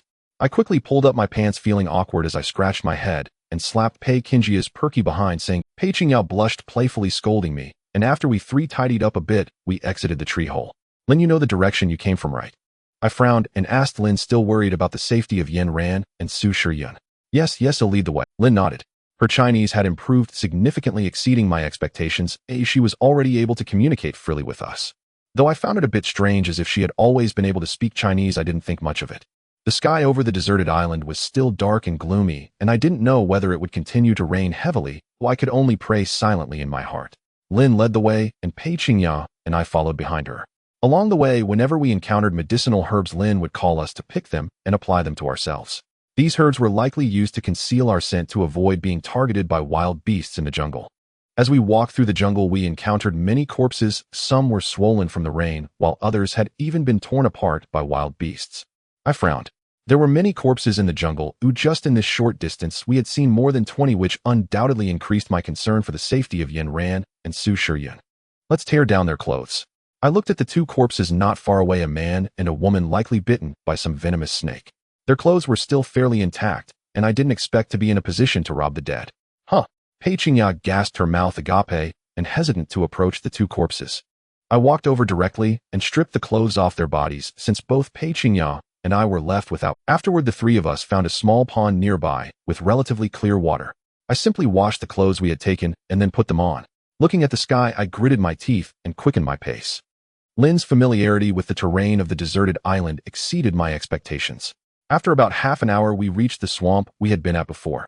Returning to this area, I felt a bit relieved, but I still didn't know if the small crocodiles would still be around here after so long. The small crocodiles have left and gone deeper into the jungle. Just as I was about to test the waters, I was momentarily stunned, but Lin wouldn't joke about this. I nodded and called out, in this area. Lin Ran. Su Shiyun. The voice echoed in the area, but I didn't hear their response. I frowned, and Lin and Pei Qingya's expressions turned tense. We were very close to the cave on the cliff, and my loud call should have been heard. Qin Fei. At that moment, a familiar figure suddenly appeared at the cave's entrance. It was Lei Yiming, and I felt a wave of relief wash over me. Lei Yiming saw us three and excitedly waved at us. After not seeing her for so long, I quickly followed the previously laid tree trunks across the swamp and soon reached the base of the cliff. At that moment, Lei Yiming immediately lowered the vines and the three of us hurriedly climbed up. I initially thought everything was fine, but upon seeing the scene in the cave, my heart twisted suddenly. What happened to Han Yushi? Where's everyone else? I gripped Lei Yiming's shoulder excitedly and shouted. Inside the cave, Han Yushi lay weakly on the grass mat, her delicate face pale and looking extremely fragile. Only Lei Yiming and Han Yushi remained in the cave. Lin Ran, Su Shiyun, and Zhang Tian were all missing. I trembled a bit, fearing to hear any bad news. Qin Fei, it hurts. Please let me explain. Lei Yiming winced in pain, and Pei Qingya quickly came over to pull me back, urging me not to be so impulsive. Only then did I come to my senses, took a deep breath, and managed to calm my emotions. Han Yushi's complexion was very haggard, and she trembled as she extended her delicate hand. I understood her meaning and directly held her hand, letting her know I was always there. Qin Fei, I thought I would never see you again. Han Yushi spoke softly, each word seeming to require, I have always been here. Seeing her like this, my heart ached. What exactly had happened? Han Yushi revealed a pale smile like a flower about to wither. I held her close, watching her appearance, feeling an emptiness in my heart. So tired, Han Yushi said weakly. I stroked her hair, and she slowly fell asleep, her breathing becoming a bit steadier. Lei Yiming explained to me the series of events. In the days I had been missing, everything that had happened filled me. After I left the cave with Pei Qingya to gather firewood, the girls and Zhang Tian waited in the cave for a long time without us returning. They were very anxious and prepared to go out to find us. However, it continued to rain heavily outside, and Lin Ran and Zhang Tian managed to persuade them to stay. But life in the cave wasn't easy. There was no food and no fire, and their survival faced enormous challenges. Lin Ran remembered the food they had stored back when they were on the beach and planned to go with Zhang Tian to retrieve it. Unfortunately, they encountered the Scarface and Fatty gang along the way and suffered a significant loss. Lin Ran and Zhang Tian clashed with Scarface's people, and in the end only Lei Yimeng and Han Yushi managed to escape, though everyone else was captured by Scarface. After hearing all this from Lei Yimeng, I clenched my fists, never expecting Scarface to be behind it. What about Han Yushi's injury? What happened? I frowned and glanced at Han Yushi's thigh, which was simply wrapped with a few pieces of cloth already stained red. We barely escaped from Scarface and then hid in the cave, afraid to go out. But food was too scarce. When Yushi and I went out to look for food, we encountered a vicious woman named Su Lily who claimed she wanted revenge. Lei Yimeng finished explaining everything in one breath, and I sighed in my heart, never expecting it to be Su Lily. If it weren't for this, I would have almost forgotten about her. Ever since Wang Hu died, I hadn't heard of Su Lily's whereabouts. This vicious woman made me clench my fists. Su Lily likely blamed Wang Hu's death on me, which was why she targeted Han Yushi. Han Yushi's thigh was already infected and festering, and if this continued, she might be in life-threatening danger. Qingya and Lei Yimeng stay here to take care of Han Yushi. I clenched my fists and continued asking Lei Yimeng, where are Scarface and the others roughly located? Lei Yimeng seemed to want to stop me, but seeing my determined expression, she had no choice but to tell me. Without saying a word, I grabbed my weapon, took Lin, and ran in that direction. The distortion of humanity had already made me see red. Lin Ran, Su Shiyun, and the other girls have lived on this deserted island for so long that I have come to regard them as the reverse scales of my heart. I brought all the weapons I could find in the cave. All that remains is a fire axe, as the bows and arrows are gone. Lin and I ran very quickly, and soon we reached the place where Lei Yimeng had told me about. The ground here is very soft, and due to the rain stopping, the footprints on the surface can still be barely discerned. Lin and I followed the traces, which likely belonged to the scar-faced man and the fat guy. There were more of their people, leaving behind more traces, which actually made things easier for us. After about 10 minutes, I sensed that a struggle had occurred in this area. The surrounding trees and bushes bore signs of being trampled, and in some places I could even see bloodstains. These footprints. I frowned looking at the footprints on the ground, noticing several hoof prints that seemed to belong to wild boars. My heart sank as I wondered what had happened to Lin Ran, Su Shiyun, and the others. There's blood over here. At that moment, Lin suddenly exclaimed, pointing in a direction. I examined the bloodstains on the ground, which didn't appear to be from a wild boar. Lin and I followed the bloodstains, and before long, not far ahead, we discovered a corpse ravaged and disemboweled, causing me to jump back in fright as my heart raced, compelling me to rush forward. When I got a clear look, the woman seemed familiar. She was one of Qin Lan's friends, and her death was tragic, her eyes wide open. Around her, there were some tufts of fur which should belong to a wild boar. If anything happens to Lin Ran and Su Shiyun, you better be prepared to die. I grimaced, fearing that Lin Ran and Su Shiyun might meet a similar fate, clenching my fists tightly. Not long after, I climbed a tall ancient tree and, using binoculars, spotted several places producing smoke, likely where the scar-faced man and the others were. Lin and I ran directly towards them, and soon I caught a whiff of a fragrant aroma and even faintly heard the voices of the scar-faced man and the fat guy. We immediately became cautious, hiding in a nearby bush and peering out. I saw the Xiao Shui lion roaring incessantly, baring its teeth at the fat guy, but was grabbed by the scar-faced. Should we fry it or roast it? Braised would work too. The fat guy looked gluttonous, saliva nearly dripping from his mouth. What the hell? These two idiots actually want to eat the lion I raised. Lin was even angrier than I was, as she had spent a long time with the Xiao Shui lion, and it was very attached to her, so their bond must be incredibly deep. She drew her bow and aimed at the fat guy's head. I panicked and hurriedly stopped her. If we acted so rashly, we would expose ourselves. Wait, let's observe a bit more, I said firmly, preventing Lin from acting impulsively while surveying the scar-faced man's group. Aside from the fat guy and the scar-faced man, there were about 20 other women, all armed with spears. If they surrounded Lin and me, we would be in great danger. I frowned. I had not seen Lin Ran and Su Shiyun here, which surprised me. It seemed they hadn't fallen into the hands of the scar-faced man and the fat guy. Should we fatten it up before eating? The fat guy continued, probably having not eaten meat for several days. He held a knife, and a fire was already lit, looking serious about it. Don't fatten it up. This little thing is quite fierce. Let's kill it today, the scar-faced man said, directly slapping the Xiao Shui lion on the head. With a whoosh, Lin's arrow shot out fiercely, striking the scar-faced man in the arm. He yelped, covering his arm, and jumped up immediately. Who? Damn it. Who? Get out here. The fat guy was startled as everyone hid behind the ancient tree. The other women reacted quickly and started to surround us. The speed of those women was astonishing. I couldn't care about anything else at that moment, so I tightened my grip on the axe in my hand and shouted at one of the girls in front. It's you. Qin Fei, you little bastard, how dare you plot against me? The scar-faced man's face darkened upon seeing me, and he cursed loudly. At that moment, Lin acted decisively, shooting several arrows that struck down several girls who fell to the ground howling. Arrows are indeed quite intimidating. However, the remaining girls quickly closed in on us, and Lin didn't even have the chance to retrieve her arrows. Their spears thrust towards us. I dodged a spear and quickly grabbed it, swinging down with the other hand and slicing it in half. Immediately after, I kicked one of the women. With a thud, the woman fell down, but the assault from the other girls pressed on. At that moment, the fat guy saw there were only two of us and rushed at me with an axe. He weighed nearly 200 pounds, resembling a rainbow sister among boys, with his belly jiggling. I dodged his axe and kicked him in the waist, causing him to stumble and fall. Dealing with those few was not a problem for me, but Lin was struggling. Surrounded by over 10 women, I hurried over to her for support. For a moment, I wasn't gaining any ground. The scar-faced man and the fat guy couldn't do much, but when the Xiao Shui lion saw us, it affectionately nudged my pants. Qin Fei, what do you want to do? Intentionally going against me? Do you think I'm easy to bully?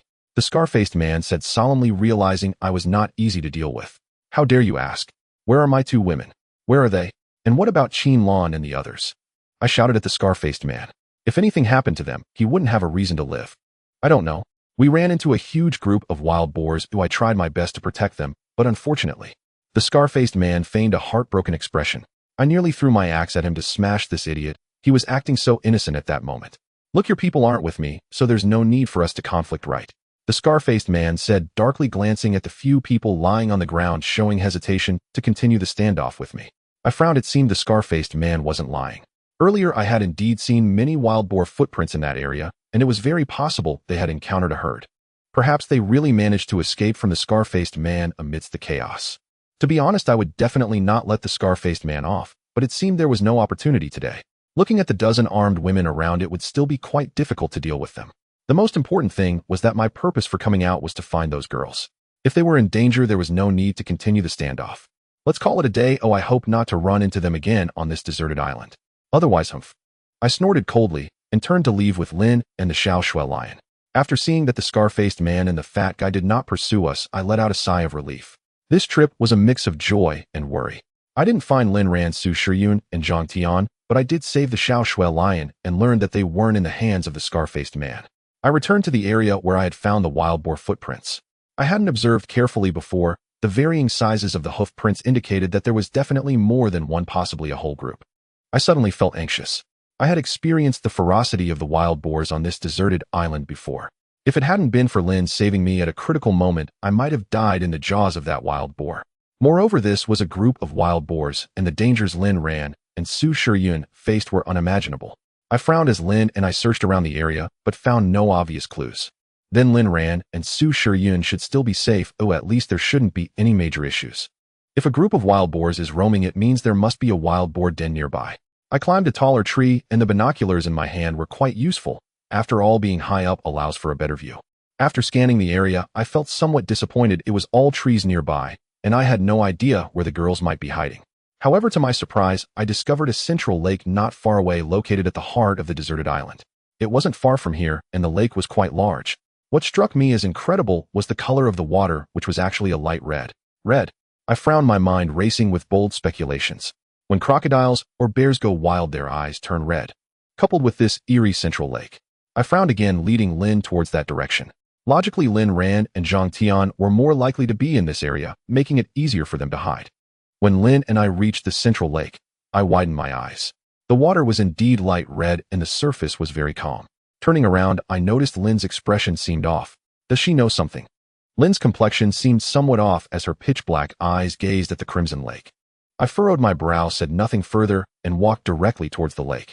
At first, I thought the lake was filled with a large amount of red algae, causing the water to appear red under the sunlight's refraction. Upon reaching the lake, I realized my mistake. The water was naturally red, resembling a blood-colored mirror rippling with the movements of my hand. I was just about to ask Lin if she knew anything, when suddenly hurried footsteps rushed towards me. Lin and I immediately tensed up, turning to see a disheveled Qin Lan emerging from the nearby bushes, her clothes torn, and several fresh wounds adorned her body. Qin Lan, I exclaimed, and at that moment Qin Lan looked up sharply, her face lighting up with excitement as she desperately ran towards us. A loud grunt followed as a massive wild boar charged out, its long tusks stained with blood, its fur a reddish brown, and its eyes the size of eggs. Holy crap, I widened my eyes. This wild boar was larger than the one I had encountered before, charging straight at Qin Lan. At the most critical moment, Qin Lan slipped and fell to the ground. Lin reacted quickly as well, raising her bow and arrow, aiming at the wild boar and releasing the arrow. Lin reacted quickly as well, raising her bow and arrow, aiming at the wild boar and releasing the arrow. I had already reached Qin Lan's side when the wild boar charged toward us, a pungent stench wafting towards me, especially from its massive nostrils, which were as large as my face. Its tusks lunged at us, and in desperation I grabbed Qin Lan's hand, pulling her forcefully away. I used so much strength that Qin Lan ended up on top of me, her ample bosom pressing against my face. I had to admit her size was quite impressive, nearly suffocating me. Before I could savor the softness of Qin Lan's bosom, the reddish-brown wild boar charged toward us, moving extremely fast, accompanied by its foul odor. At that moment it was too late for me to escape. I held on to Qin Lan and rolled aside, just in time to narrowly avoid the wild boar's attack, then quickly got back on my feet. Lin kept firing arrows at the wild boar, which had several arrows stuck in its back, some even piercing its head, provoking it to roar continuously, its eyes turning red. Lin's distraction bought me and Qin Lan some time, but it wouldn't suffice for long. Lin's quiver was running low on arrows. Moreover, the wild boar's tough hide meant that these arrows wouldn't inflict much damage. Without poison on the arrowheads, it was only a matter of time before we would perish at the jaws of this beast. The wild boar was enraged by Lin's actions, turning to charge at her. I pushed Qin Lan, urging her to climb up. Once I secured Qin Lan, I rushed towards the wild boar. Lin was forced to flee in all directions, and before long, she was panting heavily, while the wild boar showed no signs of fatigue, bursting with energy. I grabbed several large stones and hurled them at the wild boar, but it ignored me, seemingly fixated on Lin. Get to the tree. He'll hold it off. I shouted to Lin, who was clearly exhausted, her speed slowing down. It wouldn't be long before the wild boar caught up to her, and that would be dangerous. Lin immediately nodded and climbed toward a tall, ancient tree nearby, but the wild boar pursued relentlessly. If not for Lin's incredible speed, she would have been gored. Upon seeing Lin reach the tree, the wild boar became furious and charged at the ancient tree, shaking it with a loud thud and causing a shower of leaves to fall. The wild boar was massive, and though the ancient tree had a thick trunk, it could barely withstand the collision, swaying precariously. Damn it! I brandished my fire axe and charged at the wild boar, aiming a blow at its rear. I put all my strength into it, but the wild boar's hide was too thick. I only managed to graze its fur. However, I hadn't intended to inflict serious harm. Merely diverting its attention was enough. Indeed, my strike caught its attention. The wild boar turned its egg-sized eyes, locking onto me as it charged in my direction. I had some experience dealing with wild boars from my previous encounters on the deserted island. I sprinted away, knowing this open area provided no chance to evade the beast. However, running into the jungle might separate me from the women, and survival was uncertain. I had realized that the deeper I ventured into the jungle, the more terrifying the creatures became. This wild boar was a prime example. I had encountered a boar spirit on the jungle's edge, but it was no match for the one before me. The wild boar was incredibly vigorous. Even I, a grown man, began to tire after being chased for several minutes, my speed waning. Damn it! I wiped the cold sweat from my forehead. At this rate, I might truly die at the hands of this. My mind raced as I scanned my surroundings. There was no cover to shield me from the wild boar. I turned to Eureka! My heart raced with excitement as I dashed towards the lake, gambling on the hope that the wild boar couldn't swim. No. Just then I faintly heard Lin's shout, but I didn't think much of it. The wild boar was also going wild, charging towards the lake. I paddled towards the center of the lake. Just as the wild boar approached the water's edge, it suddenly halted, its egg-sized eyes scanning the lake. After a moment's hesitation, it did not enter. Did it seem frightened? I frowned, and with Lin's earlier shout echoing in my mind, I began to suspect that the central lake might not be as simple as I thought, perhaps even harboring great dangers. The blood-red lake water enveloped my body, and as I examined it closely, the water appeared exceptionally cold. Looking down, I felt an eerie sensation as if I were about to be swallowed. I shook my head to clear my thoughts, feeling somewhat dazed. Grr. The wild boar lingered at the lake's edge, occasionally grunting as it watched me. Since it hadn't left, I dared not venture ashore. Qin Fei, get up here, it's dangerous. Lin shouted frantically, her eyes filled with panic. Her shout made my heart race with fear. At that moment, something suddenly wrapped around my feet. My legs were ensnared by a soft rope-like object, as if they were tied together. Damn it! A chill ran down my spine. This feeling was eerily familiar. It felt like a layer of suction cups covered my thighs. I looked down and was shocked to see a giant squid. I was nearly scared to death. This giant squid was likely the same one I had encountered on the cruise ship, its body, grayish measuring nearly 80 meters long with 10 tentacles floating in the water. Qin Fei, it's dangerous. Lin and Qin Lan kept calling out to me. It was then that I realized Lin had been warning me all along. From her vantage point in the tree, she must have seen the giant squid lurking in the lake earlier. I felt somewhat dejected. I thought I had come up with a clever plan, but ended up getting my shoes wet. I never thought a giant squid would be lurking in the depths of the lake. I struggled desperately, but its tentacles continued to wrap around me, attempting to drag me down to the lake's bottom. My heart sank. If I were dragged down by this giant squid, I would surely drown. My survival instincts kicked in as I swung my axe at the tentacles entangling me. My struggles seemed effective. The giant squid recoiled in pain, loosening its grip. I immediately swung my axe a few more times. Pitch black ink sprayed onto my face, dyeing the blood-red lake black. My vision turned dark, but fortunately I managed to shut my eyes in time. This ink was one of the giant squid's tactics, seemingly toxic. If it got in my eyes, it could spell disaster. With my sight gone, I could only rely on my instincts to swing my axe. The giant squid grew furious, pulling me forcefully towards the lake. Glub, glub. A torrent of lake water surged into my nose and mouth, surrounding me in endless darkness. I held my breath, my eyes tightly shut, unaware of what was happening. I could only hear the lake water rushing in my ears, feeling myself sinking. After a minute or two, I struggled to breathe. The prolonged lack of oxygen was clouding my consciousness. Yet the giant squid's tentacles were still wrapped around me, and my limbs gradually lost strength. I managed a bitter smile as endless darkness closed in. Was this the end? As if an entire century had passed, when I slowly opened my eyes, I found myself at the bottom of what appeared to be a sacrificial cave. I widened my eyes, touched myself, thinking I was doomed, yet somehow I had survived. The cave bottom was vast and eerily empty, but what puzzled me most were the bizarre patterns etched into. I scanned them one by one. The patterns depicted primitive tribes performing sacrifices accompanied by strange symbols similar to those I had seen in another cave before. Is this a ing fish?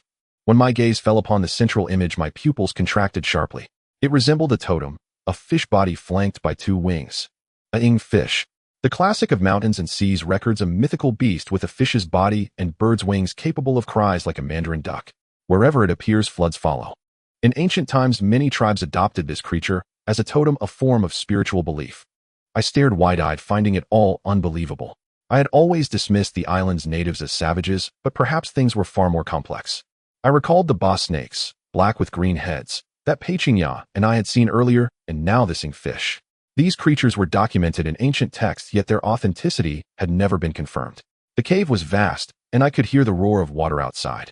I knew it must be the lake, though I had no idea how the giant squid had dragged me here. Aside from the bizarre patterns, the cave held nothing else. The inscriptions were utterly incomprehensible to me. After groping around for a long time, I found nothing useful. Frowning, I surveyed the area for a long while. There was no exit in sight. Was I destined to die here? That seemed unlikely. There had to be an exit. I knocked on the walls, but most spots felt solid, revealing no hidden doors. Just as I was about to give up, I tapped the ing fish pattern. With a crash, it shattered instantly. Fragments of stone fell to the ground, revealing a passage, pitch black with a faint glimmer of light. Holy shit! I couldn't help exclaiming. I hadn't expected a hidden tunnel. Without a second thought, I stepped inside. I had no idea how long the path was. After a good 10 minutes, I reached the end where fresh air rushed in. I pushed aside the bushes blocking the entrance and scrambled out. Stepping onto solid ground, I had never felt such exhilaration. It was an underground cave, cunningly concealed. I guessed it was near the central lake. If the giant squid hadn't dragged me down, I would never have imagined such a cavern beneath the lake. Was this man-made? And for what purpose? Doubts flooded my mind. The island grew more enigmatic by the moment. How many secrets still lay hidden? Who had brought us here, and what was the ultimate aim? I clutched my head, utterly bewildered. It felt as though a net had been cast over everyone on this island. Only the strong could escape the net. Or perhaps no one could. I sighed, suddenly remembering that Qin Lan and Lin were still in danger. I dashed off in their direction. Having lost everything, including my fire axe in the lake, I felt a pang of regret. Those were precious tools. I hurried over. When I arrived, the giant boar was still pacing by the lake, while Lin and Qin Lan remained trapped in a tree, too terrified to come down. Seeing their anxious faces, I breathed a sigh of relief. As long as they were safe, that was what mattered. But for now, I dared not provoke the boar again. Even with a weapon, I had struggled against it. Now empty-handed, I was helpless. I could only hide in the nearby bushes and wait. After about half an hour, the boar circled the lake a few more times, grunted, and disappeared into the underbrush. As soon as it left, Lin and Qin Lan scrambled down from the tree, rushed to the lake, and began shouting desperately, "Qin Fei! Qin Fei!" The two women kept calling until their voices grew hoarse. I was deeply moved. Back in civilized society, as a mere security guard, no one had ever cared about me like this. On the cruise ship, I was bossed around by female staff, and even dragged off by Lin Ran to fix a toilet. What a disgrace. Back then you ignored me, now on this deserted island you can't afford to look down on me. I savored the moment, but when I saw Lin and Qin Lan about to dive into the lake, I burst out of the bushes. "I'm right here," I called out. They froze, then turned to see me standing before them. Their faces lit up with excitement, and they rushed over to embrace me. "Brother Qin, you're okay? You scared me to death." Qin Lan buried herself in my arms, her voice choked with tears. Her soft, full chest pressed against me. It was quite pleasant. Lin was not one to express herself easily, but I could see the worry in her eyes mingled with a hint of surprise, as if wondering how I had suddenly appeared here. "All right, I'm fine. Let's find a safe spot first. That boar might come back, and we'll be in trouble," I said to the two women. They nodded, knowing this wasn't the time for idle talk. I led them to a relatively secure location. "How did you end up here? What about Lin Ran, Su Shiyun, and the others?" Once they had rested a bit, I asked Qin Lan. There had been no time for questions earlier. If Lin and I hadn't stumbled upon the central lake, by chance Qin Lan might have fallen to that boar today. I don't know. We clashed with Scarface's group. They outnumbered us, and we took a heavy beating. Eventually they captured us, Qin Lan said through gritted teeth, her eyes blazing with anger at the mention of Scarface. Then we ran into a herd of wild boars. Chaos erupted, and Scarface couldn't care less about us. Everyone fled in panic, and I got separated from the others. Qin Lan recounted her ordeal. She had teamed up with two other women, but a boar had targeted them. The other two were killed, and she barely escaped by hiding. But she was badly injured. When she ventured out for food, she had the misfortune of encountering another boar, leading to the scene I had witnessed. I nodded, relieved to have saved Qin Lan. Though the fate of the others was unknown, this was still a small victory. The only disappointment was not finding Lin Ran or Su Shiyun.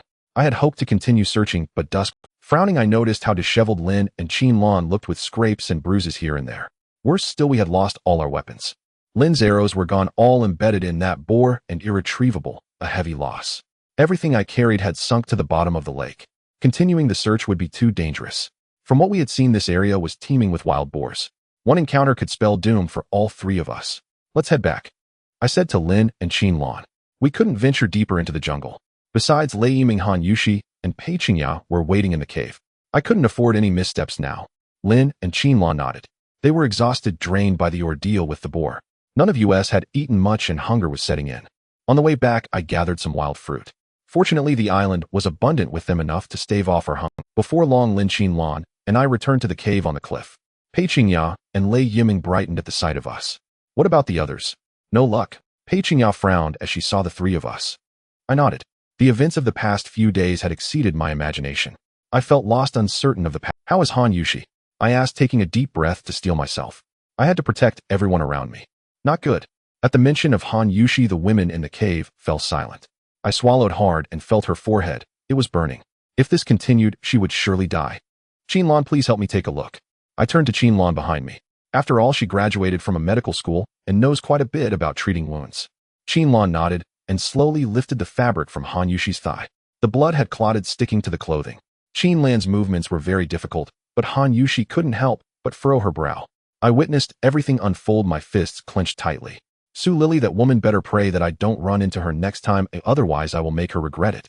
The wound was deep, nearly reaching the bone, and it had already begun to get infected and festering. It might not be long before. Qin Lan's brows knitted together as she sighed deeply. Her words chilled me to the bone, and the expressions of the other girls in the cave also turned grim. After living together for so long, we had all developed feelings for one another. Looking at Han Yushi's pale lips, I couldn't bear to watch her wait for death like this. I had to find a way to save her. What can be done to save her? I took a deep breath and spoke directly to Qin Lan, feeling anxious. "We can only try." Qin Lan's brow was tightly furrowed, her voice lacking confidence. I nodded, resolutely refusing to give up on the last glimmer of hope. I took the medical box from the cave, which contained a scalpel and several pieces of gauze. Unfortunately, the anti-inflammatory medicine had already been used on Zhang Tian last time. Qin Lan placed the scalpel over the fire to sterilize it. As for the clean water, I had brought some back using the water bladders. Her technique was far more professional than mine.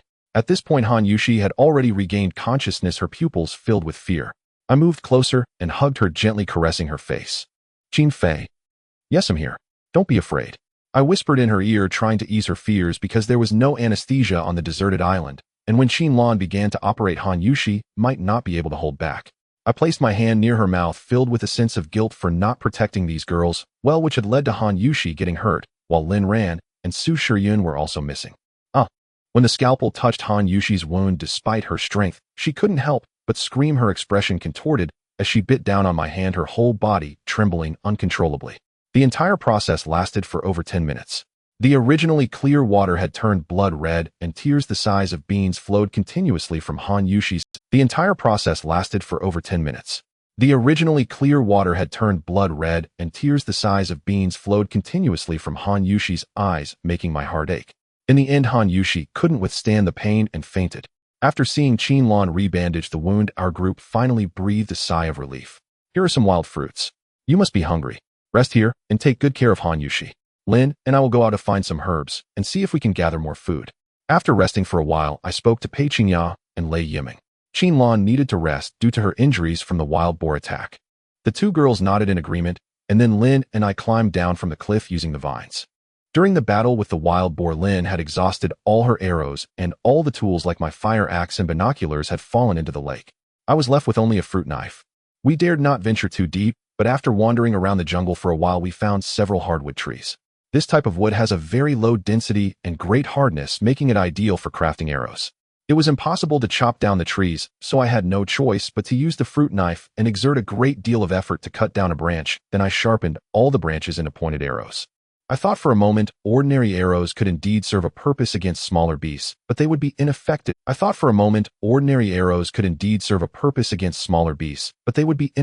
Against wild boars. Listening to the croaking of frogs around me, an idea struck me. If I could smear some of the poison from these toxic insects on the arrowheads, the lethality would surely increase several folds, and taking down a wild boar might not be an issue. Without hesitation, I set to work. Lin quickly understood my intention. There were many colorful frogs in the jungle paths, looking very beautiful, but I knew their potency. They were tropical poison dart frogs. The skin on their backs is brightly colored, yet it's a lethal poison. Just a touch can kill 10 adults. When I was in the army, I had gone to the Amazon jungle, where some locals used the poison from these frogs to coat their arrows when making blow darts. As the chorus of frogs echoed around us, Lin and I observed the surroundings for a short while and encountered several lemon yellow poison dart frogs along with a few blue ones. They had vivid patterns on their backs, and both Lin and I grew cautious. A moment's carelessness could lead to danger. Many survivors had previously perished due to these poison dart frogs. I picked up a large leaf and carefully approached a puffed-up poison dart frog. It remained still, and I quickly covered it and grabbed it. I took the fruit knife and swiftly stabbed the poison dart frog, killing it instantly. Red blood oozed out, and its legs kicked a couple of times before it became still. This fruit knife definitely needed to be cleaned afterward, otherwise it might retain a lot of toxins. I smeared the prepared arrowheads on the surface of the poison dart frog. Its toxin can last a long time, so there's no need to worry about it degrading when exposed to air. Lin and I prepared over 30 arrows just to be safe. One poison dart frog would not suffice. After spending another 10 minutes, I had smeared the arrowheads with frog poison. This way we would have some means of self-defense when encountering wild boars next time. I didn't neglect the search for herbs either. Thankfully, Lin was very familiar with the terrain of the deserted island. She understood what I was looking for, and after wandering through the jungle for a long time, we gathered over 10 types of herbs whose names I couldn't recall. However, seeing Lin's confident demeanor, I decided not to ask too many questions and chose to trust her. As for food, Lin and I didn't find much. I had planned to see if there were any wild rabbits in the jungle, but after a long search we found nothing but some dry firewood, which we carried back to the cave. When we returned, the girls were resting in the cave, appearing somewhat dispirited. I knew they were all a bit frightened. Since the heavy rain on the deserted island for several days, so many things had happened. We had encountered wild men, enormous beasts beyond imagination, and those corpses. We set up a fire pit. The rain had stopped over the past few days, and there was some dry grass in the cave which the girls had likely brought over while I was away. The fire quickly blazed up, and we huddled together, feeling the warmth that remained. Qin Fei, where have you and Qingya been these past few days? At that moment, Lei Yimeng asked a question. I paused for a moment, then recounted to the girls everything that had happened to Qingya and me, especially the part where we encountered the giant bear and had to jump off the cliff, which startled them. I also concealed some information, including the sacrificial patterns I had seen in the cave and the blood-red eyes of the wild men. I feared that if I revealed these things, the girls would find it hard to bear the pressure and would break down. not to mention the fish pattern I encountered at the bottom of the central lake. These things seemed to represent a totem signifying something, but I wasn't familiar with them and could only guess. Iming, do you know about the black snake and the greenhead snake? Suddenly, I remembered the boa constrictors I had encountered and asked Lei Yiming, not knowing if she had any knowledge of them. Boa constrictor? You saw one on the deserted island? Lei Yiming exclaimed excitedly. I nodded. Seeing her so excited, it seemed that Lei Yiming must know something. She asked me to recount my encounter with the boa constrictors. Without hesitation, I told her about meeting Sister Hong and then encountering those boa constrictors. Her mouth formed an O shape, and it took her a while to react. What's wrong? I frowned and asked. My grandfather mentioned this snake before. It is indeed recorded in the Shanhai Jing, and it really exists. At some point in history, this snake mysteriously disappeared from records, leading many to believe that the boa constrictor is fictional. Lei Yiming said leisurely. Moreover, my grandfather used to mention this snake, saying it is related to a certain tribe in ancient times. This trip abroad by cruise was also to investigate this snake. Her words were like a deep-sea bomb dropped in my mind. I frowned, sensing that things were not as simple as they seemed. Tribe, totem combined with these strange creatures on the deserted island, I felt like I had unintentionally been drawn into something. I didn't think too much about it. Night had fallen, and we were feeling tired. I told the girls to get some rest, and that we would talk about other matters later. I still couldn't shake the concern for Lin Ran and Su Shiyun. On such a strange deserted island, I hoped nothing unfortunate would happen to them. Overcome by exhaustion, and with the cave perched on a cliff face offering relative safety, I unknowingly drifted into a dazed slumber. We woke up early the next day. The sky over the desolate island gradually brightened, and the oppressive dark clouds seemed to be dispersing. A wave of relief washed over me. This was a good omen. The improving weather was undoubtedly excellent news for us survivors, yet Han Yushi's condition weighed heavily on my mind, leaving me unable to relax. Her leg injury was severe. We had to wait here until she recovered enough to move, which meant we would have to stay for a while. Still, this place wasn't a bad choice. At night, we didn't have to worry about wild beasts attacking, and below was a vast swamp that offered us some security. I estimated we would be here for some time. From now on, Lei Yiming and Qin Lan would stay in the cave to care for Han Yushi and prepare her medicine. The other three of us would go out to gather dry firewood and materials for warmth.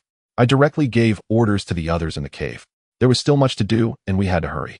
The weather on this desolate island was unpredictable, so the wisest move was to stock up on food while we had the chance.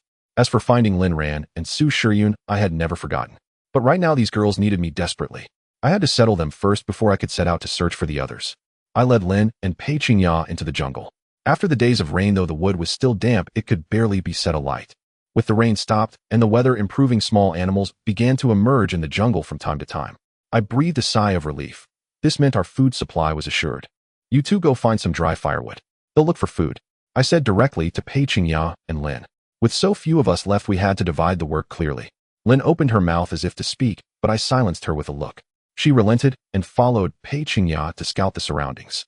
Armed only with a fruit knife and no other weapons, I had to rely on it to procure food. To avoid getting lost in the jungle, I marked my path as I went. Yet I found nothing, and I began to wonder if all the animals on this island had perished. After walking for over 10 minutes, I caught a faint scent of blood. Not far away, a bush was rustling. The movement wasn't violent, so it probably wasn't a wild boar.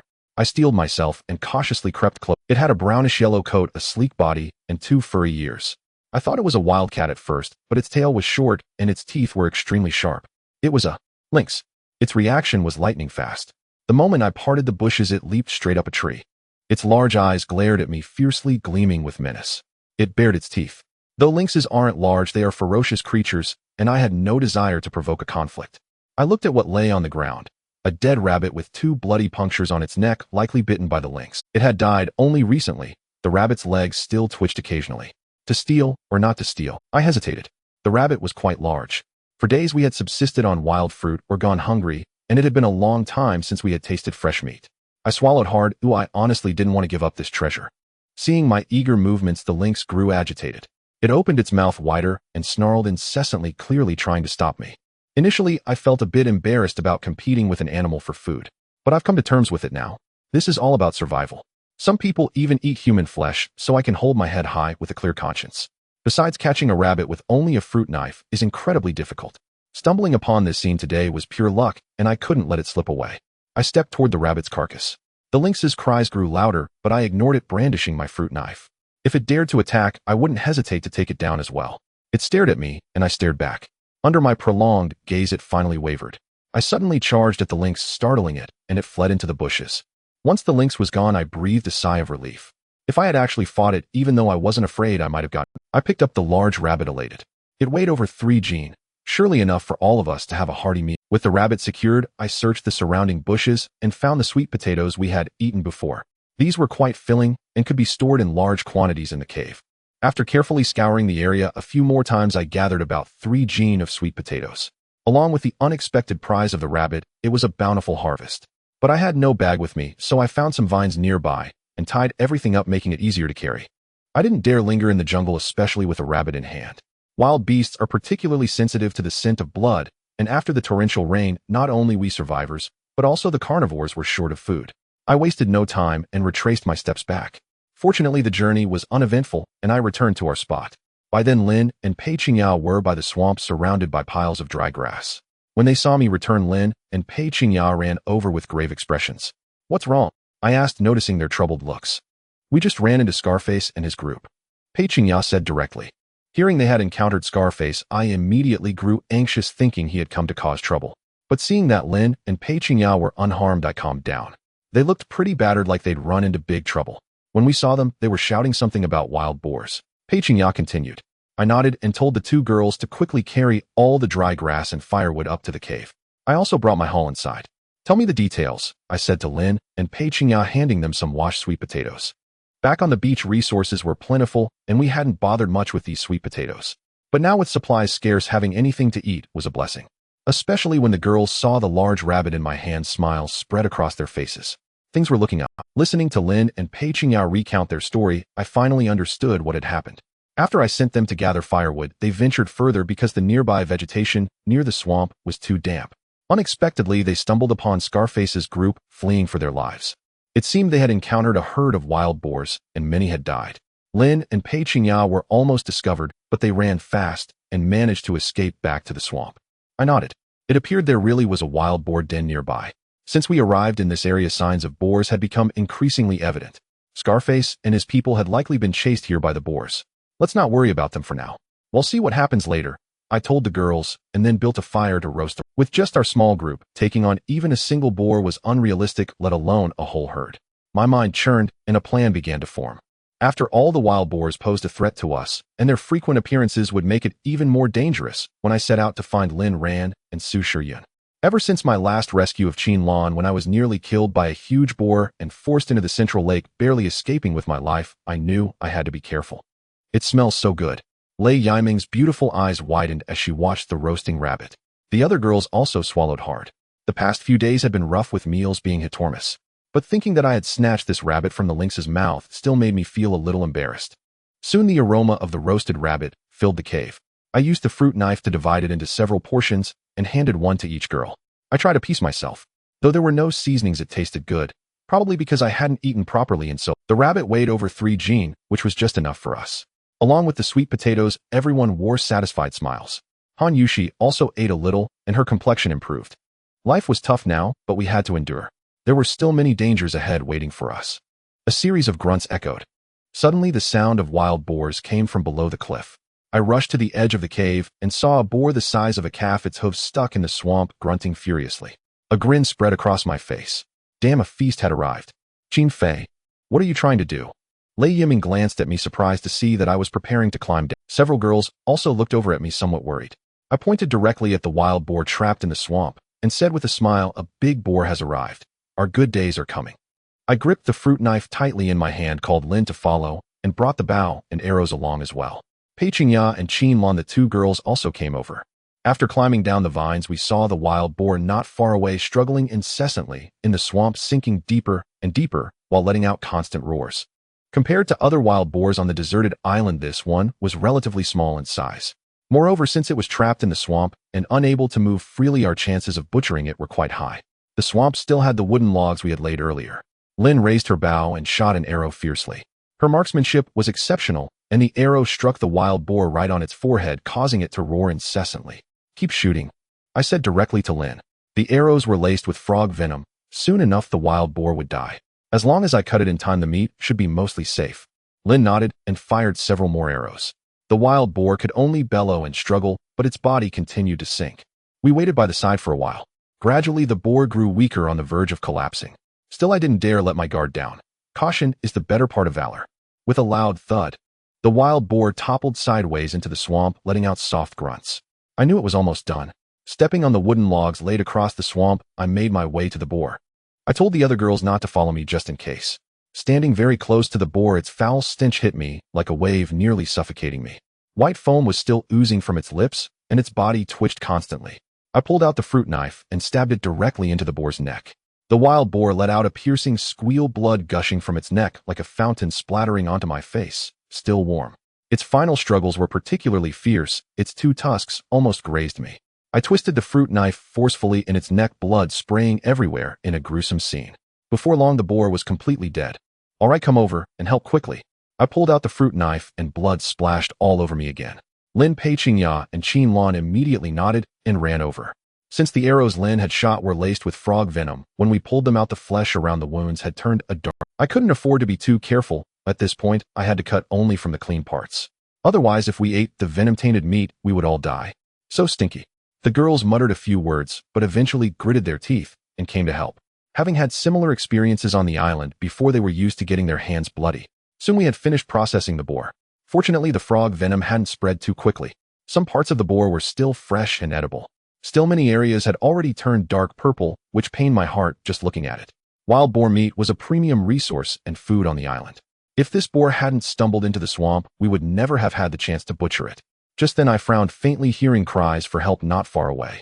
Without a second thought, I knew it was Scarface, but I had no intention of saving them. They deserved it, I supposed. Still, I decided to go check things out. Maybe Scarface's group had some good supplies I could scavenge. "Take all this pork up and those two tusks too," I said to Lin and Pei-Qing-Ya. The two tusks were also valuable, even if they seemed useless for now. Lin Pei-Qing-Ya and Qin Lan nodded, looking at me curiously. "What about you? Where are you going?" "I'm going to check things out over there. Don't worry, you'll be fine," I said to them, then took Lin's bow and arrows. With this, self-defense shouldn't be a problem. As long as I was careful, I could get out safely. "Be careful. We'll wait for you in the cave." Lin and Pei-Qing-Ya, along with the other girls, were already used to my ways. They didn't say much, just nodded, and began carrying the cut-up pork back up to the cave on the cliff. After parting with the three girls, I followed the direction of the sound. Honestly, I found it strange. This area had far too many wild boars. I could even see plenty of boar droppings along the path. Oink, oink, oink. From a distance, I could hear a chaotic chorus of pig grunts. I slowed my pace, remembering my near-death encounter with a boar before, and proceeded with extreme caution. The sounds were chaotic, and I could faintly hear someone crying. But the more I listened, the more uneasy I felt. The boars seemed to be wailing just like the one I had stabbed earlier. Something's wrong. I frowned and crept slowly toward the direction of the noise. Then I heard some incomprehensible gibberish. Was that bird language? Could it be? Savages. My eyes widened and a chill ran down my spine. Hiding beside a thick ancient tree, I spotted a dozen or so savages clad in animal skins, holding bows and arrows or spears. 2 or 3 wild boars lay in pools of blood. One of them even had its head pierced through by a spear, blood spilling everywhere. On the other side were 7 or 8 terrified women and a fat man with his pants soaked. As for Scarface, he was nowhere to be seen. The wild boars fled in panic, clearly terrified of the savages. Watching from the side, I felt a surge of fear. This was my second encounter with savages. Last time, I was lucky to run into a big bear, which saved me from falling into their hands. Soon, all the boars had been scared off by the savages. The savages had white paint smeared on their faces, their bronze skin giving them a truly terrifying appearance. Don't come near." The fat man stumbled backward in panic, the crotch of his pants soaked through, apparently having lost control of his bladder. The other women also started crying. But the savages moved quickly, surrounding them all with stern expressions, chattering incomprehensibly. "Woo, I want to go home. Stay away." The women kept begging, but their pleas were futile. The savages couldn't understand. Then several male savages grabbed the fat man. "Don't touch me. Get lost." The fat man struggled desperately, but the 2 savages punched him hard in the stomach, making him vomit bile. The one who seemed to be the leader shouted something, then picked up a spear and thrust it violently into the fat man's abdomen. "Ah!" The fat man screamed as the spear pierced through his belly and out his back. I was shocked. These savages were incredibly brutal. I could even see the savage smiling. When the savage pulled out the spear, some of the fat man's intestines spilled out. The women screamed in terror, some trembled uncontrollably, while others tried to run, but all were stopped by the savages. I took a deep breath. Though I had conflicts with Scarface's group, we were all castaways. Watching them being slaughtered like this stirred a painful feeling in my heart, because who knew if one day we would be the ones lying on the ground. The fat man's eyes were wide open, filled with terror. He had been scared to death. The savage continued stabbing him with the spear, nearly shredding his abdomen. Blood dripped down the spear onto his hands. Hiss! He licked it, sending a shiver down my spine. I couldn't help but wonder, were these savages on the island cannibals? After the fat man died, the savages cheered and danced in circles, clearly overjoyed. Damn it, I even felt like secretly shooting them with arrows. But after thinking it over, I held back. Even if I could escape, provoking these savages might expose our cave, putting us in grave danger. The savages began using sharp tools to cut the flesh off the fat man's body. They pulled out his intestines and tied them around themselves, making me nauseous. One savage dug into the fat man's eye socket, gouged out his eyeball, and popped it into his mouth, chewing with a crunch. I couldn't bear the sight. Fortunately, the savages worked quickly, as if they were very experienced. A pang of dread hit me. It seemed many survivors had already fallen victim to these savages. After everything was handled, the savages bound the remaining women with vines, chanting "Heave-a-ho," while leering with lustful eyes, and headed off in a certain direction, as if to take them somewhere. Damn, I had a bad feeling. If savages were here, could it be that Lin Ran and Su Shiyun, the two missing girls, had also fallen into their hands?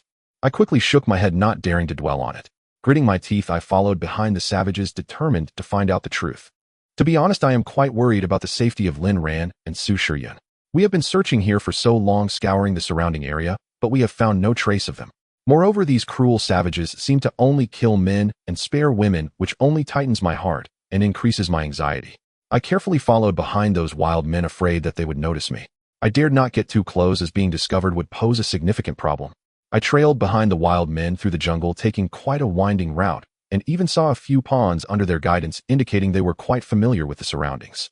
The wild men only paused briefly to wash the meat they had cut from the fat man before continuing on their way. About 10 minutes later, the terrain began to flatten, and a small village appeared on a nearby hillside.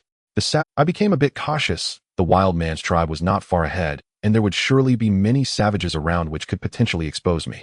The wild men were howling with excitement, waving their spoils, and then they marched directly into the village. I lingered for a moment, watching the wild men disappear from my sight.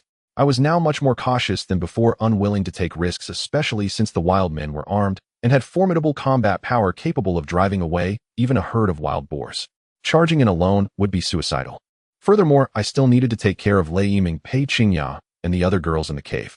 However, I definitely needed to venture into the savage tribe, considering Lin Ran and Su Shiyun had a high chance of being captured by these wild men. After noting the location, I ran back, passing by the ponds, where I filled my container with some fresh water before returning to the cave. Upon my return, the girls visibly relaxed. I handed them the fresh water, as the situation on the deserted island was becoming increasingly perilous with the frequent appearances of the wild men. "Did you find anything?"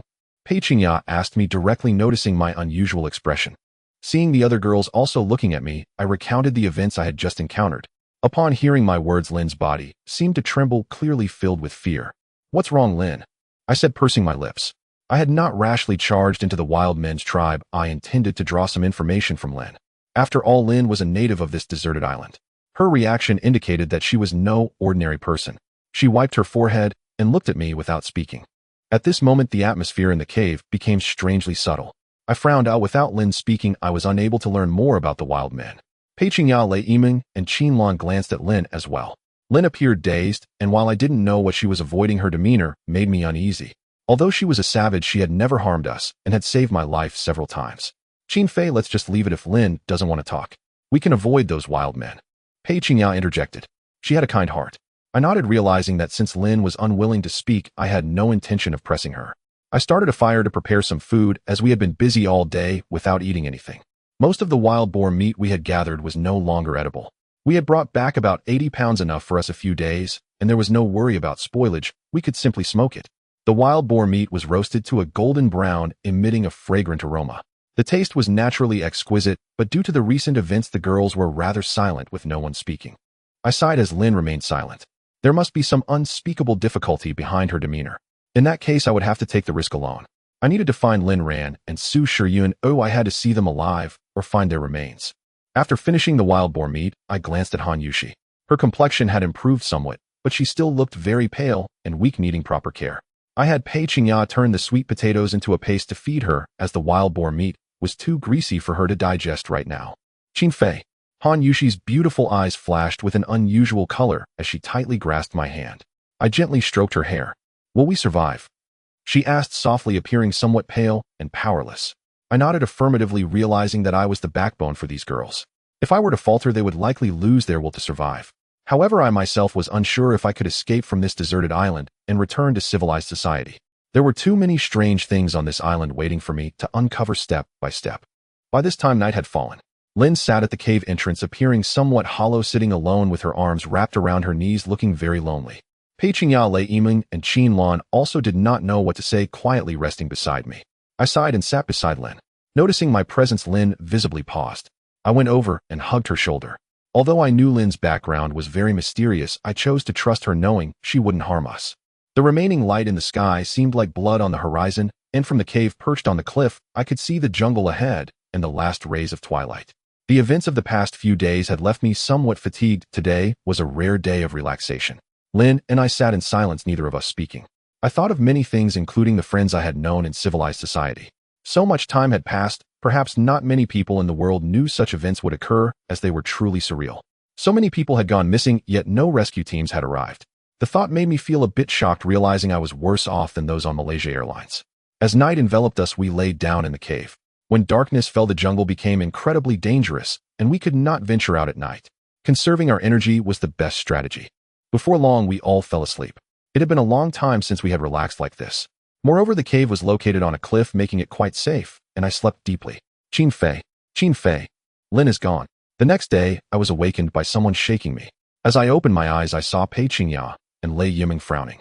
What do you mean gone? I was somewhat confused. Suddenly realizing, I scanned the cave and saw that aside from Pei Qingya, Lei Yiming, Qin Lan, and Han Yushi, Lin's figure was nowhere to be seen, but her bow and arrows were still left in the cave. What's going on? I was alarmed, not expecting Lin to be missing after waking up. Why did she leave without saying? We don't know either. When we just woke up, we didn't see her. She left something on the wall, Pei Qingya said, frowning. At first we thought Lin went to the bathroom or something, but she still hasn't returned. My face turned anxious and I sighed inwardly as I followed Pei Qingya's gaze to see a few crooked words written on the wall. When Su Shiyun was here, she had a good relationship with Lin and had taught her how to write. My face turned anxious and I sighed inwardly as I followed Pei Qingya's gaze to see a few crooked words written on the wall. When Su Shiyun was here, she had a good relationship. I understood that Lin cared for us and would never harm us. Her sudden departure might have other implications. Perhaps it was related to those wild men. I frowned, forming a bold guess in my mind. Thinking back to the events of the past few days, I couldn't help but wonder where Lin had gone. Since she wouldn't harm us and had chosen to live with us for so long, why did she suddenly leave? It's all right. You girls stay here. I'll go find her. I turned to Pei Qingya and the others, saying some things needed to be resolved on my own, otherwise I would remain. I'm coming too. Pei Qingya stood up and said to me, no, stay here. Following me will only hold me back. I directly refused, and without waiting for them to say anything more, slung my bow across my back, took the fruit knife in my hand, and climbed down the vines. Since Lin had left, given her familiarity with this jungle, I thought it would be nearly impossible to find her. I had no choice but to take a gamble and head straight toward the savage tribe I had seen yesterday. Since yesterday, when I spoke with Lin about the wild men from that tribe, Lin has changed. I feel it may be related to that tribe, and I am preparing to go there to see what the situation is. Moreover, with Lin Ran and Su Shiyun likely having been captured by those wild men, I must go and take a look. I remember the path from yesterday very clearly. After about half an hour, the small village not far away, the village looked very ancient and shabby. When I was still 700 or 800 meters away, I slowed my pace and began to be cautious, noticing many animal carcasses along the way. All that remained were their skeletons. When I entered the territory of the wild men, they were all sitting together in a circle, at least 40 of them, all male, holding spears and chattering away in a language I couldn't understand. I held my breath, afraid of revealing my presence, and could only hide in some nearby bushes. Seeing the solemn expressions on the wild men's faces, I felt a bit relieved. These wild men must be engaged in some kind of prayer. They probably won't move around recklessly, which minimizes the risk of being discovered. I observed from the side, and after the wild men finished their prayers, their faces were filled with joy as they began to get busy lighting a fire. I frowned, unsure of what these wild men were doing. If only Lin were here, she could act as a translator. Boss Snake Totem. At that moment, I widened my eyes and suddenly saw a female wild man, seemingly the leader, with red feathers in her hair and a beast's skin wrapped around her waist, on which a pattern resembling a snake was faintly visible. I know that many uncivilized wild men tribes are matriarchal, and I was particularly curious about the boss snake pattern, feeling it must have a significant connection to the previous boss snakes. Before I could collect my thoughts, 2 female wild men emerged from a nearby cave, bringing out several women. I paused. Oh, I recognized these women as the ones who had been captured yesterday. Their eyes were filled with panic, their hair disheveled, and their eyes were red from crying. I didn't need to think to know that these women had not fared well last night. The two female wild men said something I couldn't understand and directly brought those women to the center of the fire. I frowned. Oh, after seeing the poor state of the fat man yesterday, I was already feeling uneasy. Are they going to eat them? I frowned, but the next scene was beyond my expectations. The male wild men had wicked glints in their eyes, looking at the women with ill intent. One female wild man with several red feathers in her hair shouted something, and then all the male wild men went wild, charging towards the women. I clenched my fists, having guessed correctly. I finally understood why they had killed the men on the spot, and kept. Indeed, those male wild men were like wolves, their eyes filled with malice, greed, and desire. Seeing the scene before me, I frowned in disgust. I never expected to witness such a scene, the living display of lust I had only seen in Japanese adult films before. Coming to this deserted island, I actually saw it. I had consumed the fierce monkey herb lasting over an hour without issue, and during those days with Pei Qingya, she had begged for mercy more than once. At that moment, 5 or 6 female wild men came out from the cave, cheering, as if encouraging the male wild men, leaving me somewhat speechless, unsure of what to say. My situation was quite awkward. After watching for a long time, my feelings were mixed. There were too many wild men now, though there was no way I could get closer to see clearly. Moreover, there were several caves, and I had no idea what was inside. I also didn't see Lin Ran and Su Shiyun among them, and I couldn't help but feel anxious. Did they not fall into the hands of the wild men? The battle lasted for over 2 hours. The women lay on the ground like corpses, looking very disheveled, their hair scattered and appearing very pitiful. I sighed. These wild men probably didn't intend to kill them. They likely wanted to control these women, training them as tools for release or even for breeding the next generation. After the male wild men had their fun, the task of cleaning up the site fell to the female wild men. They carried the women away like livestock, binding their hands and feet with vines and bringing them back into the cave. I frowned. There must be something wrong with that cave. Lin Ran and Su Shiyun might be inside, but thinking of what had just happened, I gritted my teeth. If they suffered such inhumane torment, I would make these wild men pay, even if it cost me my life. I clenched my fists, feeling an ominous premonition creeping in. Just then, 2 figures suddenly emerged from the cave. My pupils contracted sharply. It was Lin Ran and Su Shiyun, bound with vines and being led by 2 female wild men. I frowned and almost rushed over, but thankfully I controlled myself. They appeared listless, but their clothes were intact. I felt a slight sense of relief. It seemed they hadn't encountered any serious trouble. The 2 female wild men brought Lin Ran and Pei Qingya into a small shed, where the female wild man, with red feathers in her hair, was also present, seemingly discussing something.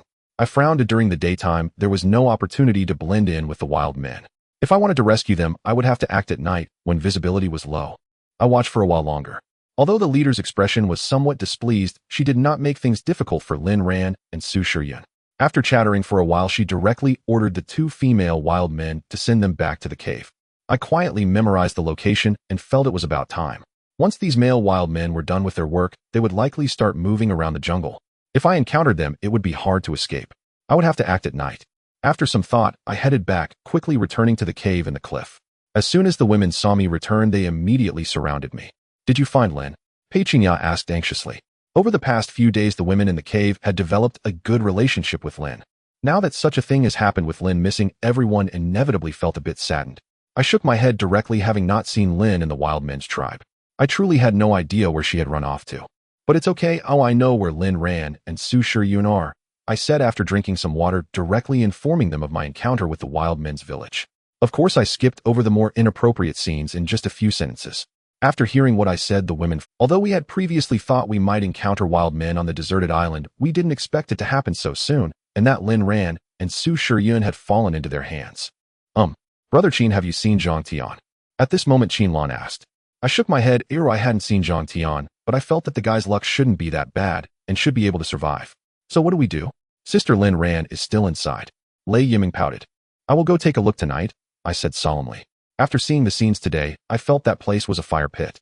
Even one more second there for Lin Ran and Su Shiyun made me uneasy. I had to rescue them quickly. We will go with you, Qin Lan said at that moment. I will go too, Pei Qingya also chimed in. And me? Lei Yiming patted her chest. No, the wild men inside are not to be trifled with. I can't handle it alone, and adding the 3 of you would only— I directly refused, and it was not due to my male chauvinism. In such matters, the fewer people the better. However, the women understood the seriousness of the situation and said they would support me from outside. After much persuasion, I finally managed to convince them. After finishing lunch with them, I directly rested in the cave, maintaining my strength and waiting for nightfall. The sky finally darkened, and a bright moon hung high above. I had prepared thoroughly, applying some herbal repellent to prevent mosquito bites while walking through the jungle at night.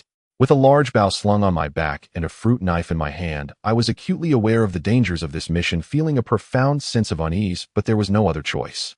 The few girls kept reminding me, and Lei Yimeng even couldn't help but cry her eyes red. After all, she was just a little girl who got separated from her grandfather on the deserted island, looking to me as her last hope. It's okay, take care of Han Yushi, and if I don't return, then so be it. With this brief statement, I climbed down the vines, and the girls watched me with their bright, watery eyes. On a dark, windy night, I walked through the jungle under the moonlight like a messenger of the night. The jungle appeared eerily quiet, occasionally pierced by the roar of beasts mixed with the sound of insects. I was terrified of encountering any large wild beasts. If I did, I wouldn't just fail to rescue anyone, but I would be in grave danger myself. Creak. I suddenly turned my head, feeling as if I had just heard the sound of footsteps on the leaves. In the tranquility of the jungle, my skin prickled instantaneously. Who's there? I shouted behind me, my heart racing with fear, but the only response was the chirping of insects. There was no one around. Countless thoughts flashed through my mind. What if it were some beast? If it pounced on me when I was unprepared, wouldn't I be finished? I scanned my surroundings, clenched my fists, but that thing still didn't reveal itself. After a while, I continued walking towards a nearby area. After that, I didn't hear any more of those sounds. I breathed a sigh of relief, unsure if it had left or if I simply hadn't noticed. After about half an hour, I arrived at the village. The bonfire at night blazed brightly, and I could see the wild men dancing around it, shouting in a language I couldn't understand. At that moment, several wild men suddenly dragged a man out of a cave. He looked to be in his 20s and wore glasses. I frowned. I recognized him from the beach as the glasses guy, and my impression of him was not good. He was filled with panic, wailing, but the wild men ignored him completely, stripping him of all his clothes and leaving him bare, then binding him with vines to several makeshift frames. I frowned. These wild men seemed to be preparing for a feast. The glasses guy was terrified, and in his fright, he lost control of his bladder, spraying liquid onto one of the wild man's faces. I almost laughed at the sight, but the wild man became enraged, shouting at the glasses guy and slapping him across the face several times with great force, causing it to swell. The wild man, visibly angry, grabbed the glasses guy's groin and yanked it hard. A wail that echoed through the jungle rang out, startling a flock of birds. Damn, how cruel. I felt a chill below, and just watching made me wince. The glasses guy trembled violently, and I couldn't help but feel sorry for him as he continued to wail. The wild man seemed impatient and drove a sharp object into the glasses guy's thigh, blood gushing out and splattering onto the wild man's face. The other wild men cheered as if celebrating the gruesome scene. I took a deep breath, feeling a pang of pity. This man was suffering even more than the fat guy. Not only was he castrated before dying, but he was also subjected to inhumane torture. A female wild man took the glasses guy's severed part, skewered it on a stick, and started roasting it over the bonfire until it turned charred black, then laughed as she began to eat, displaying an expression of delight. Seeing such a scene made me feel nauseous. These wild men truly had a taste for the macabre. The ordeal was not over. Another wild man began slicing meat off the glasses guy, placing it on the fire to roast. With each cut, the glasses guy screamed, sending shivers down my spine. I could imagine the pain he was enduring, but I knew that I was not there to sympathize with him. I observed that the number of wild men around had greatly increased since this morning, now more than 80 of them, both men and women. I felt a sense of relief, glad I hadn't acted rashly earlier, otherwise they would likely have captured me, and my fate might have been the same as the glasses guy. However, I pondered, if these wild men had all come out, their numbers appeared particularly vast, so perhaps there would be fewer inside the cave. A glimmer of hope surged within me. I recognized my opportunity. Watching the wild men celebrate, I proceeded towards the cave, following the moonlight. This village was nestled against the mountain with many caves. I had specifically remembered the caves where Lin Ran and Su Shiyun were located from this morning. The wild men gathered in an open area in front of the village, still a distance from the caves where Lin Ran and Su Shiyun were. I slowly maneuvered past them. I could only run through the grass on this side, otherwise I would be seen directly by the wild men. Going alone would certainly result in being killed by them. What's that smell of alcohol? I couldn't help but murmur, frowning as I detected a scent of liquor. I thought some wild men might be preparing to drink. Following the scent, I found several jars of liquor in a small shed, all containing monkey wine, exuding a rich aroma of alcohol. Suddenly, an excellent idea struck me.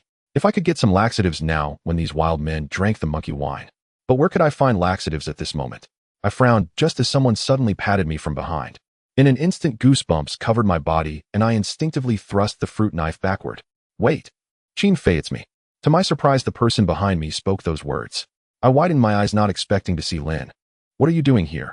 I asked her excitedly, thinking she had really left us, lowering my voice to ask. But in this special environment, I certainly wanted to ask where she had gone. Lin shook her head, pointing towards the cave ahead, and said softly, "We'll talk about other things later, let's save the others first." I nodded, aware that this was not the time for chit-chat. The wild men would likely return soon, and we had to rescue Lin Ran and Su Shiyun within this time frame. Lin said nothing, and it was then that I noticed she had brought several herbs. Without much conversation, she walked towards the small shed and placed the herbs into the jars of liquor. I instantly realized what Lin's herbs were for. They were likely just as I had guessed. Someone's coming. Lin suddenly grabbed me and pulled us both into the nearby bushes. Just as she finished speaking, I saw two wild men approach. I dared not breathe, fearing the wild men would discover us. Lin was beside me, equally silent. The two wild men chatted happily, then directly carried away the jars of monkey wine from the small shed. I felt a wave of joy. If these wild men drank it, rescuing the others in the cave would be much easier. Even if we were discovered, we could escape in time. Let's hurry over now, I said to Lin, not daring to linger, as no one knew if the wild men would suddenly. With Lin's help, I felt somewhat reassured. Rescuing Lin Ran and Su Shiyun should not be a big problem. My only fear was being discovered by the wild men. Panicking and running through the jungle was extremely dangerous. Instead of being killed by the wild men, I might end up being taken down by the beasts. Lin understood the urgency, and we entered the cave. Although there were no wild men guarding outside, we dared not let our guard down. Inside, the cave was pitch black, devoid of light. Lin and I dared not wander aimlessly, relying solely on our instincts. The cave felt vast. Lin Ran, Su Shiyun. I mustered my courage and called out softly in the cave, careful not to make too much noise in case the wild men heard us. Qin Fei, is that you? You're here. We're over here. Qin Fei. To my delight, I heard Lin Ran and Su Shiyun's responses, and I felt a wave of relief. However, to my surprise, I also heard the voice of Scarface. I ignored Scarface and walked towards the direction of the sound with Lin. Lin Ran and Su Shiyun looked particularly excited, their eyes red. I hugged both of them, signaling them not to be too agitated. Shoo! I went over and used the fruit knife to cut the vines binding Lin Ran and Su Shiyun, preparing to leave this place. Qin Fei, please help me. Scarface's voice came again. I was too lazy to listen and prepare to leave. Scarface became anxious, viciously saying, "If you don't save me, you'll shout right here and attract those wild men. No one will be able to leave." I frowned as Scarface shouted, his voice rising several times. I frowned. My hatred for the scar-faced man had reached its peak, and I never expected to be threatened by him at this. "He'll count to 3, you choose for yourself." The scar-faced man's voice came. I sighed and directly approached him, using a fruit knife to cut the vines binding him, then turned to signal the other girls to hurry and leave. Fortunately, only Lin Ran and Su Shiyun were locked up in this cave along with the scar-faced man. If others had joined in, things would have gotten complicated. We dared not linger, but just as we reached the cave entrance, my face darkened as I bumped into a female wildling who stared wide-eyed at us. Especially upon seeing Lin, she excitedly chattered in a language only wildlings could understand. I knew this wasn't the time for compassion. I had to silence her, pulling out the fruit knife and lunging towards her. My strike was incredibly swift. The female wildling had no time to react, just as I was about to stab her when Lin suddenly grabbed my hand. My movement halted for a moment, giving the wildling a chance to escape. She took off running and a chill ran through me. Chasing her was impossible now. I glanced back at Lin, whose eyes were filled with regret. I sighed after that wildling ran off to alert others we were likely doomed, so we hurried to leave with the girls. Within less than a minute, we heard a flurry of hurried footsteps. Running into the jungle against these wildlings was essentially a death wish, with no chance of survival. "Follow me," Lin said, leading us towards the largest cave not far away. I didn't hesitate and followed Lin Ran and Su Shiyun towards that direction. The scar-faced man was terrified, trailing behind us, and I couldn't say anything to stop him. This cave was different from the others. Its entrance stood over 3 meters high, and torches were placed around the walls, illuminating the cave. A chill breeze seemed to waft from the cave, raising goosebumps on us. Lin walked in front, holding a torch. I knew she must have some connection to these wildlings, otherwise the wildling I just encountered wouldn't have reacted. When Pei Qingya and I encountered a large group of giant snakes, while fleeing, it was pure coincidence that we bumped into Lin. I kept my suspicions to myself, but today it seemed there was some sort of possibility. I felt fortunate that the wildlings behind us hadn't pursued, allowing me to breathe a sigh of relief. The deeper we went into the cave, the colder it became, and the torches along the walls extinguished, leaving only Lin's torch to rely on. "Ah, there are snakes," Su Shiyun cried out in terror, pointing to the cave ceiling. Her shout startled me, and I looked in the direction she indicated. Above us curled several green-head giant snakes hissing as they flicked their tongues, their eyes glinting ominously. I frowned. How could there be giant snakes in this cave? Lynn continued deeper into the cave, and we followed her only to witness the most terrifying scene of my life. Before us lay a mass of giant snakes occupying the entire open space, easily numbering in the thousands. I gasped while Lynn ran, and Su Shiryun trembled in fear, gripping my hand tightly enough to imagine their sheer terror. My scalp tingled with dread. The scar-faced man was completely stunned, slumped on the ground, trembling uncontrollably. I couldn't be bothered with him and swallowed hard, directly asking Lynn, "What is this place? Why are there so many giant snakes?" "This is the ancestral ground of all the giant snakes on the island," Lynn replied, moving directly toward. A chill ran through me. I reached out to grab Lynn, but was a moment too late. The snakes began to crawl up her leg. I opened my mouth, closed my eyes, expecting the worst, but the terrifying scene didn't occur. The snakes seemed affectionate towards Lynn and didn't harm her. I watched the unbelievable scene before me, my mouth dry with astonishment. If this weren't on a deserted island, who would believe such a thing could happen? Lynn shrugged her shoulders, shaking off the snakes clinging to her, then took a necklace from around her neck and gently waved it. The familiar sound returned, and my eyes widened. It was identical to the strange sound I had heard before. Clearly the previous incident was related to Lynn.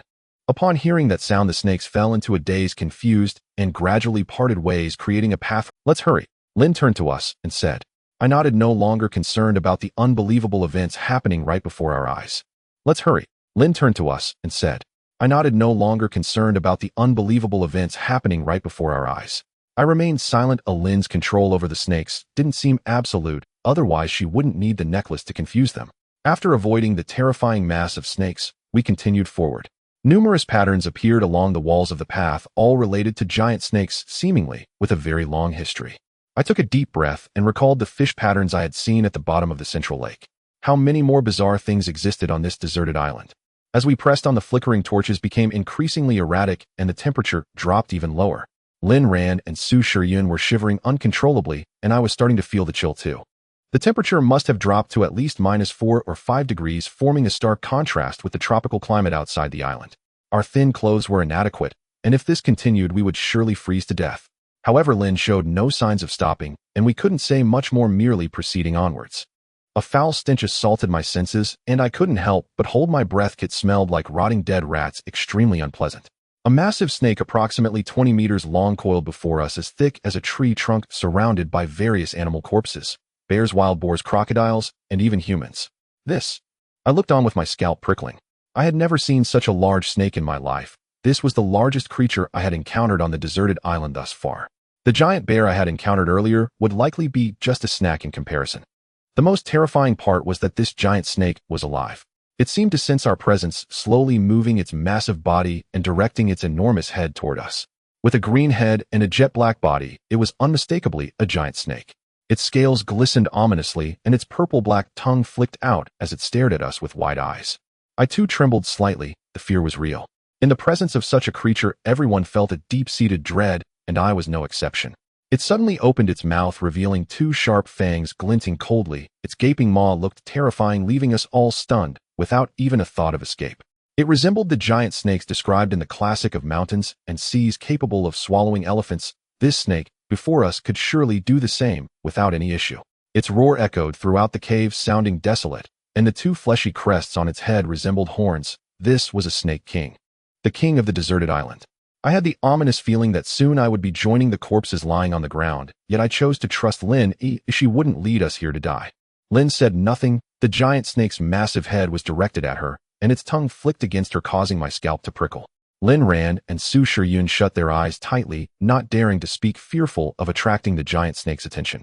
I had no idea what the Snake King was doing, but my instincts told me it wouldn't harm Lin. I couldn't comprehend the situation any longer, and was increasingly curious about who Lin actually was. Why were these giant snakes on the island so affectionate towards her? Even the Snake King showed no intent to harm her. It was all too bizarre. At that moment, the Snake King lowered itself to the ground, and Lin stepped onto it, turning to us and saying, our feet trembled, but I steeled myself to step up. The texture of its scales was hard, akin to stepping on concrete. The scar-faced man also prepared to follow us. But the Snake King suddenly rose, opening its mouth wide and swallowing the scar-faced man whole, causing me to shudder uncontrollably. Lin led us along the massive snake's body, and we were all trembling. After about 4 or 5 minutes, we finally dismounted. Lin continued forward in silence, and the temperature began to slowly rise. I knew we must be nearing the cave's exit, and shortly after a stone wall appeared at the end inscribed with some characters. To my surprise, there were actually Chinese characters on it. After leaving the boss snake, we still hadn't recovered our strength, and unexpectedly Chinese characters appeared at the end. This wall looked extremely ancient, but the Chinese characters on it were likely carved not too long ago, written in regular script, indicating that the person who carved them must have arrived on the deserted island before us. Lonely Island, Lost Continent. I frowned as I contemplated these few lines of text. Interpreting it literally, the Lonely Island should refer to the deserted island we were on, but I couldn't understand what Lost Continent meant. I looked carefully at other places where there were also some wild drawings on the stone wall. I asked Lynn if she knew what they meant, but she shook her head. The person who carved these characters must have made some discovery on this deserted island to leave such marking. Suddenly Lynn ran, shouted, jumping onto my back, almost choking me and startling me. What's wrong? Let go, are you trying to choke me? I said irritably, and her shout made Su Shiryun and Lynn nervous. There really is something. There was a sound coming from that direction. Lynn ran, trembled as she pointed. I knew she had been scared quite a bit these past few days, so it was normal for her to be jumpy. I mustered my courage, took out my lighter, and reignited Lynn's torch, which had gone out due to the extremely low temperature near the boss snake. As the fire flared up, it illuminated the surroundings, and we discovered an ancient skeleton nearby, covered only by a tattered piece of clothing, leaving just a skeleton. Ah! Su Shiryun and Lynn ran once again, screamed, and I felt a bit speechless. Their reactions were making me feel a bit numb. Lynn remained quite composed and walked directly towards the skeleton, and I followed her to examine it closely. Upon closer inspection, I furrowed my brow. This person couldn't be a wild man, as there were some silver items around which wild men wouldn't possess. Did this person write these characters? Lynn ran calmly said after gathering her thoughts. I nodded and replied, it's possible. At that moment, I suddenly noticed something seemed to be pressed under the skeleton, possibly a box. I frowned and mumbled a few times, what a sin, before pulling the object out from the bones. With a clattering sound, the skeleton collapsed, but I didn't pay it much mind, and looked at the box in my hand, which was covered in dust that I blew off gently. Just then I noticed there were some patterns on the box, and I felt a bit anxious, wondering if it might spring some hidden weapon like in a TV show and kill me. It turned out I was mistaken. I gently applied pressure with my hand, and the box opened, revealing its contents to us. To my surprise, it was a parchment scroll. I widened my eyes, not expecting to find this inside. I remembered that I had also traded for a parchment scroll with that shady merchant on the beach of the deserted island, costing me a sanitary napkin. I clearly recalled that the most unsettling part was that this parchment scroll looked similar to the one I had exchanged with the merchant. Could there be some connection? Lynn Ran asked, knowing I had a parchment scroll. I remained silent, and simply unfolded the scroll, which had cracks as if it had been torn. I was now certain that this parchment scroll must contain some important information or a shocking secret. Although I couldn't decipher what was on it, I had a feeling that if we gathered all these parchment scrolls, we would surely reap great rewards, possibly even uncovering the secrets of this deserted island. We should hurry back. This place feels strange, and I'm afraid there might be dangers lurking. Su Shiryun said with a hint of anxiety, as she was the most frightened by what had just happened. Yes, we should leave quickly. I nodded, as we had just come from the wild man's tribe, and it was possible those wild men could chase after us, which would be dangerous. After exiting the cave, we arrived at an unfamiliar area. I frowned. It was still dark in the jungle, making it extremely dangerous. When I was alone before, it was manageable as long as I paid attention, but now I was responsible for Lynn Ran, and fortunately Lynn was here.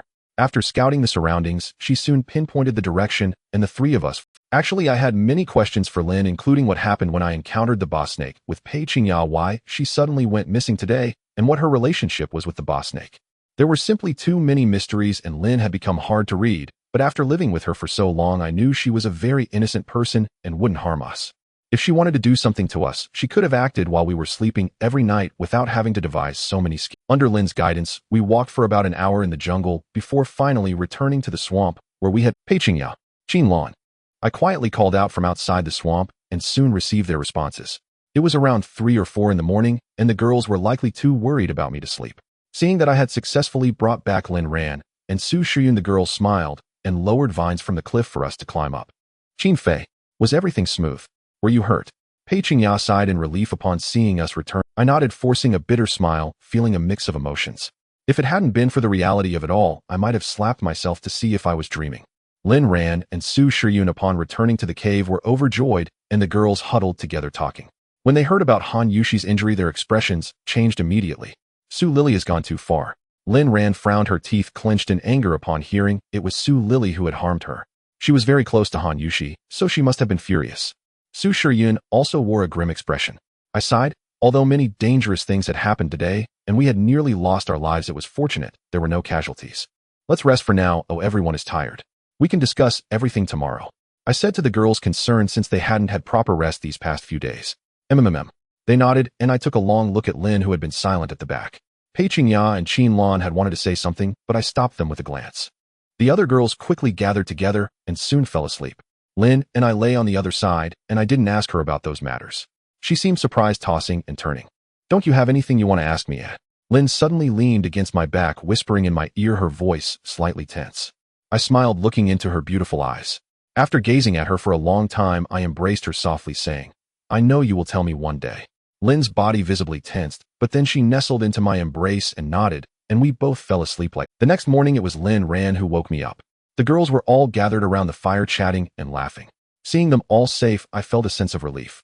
Breakfast was very simple, just a few sweet potatoes, as food in the cave was still scarce, but fortunately there was still plenty of wild boar meat.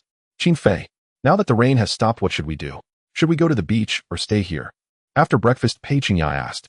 The weather on the deserted island had indeed improved significantly. The previously dark sky had vanished, and even the sun was shining. I thought for a moment if we stayed here, survival would be very difficult. Not only were there frequent sightings of wild boars, but there was also the threat of wild men. After rescuing Lin Ran and Su Shiyun from the wild men yesterday, those wild men might go crazy searching through the jungle, putting us in danger. I didn't believe that those wild men couldn't do anything to us just because of our height. If they cornered us, it would spell disaster. So we could only return to the beach, but I felt it was still a bit unstable. I planned to go back to the beach to assess the situation, as many areas had been submerged by seawater, and I didn't know if they were still suitable for us to live in. When I woke up, the sun was already bright. Several girls were still sleeping, and Lin was nestled in my arms. Early in the morning, one of my little brothers was resting against her abdomen, and a wave of desire surged up. To be honest, I quite enjoyed this feeling. Although I was never a legendary figure in romance, my resistance to beauty was never this weak. I dared not continue like this. It would be my own suffering if the fire couldn't be extinguished. After a sigh, I gently shifted my position. The past few days had been filled with chaos, and I hadn't vented my frustrations on a woman for a long time. I felt that I should find an opportunity to go out with Pei Qingya and stretch my muscles. Not long after, all the girls woke up, their faces looking quite good. After all the dangers we had faced, we were still. The current situation was very unfavorable for us. Not only were wild boars frequently appearing nearby, but we also faced the threat of wild men. We could either delve deeper into the jungle or return to the beach. I gathered all the girls together and clarified the situation for them. It's been so long and we don't know how the beach is doing. Let's go take a look first, and then decide what to do next. Su Shiyun spoke up. If we go deeper into the jungle, the danger will be great, and Yushi is still injured. Lin Ran looked deeply at Han Yu, she who was lying on the grass mat, filled with concern. I nodded. Lin Ran's words made sense. If we ventured further into the jungle, who knows what dangers might await. Just the strange experiences we had over the past few days were enough to give me a headache. If we continued deeper into the jungle, the dangers were obvious. I'll take a few people to check it out. The others will be responsible for gathering food and taking care of Han Yushi. I instructed, preparing for both possibilities. We had left the beach for quite some time, and we had no idea how it was doing. When the seawater flooded and all the places we had stayed before were washed away, I exclaimed, and Lin Ran immediately raised her hand. Qin Fei, let me go. Sister Lin Ran and Yun Jie just came back, and Qin Lan is also injured. I'm just sitting here doing nothing. At that moment, Lei Yiming spoke up. All right. I nodded. Lin Ran and Su Shiyun had just been rescued, and they were likely still in shock. Qin Lan was also injured. Currently, Lei Yiming's condition in the cave was quite good. If I didn't agree to her request, she might feel uncomfortable. She probably felt like she was going insane after being in the cave for several days. By the afternoon, I took Lei Yiming directly to the beach where we had been before. The soil in the jungle had been soaked by seawater, making it somewhat muddy. On the way, we saw several corpses that had started to rot. I frowned. These people must have been unable to escape and drowned in the seawater. I couldn't help but feel a chill. Fortunately, we had reacted quickly back then, or our fate might have been the same as theirs. Soon we reached the beach where we had stayed before. As we were still a couple of 100 meters away, I slowed down. The seawater had not completely receded, and a large portion was still submerged. I frowned again. There was no way to settle down like this. We could only wait for the seawater to recede before coming back to check. However, I thought that this time should not be in vain. I remembered that before the waterspout came, I had told the girls to store a lot of supplies which were very important for us and should not go to waste. Qin Fei, look, a ship, a ship. At that moment, Lei Yiming suddenly grabbed my hand, shouting excitedly. Lei Yiming had a youthful face and a voluptuous figure, and her ample bosom swayed with her movements. I reluctantly glanced over and followed her pointing finger to see a large ship with a black flag flying a red skull emblem, and the ship had 2 large cannon ports. A pirate ship. I widened my eyes, feeling a chill in my heart. I never expected to see a pirate ship stranded not far from this beach. Especially the red skull emblem made me frown. Numerous bad thoughts flashed through my mind. I had heard about this pirate group during my time in the military. In the 1970s and 1980s, the Red Skull Pirates became notorious not only for their heinous deeds, but also for committing murders and thefts in international waters. They entered the blacklists of many countries, causing countless naval officers headaches, yet their whereabouts remained elusive. The main reason was that the Red Skull Pirates were very primitive, rarely using any advanced equipment, making it difficult to trace their movements. If these pirates made it to a deserted island, the consequences would be disastrous. The people on the island would. It seems like these are pirates. Lei Yiming, noticing my expression was off, looked closely and muttered, appearing quite naive, which left me speechless. Is this what they mean by big-breasted, but brainless? Could there be a pirate king? Like Luffy or something? Lei Yiming blinked her big eyes, making me break out in a cold sweat. What the heck? The Red Skull pirate ship seemed to be having some issues, leaning to one side, and I could vaguely see people moving about on deck. I immediately thought about how these pirates might have guns and similar weapons. Back then, Wong, who had suppressed everyone on the deserted island with just one firearm. Now with a group of pirates carrying firearms. I felt my scalp tingle at the thought. Just as I was lost in thought, I suddenly saw a wooden raft paddling towards the pirate ship. I frowned, recognizing a few familiar figures. It was the tattooed man and the muscular man whom I had encountered before. What are they up to? I frowned, not thinking too much, and led Lei Yiming towards the place where we had stored food. Although we had hidden it well, it was still submerged by seawater. After digging for a while, Lei Yiming and I finally retrieved the dried deer meat and fish we had stored. The plastic bags were soaked, but the food inside was still good. Let's head back. We shouldn't stay on the beach any longer, I said to Lei Yiming. Not to mention that the beach was still submerged in so much seawater, just the presence of those pirates made it impossible to stay here. Lei Yiming nodded. She seemed happy at first, probably thinking that with a ship we could leave the deserted island. I had the same idea. Building a ship on the deserted island was unrealistic. This pirate ship was a good option, but I wondered if we had the strength to seize it from the pirates. On the way back, it wasn't long before Lei Yiming and I returned to the cave with the food in our hands. What do they look like? Are they wearing eye patches? Or are they the kind with stubble? Upon hearing that pirates had arrived on the deserted island, the girls looked very surprised, even a bit excited, eagerly chattering about it. I was almost exasperated. What they thought of first was not the danger, but what they looked like. I glanced at the girls. Aside from being pretty, they were useless. Cough, cough, what are you thinking? Forget about that. I couldn't help but speak up. These pirates are debauched, and their favorite pastime is to capture young women and take them aboard to train them as sex slaves, turning them into tools for their indulgence.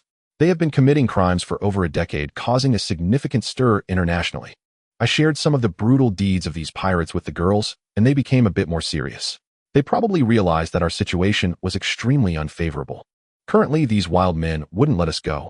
If they discovered our traces, we would be in danger facing their pursuit. As for the pirates, with how beautiful the girls were, it was easy to imagine that encountering them would not bode well. Moreover, with the beasts in the jungle, I could hardly take care of myself. Everywhere was filled with danger, like a mountain pressing down on me, making it hard to breathe. The cave fell into a brief silence, and the girls stopped talking, creating a very oppressive atmosphere. At that moment, Han Yushi, lying on the grass mat, coughed twice. What's wrong? Are you feeling unwell? I rushed over to hold Han Yushi. Her complexion had slightly improved in the past few days, but now her pale face was breaking out in cold sweat. So cold. So cold. Qin Fei, hold me. Han Yu's weak voice came through, sounding particularly feeble. I immediately held her tightly. Her body was frail, but burning like a furnace. I touched Han Yu's forehead. Her consciousness seemed to be hazy. I was anxious and quickly called Qin Lan over to take a look. Qin Lan, with a serious expression, uncovered the bandage on Han Yu's wound. The pus was thick and the wound appeared purplish. I frowned, knowing that her condition was worsening. The infection has become more severe. We have little anti-inflammatory medicine left from our last supply, and in these last few changes of dressing, we've been using a local herb from the island, which has likely created resistance. It might also be related to the food we've eaten these past few days. Qin Lan analyzed. I furrowed my brows. Han Yu, she had only been eating sweet potatoes, which likely contain some parasites. We need to treat her quickly, otherwise. Don't say that. Qin Lan's words were abruptly cut off by me. Looking at Han Yu's eyes, trembling form, my heart ached. We must obtain some anti-inflammatory medicine. I clenched my fists and turned my gaze towards the Red Skull pirate ship stranded on the beach. This was the only way. I know that the pirate ship must have plenty of medical supplies. Saving Han Yushi's life is the only way. The other girls in the cave also looked worried, their beautiful eyes filled with concern. They had always been very close. Let me think of a way. I frowned and said to the girls. Pei Qingya immediately looked up at me deeply. She was very smart and quickly understood what I wanted to do. She opened her mouth, hesitating to speak. I knew she was worried about me, but if I didn't go, she couldn't bear to just watch Han Yushi suffer. Around noon, we had a simple meal in the cave, but the girls' spirits were low. Is there a sound outside? At that moment, Lin Ran suddenly pointed to the cave entrance, and the atmosphere inside the cave became tense. I heard it too. It seemed to be the sound of wild men. Everyone, don't speak. I also started to feel anxious and quietly said to the girls, then stealthily moved closer to the cave entrance. 7 or 8 wild men in animal skins were just around the swamp, chattering, as if searching for something. I was somewhat surprised that these wild men were so capable. They had even found the swamp. Fortunately, I had previously hidden the traces of the swamp, just in case, otherwise we might have been discovered by them today. From the looks of those wild men, they should have found some clues, but they probably hadn't noticed us. However, I felt that if this continued, it wouldn't be long before something would happen. Just then, one of the wild men glanced towards our cave entrance, and I immediately tensed up, but he ultimately took no action and left shortly after. I let out a sigh of relief, though my greatest fear was that these wild men would discover our traces and block us, and which would be dangerous. We must leave here quickly. Once the wild men left, I said directly to the girls, especially since one of the wild men had looked at our cave entrance. He probably thought it was too high to climb up. Although we avoided detection today, this place remains a hidden danger that we cannot afford to ignore. But what about Yushi? Lin Ran frowned, tightly glancing at Han Yushi. I will think of a way. I spoke directly. I must save Han Yushi. I cannot abandon her. I can only venture to the pirate ship. Due to the appearance of wild men this afternoon, I specifically instructed the girls not to leave the cave, even telling them to take care of their needs inside the cave. Going to the Red Skull pirate ship during the day is not feasible due to the many people around. It's easy to be discovered by the pirates. I can only wait until night to act. Night fell quickly with a crescent moon hanging high in the sky. With nothing to do, the girls went to bed early. I lay in the cave with Pei Qingyan nestled in my arms.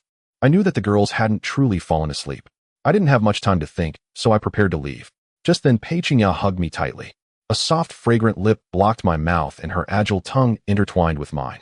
She gazed at me deeply, and one peculiar thing about Pei Qingyan was that she didn't like to close her eyes during intimate moments.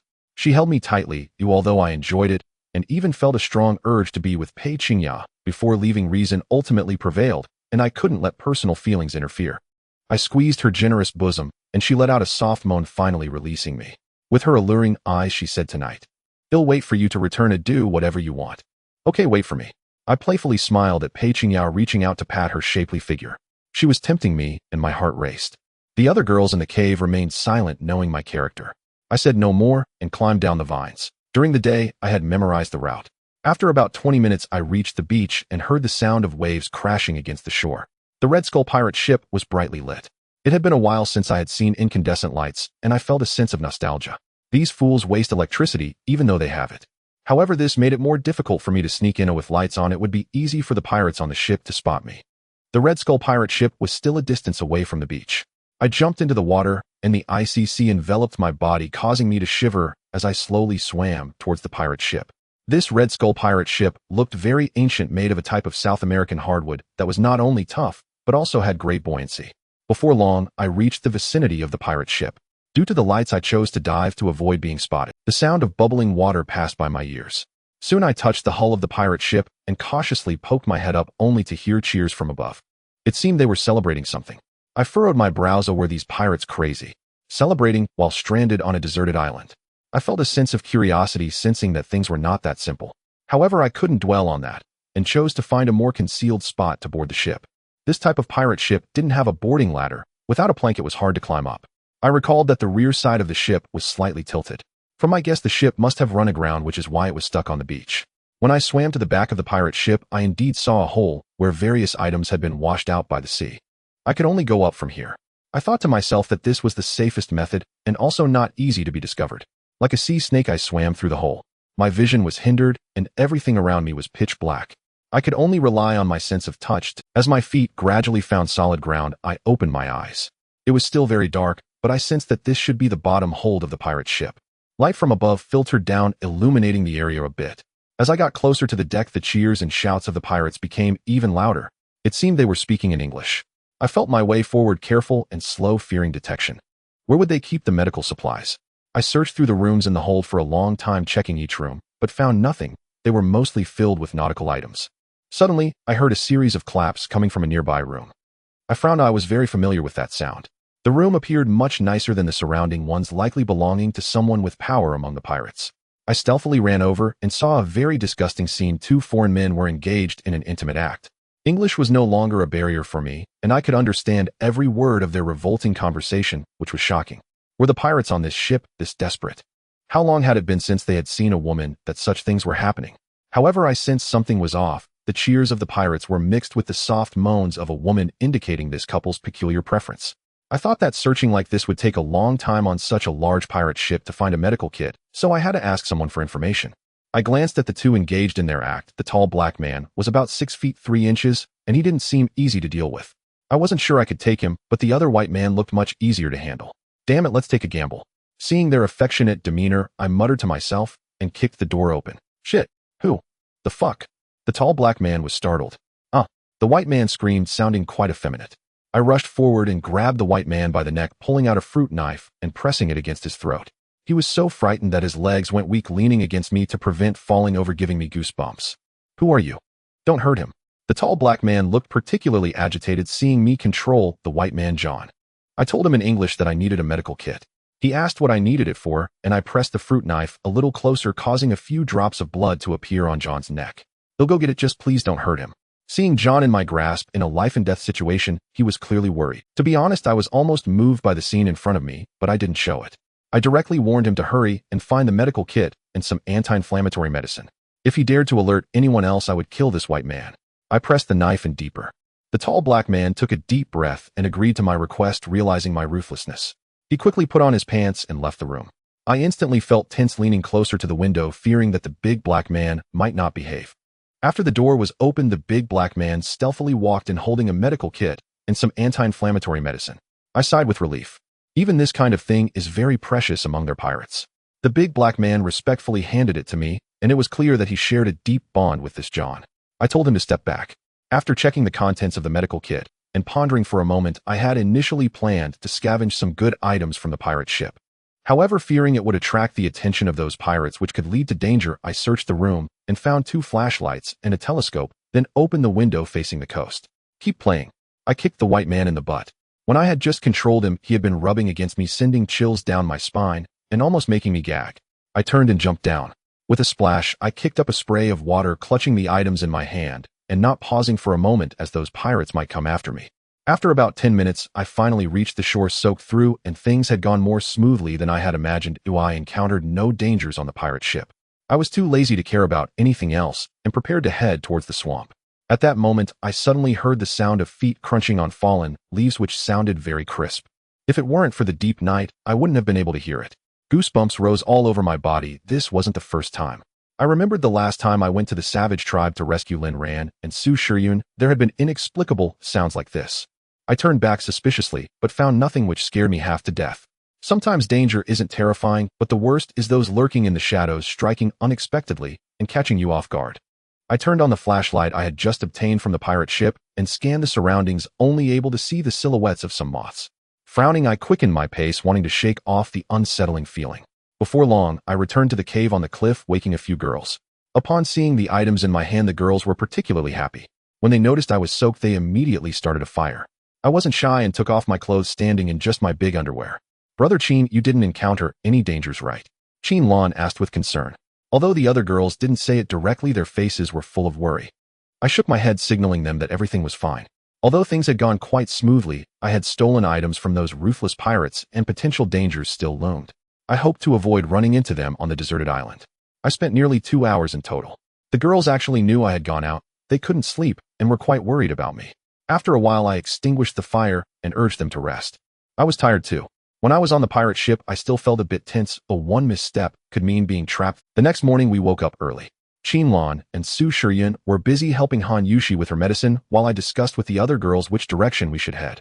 Venturing deeper into the jungle was currently the only method, as it would not only help avoid these savages, but also the pirates. Once the pirates had consumed their supplies on the ship, they would inevitably come ashore, which could pose a certain threat to us. Fortunately, I had obtained a telescope from the pirate ship yesterday. The cliff faced the other side of the deserted island, so I directly looked through it.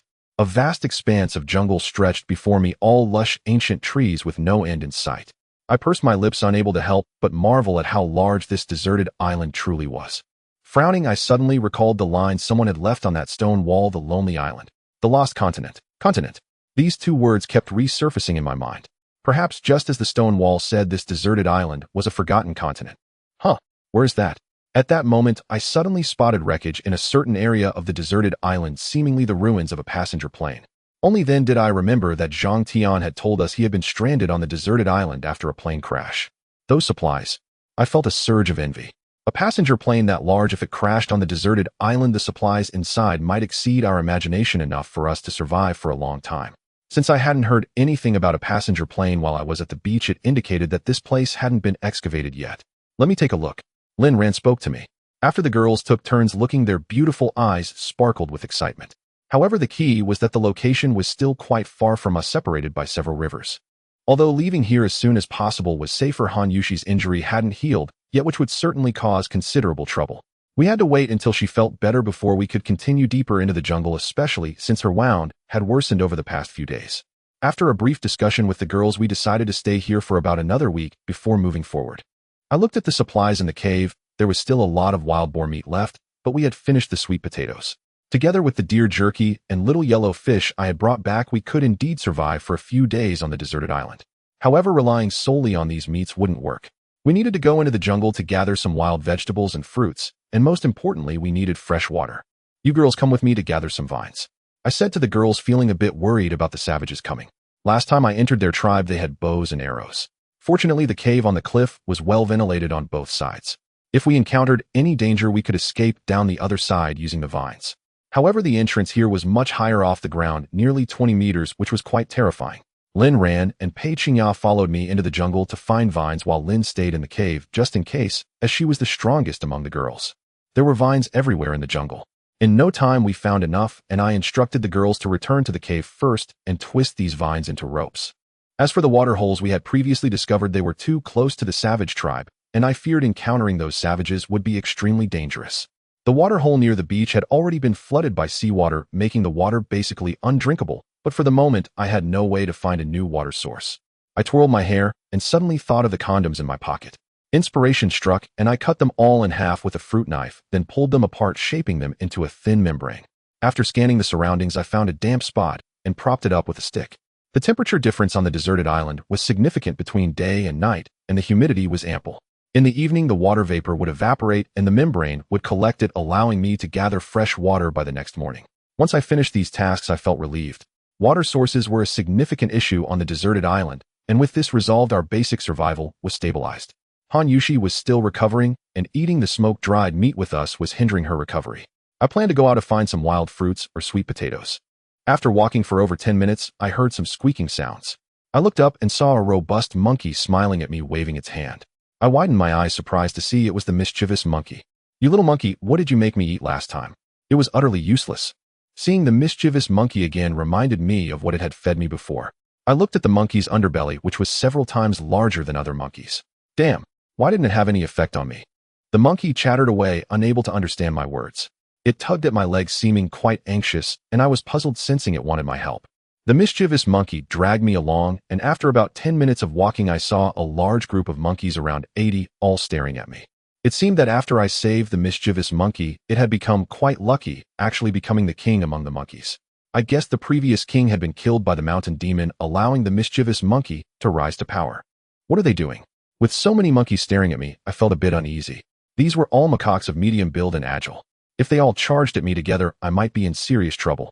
A dozen monkeys gathered around, and under the mischievous monkey's lead, they parted to let a large-bellied female monkey lying on the ground through. Oh no, the mischievous monkey isn't calling me over to help this female monkey give birth, is it? I shook my head quickly. That seemed unlikely. After glancing at the female monkey, it appeared to be in pain and rather weak.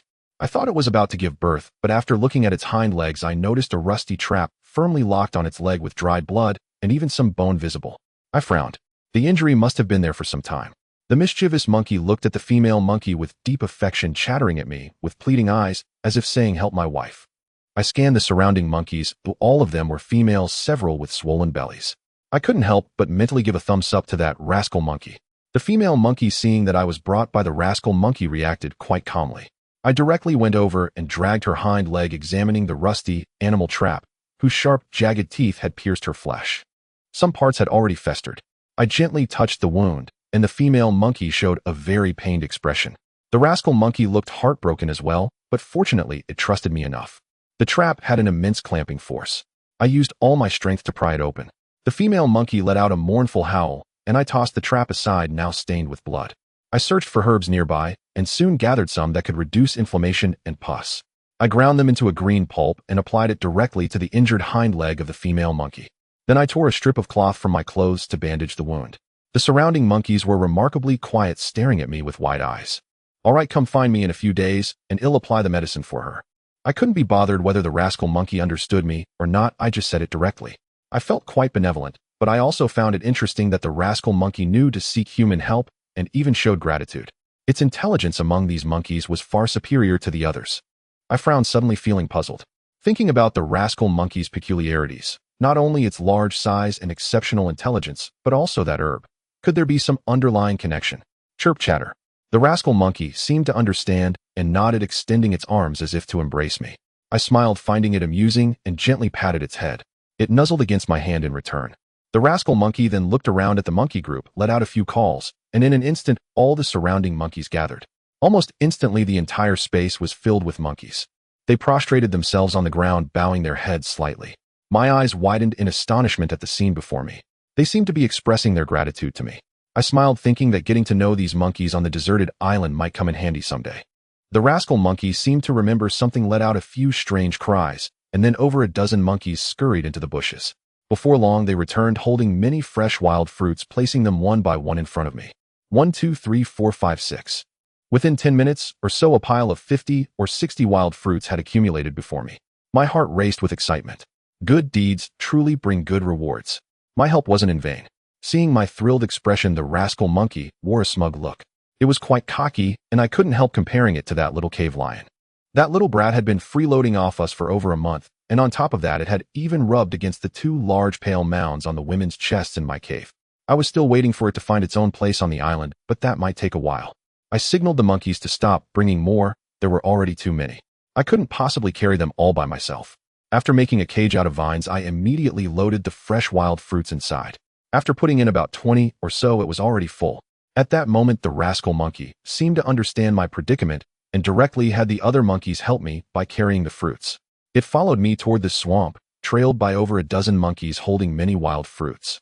This level of intelligence. I looked at the rascal monkey in shock. Its performance was utterly beyond my expectations. If I hadn't seen it with my own eyes, I wouldn't have believed such a thing could happen. Before long, the monkeys followed me to the swamp and set down all the wild fruits. Their calls drew the attention of the women in the cliffside cave. Heavens! So many monkeys. Lei Yiming stared with wide eyes filled with shock. "Brother Qin, how did you end up with the monkeys?" Qinlan parted her red lips. "That perverted monkey." Lin Ran immediately recognized the rascal monkey beside me. Ahem, after all, its certain feature was too prominent. After setting down the fruits, the rascal monkey led the others back, weaving through the jungle at incredible speed, vanishing from sight in an instant. "Qin Fei, what's with these monkeys? And all these wild fruits?" Pei Qingya called out to me. I gave a wry smile, wiped the sweat from my forehead, and said to the women, "Never mind that, let's get these fruits up first." Though the women found it strange, they nodded, and all ran down from the cliff. With our combined efforts, we soon managed to bring all the wild fruits up. I took a casual bite of one, and sweet juice overflowed from the corner of my mouth. These were all gathered by the monkeys, so they were definitely edible, and the variety was rich.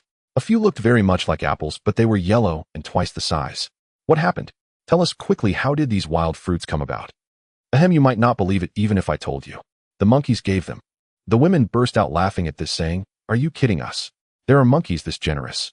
I rattled off the whole story about those monkeys, embellishing it a bit, portraying my bravery and benevolence in the most vivid light. But the women didn't believe a word. I gave a wry smile and said, "Maybe it's because of my handsome looks. They were captivated by my charm. You look more like a monkey yourself." Lin Ran teased me mercilessly, drawing silvery laughter from the women. I looked frustrated and urged them to try the fruits. They were all very fresh, and stump-tailed monkeys were extremely picky about food. The fruits they chose were bound to be excellent. "Wow, so sweet, really sweet," Lei Yiming exclaimed. The other women took a taste, and all showed satisfied expressions. "Ugh, Just then Pei Qingya took a bite, suddenly frowned, and let out a dry heave, spitting out what she had just— Not good? I asked, a bit puzzled. Thinking it might be bad, I took the fruit Pei Qingya had bitten and tasted it. It was very sweet. What? Pregnant? How is that possible? The women were startled, letting out cries of surprise, and the half-eaten fruits in their hands dropped to the ground. What? Pregnant? How is that possible? The women were startled, letting out cries of surprise, and the half-eaten fruits in their hands dropped to the ground. I only then realized that in my momentary excitement, I had let it slip. Pei Qingya lowered her head in embarrassment, unable to face the fiery gazes of the other women. Ahem. Well, I coughed a few times, and the gazes of the women around me instantly converged on me, making me feel extremely uncomfortable. Fine, Qin Fei, you're getting bolder and bolder, daring to mess around with Qingya. You're infuriating me. Lin Ran's tone was filled with anger as she glared at me furiously. Su Shiyun also looked at me, her beautiful eyes filled with disappointment. She glanced at Pei Qingya, but said nothing more. Lei Yimeng was the quirkiest, as she gave me a thumbs up with a mischievous look. Gazing at her imposing chest, I silently resolved, damn it, I can't let this girl slip away either. Lin Ran's reaction was the most intense, listing all my faults. I didn't know what to say, but inside I was both thrilled and pressured. I was going to be a father. Sister Ran, don't blame Qin Fei. I did it willingly. Pei Qingya said softly, her tone lacking confidence. Lin Ran opened her mouth, then looked at me helplessly, her eyes filled with complex emotions, especially loss and disappointment. I knew how Lin Ran felt about me. We had grown up together as childhood friends, and she was a very strong-willed woman. I also sensed she had special feelings for me, but given her personality, she would likely never share me with other women. After a long pause, Lin Ran finally nodded. Lei Yimeng was the most active, rushing over first to cling to Pei Qingya, her hands resting on her belly. I felt a surge of joy too, becoming a father, and in such a special place as this deserted island. The burden on my shoulders grew heavier. I had to protect these women. Everything on the island was shrouded in uncertainty.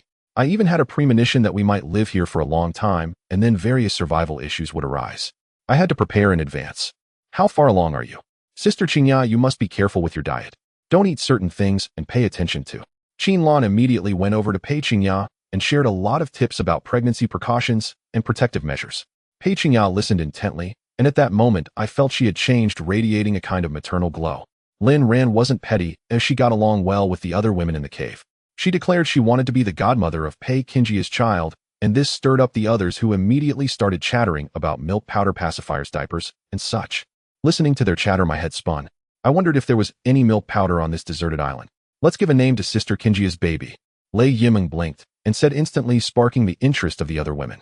Qin Xiaoya. Qin Tianming. Qin Shou. Beast. Damn it, I wiped the cold sweat from my forehead. That was too much, really too. The atmosphere in the cave was quite pleasant, and I felt a sense of relief. Gazing at Pei Qingya's belly, a newfound sense of responsibility welled up within me, strengthening my resolve to lead them away from this deserted island. With the wild fruits gifted by the mischievous monkey, along with the preserved wild boar and venison we had stored in the cave, our days became quite leisurely. Due to the presence of the savages, the girls were extremely worried and forbade me from going out. These days were spent in utter comfort, though one thing irked me. Ever since Lin Ran learned that I had impregnated Pei Qingya, she guarded me like a hawk. Whether at night or any other time, she insisted on sleeping right beside me. I was deeply frustrated, realizing that to win the hearts of the other women in the cave, I would first have to conquer the stubborn Lin Ran. 3 or 4 uneventful days passed, and Han Yushi's condition improved significantly. In a few more days, we would be able to venture deeper into the jungle. Just as I thought this peaceful rhythm would continue, several gunshots shattered the island's tranquility, exploding like a bomb in my heart. Gunfire. Not just me, but every girl in the cave heard it. They all paused their tasks, furrowing their brows in tension. I frowned as well. Judging by the volume, the source was not far from us.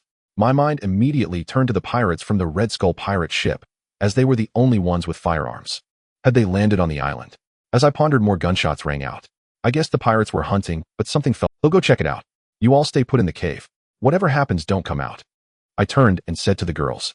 These pirates were bound to become a scourge on the island. It was only a matter of time. We were far too close to them now. I had to scout their strength, or would be in deep trouble if we crossed paths. No. It's too dangerous, you can't go. Lin Ran refused, decisively blocking the entrance. Lei Yimeng pouted and said, Brother Qin Fei, don't take the risk. Sister Qingya's belly. I paused and looked at Pei Qingya. Her delicate brows were knit, her beautiful eyes fixed on me. Suddenly she smiled warmly, touched her belly, and said, It's fine, I trust you. Come back soon. I was deeply moved. A wife like her leaves nothing to be desired. Pei Qingya was incredibly wise. By not stopping me, she stirred even greater gratitude in my heart. The other girls widened their eyes, clearly surprised by Pei Qingya's words. They had no further objections and simply watched me. "They'll go with you." Lin suddenly spoke up. I wanted to refuse as someone needed to stay and guard the cave, but her gaze was resolute, so I nodded in agreement. Lin and I dashed toward the source of the gunfire. After about 7 or 8 minutes, we spotted a crowd in the distance. The pirates, several of them wielding submachine guns. 7 or 8 corpses lay on the ground. I frowned. They were all savages, their bodies riddled with bullet holes. Blood pooled on the earth, a gruesome sight. I quickly pulled Lin into the nearby bushes. Every pirate had a gun, and a few bursts of fire would turn us into sieves. Lin's eyes widened in curiosity as she stared at the pirates' firearms, a flicker of confusion in her gaze. As a savage, she had never seen such advanced weaponry from the civilized world. Seeing the savages gunned down by the pirates actually pleased me. Ideally, these savages and the Red Skull pirates would tear each other apart, and I could just sit back and watch the show. Why are those two with the pirates? I muttered to myself, scanning the pirates and spotting the muscular man and the tattooed man. Those two were no good. Last time I caught them eyeing a patch of poppies, planning to traffic drugs on the island. Could it be It hit me. Those two were birds of a feather. This lawless island was a paradise for them. These pirates had terrifying weapons, and with the island's poppies they could use drugs to control everyone here. A chill ran down my spine. The real danger on this island wasn't the savages or beasts, but these malicious men who had become outlaws beyond the reach of law. Big Black seemed to be the leader of the pirates. He surveyed the savages' corpses, frowned, then turned to confer with a few others. "Lead the way now." Big Black ordered the tattooed man, gripping a submachine gun. These pirates were well armed enough to dominate the entire island. The tattooed man and the muscular man dared not defy him, and continued leading the way in one direction. From their conversation, I pieced together the gist.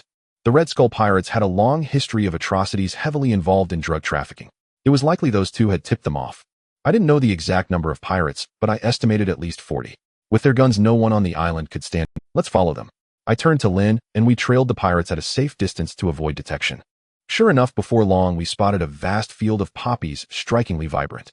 The pirates grew excited, some trembling with anticipation. "My God, we're going to be rich, filthy rich. Such high-quality poppies." Big Black was ecstatic, grinning broadly, his white teeth gleaming. These poppies, nurtured by the island's unique environment, had thick stems and blossoms far more alluring than ordinary ones. And most importantly, this entire area was blanketed with poppies. If the pirates exploited them, the consequences would be unimaginable. "Brothers, hurry up, load everything onto the ship. We're going to be rich." Big Black danced with joy, patting the muscular man as if they had struck a deal. The pirates got to work using knives to harvest the poppies frantically. I clenched my fists, feeling helpless as I watched them run wild. "Damn it, let's head back," I said to Lin. She nodded, and we retraced our steps, soon returning to the cave. The girls were all worried. I briefed them on what the pirates and those two thugs were up to. Drugs were the most effective way to control the island's survivors. Once addicted, no one could resist and would become their tools. "What do we do now?" "Leave this place." Lin Rand's delicate brows furrowed as she asked me anxiously. I nodded. We had no choice now. Our position was precarious, sandwiched between the pirates and the savages. Plus, after today's slaughter of 8 savages, retaliation was imminent. It would be extremely dangerous. "Let's pack up and leave here tomorrow or the day after," I said to the girls, my heart racing. Han Yushi was still unwell, making the trek into the jungle problematic, and with Pei Qingya pregnant, she couldn't endure long journeys. Our situation was dire, with every disadvantage stacked against us. Lin Ran, Su Shiyun, and the others nodded, grasping the urgency. I glanced at the sky outside the cave. It was nearly dark, so leaving today was out of the question. After a simple meal in the cave, I lay against the stone wall, lost in thought. Venturing deeper into the jungle would be fraught with danger. We had very few weapons, only a dull fruit knife and Lin's bow and arrows. If we encountered any beasts, we wouldn't stand a chance. "A gun," I murmured, recalling the pirates' submachine guns. That would be a game changer. If I could get my hands on one, we'd be safe, but those pirates weren't fools handing out weapons. Great fortunes arise from peril. I considered taking another risk and sneaking onto the pirate ship. I gritted my teeth, knowing that my previous success in swiping the medical kit was largely due to luck. But now the pirates would be on guard. One slip-up and I'd be riddled with bullets. Shaking my head, I abandoned the reckless idea for the sake of the girls in the cave. They all depended on me. If anything happened to me, their fate would be grim. Night fell, and I urged them to rest early so we'd be energized to leave. Yet little did I know a crisis was looming. In fact, waking up alive on an uninhabited island is a very fortunate thing. If it weren't for those pirates and wild men, I really wouldn't want to give up this place. There There is no shortage of food and water, and the geographical location of the cave is excellent, so at night, I don't have to fear the attacks of wild beasts at all. We tidied up the things in the cave, and since Han Yushi was injured, several girls took turns supporting her. Not long after we left, I noticed something was off around us. Many green-head, black-bodied snakes appeared in the bushes around us, flicking their tongues, and they were basically everywhere. A few girls looked a bit uneasy. We need to hurry back, Lin suddenly said to us, urging us to return. I was a bit puzzled. Although the appearance of so many snakes in the area was indeed abnormal, these snakes showed no intention of harming us, probably due to Lin's presence. Trust me. Lin looked at me with a serious expression, and the jungle was filled with the rustling sounds of the snakes slithering. Ew, I suddenly remembered the giant snake king from the wild men's tribe. Listen to Lin. I spoke to the girls, saying that these snakes were too strange. Considering Lin's understanding of them, it was likely that something big was about to happen in the next few days. We returned the way we came, back to the cave on the cliff. I frowned, feeling the need to ask Lin about her relationship with these snakes. Before I could ask, Lin directly said to us, "Something big is going to happen. You must not go outside." Lin's tone was extremely serious, and seeing her like this gave me an ominous premonition. The large-scale movement of the snakes indicated that the situation was very critical. I actually didn't know if Lin had any connection with those wild men. If she did, why did she choose to leave them and live with us? Moreover, I noticed a detail yesterday. After the pirates killed those wild men, Lin showed no unusual expression, but instead seemed to harbor some disdain for them. What could be the reason? I scratched my head, but Lin didn't clarify, and I was too lazy to ask. At this moment, I could only listen to her and temporarily abandon the idea of delving deeper into the jungle. I looked outside the cave, and those snakes had spread into the swamp, densely packed everywhere, which made me frown and feel a bit uneasy. The girls also felt uncomfortable. Pei Qingyao was okay since she had experienced these snakes before and wasn't as frightened. It seemed those snakes were heading in a certain direction. I muttered to myself, feeling something was off. These snakes didn't seem to harbor any malice towards us. Could it be those pirates? I had a bold guess, recalling the relationship between the wild men and the snakes. It's possible that all these snakes were targeting the Red Skull pirate ship. Lin, can you control these snakes? A bold idea flashed in my mind. Oh, perhaps we could obtain many good things, so I asked Lin directly. Lin was a bit surprised, paused for a moment, then shook her head, saying, "I can only ensure they don't harm us. Well, I cannot control them." I nodded at her. That was already good enough. These snakes are highly venomous, and a single bite on the neck could kill you within minutes. Let's go have a look, I said directly to Lin, preparing to check the situation near the Red Skull pirate ship. Although Lin Ran and Su Shiyun were somewhat reluctant for me to take risks, they ultimately nodded in agreement. Lin and I headed straight towards the beach. In this area, it was rare to see the survivors from the beach, or I didn't know if those people had been devoured by beasts or if they had ventured deeper into the jungle. The hissing sounds of the snakes occasionally rang in my ears, and soon I heard screams ahead. I quickened my pace and saw two pirates lying on the ground, holding their ankles with expressions of extreme pain as dozens of snakes coiled around them. "Oh, snake! My leg!" The cries of these two pirates were incessant, and especially when the snakes bit them, my heart trembled. Not long after, these two struggled violently for a few minutes before they perished, their lips turning purple and their bodies covered in snake bites that oozed a lot of pus and blood. It was utterly gruesome, and they died with their eyes wide open, which was terrifying. I swallowed hard, feeling a lump in my throat. I never expected the venom of these snakes to be so potent if they bit me. Just thinking about it made goosebumps rise all over my body. After the 10 or so snakes killed the two pirates, they slithered away leisurely. I rushed over and searched their bodies. Both of these men were white. Their originally fair skin was swollen from the bites. I had come to scavenge supplies, but to my disappointment, these two pirates surprisingly had no guns. I felt around and found 2 military daggers and a lighter on the pirates, which were at least 10 times better than my broken fruit knife. I stowed one away and gave the other to Lin. This kind of dagger has a barb on the back. When inserted into flesh and pulled out, it would shred the meat inside, making it quite lethal. Lin looked at the dagger in her hand, extremely excited, and fondled it attentively. "Let's continue to check that one," I turned around and said to Lin, preparing to check the situation on the beach. I was almost certain that these snakes were indeed targeting the pirates. Lin nodded and followed me towards the beach, where we could still see many snakes along the way. Before long, I spotted the Red Skull pirate ship, stranded not far away through the seawater. I found the snakes were entering the water in droves, densely packed like hair. I couldn't help but gasp. With so many snakes, these pirates were likely to be killed by them, but oddly, I felt even happier. I was actually more afraid of these pirates than the wild men. After all, they were armed with guns, a type of hot weapon. If the snakes took care of these pirates, then I could enter the pirate ship and collect all the supplies. Just thinking about it made me feel a thrill. These pirates had a lot of guns. Wouldn't I be able to dominate the island? My eyes sparkled with anticipation. If that were true, it would be incredible. The key was that once these pirates were dealt with, I could take control of the pirate ship, making it very possible to leave the uninhabited island. Come on, let's keep going to check it out, I said to Lin, looking at the snakes beside us. If Lin weren't here, I wouldn't have had the chance at all. If I were alone, I definitely wouldn't dare to go. Even a small snake could kill me. Lin was an excellent swimmer, moving through the water like a water snake, especially with her bronze skin exuding a wild charm. Before long, we approached the Red Skull pirate ship. At this moment, we could already hear the shouts of the pirates mixed with gunfire, creating a chaotic scene. I could sense the panic in the hearts of those pirates. Following the previous method, Lin and I swam through the hole in the ship's hull. But before we could enter, we saw many pirates jumping down from the pirate ship. What a stroke of luck. I couldn't help but feel gleeful and was very happy. I had originally thought these pirates would pose a significant threat, but unexpectedly the snakes had done me a great favor. Lin and I entered the pirate ship's hold.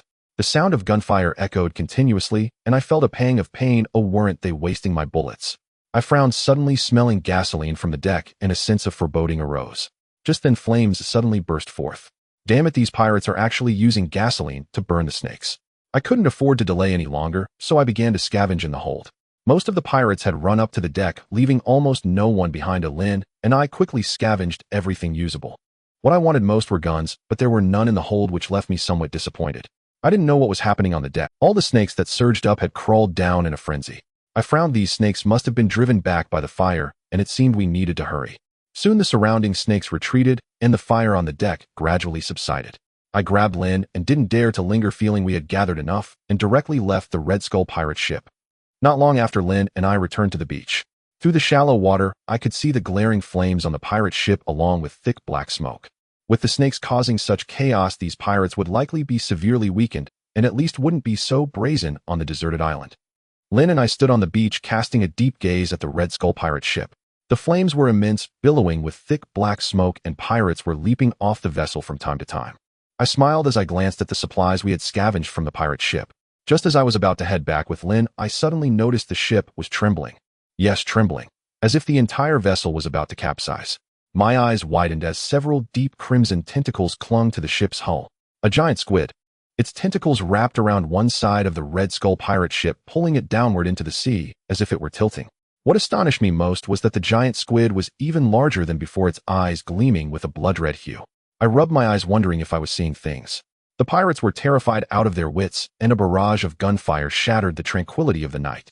The scene descended into utter chaos. Cries of agony, gunshots, and the roar of waves all mingled together. Under assault, the giant squid showed no fear. Instead, it grew even more ferocious. Jet black ink splashed across the pirate ship, and the entire vessel began to sink. My heart ached a little. I had once eyed that ship myself, but now, damn it all, this giant squid was dragging it under. In the end, the pirates abandoned all resistance and desperately fled toward the beach. Sensing something was amiss, I prepared to take Lin and run deep into the jungle.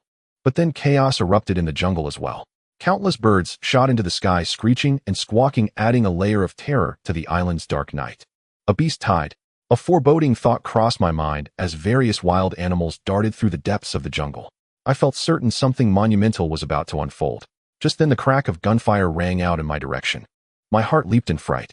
In that moment of hesitation, several pirates were nearly ashore, and the big black guy recognized me immediately. Damn it all. Even though I knew the jungle was perilous with beasts running rampant, I had no choice. I grabbed Lin's hand and charged straight into the thick of it. For a while, the pirates couldn't catch up as the beach was still swarming with basilisks that bought us some time. The rattling gunfire echoed behind us, sending chills down my spine. If I took a bullet, I'd die right here. Lin and I fled frantically through the jungle, but the animals were even faster, as if some great terror was about to strike. I frowned. Animals have far better instincts than humans for sensing danger. A knot tightened in my chest. Something ominous was surely about to happen on this island. Roar, roar, roar. Not far ahead, the bushes rustled, and 3 lynxes emerged, baring their claws at Lin and me. The leader fixed its gaze on me, its sharp fangs glinting with menace. 3 of them. I couldn't help but curse under my breath. I remembered snatching food from a lynx before, and now it had brought its brothers to settle the score. Aren't lynxes solitary creatures? Why were they ganging up on me now? I wiped the cold sweat from my brow. With a group of armed pirates behind me and a pack of lynxes ahead, fortune had truly turned against me. The lynxes slowly encircled Lin and me, poised to attack. I tightened my grip on the military knife, and Lin braced herself as well. Lynxes are ferocious beasts, especially those on this island. They were only slightly smaller than adult lions, with sturdy limbs and agile movements. 3 of them. I felt this might be where I die. Cold sweat beaded on my forehead. Roar, roar, roar. The lynx with the fierce glare suddenly lunged at me, bringing a gust of wind that stung my face. I barely reacted, raising an arm to block, while slashing out with the knife in my other hand. It was quick to react, twisting its body midair into an odd arc to dodge my blade. Its sharp claws raked across my arm, drawing streaks of blood. Lynn and I stood back to back, guarding against a surprise attack from behind. If any of them climbed onto our backs and bit our necks, we'd both be done for. The lynxes seemed impatient, their eyes burning with malice as they circled us. In an instant, all three were doomed. The thought flashed through my mind as one lynx sprang at me. Its claws slashed across my collarbone, sending a searing pain through me. Its blood-filled maw aimed for my neck, but I was waiting for that moment. I drove the knife upward in a reverse thrust, plunging it into its belly. It let out a pained howl and scurried away. Before I could recover, another lynx slammed into my abdomen, knocking me off balance. I stumbled and fell hard to the ground. Damn it! I cursed aloud as the lynx pinned me down with its paws, its razor-sharp fangs just inches from me. The stench of its breath washed over me as it growled incessantly. I grabbed its throat to keep it at bay, but its brute strength was immense. Veins bulged on my arms as I barely managed to hold it off. Lynn fared a bit better.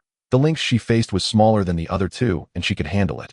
The one I had stabbed was sluggish, with the knife still embedded in its body. Chin Fei. Seeing me in trouble, Lynn cried out in alarm. She tried to shake off the two lynxes to come to my aid, but she was too entangled. Seconds ticked by. The lynx's endurance was formidable, and soon I couldn't hold on. Fatigue crept into my arms, and its fangs inched closer. Was this it? Was I going to die? I let out a bitter laugh. Without me, what would happen to those girls? Then a gunshot rang out, bang. Before I could react, the big lynx on top of me lurched and collapsed onto me. Blood streamed from its forehead, dripping onto my body. My God, what a huge lynx. The voice sounded familiar. I turned to see the muscular guy, followed by 7 or 8 pirates in tattered clothes, looking rather battered. My face darkened. So it was these pirates who had saved me. The big black guy was among them, and judging by his sly look, he wasn't about to let me off. He smugly aimed his wounded hand at me. The other two lynxes, startled by the gunfire and seeing their companion dead, bolted into the jungle, and Lynn hurried over to support me. Before we could catch our breath, the pirates surrounded us, their faces hostile. Big guy, we meet again. The big black guy grinned at me, then slammed the butt of his gun into my head, making me wince in pain. I wanted to smack the idiot, but he noticed my intent and aimed the dark muzzle at Lynn and me. I sighed. I never thought I'd end up in the hands of these pirates. The others scanned the area and spotted the supplies Lynn and I had scavenged. Their faces immediately darkened. Kid, you dare to mess with us, the Red Skulls. Damn, you go to hell. The big black guy's face twisted in fury, like he'd eaten something foul. They were used to preying on others, but today I had outsmarted them. He raised his gun, finger on the trigger. I couldn't deny my fear. My heart pounded as I scanned the area. The other pirates were armed too. Lynn rushed forward to shield me, and a wave of warmth flooded my heart. I grabbed her, trying to pull her back. Boss, those snakes. Snakes. They're coming again. Just then a pirate beside the big black guy stammered, his voice trembling with terror. Swoosh, swoosh, swoosh. Dozens of basilisks slithered into our area. The big black guy's eyelids twitched in fright, his gun shaking as he aimed at the snakes, and opened fire wildly. I breathed a sigh of relief, grateful for the basilisk assault. In moments, hundreds of them swarmed the area, but I dared not move. If the pirates realized the basilisks wouldn't harm us, they'd take it all out on me. Oh my God, fuck God, save us. To hell with God, die all of you. Shit, this is damn awful. The pirates cursed incessantly. The endless sea of snakes crushed their spirits, and a few wet their pants. The big black guy suddenly turned to Lynn and me, a flicker of suspicion in his eyes. The basilisks were avoiding us, keeping a wide berth. The other pirates noticed it too. The snakes seemed almost sentient, steering clear of Lynn and me. What? The muscular guy muttered in confusion. Boss, look at that woman's hand. My God. A pirate gasped, pointing at Lynn with wide eyes. I looked at Lynn in confusion and was equally stunned. There were scratch marks on her arm from the lynxes, but the blood seeping out. It was a dark green. The dark, greenish-black blood looked particularly eerie, and everyone present, including myself, stared wide-eyed. Even after living with Lynn for so long, today was the first time I discovered that her blood was greenish-black, entirely different from ours.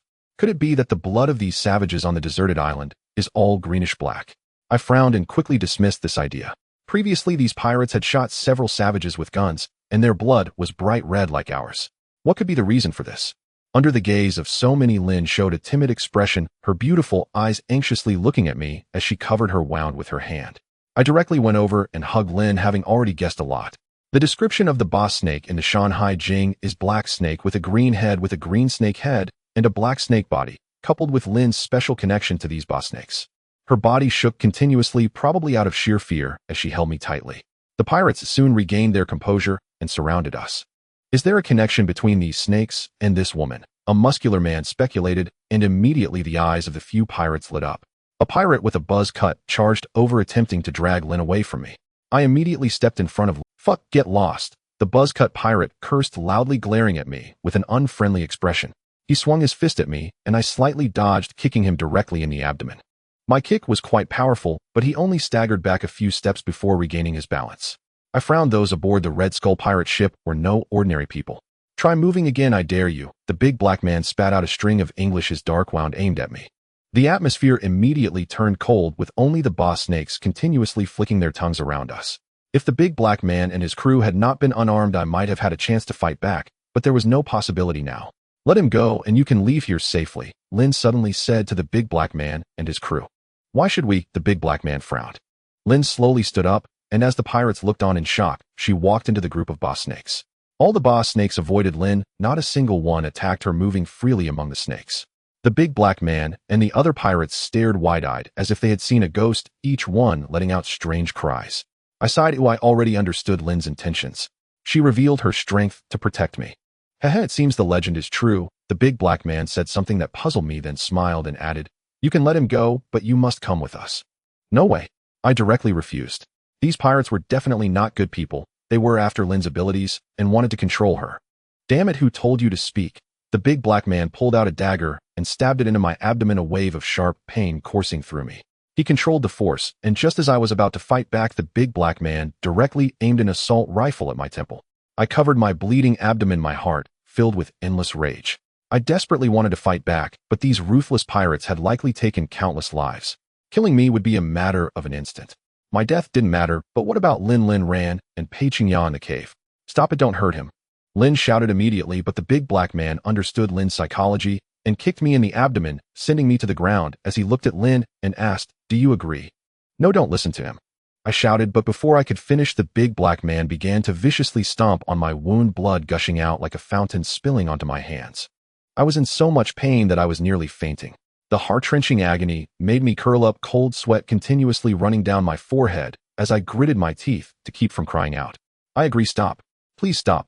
Lin cried out, seeing my terrible condition. Her heart ached terribly as she rushed over to push the big black man aside. "Qin Fei."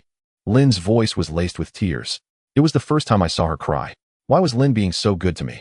I wanted Lin to command the snakes to kill the big black man and his crew, but I also knew that if we fought to the death, they could easily shoot us both before they died. "Let all these snakes leave," the big black man commanded, still holding his gun. Lin took off the bone tooth necklace around her neck, and the familiar sound of do-do-do, dang dang dang, echoed. The boss snakes fell into a daze, and after a brief pause they left like a tide. Before long, the previously dense boss snakes had all vanished. "Huh, it really is true." The big black man laughed, revealing a set of big white teeth, excitedly firing a few shots into the sky. The other pirates were also very pleased, and at that moment the big black man took out something I was very familiar with from his backpack. It was a parchment scroll. I was shocked, but in order not to let the big black man notice anything unusual, I quickly regained my composure. It seemed that the parchment scroll in the big black man's hand was connected to the one in mine and involved some very important matters. "Bind her," the big black man casually ordered, stepping on my chest. Soon the other pirates pulled out a set of ropes from their backpacks and tied Lin up. "If you don't let him go, you won't leave here alive either," Lin said assertively, looking at the big black man. Her tone was very determined, putting pressure on him. The big black man frowned. He hated me deeply, having suffered losses at my hands before, but after Lin said this, he thought for a moment and finally loosened his foot that was on my chest. The pirates did not linger any longer and took Lin away. No matter how much I shouted, they completely ignored me, disappearing into the jungle. I felt a sense of oppression and deep frustration in my heart, but I still had to keep living. Remembering the girls in the cave, I gritted my teeth and walked step by step towards the swamp. This was the first time I had suffered such a loss on this deserted island. I had never experienced such humiliation before. I clenched my fists as the pain in my abdomen paled in comparison to the sense of defeat in my heart. The beasts in the jungle were darting around everywhere, and with my injuries, I had to be extremely cautious, fearing another encounter with danger, especially with those two lynxes that had escaped. If they jumped out again, I would be done for. After more than an hour, I finally returned to the swamp. Lin, Ran, Su, Shiryun, and the other girls were already waiting at the cave entrance. As soon as they saw my staggering figure, they rushed down from the cave. "Qin Fei, what happened? Where's Lin? Lin Ran quickly supported me, and noticing my pale face immediately asked. Blood. Brother Qin is injured. Qin Lan noticed the bloodstains on my hand, and exclaimed while the other girls immediately turned to look, their expressions changing instantly. Blood. Brother Qin is injured. Qin Lan noticed the bloodstains on my hand, and exclaimed while the other girls immediately turned to look, their expressions changing instantly. The other girl. Qin Lan quickly brought over the medical kit, and after briefly treating my wounds began applying medication. The injury wasn't very deep. Uda Laohe had controlled his strength. He only intended to threaten Lin, and if he had meant to kill I wouldn't have made it back. Qin Fei, what exactly happened? Please tell us. Seeing me silent, Lin Ran was close to tears. The jungle night was filled with unrest. It seemed that beasts were awakening from a long slumber. Their roars shattered the night sky's clouds, and we frowned at each other. I sighed and briefly recounted the events to the girls, particularly noting that the pirates had firearms. The girls were instantly stunned, realizing the gravity of the situation. I was filled with guilt. If I hadn't insisted on going there, Lin wouldn't have been captured by those pirates. My heart was a mix of emotions as survival on this deserted island faced tremendous challenges. Roar! Roar! Suddenly, several loud roars echoed in the dark night of the deserted island, resounding through the skies. We were all struck with shock. A beast capable of such roars was unimaginable. Fortunately, the source of the sound was very far away, seemingly deep within the jungle. I sighed, realizing the complexity of the situation exceeded my imagination. My primary concern now was to rescue Lin from those pirates, but with them armed with submachine guns it wouldn't be easy. I clenched my fists, feeling a sense of helplessness, as if I couldn't bear such pressure any longer. Qin Fei, don't be like this. It's all right. It will get better. Brother Qin, we believe in you. We will survive. The girls gathered around me, comforting me, their delicate faces filled with worry. I took a deep breath to calm myself. The night had deepened, and the various roars in the jungle did not cease. We huddled together, barely managing to fall asleep. Due to my stab wound, I hadn't dared to go out in the past few days. The beast tide in the jungle hadn't stopped. All kinds of wild animals were constantly rushing deeper into the jungle, as if seeking refuge. I sensed danger. It was merely an intuition, but there was no way to leave this place. Han Yushi had improved a lot, and could manage to walk with difficulty. The wound on her abdomen wasn't very deep, and as long as she didn't move too much it should be fine. I originally wanted to find Lin, but I was forcibly stopped by Lin Ran and Su Shiyun, who insisted that I stay in the cave to recover. They said we could think of a way to rescue Lin later. I couldn't argue with them, especially when Pei Qingyao looked at me with puppy eyes. I could only nod, but no matter what, I had to rescue Lin from those pirates. After a few days of recuperation, the jungle gradually settled down. We had enough food in the cave, and for fresh water, we simply quenched our thirst with wild fruits. My body was nearly fully recovered. I prepared to look for Lin, but I had no idea where the pirates had taken her. The deserted island was so vast that finding them would be extremely difficult. While I was dazed at the cave entrance, a series of chattering sounds broke my contemplation. I paused, looked down, and saw the mischievous monkey with 7 or 8 other monkeys around the swamp, seemingly calling for me. As soon as I showed my face, the mischievous monkey became excited, waving at me. I smiled and noticed that the mischievous monkey was wearing a hat looking quite fashionable.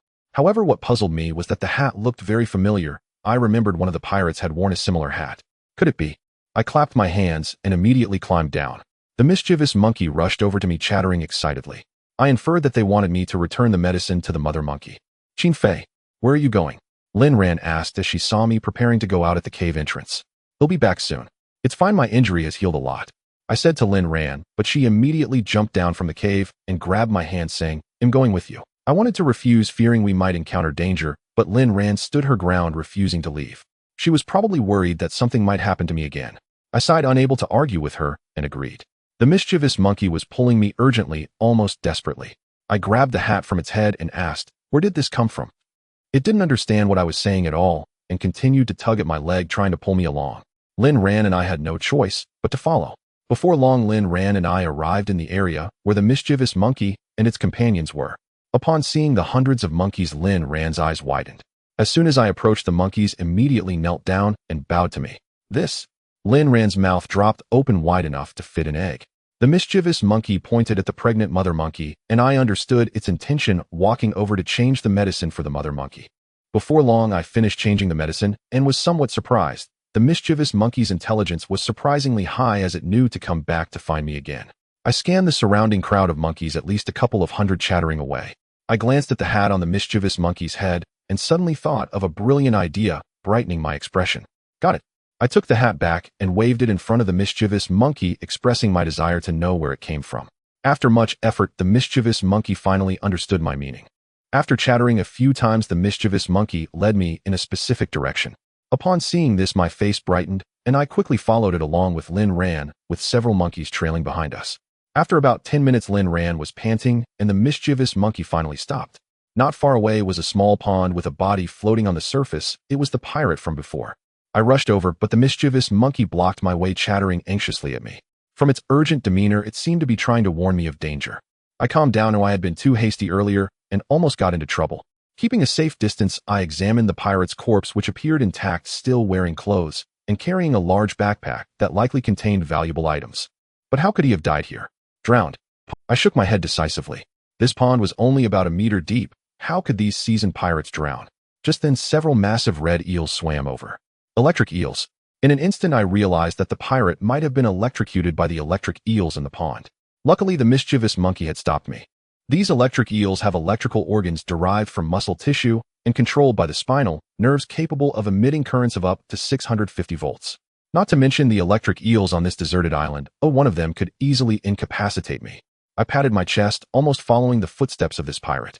Although these electric eels were terrifying, they needed to replenish their food supply after prolonged discharges to continue functioning. I thought for a moment, then picked up several stones nearby and threw them into the pond, stirring it up. The electric eels hiding at the bottom swam out, and upon sensing danger, they would release their current. Weak electrical sparks flashed at the bottom of the pond. It didn't seem like there was any issue, but the pirate's corpse immediately stiffened in response to the electric current, startling me. I thought it was coming back to life. I kept throwing stones into the pond, trying to exhaust the electric current from the eels. After a while, I felt it was enough and stopped. Next, I used a dagger to chop a long branch and carefully poked the pirate's corpse toward me. The backpack on its back must have contained valuable items that I couldn't afford to miss. After considerable effort, my hand was nearly cramping as I finally retrieved it. Lin Ran turned her head away. The pirate's corpse appeared somewhat bloated, indicating he had been dead for a few days. I couldn't help but feel anxious, hoping Lin was all right. I reached out to grab the pirate's backpack, only to be caught off guard by a sudden electric shock. It was evident just how terrifying the electric eels lurking below the pond were. The surrounding monkeys watched me rummaging around, looking like onlookers. After spending more than 10 minutes, I finally managed to take the backpack off the pirate. I was shocked several times by electricity, making me tremble. Thankfully, I endured it and opened the backpack, which was stuffed with many items. What made my eyes widen was the presence of a revolver and a military axe inside, along with some ammunition and several packs of compressed biscuits, but nothing else. Lin Ran also revealed a radiant smile upon seeing these items, especially at the sight of the revolver. Although it looked a bit outdated, its lethality on a deserted island was unquestionable, especially with the ample ammunition in the backpack. I've been feeling quite stifled these past few days, but today some good things finally happened. I directly hugged the monkey and placed that big hat on its head. The monkey squeaked in dissatisfaction, showing off a bit, but it was still thanks to it that I obtained these things. I loaded a few bullets into the revolver. Due to being soaked in water for a long time, I wasn't sure if it would work. I randomly fired a shot at the pond, which made a loud bang as it pierced the water. The monkeys watching were startled and scampered away, except for the mischievous monkey, which showed no fear, staring intently at the revolver in my hand. My goodness, it can't possibly want it right. I couldn't be bothered with it. Although the monkey's intelligence exceeded my expectations, things like this shouldn't be taken lightly. I scanned the surroundings and felt a surge of joy as I focused on the electric eels in the pond. In some parts of South America, many people catch electric eels for food, claiming the meat is delicious. I suddenly became interested, or it had been a while since I handled a gun, and I wanted to test my aim. The few large red electric eels in the pond, exhausted from continuous discharges, had slowed down and showed a feeble expression. I aimed at one of the electric eels, pulled the trigger, and without any surprises, it was shot through. With ample ammunition, I systematically eliminated all the eels in the pond. There were at least 7 or 8 of them, each weighing about 5 to 6 pounds, enough for us to eat for several days. I directly went down to retrieve the electric eels. I initially thought of giving the mischievous monkeys a few, but seeing their frightened expressions, I decided not to say anything more. I put the backpack on and followed Lin Ran back. At first, I thought the monkeys knew the whereabouts of the pirates, but it turned out they had discovered a corpse. I felt a bit disappointed, but fortunately the haul was substantial. Not only did I obtain a handgun, but my safety on the deserted island was greatly assured. Even if I encountered those wild boars again, I was confident in my ability to fight back, especially with a military axe in my backpack.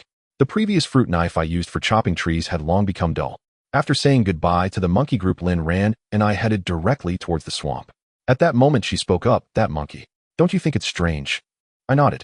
The mischievous monkey was indeed different from the others. I had always thought it was a coincidence, but from its behavior these past few days it truly exceeded my expectations. Whatever. There are so many peculiar things on this deserted island. Oh, as long as we can survive, that's all that matters. I waved my hand somewhat indifferent, though I was merely trying to convince myself. Upon returning to the cave, the other girls widened their eyes upon seeing us carrying 8 large red electric eels, each looking rather pleased. A gun. We have a gun now. Qin Fei, where did you get this? Gathered around the campfire, I took out the gun, and the other girls showed expressions of immense joy, unable to contain their excitement. In civilized society, they had only seen such things on television. Each of them rushed over, unable to resist touching it, and then I continued to pull out the compressed biscuits. Actually, the compressed biscuits were the best items. They were very small, just a small piece was enough for a day. I had eaten them plenty during my time in the army on missions. They were all coarse grains, though not particularly tasty. The large electric eels had already been cleaned up while they were in the pond. We used sticks to skewer them, each weighing about 5 to 6 pounds. Our group roasted 2 of them. Before long, the cave was filled with a rich fish aroma. I took a bite, and the taste was truly exquisite, very chewy. The girls also ate quite a bit, even Han Yushi had some. Qin Fei, when are we setting off? Are we leaving here, or are we staying? At this moment, Lin Ran suddenly asked me. I frowned at this question, indeed puzzled me. The jungle had only just calmed down these past few days, and the surrounding wild animals seemed to have vanished. Previously, wild boar droppings were frequently seen, but they had noticeably decreased these past few days, indicating that the wild boars had likely left this area. How could a social animal, like the wild boar, suddenly abandon a place it had relied on for so long? There must be a significant problem. Animals are much more alert than humans, which made me somewhat worried. Moreover, the mischievous monkeys seemed to be leaving this area as well. Most importantly, signs of the wild men had also decreased. These past few days I had not seen any wild men in this area. We can't stay here for long. We'll leave tomorrow, I said directly to the girls, as these omens gave me a very bad feeling. We must leave quickly. However, I couldn't help but worry about Lin and whether those pirates would do anything to her. But I had no other choice. Ensuring the safety of the other girls was paramount, especially since Pei Qingya was pregnant with my child. The other girls nodded, seeing my conflicted expression, and sighed, without saying much more. Night quietly arrived. I prepared to check on the wild men. They were the island's natives, and must know a lot about these strange occurrences. If those wild men left, we would likely have to leave tomorrow. They'll go check on the wild men tonight. You all get some rest, I said to the girls. Now that I had a gun, I felt much more confident. I didn't believe there was any creature on the deserted island that could withstand a bullet. Are you going out again? Qin Fei, you brat. Lin Ran pouted, showing a disapproving expression. You can go, but you must take me with you. Sure. I was too lazy to waste words with Lin Ran, and just agreed in one sentence. The other girls were about to say something, but I immediately interrupted them. Do you think this is a spring outing? Don't kid around, just stay put. If you don't trust me in the future, take turn. After I said this, the other girls immediately nodded, agreeing with my method. This was the fairest way, and could also alleviate their worries. Lin Ran, you're tired from going out all day. Let me go this time. Su Shiyun spoke up from the side. I looked at Lin Ran, and she nodded. I glanced at this group of beautiful girls in the cave, and couldn't help but feel a rush of excitement. This was clearly giving me an opportunity to misbehave. Before I could think further, Lin Ran rolled her eyes at me, giving me a look that said she would kill me if I acted recklessly. Looking at these stunning beauties in the cave, I sighed. I must first deal with the feisty Lin Ran. After the beast tied in the previous days, the nights on the deserted island had become exceptionally calm. Once I estimated the time was right, I took Su Shiyun out of the cave. This was my first time alone with Su Shiyun.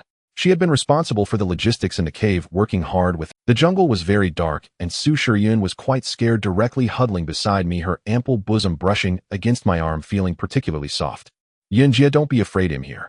I took on a tone of someone who wouldn't let any opportunity slip, wrapping my arm around Su Shiyun's fragrant shoulder, and the soft sensation was even more stimulating. Su Shiyun and I continued walking forward, and after about half an hour, a small village appeared before us. What intrigued me was that there was not a single sound. There wasn't even a campfire lit. The village seemed rather lifeless. I was taken aback. Where had these wild men gone, and what on earth was happening on the deserted island? The more I thought about it, the more uneasy I felt, a mysterious chill creeping up my spine. Qin Fei, should we go check it out? Su Shiyun's voice trembled, and I could feel her fear. I thought carefully, although I knew there might be many dangers ahead, especially since the depths of that village seemed to be a python's den, where there was a very large python king. But I still wanted to go take a look. With a gun in hand, I felt more confident and less timid. However, I wondered if I would be bitten to death by those pythons without Lin by my side. I originally planned to have Su Shiyun wait for me here, but she insisted on coming with me out of fear, so I had to nod and take her along. It was very dark around us, The moonlight trickled down as we stepped cautiously towards the wild men's tribe, with only our footsteps breaking the eerie silence. Upon entering the village, both Su Shiryun and I were stunned, our eyes wide open, as we saw a horrifying scene. Those wild men. In front of us lay a vast area strewn with the bodies of wild men sprawled in disarray, some with blood streaming from their 7 orifices, their eyes wide open in a terrifying death. The air was thick with the stench of blood and decay. Both Su Shiryun and I couldn't help but pinch our noses. It seemed these wild men had been dead for several days. The climate on the deserted island was exceedingly hot, causing the bodies to rot easily. I furrowed my brow and approached to examine the bodies of the wild men closely. Their lips had turned slightly purple, a clear sign of poisoning. Each had 2 thin puncture wounds on their necks, as if they had been bitten by snakes. The boa constrictor. I inhaled sharply, my heart filled with shock. How could this be? These wild men were actually killed by the boa constrictor.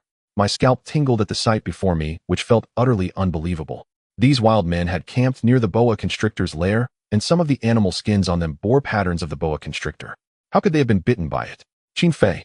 Su Shiryun murmured nervously to me, clutching me tightly. Occasionally a gust of cold wind swept over us. Coupled with the sight before us, Su Shiryun was already terribly frightened, her legs trembling. It's okay. It's okay. I patted Su Shiryun's back, trying to calm her down, but I was also in a panic, unsure of what had transpired on the deserted island these past few days. I could not help but shift my gaze towards the boa constrictor cave that Lin had led me through earlier. It was pitch black, resembling a bottomless abyss. Could it be related to the boa constrictor king inside? I pondered that with the entire village of wild men dead, the surroundings had fallen into a deathly silence. If I wanted to find the answers, I could only go and take a look. Don't go. Qin Fei. Seeing me preparing to walk over, Su Shiryun immediately grabbed my arm, looking at me pitifully, her eyes filled with a hint of pleading. I'll take a quick look. You wait for me here, it will be fine. I'll be back soon, I said to Su Shiryun, frowning. Ever since the beast tide on the deserted island passed, those boa constrictors had all vanished. As Su Shiryun and I walked along, we had not seen a single boa constrictor. It was truly abnormal, and even when we reached the wild men's village, there was not one to be seen. Could it be that those boa constrictors have also left? I boldly walked into the cave, steeling my nerves. Seeing that I was still going in, Su Shiryun had no choice but to follow me. We brought a flashlight with us because the cave was exceedingly dark, and we turned it on. It was eerily quiet around us, only the sound of our heavy breathing could be heard. I remembered this cave quite well. Before long, we reached a clearing and came to a halt. What's wrong? Seeing my furrowed brow, Su Shiryun asked with concern. I glanced ahead. Oh, I remembered that last time I was here, the place was crawling with boa constrictors. There must have been 700 or 800, all entangled together like hair. But now they had all vanished. Come with me, quickly, I said to Su Shiryun, and pulled her hand as I continued deeper into the cave, a foreboding feeling creeping into my heart. Before long, Su Shiryun and I arrived at the spot where we had previously discovered the boa constrictor king. Just as I suspected, that boa constrictor 30 meters long had long since disappeared. Only the carcasses of animals remained, giving off a foul stench along with the snake skin. This snake skin was like a shell. Su Shiryun's eyes widened in fear. She opened her mouth to scream, but was instantly silenced by my hand. Keep quiet, don't shout. I gestured for Su Shiryun to refrain from yelling. This area was too dangerous. Even though we had guns now, I did not dare to be careless. This snake skin was enormous, likely shed by the boa constrictor. As for the boa constrictor king, it had vanished without a trace, probably having retreated deep into the jungle. Could it be that even the boa constrictor king was alarmed? I frowned. These animals certainly wouldn't leave their nests so easily. Something dangerous must have occurred to make them overly cautious. Let's go, we need to hurry back. I turned to Su Shiryun and said we must leave this place quickly and head deeper into the jungle. In a few days, something big might happen in this area. Su Shiryun nodded, quickly eager to leave. She was naturally timid, and upon hearing me say we should leave, she immediately breathed a sigh of relief. Just as we were about to leave, I frowned again, or it seemed there were footsteps approaching from behind. I quickly turned off the flashlight in my hand and pulled Su Shiryun to a more concealed spot. Is someone coming? I wiped the cold sweat from my forehead. If it were those wild men who survived, things would be dire. Su Shiryun was also extremely nervous. She heard the footsteps and clutched my hand tightly. Before long, 2 figures entered the area, a man and a woman. The woman wore a fur skirt and held a large torch. I frowned. From their build, I could tell I hadn't seen these 2 before, but the man's silhouette seemed somewhat familiar. Haha, it's true. It's really true. The man laughed heartily, his voice echoing in the space. My suspicion grew as the voice sounded somewhat familiar. The man slightly turned, his face illuminated by the firelight, revealing a sinister visage. Wang Hu. It was actually Wang Hu. My heart jolted and goosebumps rose all over my body. I never expected this man to be Wang Hu. Wasn't he dealt with by the bald man? Is this a resurrection? I shook my head. Wang Hu had been dragged away, and after that he never appeared on the beach. I thought he was dead. It seems this scoundrel has indeed been blessed with luck. I glanced at the woman beside Wang Hu. From her demeanor and actions I could tell she was likely a wild woman. Wang Hu not only survived, but was actually mingling with a wild woman. I frowned, not daring to act recklessly. Su Xian's eyes widened. If I hadn't covered her mouth, she would have likely screamed. Wang Hu's face was filled with excitement as he looked at the scene before him. He dashed over and began to rummage through things. I was somewhat curious about what Wang Hu was searching for. The wild woman helped him, and before long they uncovered a box. Instantly joy filled the air as they opened it, but Wang Hu's expression changed, and he roared, "Where are the things inside? What happened to the items? Who the hell took them?" Wang Hu yelled in rage, his voice filled with resentment, echoing through the cave. As the faint light from their torches illuminated the area, I finally got a clear look at the box. I frowned slightly, for this box was very similar to the one I had obtained previously. Could it be that Wang Hu was searching for the parchment inside the box? I couldn't help but boldly speculate. Wang Hu was still shouting angrily, and he slapped the wild woman beside him across the face with a loud crack. However, the wild woman did not show any signs of displeasure. Instead, she displayed a look of extreme fear and knelt before Wang Hu, continuously bowing her head. Damn, I never expected this scoundrel Wang Hu to turn from a sparrow into a phoenix. This wild woman was actually very afraid of Wang Hu, seemingly filled with reverence. Damn it, I'm furious. Wang Hu angrily threw the box to the ground and seized the wild woman's neck, flinging her to the ground.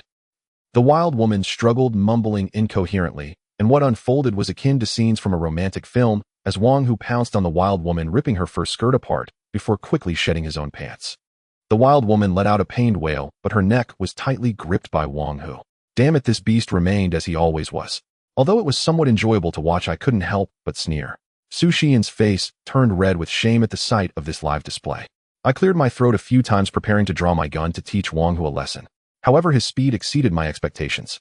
Just as I was about to draw my weapon, I couldn't hold back any longer and clapped my hands, breaking the silence of the cave. Who? Wang Hu jumped up in surprise, startled by my applause, and turned to look in my direction. Not bad. Tiger brother, your speed is improving day by day. I walked over with a grin, my revolver aimed at Wang Hu. It was fortunate that he didn't die at my hands before. Today, I must deal with this scoundrel. It's you, Qin Fei. Wang Hu clenched his fists, glaring at me angrily.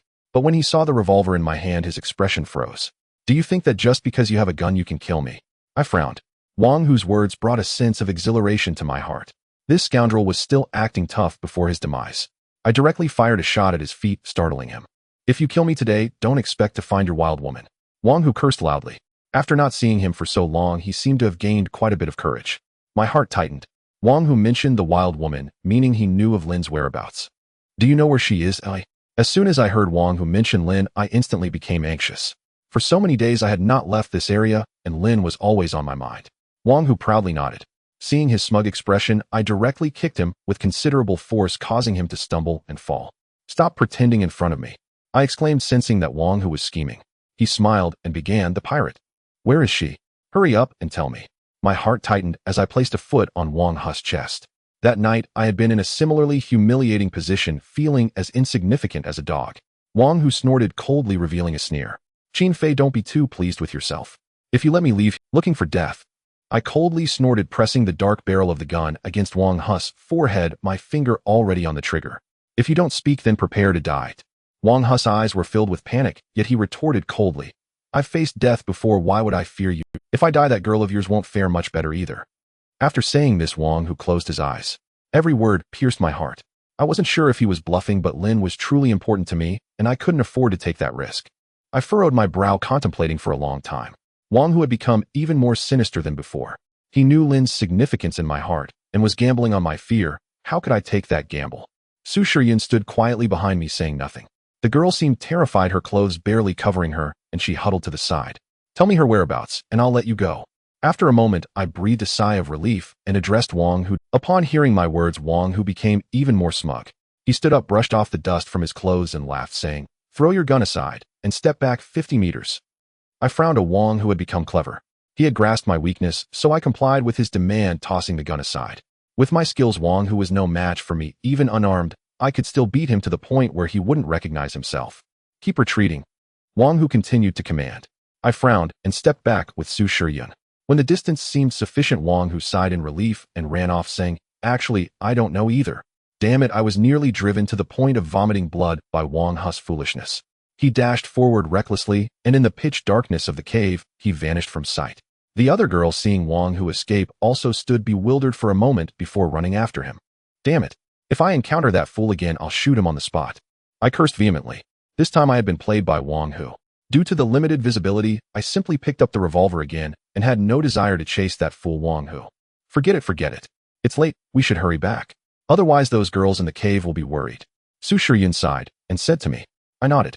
Considering how long I had been delayed, I estimated that if we didn't return soon, Lin Ran and Pei Qingya would likely come looking for us. At that moment, I cast one last glance around and spotted the box that Wang Hu had thrown on the ground. Frowning, I walked over and picked it up. Wang Hu had seemed angry earlier, likely because something inside it was missing. This box resembled the one I had discovered beneath the corpse near the stone wall. It was covered in a layer of dust which I gently blew away, revealing some patterns. At first glance, it seemed almost identical. Thinking about the missing contents inside, I couldn't help but speculate. Could it be that what I had obtained was the real item, and this was just a substitute? It seems I must hurry back and study it further. I murmured to myself and walked outside with Su Shiyun. After exiting the cave, the outside was still pitch black. The sounds of insects and birds had diminished significantly, and the cold wind occasionally blew by causing both Su Shiyun and me to shiver.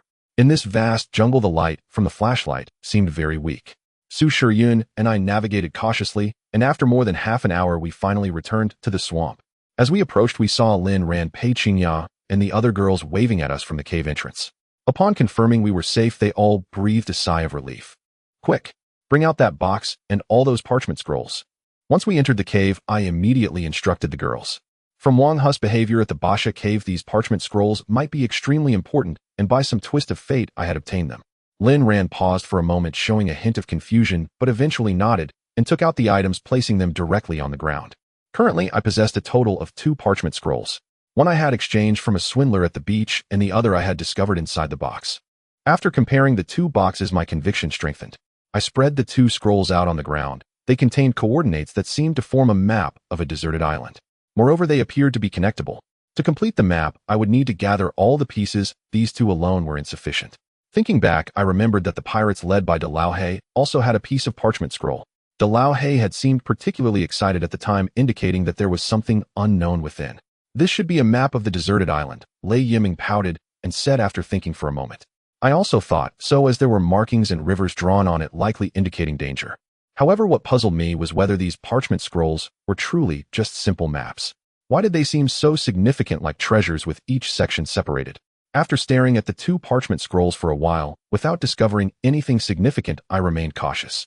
These parchment scrolls should be extremely valuable and shouldn't be shown to others, or it could lead to unnecessary trouble. Everyone is tired. Oh, let's get some rest early. We'll leave here tomorrow, I said to the girls. We had already spent enough time here, and with all that had happened recently, I felt uneasy and wanted to leave as soon as possible. Lin Ran, Su Shiyun, and the other girls immediately nodded and laid down on the grass mat. Tonight, Pei Qingya was sleeping beside me. Having become like my child's mother, I didn't care much and directly wrapped my arms around Pei Qingya's slender waist. I didn't know if it was due to my affections, but Pei Qingya's skin was incredibly supple. The delicate touch stimulated my nerves, and the fire within me surged uncontrollably as my hands roamed over Pei Qingya's smooth skin. As I continued to caress her, Pei Qingya couldn't help but let out a soft moan, showing no signs of resistance. Her beautiful eyes sparkled with affection as she gazed at me. She seemed even more eager than I was. I curled my lips, though I had heard that pregnant women often had heightened desires. It seemed to be true. With a wave of my hand, I lifted Pei Qingya's top, exposing her black lace bra. Her delicate body flushed slightly soft as water, and she let out gentle sighs. Since Pei Qingya was already pregnant, I felt no lingering concerns. There was no need for safety measures. We indulged in our intimacy, forgetting the surroundings. I pondered that the other girls in the cave must have already been awakened by the noise. Fortunately, when I woke up the next day, we tacitly accepted my actions, as I was a man with natural physiological needs. After breakfast, we quickly tidied up the cave and prepared to leave. Suddenly, I heard a series of chattering noises from outside. It seemed the monkeys had arrived. When I saw the scene, I was dumbfounded. There were nearly 200 to 300 monkeys surrounding us, led by the mischievous monkey waving at me from below. The monkey troop was mobilizing in large numbers, likely preparing to migrate. This was within my expectations. After surveying the surroundings, I focused my attention on the mischievous monkey, which looked different from a few days ago. The mischievous monkey had grown larger with bright red feet and snowy white fur on its head. I widened my eyes as it resembled the creature described in the Shanhai Jing. I furrowed my brow initially, assuming the mischievous monkey had stepped in dog feces, stuck fast, but then paused. How could dog feces be red? Indeed, its feet rested upon a natural crimson hue, and its build differed markedly from other short-tailed monkeys, especially the stark white tuft atop its head. Had it not been unmistakably a monkey, I might have thought it had just returned from a salon. Chitter-chatter.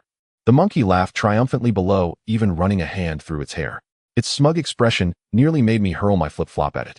Lin Ran remained composed, but the other girls' eyes widened in astonishment. They had never seen so many monkeys, especially ones waving at us, as if bidding farewell. We hurried down the vine-laced cave entrance, and the monkeys immediately gathered around. Lei Yiming smiled and reached out to stroke one, exclaiming, "Wow, what a damp little monkey." The mischievous monkey shot back a look of utter disdain. The other girls exchanged incredulous glances. This creature truly seemed to have awakened beyond ordinary simian intelligence. Thanks to our prior bond, the monkeys greeted our entire group with uncommon warmth.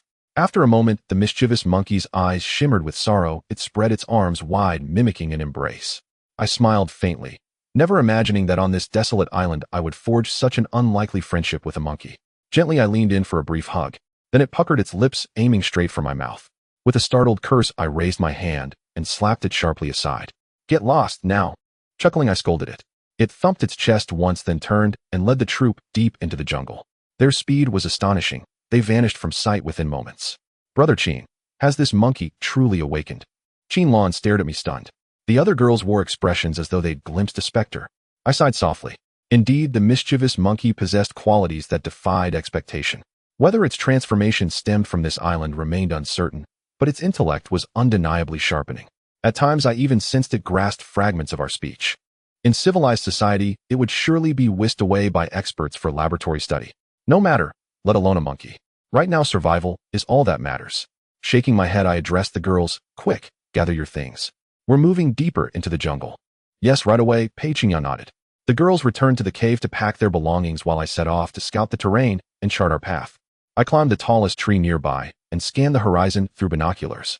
Ahead stretched an endless sea of towering ancient trees, so vast that even with magnification, the edge remained invisible. This island was far larger than we'd imagined, and undoubtedly harbored grave perils ahead. Having roughly mapped our route, I pivoted my gaze toward the beach. The Red Skull pirate ship had vanished, most likely dragged beneath the waves by the colossal kraken. Then through the lenses I spotted something deeply unnatural. The waters near the shore had turned a vivid blood red, not from reflection, but from something stirring beneath the surface. Crimson, dense, swarming, saturating the entire shoreline and adjacent sea. My eyes widened. Though their forms remained indistinct, instinct screamed that this tide of beasts surging across the island was inextricably linked to them. They still lingered some distance offshore, yet continued gathering relentlessly. Terrifying in number, overwhelming in scale. My scalp prickled. They were advancing toward us and would likely make landfall within days. "Brother Qin, we're ready." Qin Lan's voice snapped me back from my vigil. I nodded and descended swiftly from the tree. The girls stood fully prepared. Han Yushi, though still recovering, looked markedly better and offered me a gym. "Let's go, time is short." I swept my gaze over the group and spoke firmly. And so we departed the swamplands, pressing onward into the heart of the jungle. Leaving was not choice, but necessity. Though the swamplands offered temporary safety, the sight of those crimson creatures near the shore had sent a jolt of dread through me. Unbidden, visceral, profound. The deeper we ventured, the denser the flora grew. Gnarled trunks, bizarre blossoms, thorny vines. I forged ahead with my military axe, half closing my eyes to shield them from lashing branches. Without Lin to guide us, none of us knew these jungle paths. We navigated by instinct alone, climbing trees periodically to survey the way ahead through binoculars. The island's climate remained fiercely hot. After 2 hours of trekking, we were drenched in sweat. Exhausting as it was, the journey thus far had been uneventful. A blessing perhaps, since wild beasts too had fled deeper inland, granting us uneasy passage. Soon we reached a roaring river, its churning waters cascading violently downstream. "Let's rest here and eat. Replenish our strength," I announced plainly. It was mid-afternoon. The girls, utterly spent, nodded instantly. Due to limited carrying capacity, we'd taken only part of what the cave held. The rest had to be abandoned. After eating, Han Yushi's complexion improved slightly, yet her wounds still hindered her, making the long march arduous.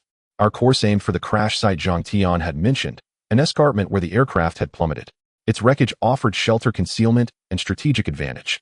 We rested briefly after the meal, then pressed forward again, determined to find secure shelter before nightfall. Though no beast tracks had appeared recently, caution remained paramount. Deeper still, a grove of ancient trees loomed ahead, serene, hushed, yet the soil softened beneath our feet. I frowned. Such ground often concealed predators. What stunned me most was the sight through my binoculars: scattered remains, limbs, torsos, savagely torn, mangled by some unseen predator. The horror lay barely 600 or 700 meters ahead, deep within the grove. Stay close, everyone together. My voice tightened. A chill ran down my spine as I warned the girl. Danger lay ahead, undeniable, visceral. I'd considered circling wide, yet this grove proved unavoidable. To reach the crash site, we had no choice but to pass through. Qin Fei, something's moving in that tree. Lin Ran suddenly cried, pointing urgently. Her voice seized my full attention. I followed her gaze. No wind stirred, but the dense foliage atop the ancient trees trembled violently. The girls tensed, instantly gripping crude wooden clubs. I clenched my revolver, our sole remaining. This revolver was our lifeline. Though ammunition remained plentiful, no one knew how long we'd endure on this island. Every round must be conserved with ruthless discipline. I'll check. Stay put. I began stepping forward, when with a sickening thud something bloody dropped from a mutilated skull. The girls shrieked in unison. My own breath caught. I flinched as sharply as they did. The skull was unrecognizable, flesh, shredded hair, matted neck, savaged by deep, brutal bite marks, clearly severed alive by some feral beast. The girls huddled, trembling violently. My gaze snapped upward and locked onto a pair of blazing crimson eyes plunging down from the branches. A crocodile, climbing trees. I'd never heard of such a thing. Its fangs were caked with gore, one even impaled a glistening milky eye. It shook itself once, then lunged, ripping the skull cleanly in two. Brains and viscera splattered across the earth in a grotesque spray. Ugh! The girls retched violently, faces draining of color as they stared paralyzed at the carnage. These crocodiles resembled those from the swamplands, scaled in dark emerald armor, but larger, fiercer, and unervingly arboreal. After devouring the skull, it whipped its tail once, then fixed its blood-red gaze upon us, and charged, jaws unhinged in a monstrous roar. Its speed was terrifying, closing the distance in a heartbeat. My pulse spiked. I raised the revolver. Bang! The bullet punched through its jaw, shattered its brain, and it collapsed lifeless. Before I could exhale, the gunshot echoed like a detonation. Disaster. The ancient grove convulsed. 20-30 emerald crocodiles leapt from the canopy, crimson eyes blazing with savage, unrelenting fury. Looking at so many crocodiles, my heart trembled constantly. With each bite from a crocodile, we would perish here. Those crocodiles had bloodshot eyes staring intently at us, while the one lying on the ground attracted them, with its scent of blood causing them to charge towards us fiercely. Quickly retreat. Hurry. The girls froze in fear, only reacting to my shout before turning and running. The crocodiles rushed towards us with incredible speed. I picked up my revolver and shot at them, hitting several on their backs and creating gaping wounds. They let out grotesque cries, slowing down slightly, but still crawling towards us. I frowned, realizing that the hardness of their skin exceeded my expectations. One shot didn't take them down. However, I understood that the previous crocodile had been shot in the throat, piercing its brain, which was why it died so easily. Now we're in trouble.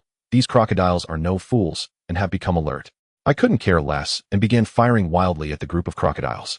Bang, bang, bang. The shots sounded like firecrackers. I initially thought I could slow down their movements, but all the crocodiles became enraged, charging towards me. I quickly turned and ran, cursing under my breath at the crocodiles for being so brainless, acting as if they feared nothing. Along with the other girls, I retreated for a long time before finally shaking off the crocodiles. After stopping, we panted heavily. We couldn't shake off the feeling that if we hadn't run fast or had been unarmed, we might have died in those crocodiles' jaws. A small lion cub let out a few playful yelps, looking at us excitedly, as if asking, "Why aren't you running any?" It seemed to be enjoying itself. I flicked its small head in amusement, finding it a bit ridiculous. After raising it for over a month, it had only grown slightly larger, living off our supplies and playfully mingling with the girls. If it weren't for Lin Ran and Su Shiyun being here, I might have considered cooking this little rascal. Lin Ran frowned and asked me, while the other girls looked at me, seeking my thoughts. I sighed, feeling somewhat speechless. I knew that to reach the place where the crash occurred, we had to go through this ancient forest, but these crocodiles were undoubtedly our biggest hassle. Killing them one by one is not only dangerous, but would also waste a lot of ammunition. Having already used up a large portion with just a few encounters, how would we survive in the days to come? Those who had previously traversed this ancient forest must have suffered attacks from these crocodiles, and many likely perished. I glanced at the other girls. A direct confrontation was nearly impossible as they wouldn't keep up with my speed, and if the crocodiles ambushed us, it would be disastrous. By this time, the sky was gradually darkening. If we didn't leave soon, we would have to find a place to settle for the night. Let's find a place to rest. These crocodiles probably won't leave anytime soon. If worst comes to worst, we might have to take a detour and choose a different direction. I frowned and told the girls we hadn't encountered any dangers along the way, yet now trouble had caught up to us. Stay overnight in the jungle? Peichingya asked, her eyes wide with surprise. There was nowhere to hide. Spending the night in the jungle was extremely dangerous, as falling asleep could mean never waking up. I sighed and nodded. It was a last resort. If we didn't resolve the crocodile situation, we wouldn't be able to cross. Lin Ran, Su Shiyun, and the other girls understood that the situation was dire. They began searching the area for a flat spot, while the remaining girls went to gather firewood. Without tents or similar gear, we could only find some dry grass for bedding. After a great deal of effort, we managed to gather enough. As the fire blazed, night fell, and a full moon hung in the sky. I dared not cook any meat, as crocodiles have a much better sense of smell than humans. If I attracted them, we would be in danger. After eating some compressed biscuits, the girls huddled together for warmth. The night on the deserted island was quite cold, with significant temperature differences between day and night, and occasionally a cold wind blew. We all shivered, fearing an encounter with wild beasts in the jungle. The girls hardly spoke while the little lion cub ran around. Tonight's moon is so round, Lei Yiming muttered, and I looked up, feeling an ominous premonition in my heart. The sound of rustling came rapid and urgent. The girls jumped in fright, and I frowned, recognizing that the noise came from the ancient forest. Were the crocodiles preparing to attack us? However, the sound grew fainter, as if retreating. Those crocodiles. Are they fleeing? A buzzing sound echoed in my mind as I calculated the time. It was about high tide. I looked up at the round moon hanging in the night sky. I slapped my forehead, suddenly realizing something, and climbed up a nearby tall tree. Through my binoculars, I saw the beach come into view. Waves crashed in surge after surge, rising to over 10 meters.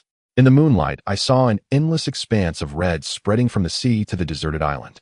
Those red creatures were tiny, densely packed like sand, but their numbers were overwhelming, covering the beach and staining it red. I initially thought those were the worst. Even more terrifying was the giant squid that had been washed up on the beach, its tentacles writhing as if struggling. The giant squid was in fear. The red creatures continuously swarmed over it, crawling all over the giant squid's massive body. The next scene left me wide-eyed. These red creatures were actually feeding on it, their numbers overwhelming. The giant squid's black ink sprayed out, but it couldn't stop the onslaught. In just 2 minutes, the giant squid was completely devoured. Countless red creatures feasted, leaving nothing behind. If I hadn't seen it with my own eyes, I wouldn't have believed this scene to be real. It was utterly terrifying. Wait.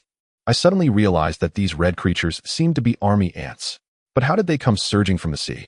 Even the terrifying giant squid fell victim to them. Judging by their numbers, there were at least 10 million. Even the moonlight was tinted red.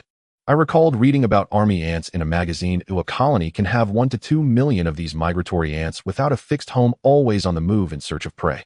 Upon encountering prey, they would tear it apart with their jaws and consume it nearby before moving on to hunt elsewhere. However, the army ants I saw on this deserted island were even more horrifying. They actually swam over from the sea. Now I finally understood why there had been a terrifying beast tide on the deserted island. Those animals must have sensed the danger in advance. Even the king python chose to flee deep into the jungle for safety. With over 10 million army ants, let alone the king python, even 10 of them could reduce us to nothing in minutes. These army ants are truly bizarre. I looked at the army ants. Their speed was not very fast, but their destructive power was overwhelming, spreading across the deserted island. It wouldn't be long before they reached us, and we would all perish. Faced with such a terrifying number of army ants, nothing could withstand them. Moreover, the venom secreted by these ants could damage human synapses and nerves, causing paralysis. Calculating the numbers, if one army ant took a bite, it wouldn't take long before there was nothing left but bone. At first, I thought those red creatures would take 2 or 3 days to reach the beach, but I was completely mistaken. The rising tide was caused by the gravitational pull of the moon, and tonight the moon on the deserted island was fullest, creating the strongest gravitational pull and the most violent tide, which accelerated the army ant's speed. My mind was filled with doubts. The timing was off. The cruise ship had set sail during summer, but the moon was now very round. Could it be? Hurry and get out of here. Quick, I shouted to the girls. But aren't there crocodiles ahead? Lin Ran hesitated.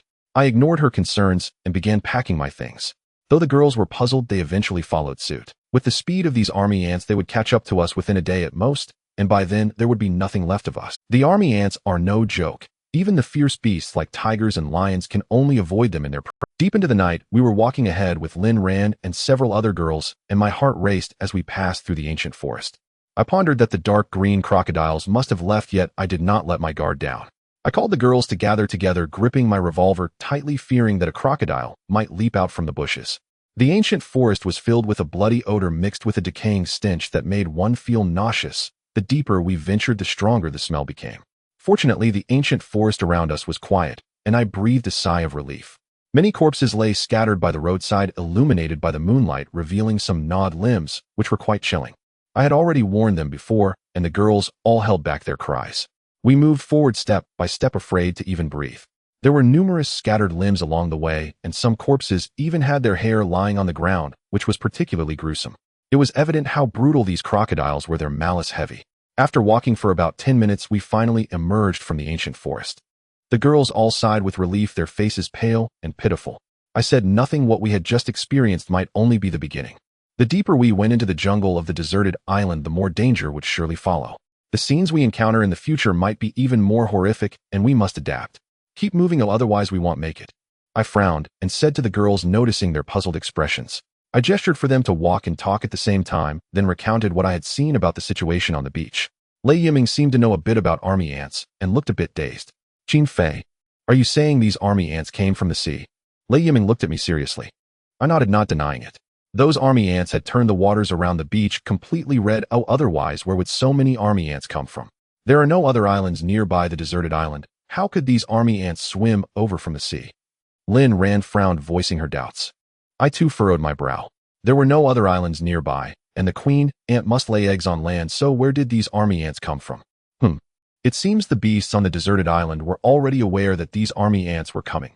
A sudden thought struck me. Oh, perhaps there exists a massive ant nest underground on the deserted island, as there were at least tens of millions of army ants just on the beach. Forget it, let's just hurry forward. I sighed and said to the girls there was no point in worrying about so many things now. Oh, it was better to escape quickly. If those army ants caught up to us, we would be done for.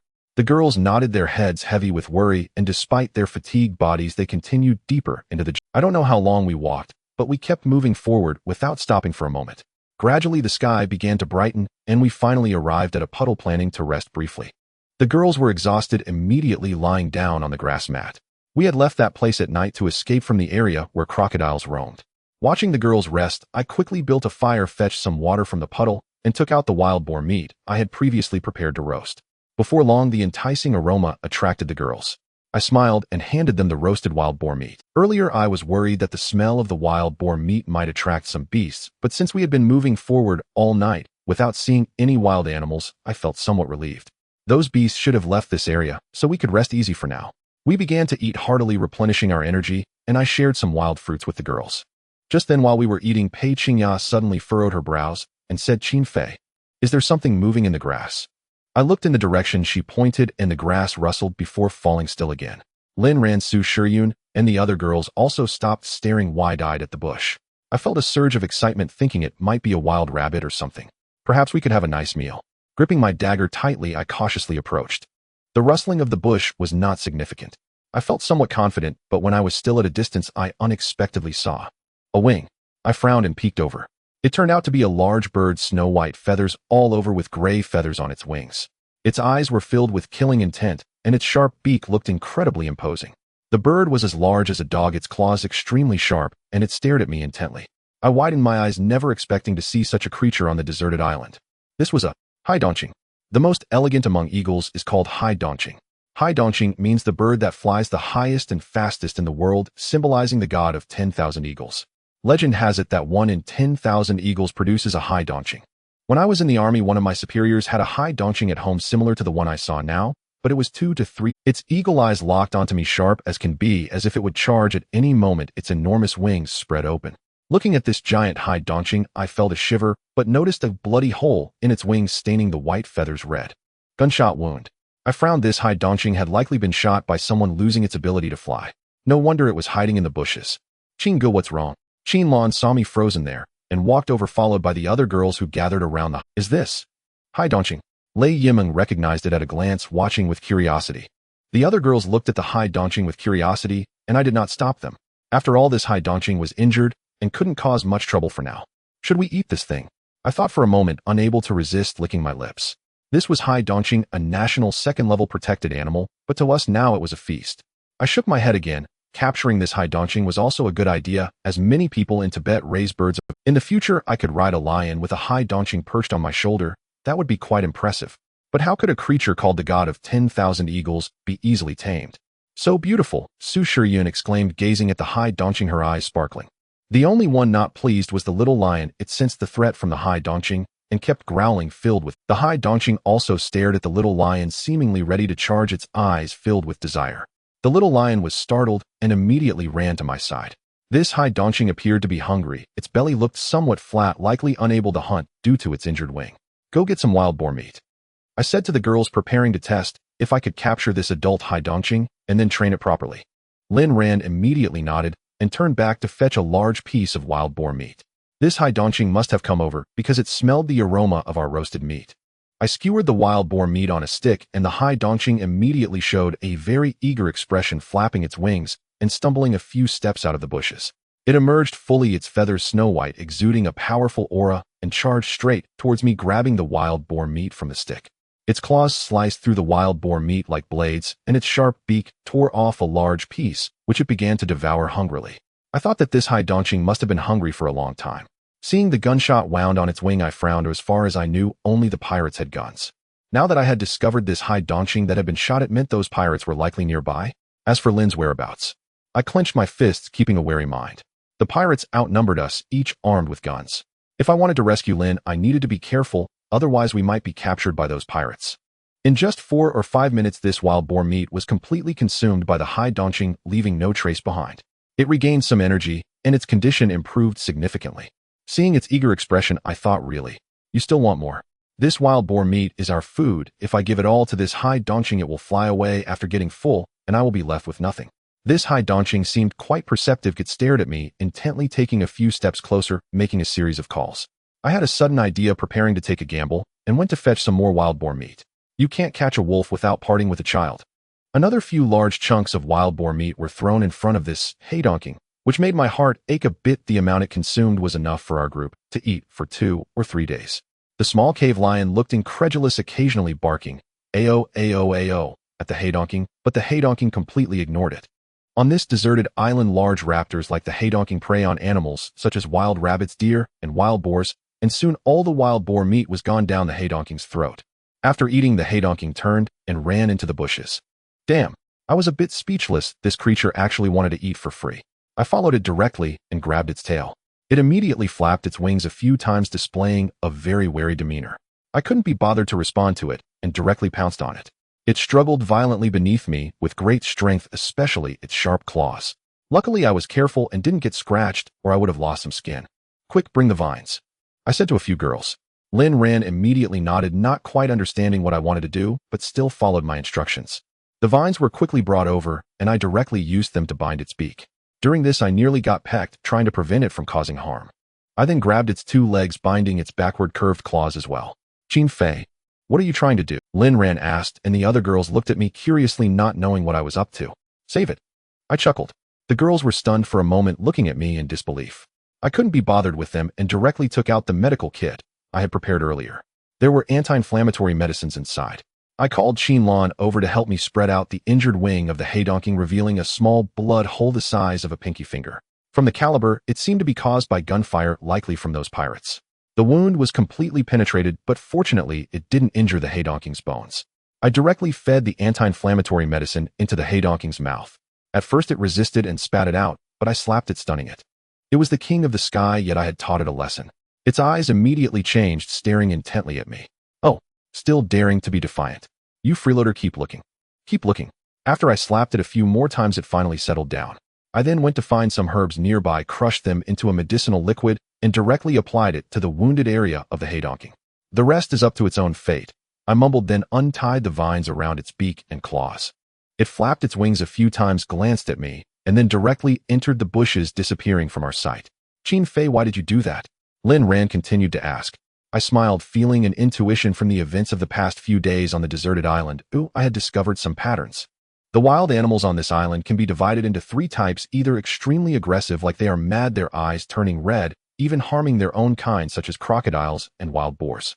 The others are just ordinary animals, and the last type is very intelligent like the haydonking, which gives me that kind of feeling.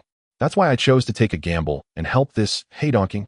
Perhaps there would be unexpected rewards later. After resting for a while, I climbed up a nearby tree with the girls and looked at the surrounding routes.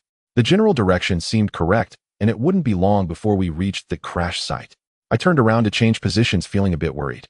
Those red army ants had already occupied the entire beach, densely marching into the jungle. I had a sense of unease, for there should be a very large ant nest beneath the deserted island. But why did they insist on swimming over from the sea? Could there be other reasons for these creatures' changes? I shook my head, believing that among us survivors someone must have already noticed that something was wrong with this deserted island. But to survive, we had to keep moving into the jungle. Before long, we chose to set off again, preparing to continue deeper. If we walked for about 3 more days, we would reach our destination. We were very cautious along the way and encountered no dangers. We even took turns keeping watch while sleeping in the jungle, and nothing happened. As we got closer to the crash site that Zhang Tian had mentioned, we struck luck and discovered a pond. I haven't bathed in ages, Pei Qingya said with a smile, looking as radiant as a flower, which captivated me. Ha ha! The girls burst into melodious laughter. I smiled too. The pond was very important to them, as girls tend to be quite clean, and after walking for so many days, the temperature on the deserted island had been very high, causing us all to sweat profusely. However, we had not found a place to bathe, having to endure it. Fortunately, we discovered this pond, which was good news. But ever since I encountered that pond with the red electric eels when the wild monkeys took me, I remained cautious, fearing that there might be dangers in this pond. You all wait a moment, and let me check the pond's conditions. I directly told the girls, warning them not to celebrate too. I approached the pond. It wasn't very large, the water was shallow, and it was very clear. It seemed safe, but I didn't dare let my guard down. I threw a few stones into the pond, startling a few small fish that swam around. Other than that, there was nothing. All right, there shouldn't be any problems. You all can go wash up. I smiled and turned to tell them, feeling a bit like I wanted to bathe as well. The girls immediately nodded. Lin Ran, excited, glanced at me and threatened, "You're the biggest danger. Stay put here. If you dare to peep, they'll gouge your eyes out." I nodded, feigning indifference. Previously, while we were in the cave, I had seen the most mysterious parts of their bodies when they went to the bathroom at night. Lin Ran wasn't as cautious as before, having lived together for so long. Hearing the rustling sounds of clothes being taken off and splashes of water behind me, I couldn't help but feel a bit restless. With so many girls, it would be great if I could jump in and take a bath with them. Thinking of Lin Ran, I felt a headache. She blocked me, and now it had been over a month on this deserted island, yet I had only managed to conquer Pei Qingya. It was still because she voluntarily offered herself, otherwise it would have been impossible. As the saying goes, to catch a thief, first catch the king. I must take down Lin Ran first, then the other girls would follow. Sister Qingya. Wow, you've grown a lot here. Lei Yimo's surprised voice reached my ears, making me feel a bit itchy inside. Yimo, don't be ridiculous, Pei Qingya responded shyly. Lei Yimo let out a silver bell-like laugh, and the girls all started to frolic in the pond. Sister Yun. Lei Yimo gasped, and I felt a sudden thump in my heart, the blood surging. Su Shiyun. Hearing them chatter away, especially with Lei Yimo feeding me so much information, I slightly turned around and saw a few lovely fair bodies. Many personal items were strewn on the ground, since they had no clothes to change into, so the girls were essentially washing without anything on.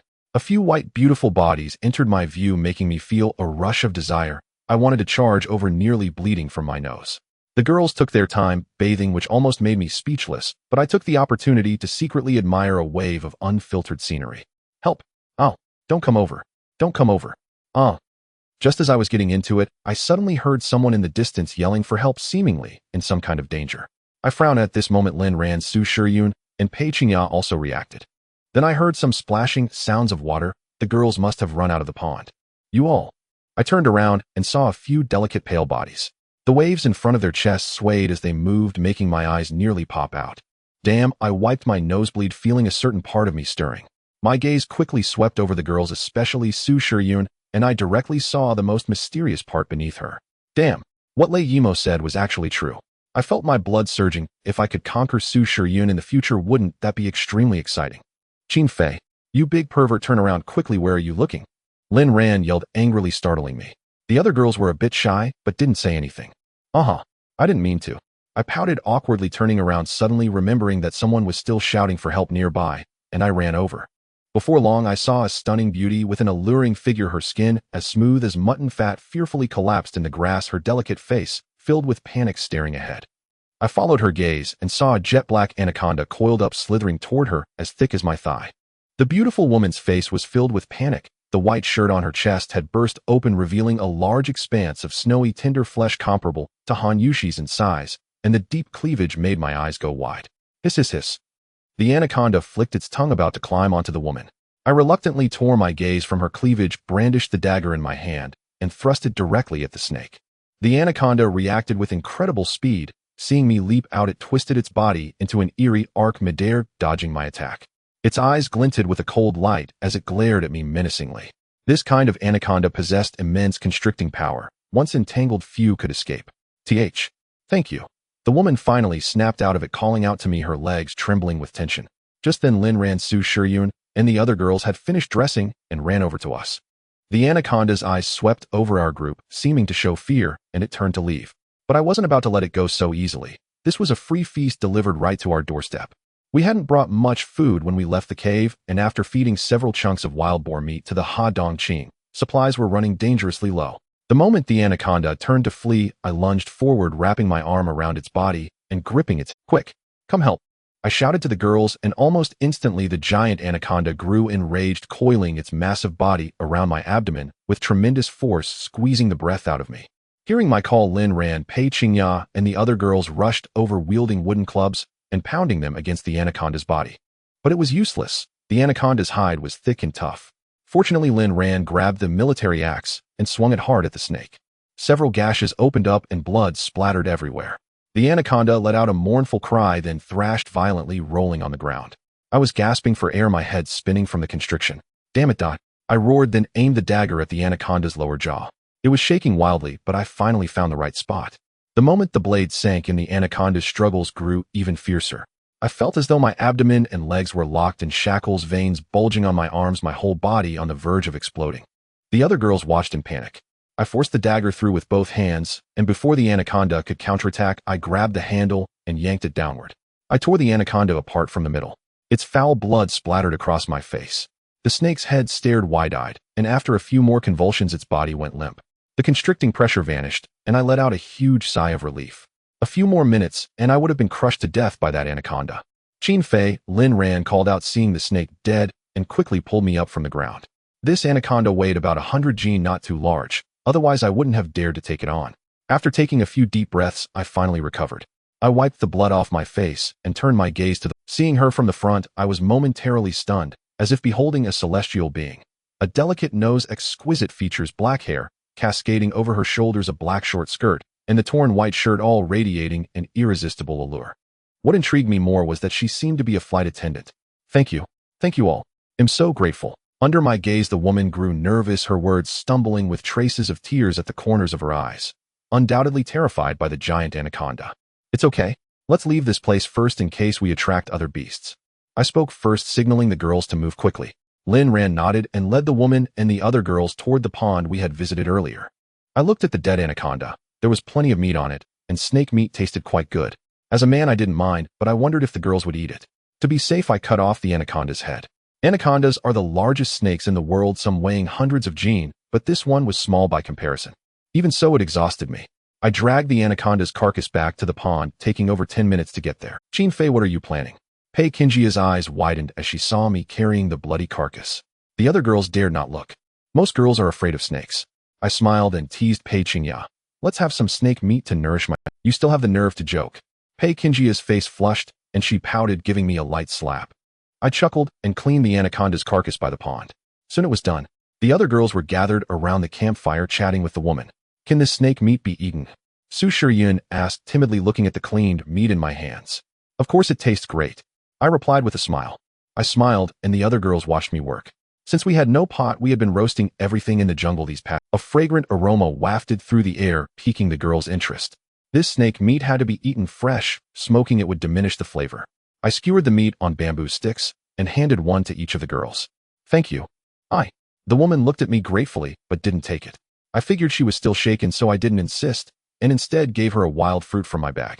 After chatting for a while, I learned that the woman was indeed a flight attendant named Lu Qing, fresh out of an aviation university this year, only to end up stranded on a desert island after the accident. Lu Qing, how long have you been stranded? I asked, taking a bite of snake meat. Judging by the cleanliness of her clothes, she hadn't fared well. Over 3 weeks now, sigh. Lu Qing's voice carried a hint of sorrow. I calculated. It matched what Zhang Tian had told me before, but I had no idea where Zhang Tian was now. All I knew from Lin Ran was that after being captured by Scarface and his men, they encountered a herd of wild boars. In the chaos, Zhang Tian and a few girls got separated from them. What about the others? I frowned. A plane that big couldn't have only 2 survivors, especially so close to the crash site. Many are still alive. After our plane was struck by a purple bolt of lightning, the captain attempted an emergency landing, but the wing malfunctioned. Fortunately, we spotted this island and avoided disaster. Lu Qing spoke, still with fear in her eyes. Those experiences had clearly traumatized her. And then, oi, I pressed. I frowned, continuing to question her. Hearing about the purple lightning reminded me of the flash that accompanied our cruise ship's accident. Could there be a connection?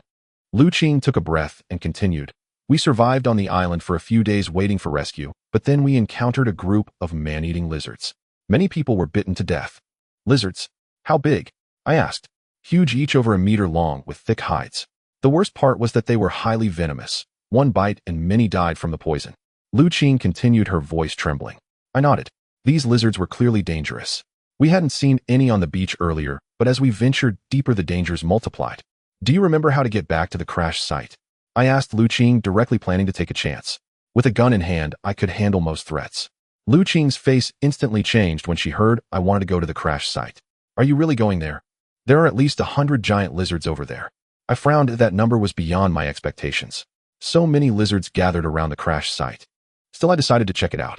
A passenger plane would have a massive amount of supplies. If I could secure some crucial gear, life in the jungle would become much easier. Brother Qing, can you save my sister? Lu Qing pleaded, her voice choked with tears, and she knelt before me. I was stunned, but Lin Ran quickly helped her up. Ahem. First, tell me the situation inside the plane. Don't rush, I said to Lu Qing. She nodded and continued. I learned that her group had been doing fine until they were surrounded by giant lizards. Only a few escaped, most died, and the remaining survivors were trapped inside the plane. Lu Qing and her sister Lu Ting were both flight attendants. After the plane crashed, the 2 sisters relied on each other for survival.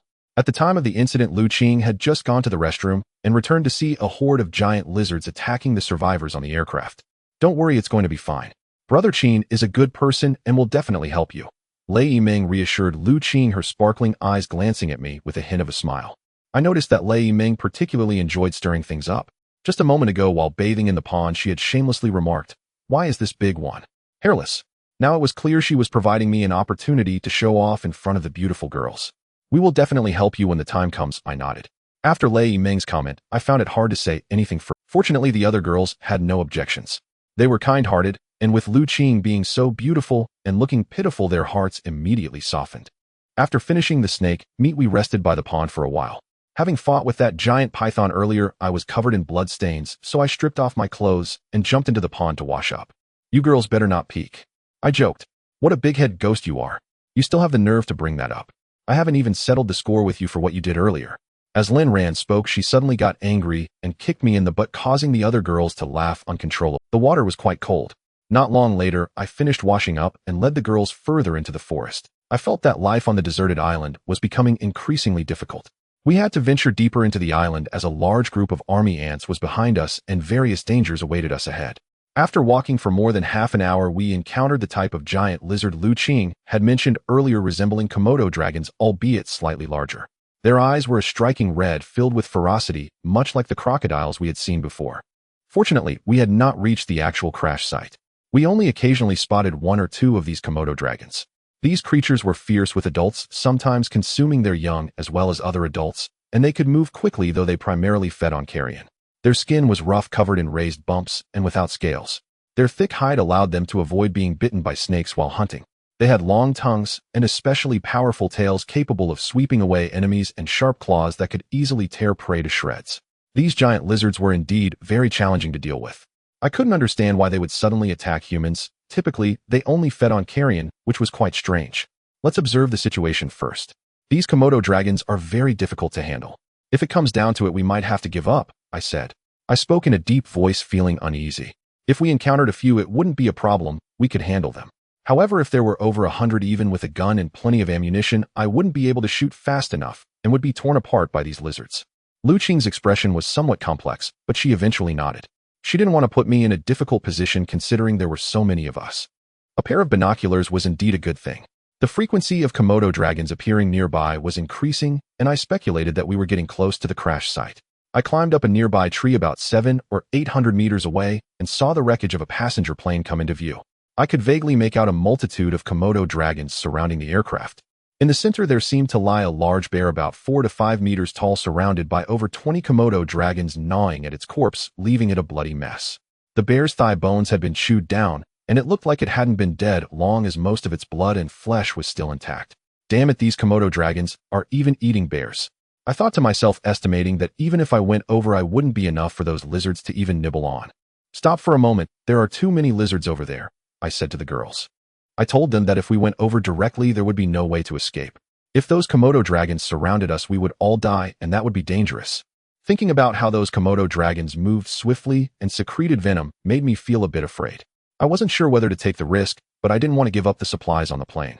According to what Lu Qing told me, many people had fallen victim to those Komodo dragons, suggesting that there were likely plenty of supplies inside the aircraft. Let's think of a way to lure those giant lizards away, I said to the girls. If we didn't manage to move those Komodo dragons away, we wouldn't be able to enter the plane, let alone rescue anyone. Aren't these Komodo dragons supposed to eat carrion? Let's try to see if we can get some rotten meat to lure them away, Lin Ran suggested.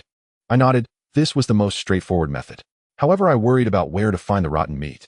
Even if we found some, I was unsure if the Komodo dragons would return in a short time, blocking our path and putting us in danger. Roar, roar. Just as we were all frowning, we suddenly heard a few angry roars not far away, sounding like a bear. I squinted my eyes, suddenly recalling how that group of Komodo dragons had been eating a bear. Roar. The bear's roars echoed continuously. Even from this distance, we could feel the ground trembling. If I hadn't known better, I might have thought an earthquake was about to occur. At this rate, it seemed a super bear was coming. I thought to myself, and then climbed back up a tree. After searching for a while, I saw 2 super bears about 6 to 7 meters long charging toward the Komodo dragons. They had crescent-shaped white patterns on their chests, which startled me. Damn, these bears have turned into monsters.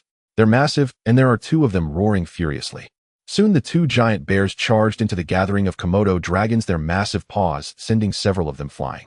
They didn't stop there. Their bodies must weigh around a ton, and with one stomp, they crushed the Komodo dragons into mush. Each step shook the ground.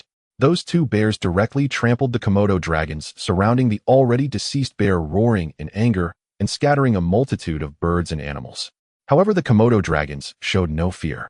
Their eyes turned blood red, filled with rage, and they charged relentlessly at the 2 massive bears, with more Komodo dragons continuously gathering around. Roar, roar.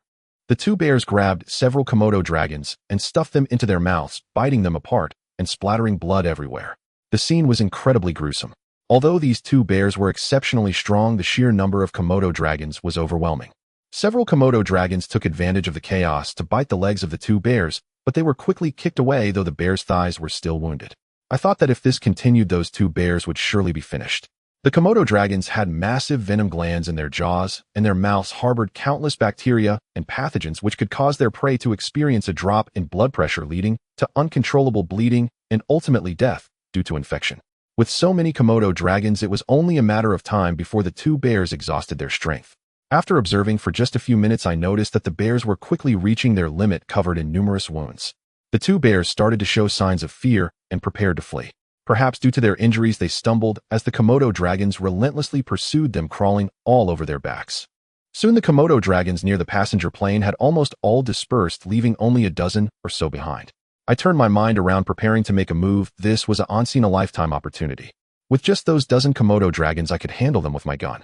I quickly climbed down from the tree and seriously said to the girls, Lin Ran, Lu Qing, and Qin Lan, you 3 come with me. The rest stay here. You are not allowed to go anywhere. Wait here until we return.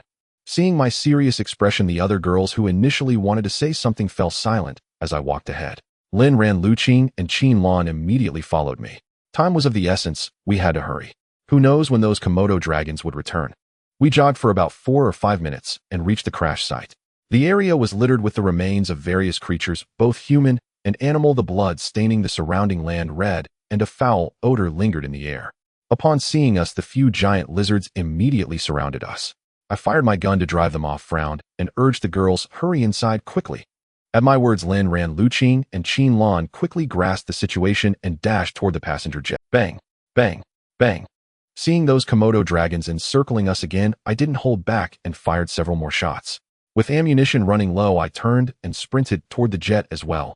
We had to leave before those beasts returned, or we were doomed. It was a domestically produced C-919 airliner. The left wing was completely wrecked, the nose was smashed to pieces, and the tail was destroyed as well. It was hard to imagine any passengers could have survived, yet a flicker of pride rose in my heart. Domestic aircraft were indeed reliable. Fortunately, the boarding stairs had already been deployed. 2 Komodo dragons were lurking there, and I blew their heads off with my revolver, brains splattering out. I led the girls up the stairs, but the gruesome scene inside made me retch. The entire passenger cabin was drenched in blood. Many mutilated corpses lay strewn on the floor, and a foul stench filled the air. Some bodies had already begun to decay. Lu Qing led the way. I frowned and urged her. We couldn't linger here. The corpses had been rotting for some time, and the air was thick with pathogens. Staying could spell disaster. Scattered bags lay around, but I didn't bother with many. I rummaged through a few, but found nothing useful, just junk and magazines. Lu Qing, a flight attendant on this plane, knew the interior well and led us forward. Qianlan screamed, her pretty face pale with terror, and she scrambled behind me. I followed her gaze and saw a young man in his 20s. His thigh had been gnawed beyond recognition, and a Komodo dragon crawled over him, its mouth clamped around several fingers. A crunching sound echoed, and blood had stained the area red. The young man's eyes were filled with terror as he endured immense agony. Lin Ran and Lu Qing were too frightened to speak. When the young man saw us, especially the gun in my hand, a flicker of surprise crossed his face. With his last strength, he let out a weak whimper. Thinking he wanted me to save him, I aimed at the Komodo dragon and fired. With a bang, its head exploded, brains splattering over the young man. I sighed. The young man was beyond saving. I raised my hand and aimed the gun at him. Qin Fei, Lin Ran called out tensely at my action. I only wanted to give him a swift end. Seeing my gesture, the man smiled and slowly closed his eyes. With a bang, I fired decisively, ending his life. Better a quick death than lingering in such torment. If I ever fell to such a state, I would choose the same. Lu Qing pursed her lips and led us forward without a word. The middle section had likely been ravaged by those Komodo dragons. Soon we reached the rear of the plane, but the aisle was blocked by a chaotic pile of debris, likely stacked by survivors to keep the Komodo dragons at bay. Is your sister in there? I asked Lu Qing. She nodded quickly, but before she could speak, shouts erupted from inside. You bitch. Don't be ungrateful. Let me have some fun. Get off. Don't touch me. Lu Qing panicked, her face paling as she frantically shoved the debris aside. Brother Qin Fei, save my sister, please. Save my sister, I beg you. I nodded and joined in with Lin Ran and Qianlan, also working desperately. A sharp slap rang out, mingled with a man's roar and a woman's struggles. Lu Qing grew even more frantic. With our combined efforts, we soon cleared the debris and opened a passage. A lecherous, pot-bellied man in his 40s was advancing toward a stunning young woman. Her eyes, as if they could speak, were filled with terror, and a red mark marred her flawless cheek, likely from his slap. Stop! I barked at the man, whose face twisted with lust. He had been so engrossed that he hadn't noticed us until my shout snapped him back. Who the hell are? The man's expression shifted when he saw us, but he cut himself off upon spotting the gun and Xiaoqing. The pitiful girl in the corner rushed over, tears glistening in her beautiful eyes. Sister. Lu Qing was overjoyed, and the two sisters embraced tightly. Both had alluring figures, their curves accentuated by tight black skirts, stirring my senses. Hands on your head, squat in the corner. I ordered the lecher. He frowned but complied, powerless against my gun. I scanned the area. A few other female passengers sat listlessly, their clothes torn and ragged, likely victims of the man's abuse. A foul stench hung in the air. I frowned. This cramped space, where they had eaten and relieved themselves for days with no ventilation, would breed illness. Are there any other survivors? I kicked the lecher and brandished my revolver. Yes. Spare me, please. I won't do it again. The man trembled, pointing ahead to a steel door. I frowned. Behind that door was the cargo hold where the main supplies were stored, but it was sealed tight. Such doors on airliners were made of special alloy and could only be opened from the cockpit or by those inside. I wasn't surprised. Selfishness was human nature. With limited space and food, those who had entered first wouldn't let others in. I might have done the same in their shoes. I wasn't surprised. Selfishness was human nature. With limited space and food, those who had entered first wouldn't let others in.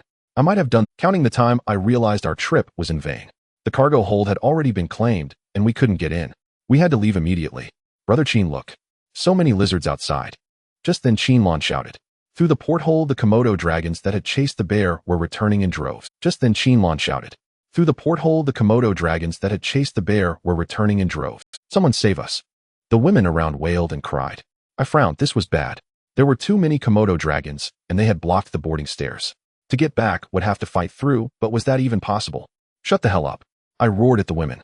If not for conserving bullets, I'd have fired a warning shot. Those lizards. They're coming up, Lin Ran said, pointing. Through the aisle, I saw 7 or 8 lizards entering the passenger cabin. With their keen sense of smell, they must have caught our scent and were racing toward us. Cursing under my breath, I shouted, "Block the door." Now. When we burst in, we had cleared the debris. Now we had to pile it back up. But the Komodo dragons were faster, and I fired to drive a few back, the shots echoing. With the boarding door open, the Komodo dragons kept pouring in. In moments, there were over 30 of them. With the help of the other women, we barely managed to seal the gap, but the lizards were already upon us. I frowned. This wouldn't hold. The Komodo dragons would break through the debris soon, and we'd all be throw everything you can at them. I yelled, feeling overwhelmed. But there was little left to use. Through the gaps, I could see the lizard's warty skin sending shivers down my spine. Lin Ran, Lu Qing, and the others were terrified. If this continued, we'd all die here. I frowned and turned my gaze to the steel door leading to the cargo hold. Please save us. We don't want to die. The women wailed as the makeshift door made of debris was relentlessly battered by the Komodo dragons, creating a gaping hole below. Hiss, hiss. The giant lizard revealed its head, flicking its red tongue, its blood-red eyes fixed on us. I frowned and aimed my gun at it, shooting it dead with a single shot. The head is their most vulnerable spot. Hitting elsewhere, I couldn't guarantee a kill. But if this continued, we would open the door. The giant lizards are coming. Save us. The sleazy man trembled with fear, pounding on the iron door with desperation roaring incessantly. Cold sweat trickled down my forehead as I realized we were in serious trouble. I had limited ammunition left. Glancing at the bullets in my hand, I found only a few remaining after heavy use, while the Komodo dragons outside numbered around 1 to 200. After pounding for a while with no response from the iron door, the sleazy man was nearly in tears. I sighed. It seemed those inside were not prepared to let us in. The makeshift door was shaking violently as the Komodo dragons were about to burst in. Gritting my teeth, I charged forward and ignited a lighter. This was our last resort, ready to fight them to the death. Since the materials burned easily, flames quickly engulfed the area, billowing black smoke. No matter how ferocious the Komodo dragons were, they still feared fire, at least for the moment. Cough, cough. I coughed several times as the smoke drifted over to us. We were quickly overwhelmed, tears streaming from our eyes. Damn it, if this continues, we'll probably suffocate from lack of oxygen. I thought for a moment, then took off my t-shirt. The surprised girls followed suit, removing their pants, holding tightly on. Damn it, our survival now depends on your capacity. The sound of rushing water filled the air, and the girls turned away, blushing and coughing. My t-shirt quickly became soaked. With no other option and no water nearby, I gritted my teeth and covered my nose with it. Hurry. Why are you being shy? If you don't want to die, learn from me. The smoke was thickening, and the girls were clearly struggling, coughing incessantly. The girls were somewhat embarrassed. After all, they were modest. The sleazy man, however, was quite direct, quickly wetting his pants and covering his nose with his hands, prompting the girls in the corner to follow suit. We can't pee. Lu Qing said, her face flushed, while the other girls also blushed. I didn't care much. Seeing the girls on the verge of suffocation, I tore my wet t-shirt into pieces with my dagger and handed them to them. Lin Ran and Lu Qing hesitated, but finally gritted their teeth, and with a look of determination, as if heading into battle, used the makeshift masks. But this wouldn't do. I thought for a moment and decided to take a risk, my expression serious as I eyed the porthole. The windows on the passenger plane were made of specially designed high-density tempered glass. I wasn't sure if my gun could shatter it, but escaping from here, even with countless Komodo dragons outside, was better than suffocating inside. Bang! After a shot, cracks quickly appeared on the porthole. I felt a slight relief, which seemed promising. I followed up with a few more shots, and the porthole shattered. With a crash. After firing 3 more shots, I broke the porthole, scattering shards of glass everywhere. The girls' eyes lit up. They had been gasping for air, and they immediately prepared to jump out. I frowned. The dangers outside were even greater, and I didn't dare rush out. One woman jumped out without Immediately we heard a scream, likely surrounded by Komodo dragons. Due to the angle of the passenger plane, there was a significant gap between the porthole and the ground, and this woman jumped down in her haste. I rushed over. Since I had shattered the window, the surrounding smoke had cleared significantly. The woman who jumped earlier was now surrounded by a large group of Komodo dragons. Several lizards clamped onto her calves, and she fell to the ground, her eyes wide with panic, staring at us desperately. It seemed she was calling for help, but it was too late. She was devoured by the Komodo dragons. Quickly she was torn to shreds, her guts scattered everywhere, a truly horrifying sight. My heart was filled with mixed emotions. Perhaps we would soon meet the same fate as her. After burning for 5 or 6 minutes, the flames subsided significantly. I was anxious and urged everyone to throw anything combustible towards the fire. The sleazy man was quite the character, having stripped down to just his red underwear, his belly jiggling. There were simply too many Komodo dragons outside. Breaking through was impossible. I rushed to the iron door and pushed hard, but it wouldn't budge. Just as I was about to give up, I suddenly heard movement inside. Huh. I frowned, pressing my ear against the door, and I could hear voices arguing inside. Step aside, a girl's voice spoke sweetly, bringing a smile to my face. No way, those useless people can die. Oh, it's none of our concern. Exactly, we have limited resources. If they come in, what will we eat later? Someone quickly retorted.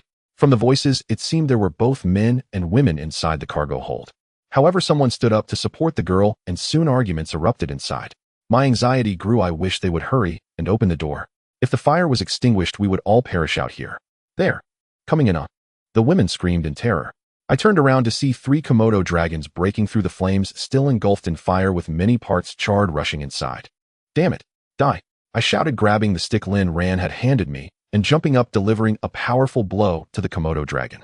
With immense force, I smashed the head of the Komodo dragon into a pulp, its brain matter splattering everywhere. I quickly dealt with the remaining 2, but by now the fire had almost extinguished and over a dozen Komodo dragons charged in, filling the cabin aisle with at least 50 more behind them.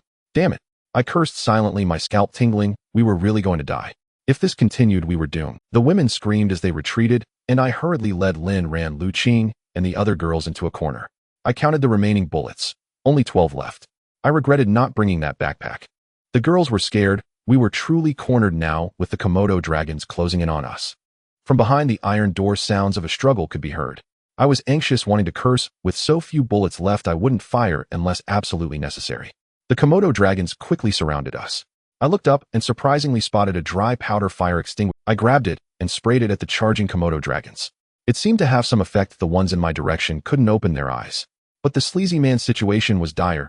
10 or so Komodo dragons had charged at him. He wasn't a good person either. In such a dire moment, he only cared about saving himself and pushed a woman into the fray. She was immediately bitten by the lizards, her flesh torn apart, and more lizards kept pouring in. Screams, pleas for help, and the sounds of biting filled the space. My heart was heavy as I watched the bloody scene unfold before me, feeling utterly powerless. Whenever a lizard charged at me, I would spray it in the eyes with the dry powder fire extinguisher. For the moment, the danger was averted. The sleazy man's actions quickly drew the ire of the girls. A woman in her 30s wrapped her hands around his neck and bit his ear hard. The sleazy man wailed helplessly, unable to break free. In a final act of desperation, he kicked the woman into the swarm of lizards, losing an ear in the process. I watched the scene unfold, realizing this was the nature of humanity on the deserted island. Everyone was fighting to survive. The lizards multiplied, and the sleazy man was soon bitten to death, grinning at me as he perished, sending chills down my spine. The bodies were soon torn apart, and the incoming lizards fixed their sights on us. The girls looked at me, determination in their eyes. Just when I thought we were about to die, with a clang, the iron door to the cargo hold was unexpectedly pushed open. Clang. In an instant, we all widened our eyes, not expecting the door to actually open at this moment. Hurry, come in. Quick. A girl's voice suddenly came from inside, sounding very crisp. Without a second thought, I pushed the few girls inside, then swiftly slipped in myself. The Komodo dragons immediately lunged at us, but fortunately the girl reacted quickly and slammed the iron door shut. Whoosh, whoosh, whoosh. I gasped for breath and looked ahead. The one who opened the door was a girl wearing a black tank top, her ample bosom tightly bound, with a flat stomach free of excess flesh, delicate skin, and exquisite features. Coupled with her long legs, she was truly an exceptional beauty. Next to this beauty stood a muscular man, seemingly in his 30s, dressed in camouflage, staring sternly at a few foreigners not far away, wielding an axe with a military demeanor. He turned to look at me, then his gaze landed on the revolver in my hand. Are you trying to get us killed? The foreigners began to curse, seemingly very displeased with our rescue. I glanced at the foreigners and furrowed my brow. This cargo hold was quite large, but there weren't many people inside. They were all scattered. It's fine, don't mind them. The beauty smiled and said to us, then led us to a corner where the soldier followed. Then we sat down. The recent events had frightened the few girls quite a bit. Several people had witnessed the Komodo dragons kill others right in front of them. Thank you. I expressed my gratitude to the beauty, realizing that if she hadn't opened the door at that critical moment, we would likely have perished in the jaws of those Komodo dragons. It's nothing. Wait. You guys aren't survivors from the plane, are you? The bowtie smile was very charming. After glancing at me, she looked over at Qin Lan and Lin Ran, revealing a hint of confusion. I nodded. Lu Qing and Lu Ting were the flight attendants on the plane, so they should be aware. As for the 3 of us, she probably hadn't seen us before. We came from the beach. Since she saved us, I had nothing to hide, and directly recounted our ordeal of being stranded on the deserted island. She seemed quite surprised after hearing this, not expecting that besides the passengers on her plane there were actually others who had ended up here. After some casual chatting, to my surprise, this beauty and the muscular man turned out to be siblings. The girl's name was Chu Bingyao, and the man's name was Chu Xiong, and both were military personnel. So you've served in the military too? Chu Xiong chuckled and said to me, giving me a friendly punch. When he heard I was a special forces soldier, Chu Bingyao immediately became interested and wanted to spar with me. Ahem, let's postpone that for another day. We should first think about how to escape from here. I smiled and replied to Chu Bingyao, realizing we needed to get out of here quickly. Pei Qingyao, Lei Yiming, and the other girls were still waiting for me in the jungle, and they were very close to here. If I wasn't around, they might encounter some dangerous situations. It's difficult. We've been trapped here for over 2 weeks, and our food has run out. We've already been hungry for— Chu Xiong spoke up, and I frowned, not expecting that they were also doing poorly. The iron door was being banged against by the Komodo dragons with loud thuds. I scratched my head, realizing it would be very difficult to escape from here. Chu Xiong and the others had been stuck here for so long, without any means of escape. Damn it, if I had known, I wouldn't have come here. I couldn't help but curse in my heart. Now I was in a mess and separated from the other girls who were unarmed. If anything happened to them, I would feel guilty for a lifetime. Sighing, I looked around the cargo hold. All the food had been scavenged, and most of the remaining items were clothes and cosmetics, causing my face to twitch. If I had known earlier, I wouldn't have ventured over here, even if it killed me. Fortunately, I finally found a few pairs of shoes, which I immediately put on and handed a few pairs to the girls. The airplane had strict regulations, and items like knives couldn't be taken aboard, so there was very little usable stuff in the cargo hold, leaving me somewhat disappointed. We can't go on like this, we must leave here quickly. I furrowed my brow, muttering to myself. At this rate, we would inevitably die. Even if we weren't bitten to death by those Komodo dragons, we'd starve to death here. Chu Xiong sighed, shaking his head. It was clear that going outside would mean certain death. We were no match for those Komodo dragons. I thought about how we could escape the encirclement of these giant lizards, and suddenly remembered that when I burned them earlier, the Komodo dragons seemed to be very afraid. Fire. The passenger plane. I glanced around. We needed to start a big fire to drive away those Komodo dragons, but where would we find enough fuel? Airplane fuel. I suddenly thought of the plane's fuel. If we could extract it and douse it on those giant lizards, it would be easy to deal with them. Chu Xiong, should we take a gamble? I shared my idea with Chu Xiong. We couldn't delay any longer. Pei Qingyao and the other girls were still waiting for me to return. Chu Xiong hesitated for a long time before finally nodding. He knew that if we continued like this, we would likely— Passenger plane fuel is generally stored in the wings on both sides of the aircraft and in the lower level of the center cabin, but when I came here, I saw that the left wing of the plane had been completely destroyed. Getting the fuel from the wing would be extremely difficult, as we would have to jump out from the inside. If we went over to get it, those Komodo dragons could easily kill us. That only leaves us with the lower level of the cabin, but we're not familiar with these things. How do we go down to get the airplane fuel? Plus, there are many giant lizards over there. Chu Bingyao frowned, brushing her hair ends, and spoke to me. I nodded. I was not familiar with the structure of these planes at all, though I only knew approximately where things were. To extract the airplane fuel, we definitely needed someone knowledgeable to guide us. I looked at Lu Qing and Lu Ting, and they both shook their heads, indicating they had no idea about these things. Those foreigners should have someone who knows. There seems to be a plane engineer among them. At this moment, Chu Xiong suddenly spoke up. But they're not very cooperative. We'll need to be firm with them. Chu Xiong continued, and from what had just happened, I could guess that those foreigners would not be easy to deal with. I nodded, and then walked directly over to those foreigners with Chu Xiong. Soon we arrived at a corner where 5 foreigners were gathered, all with scruffy beards, and among them were 3 Western girls, their chests quite large. Ahem. I coughed a few times, and only then did the foreigners react. What do you want? A big white man with blonde hair looked us over and asked in English, showing no concern. We're preparing to leave here. I'm not sure if you have any ideas. Just you. Are you out of your mind? There are so many lizards outside. You want to go and get yourselves killed? Don't drag us down with you. The big man shouted, glaring at me fiercely. I smirked and pulled out the revolver in my hand. His expression immediately changed. With a loud bang, I fired a shot at the ground of the plane. The big white man was startled, his body twitching. I felt a bit of regret for wasting a bullet, but I had to do it to establish some intimidation. You? The white man looked somewhat nervous and was about to say something, but I pointed the gun directly at him. Who is the airplane engineer?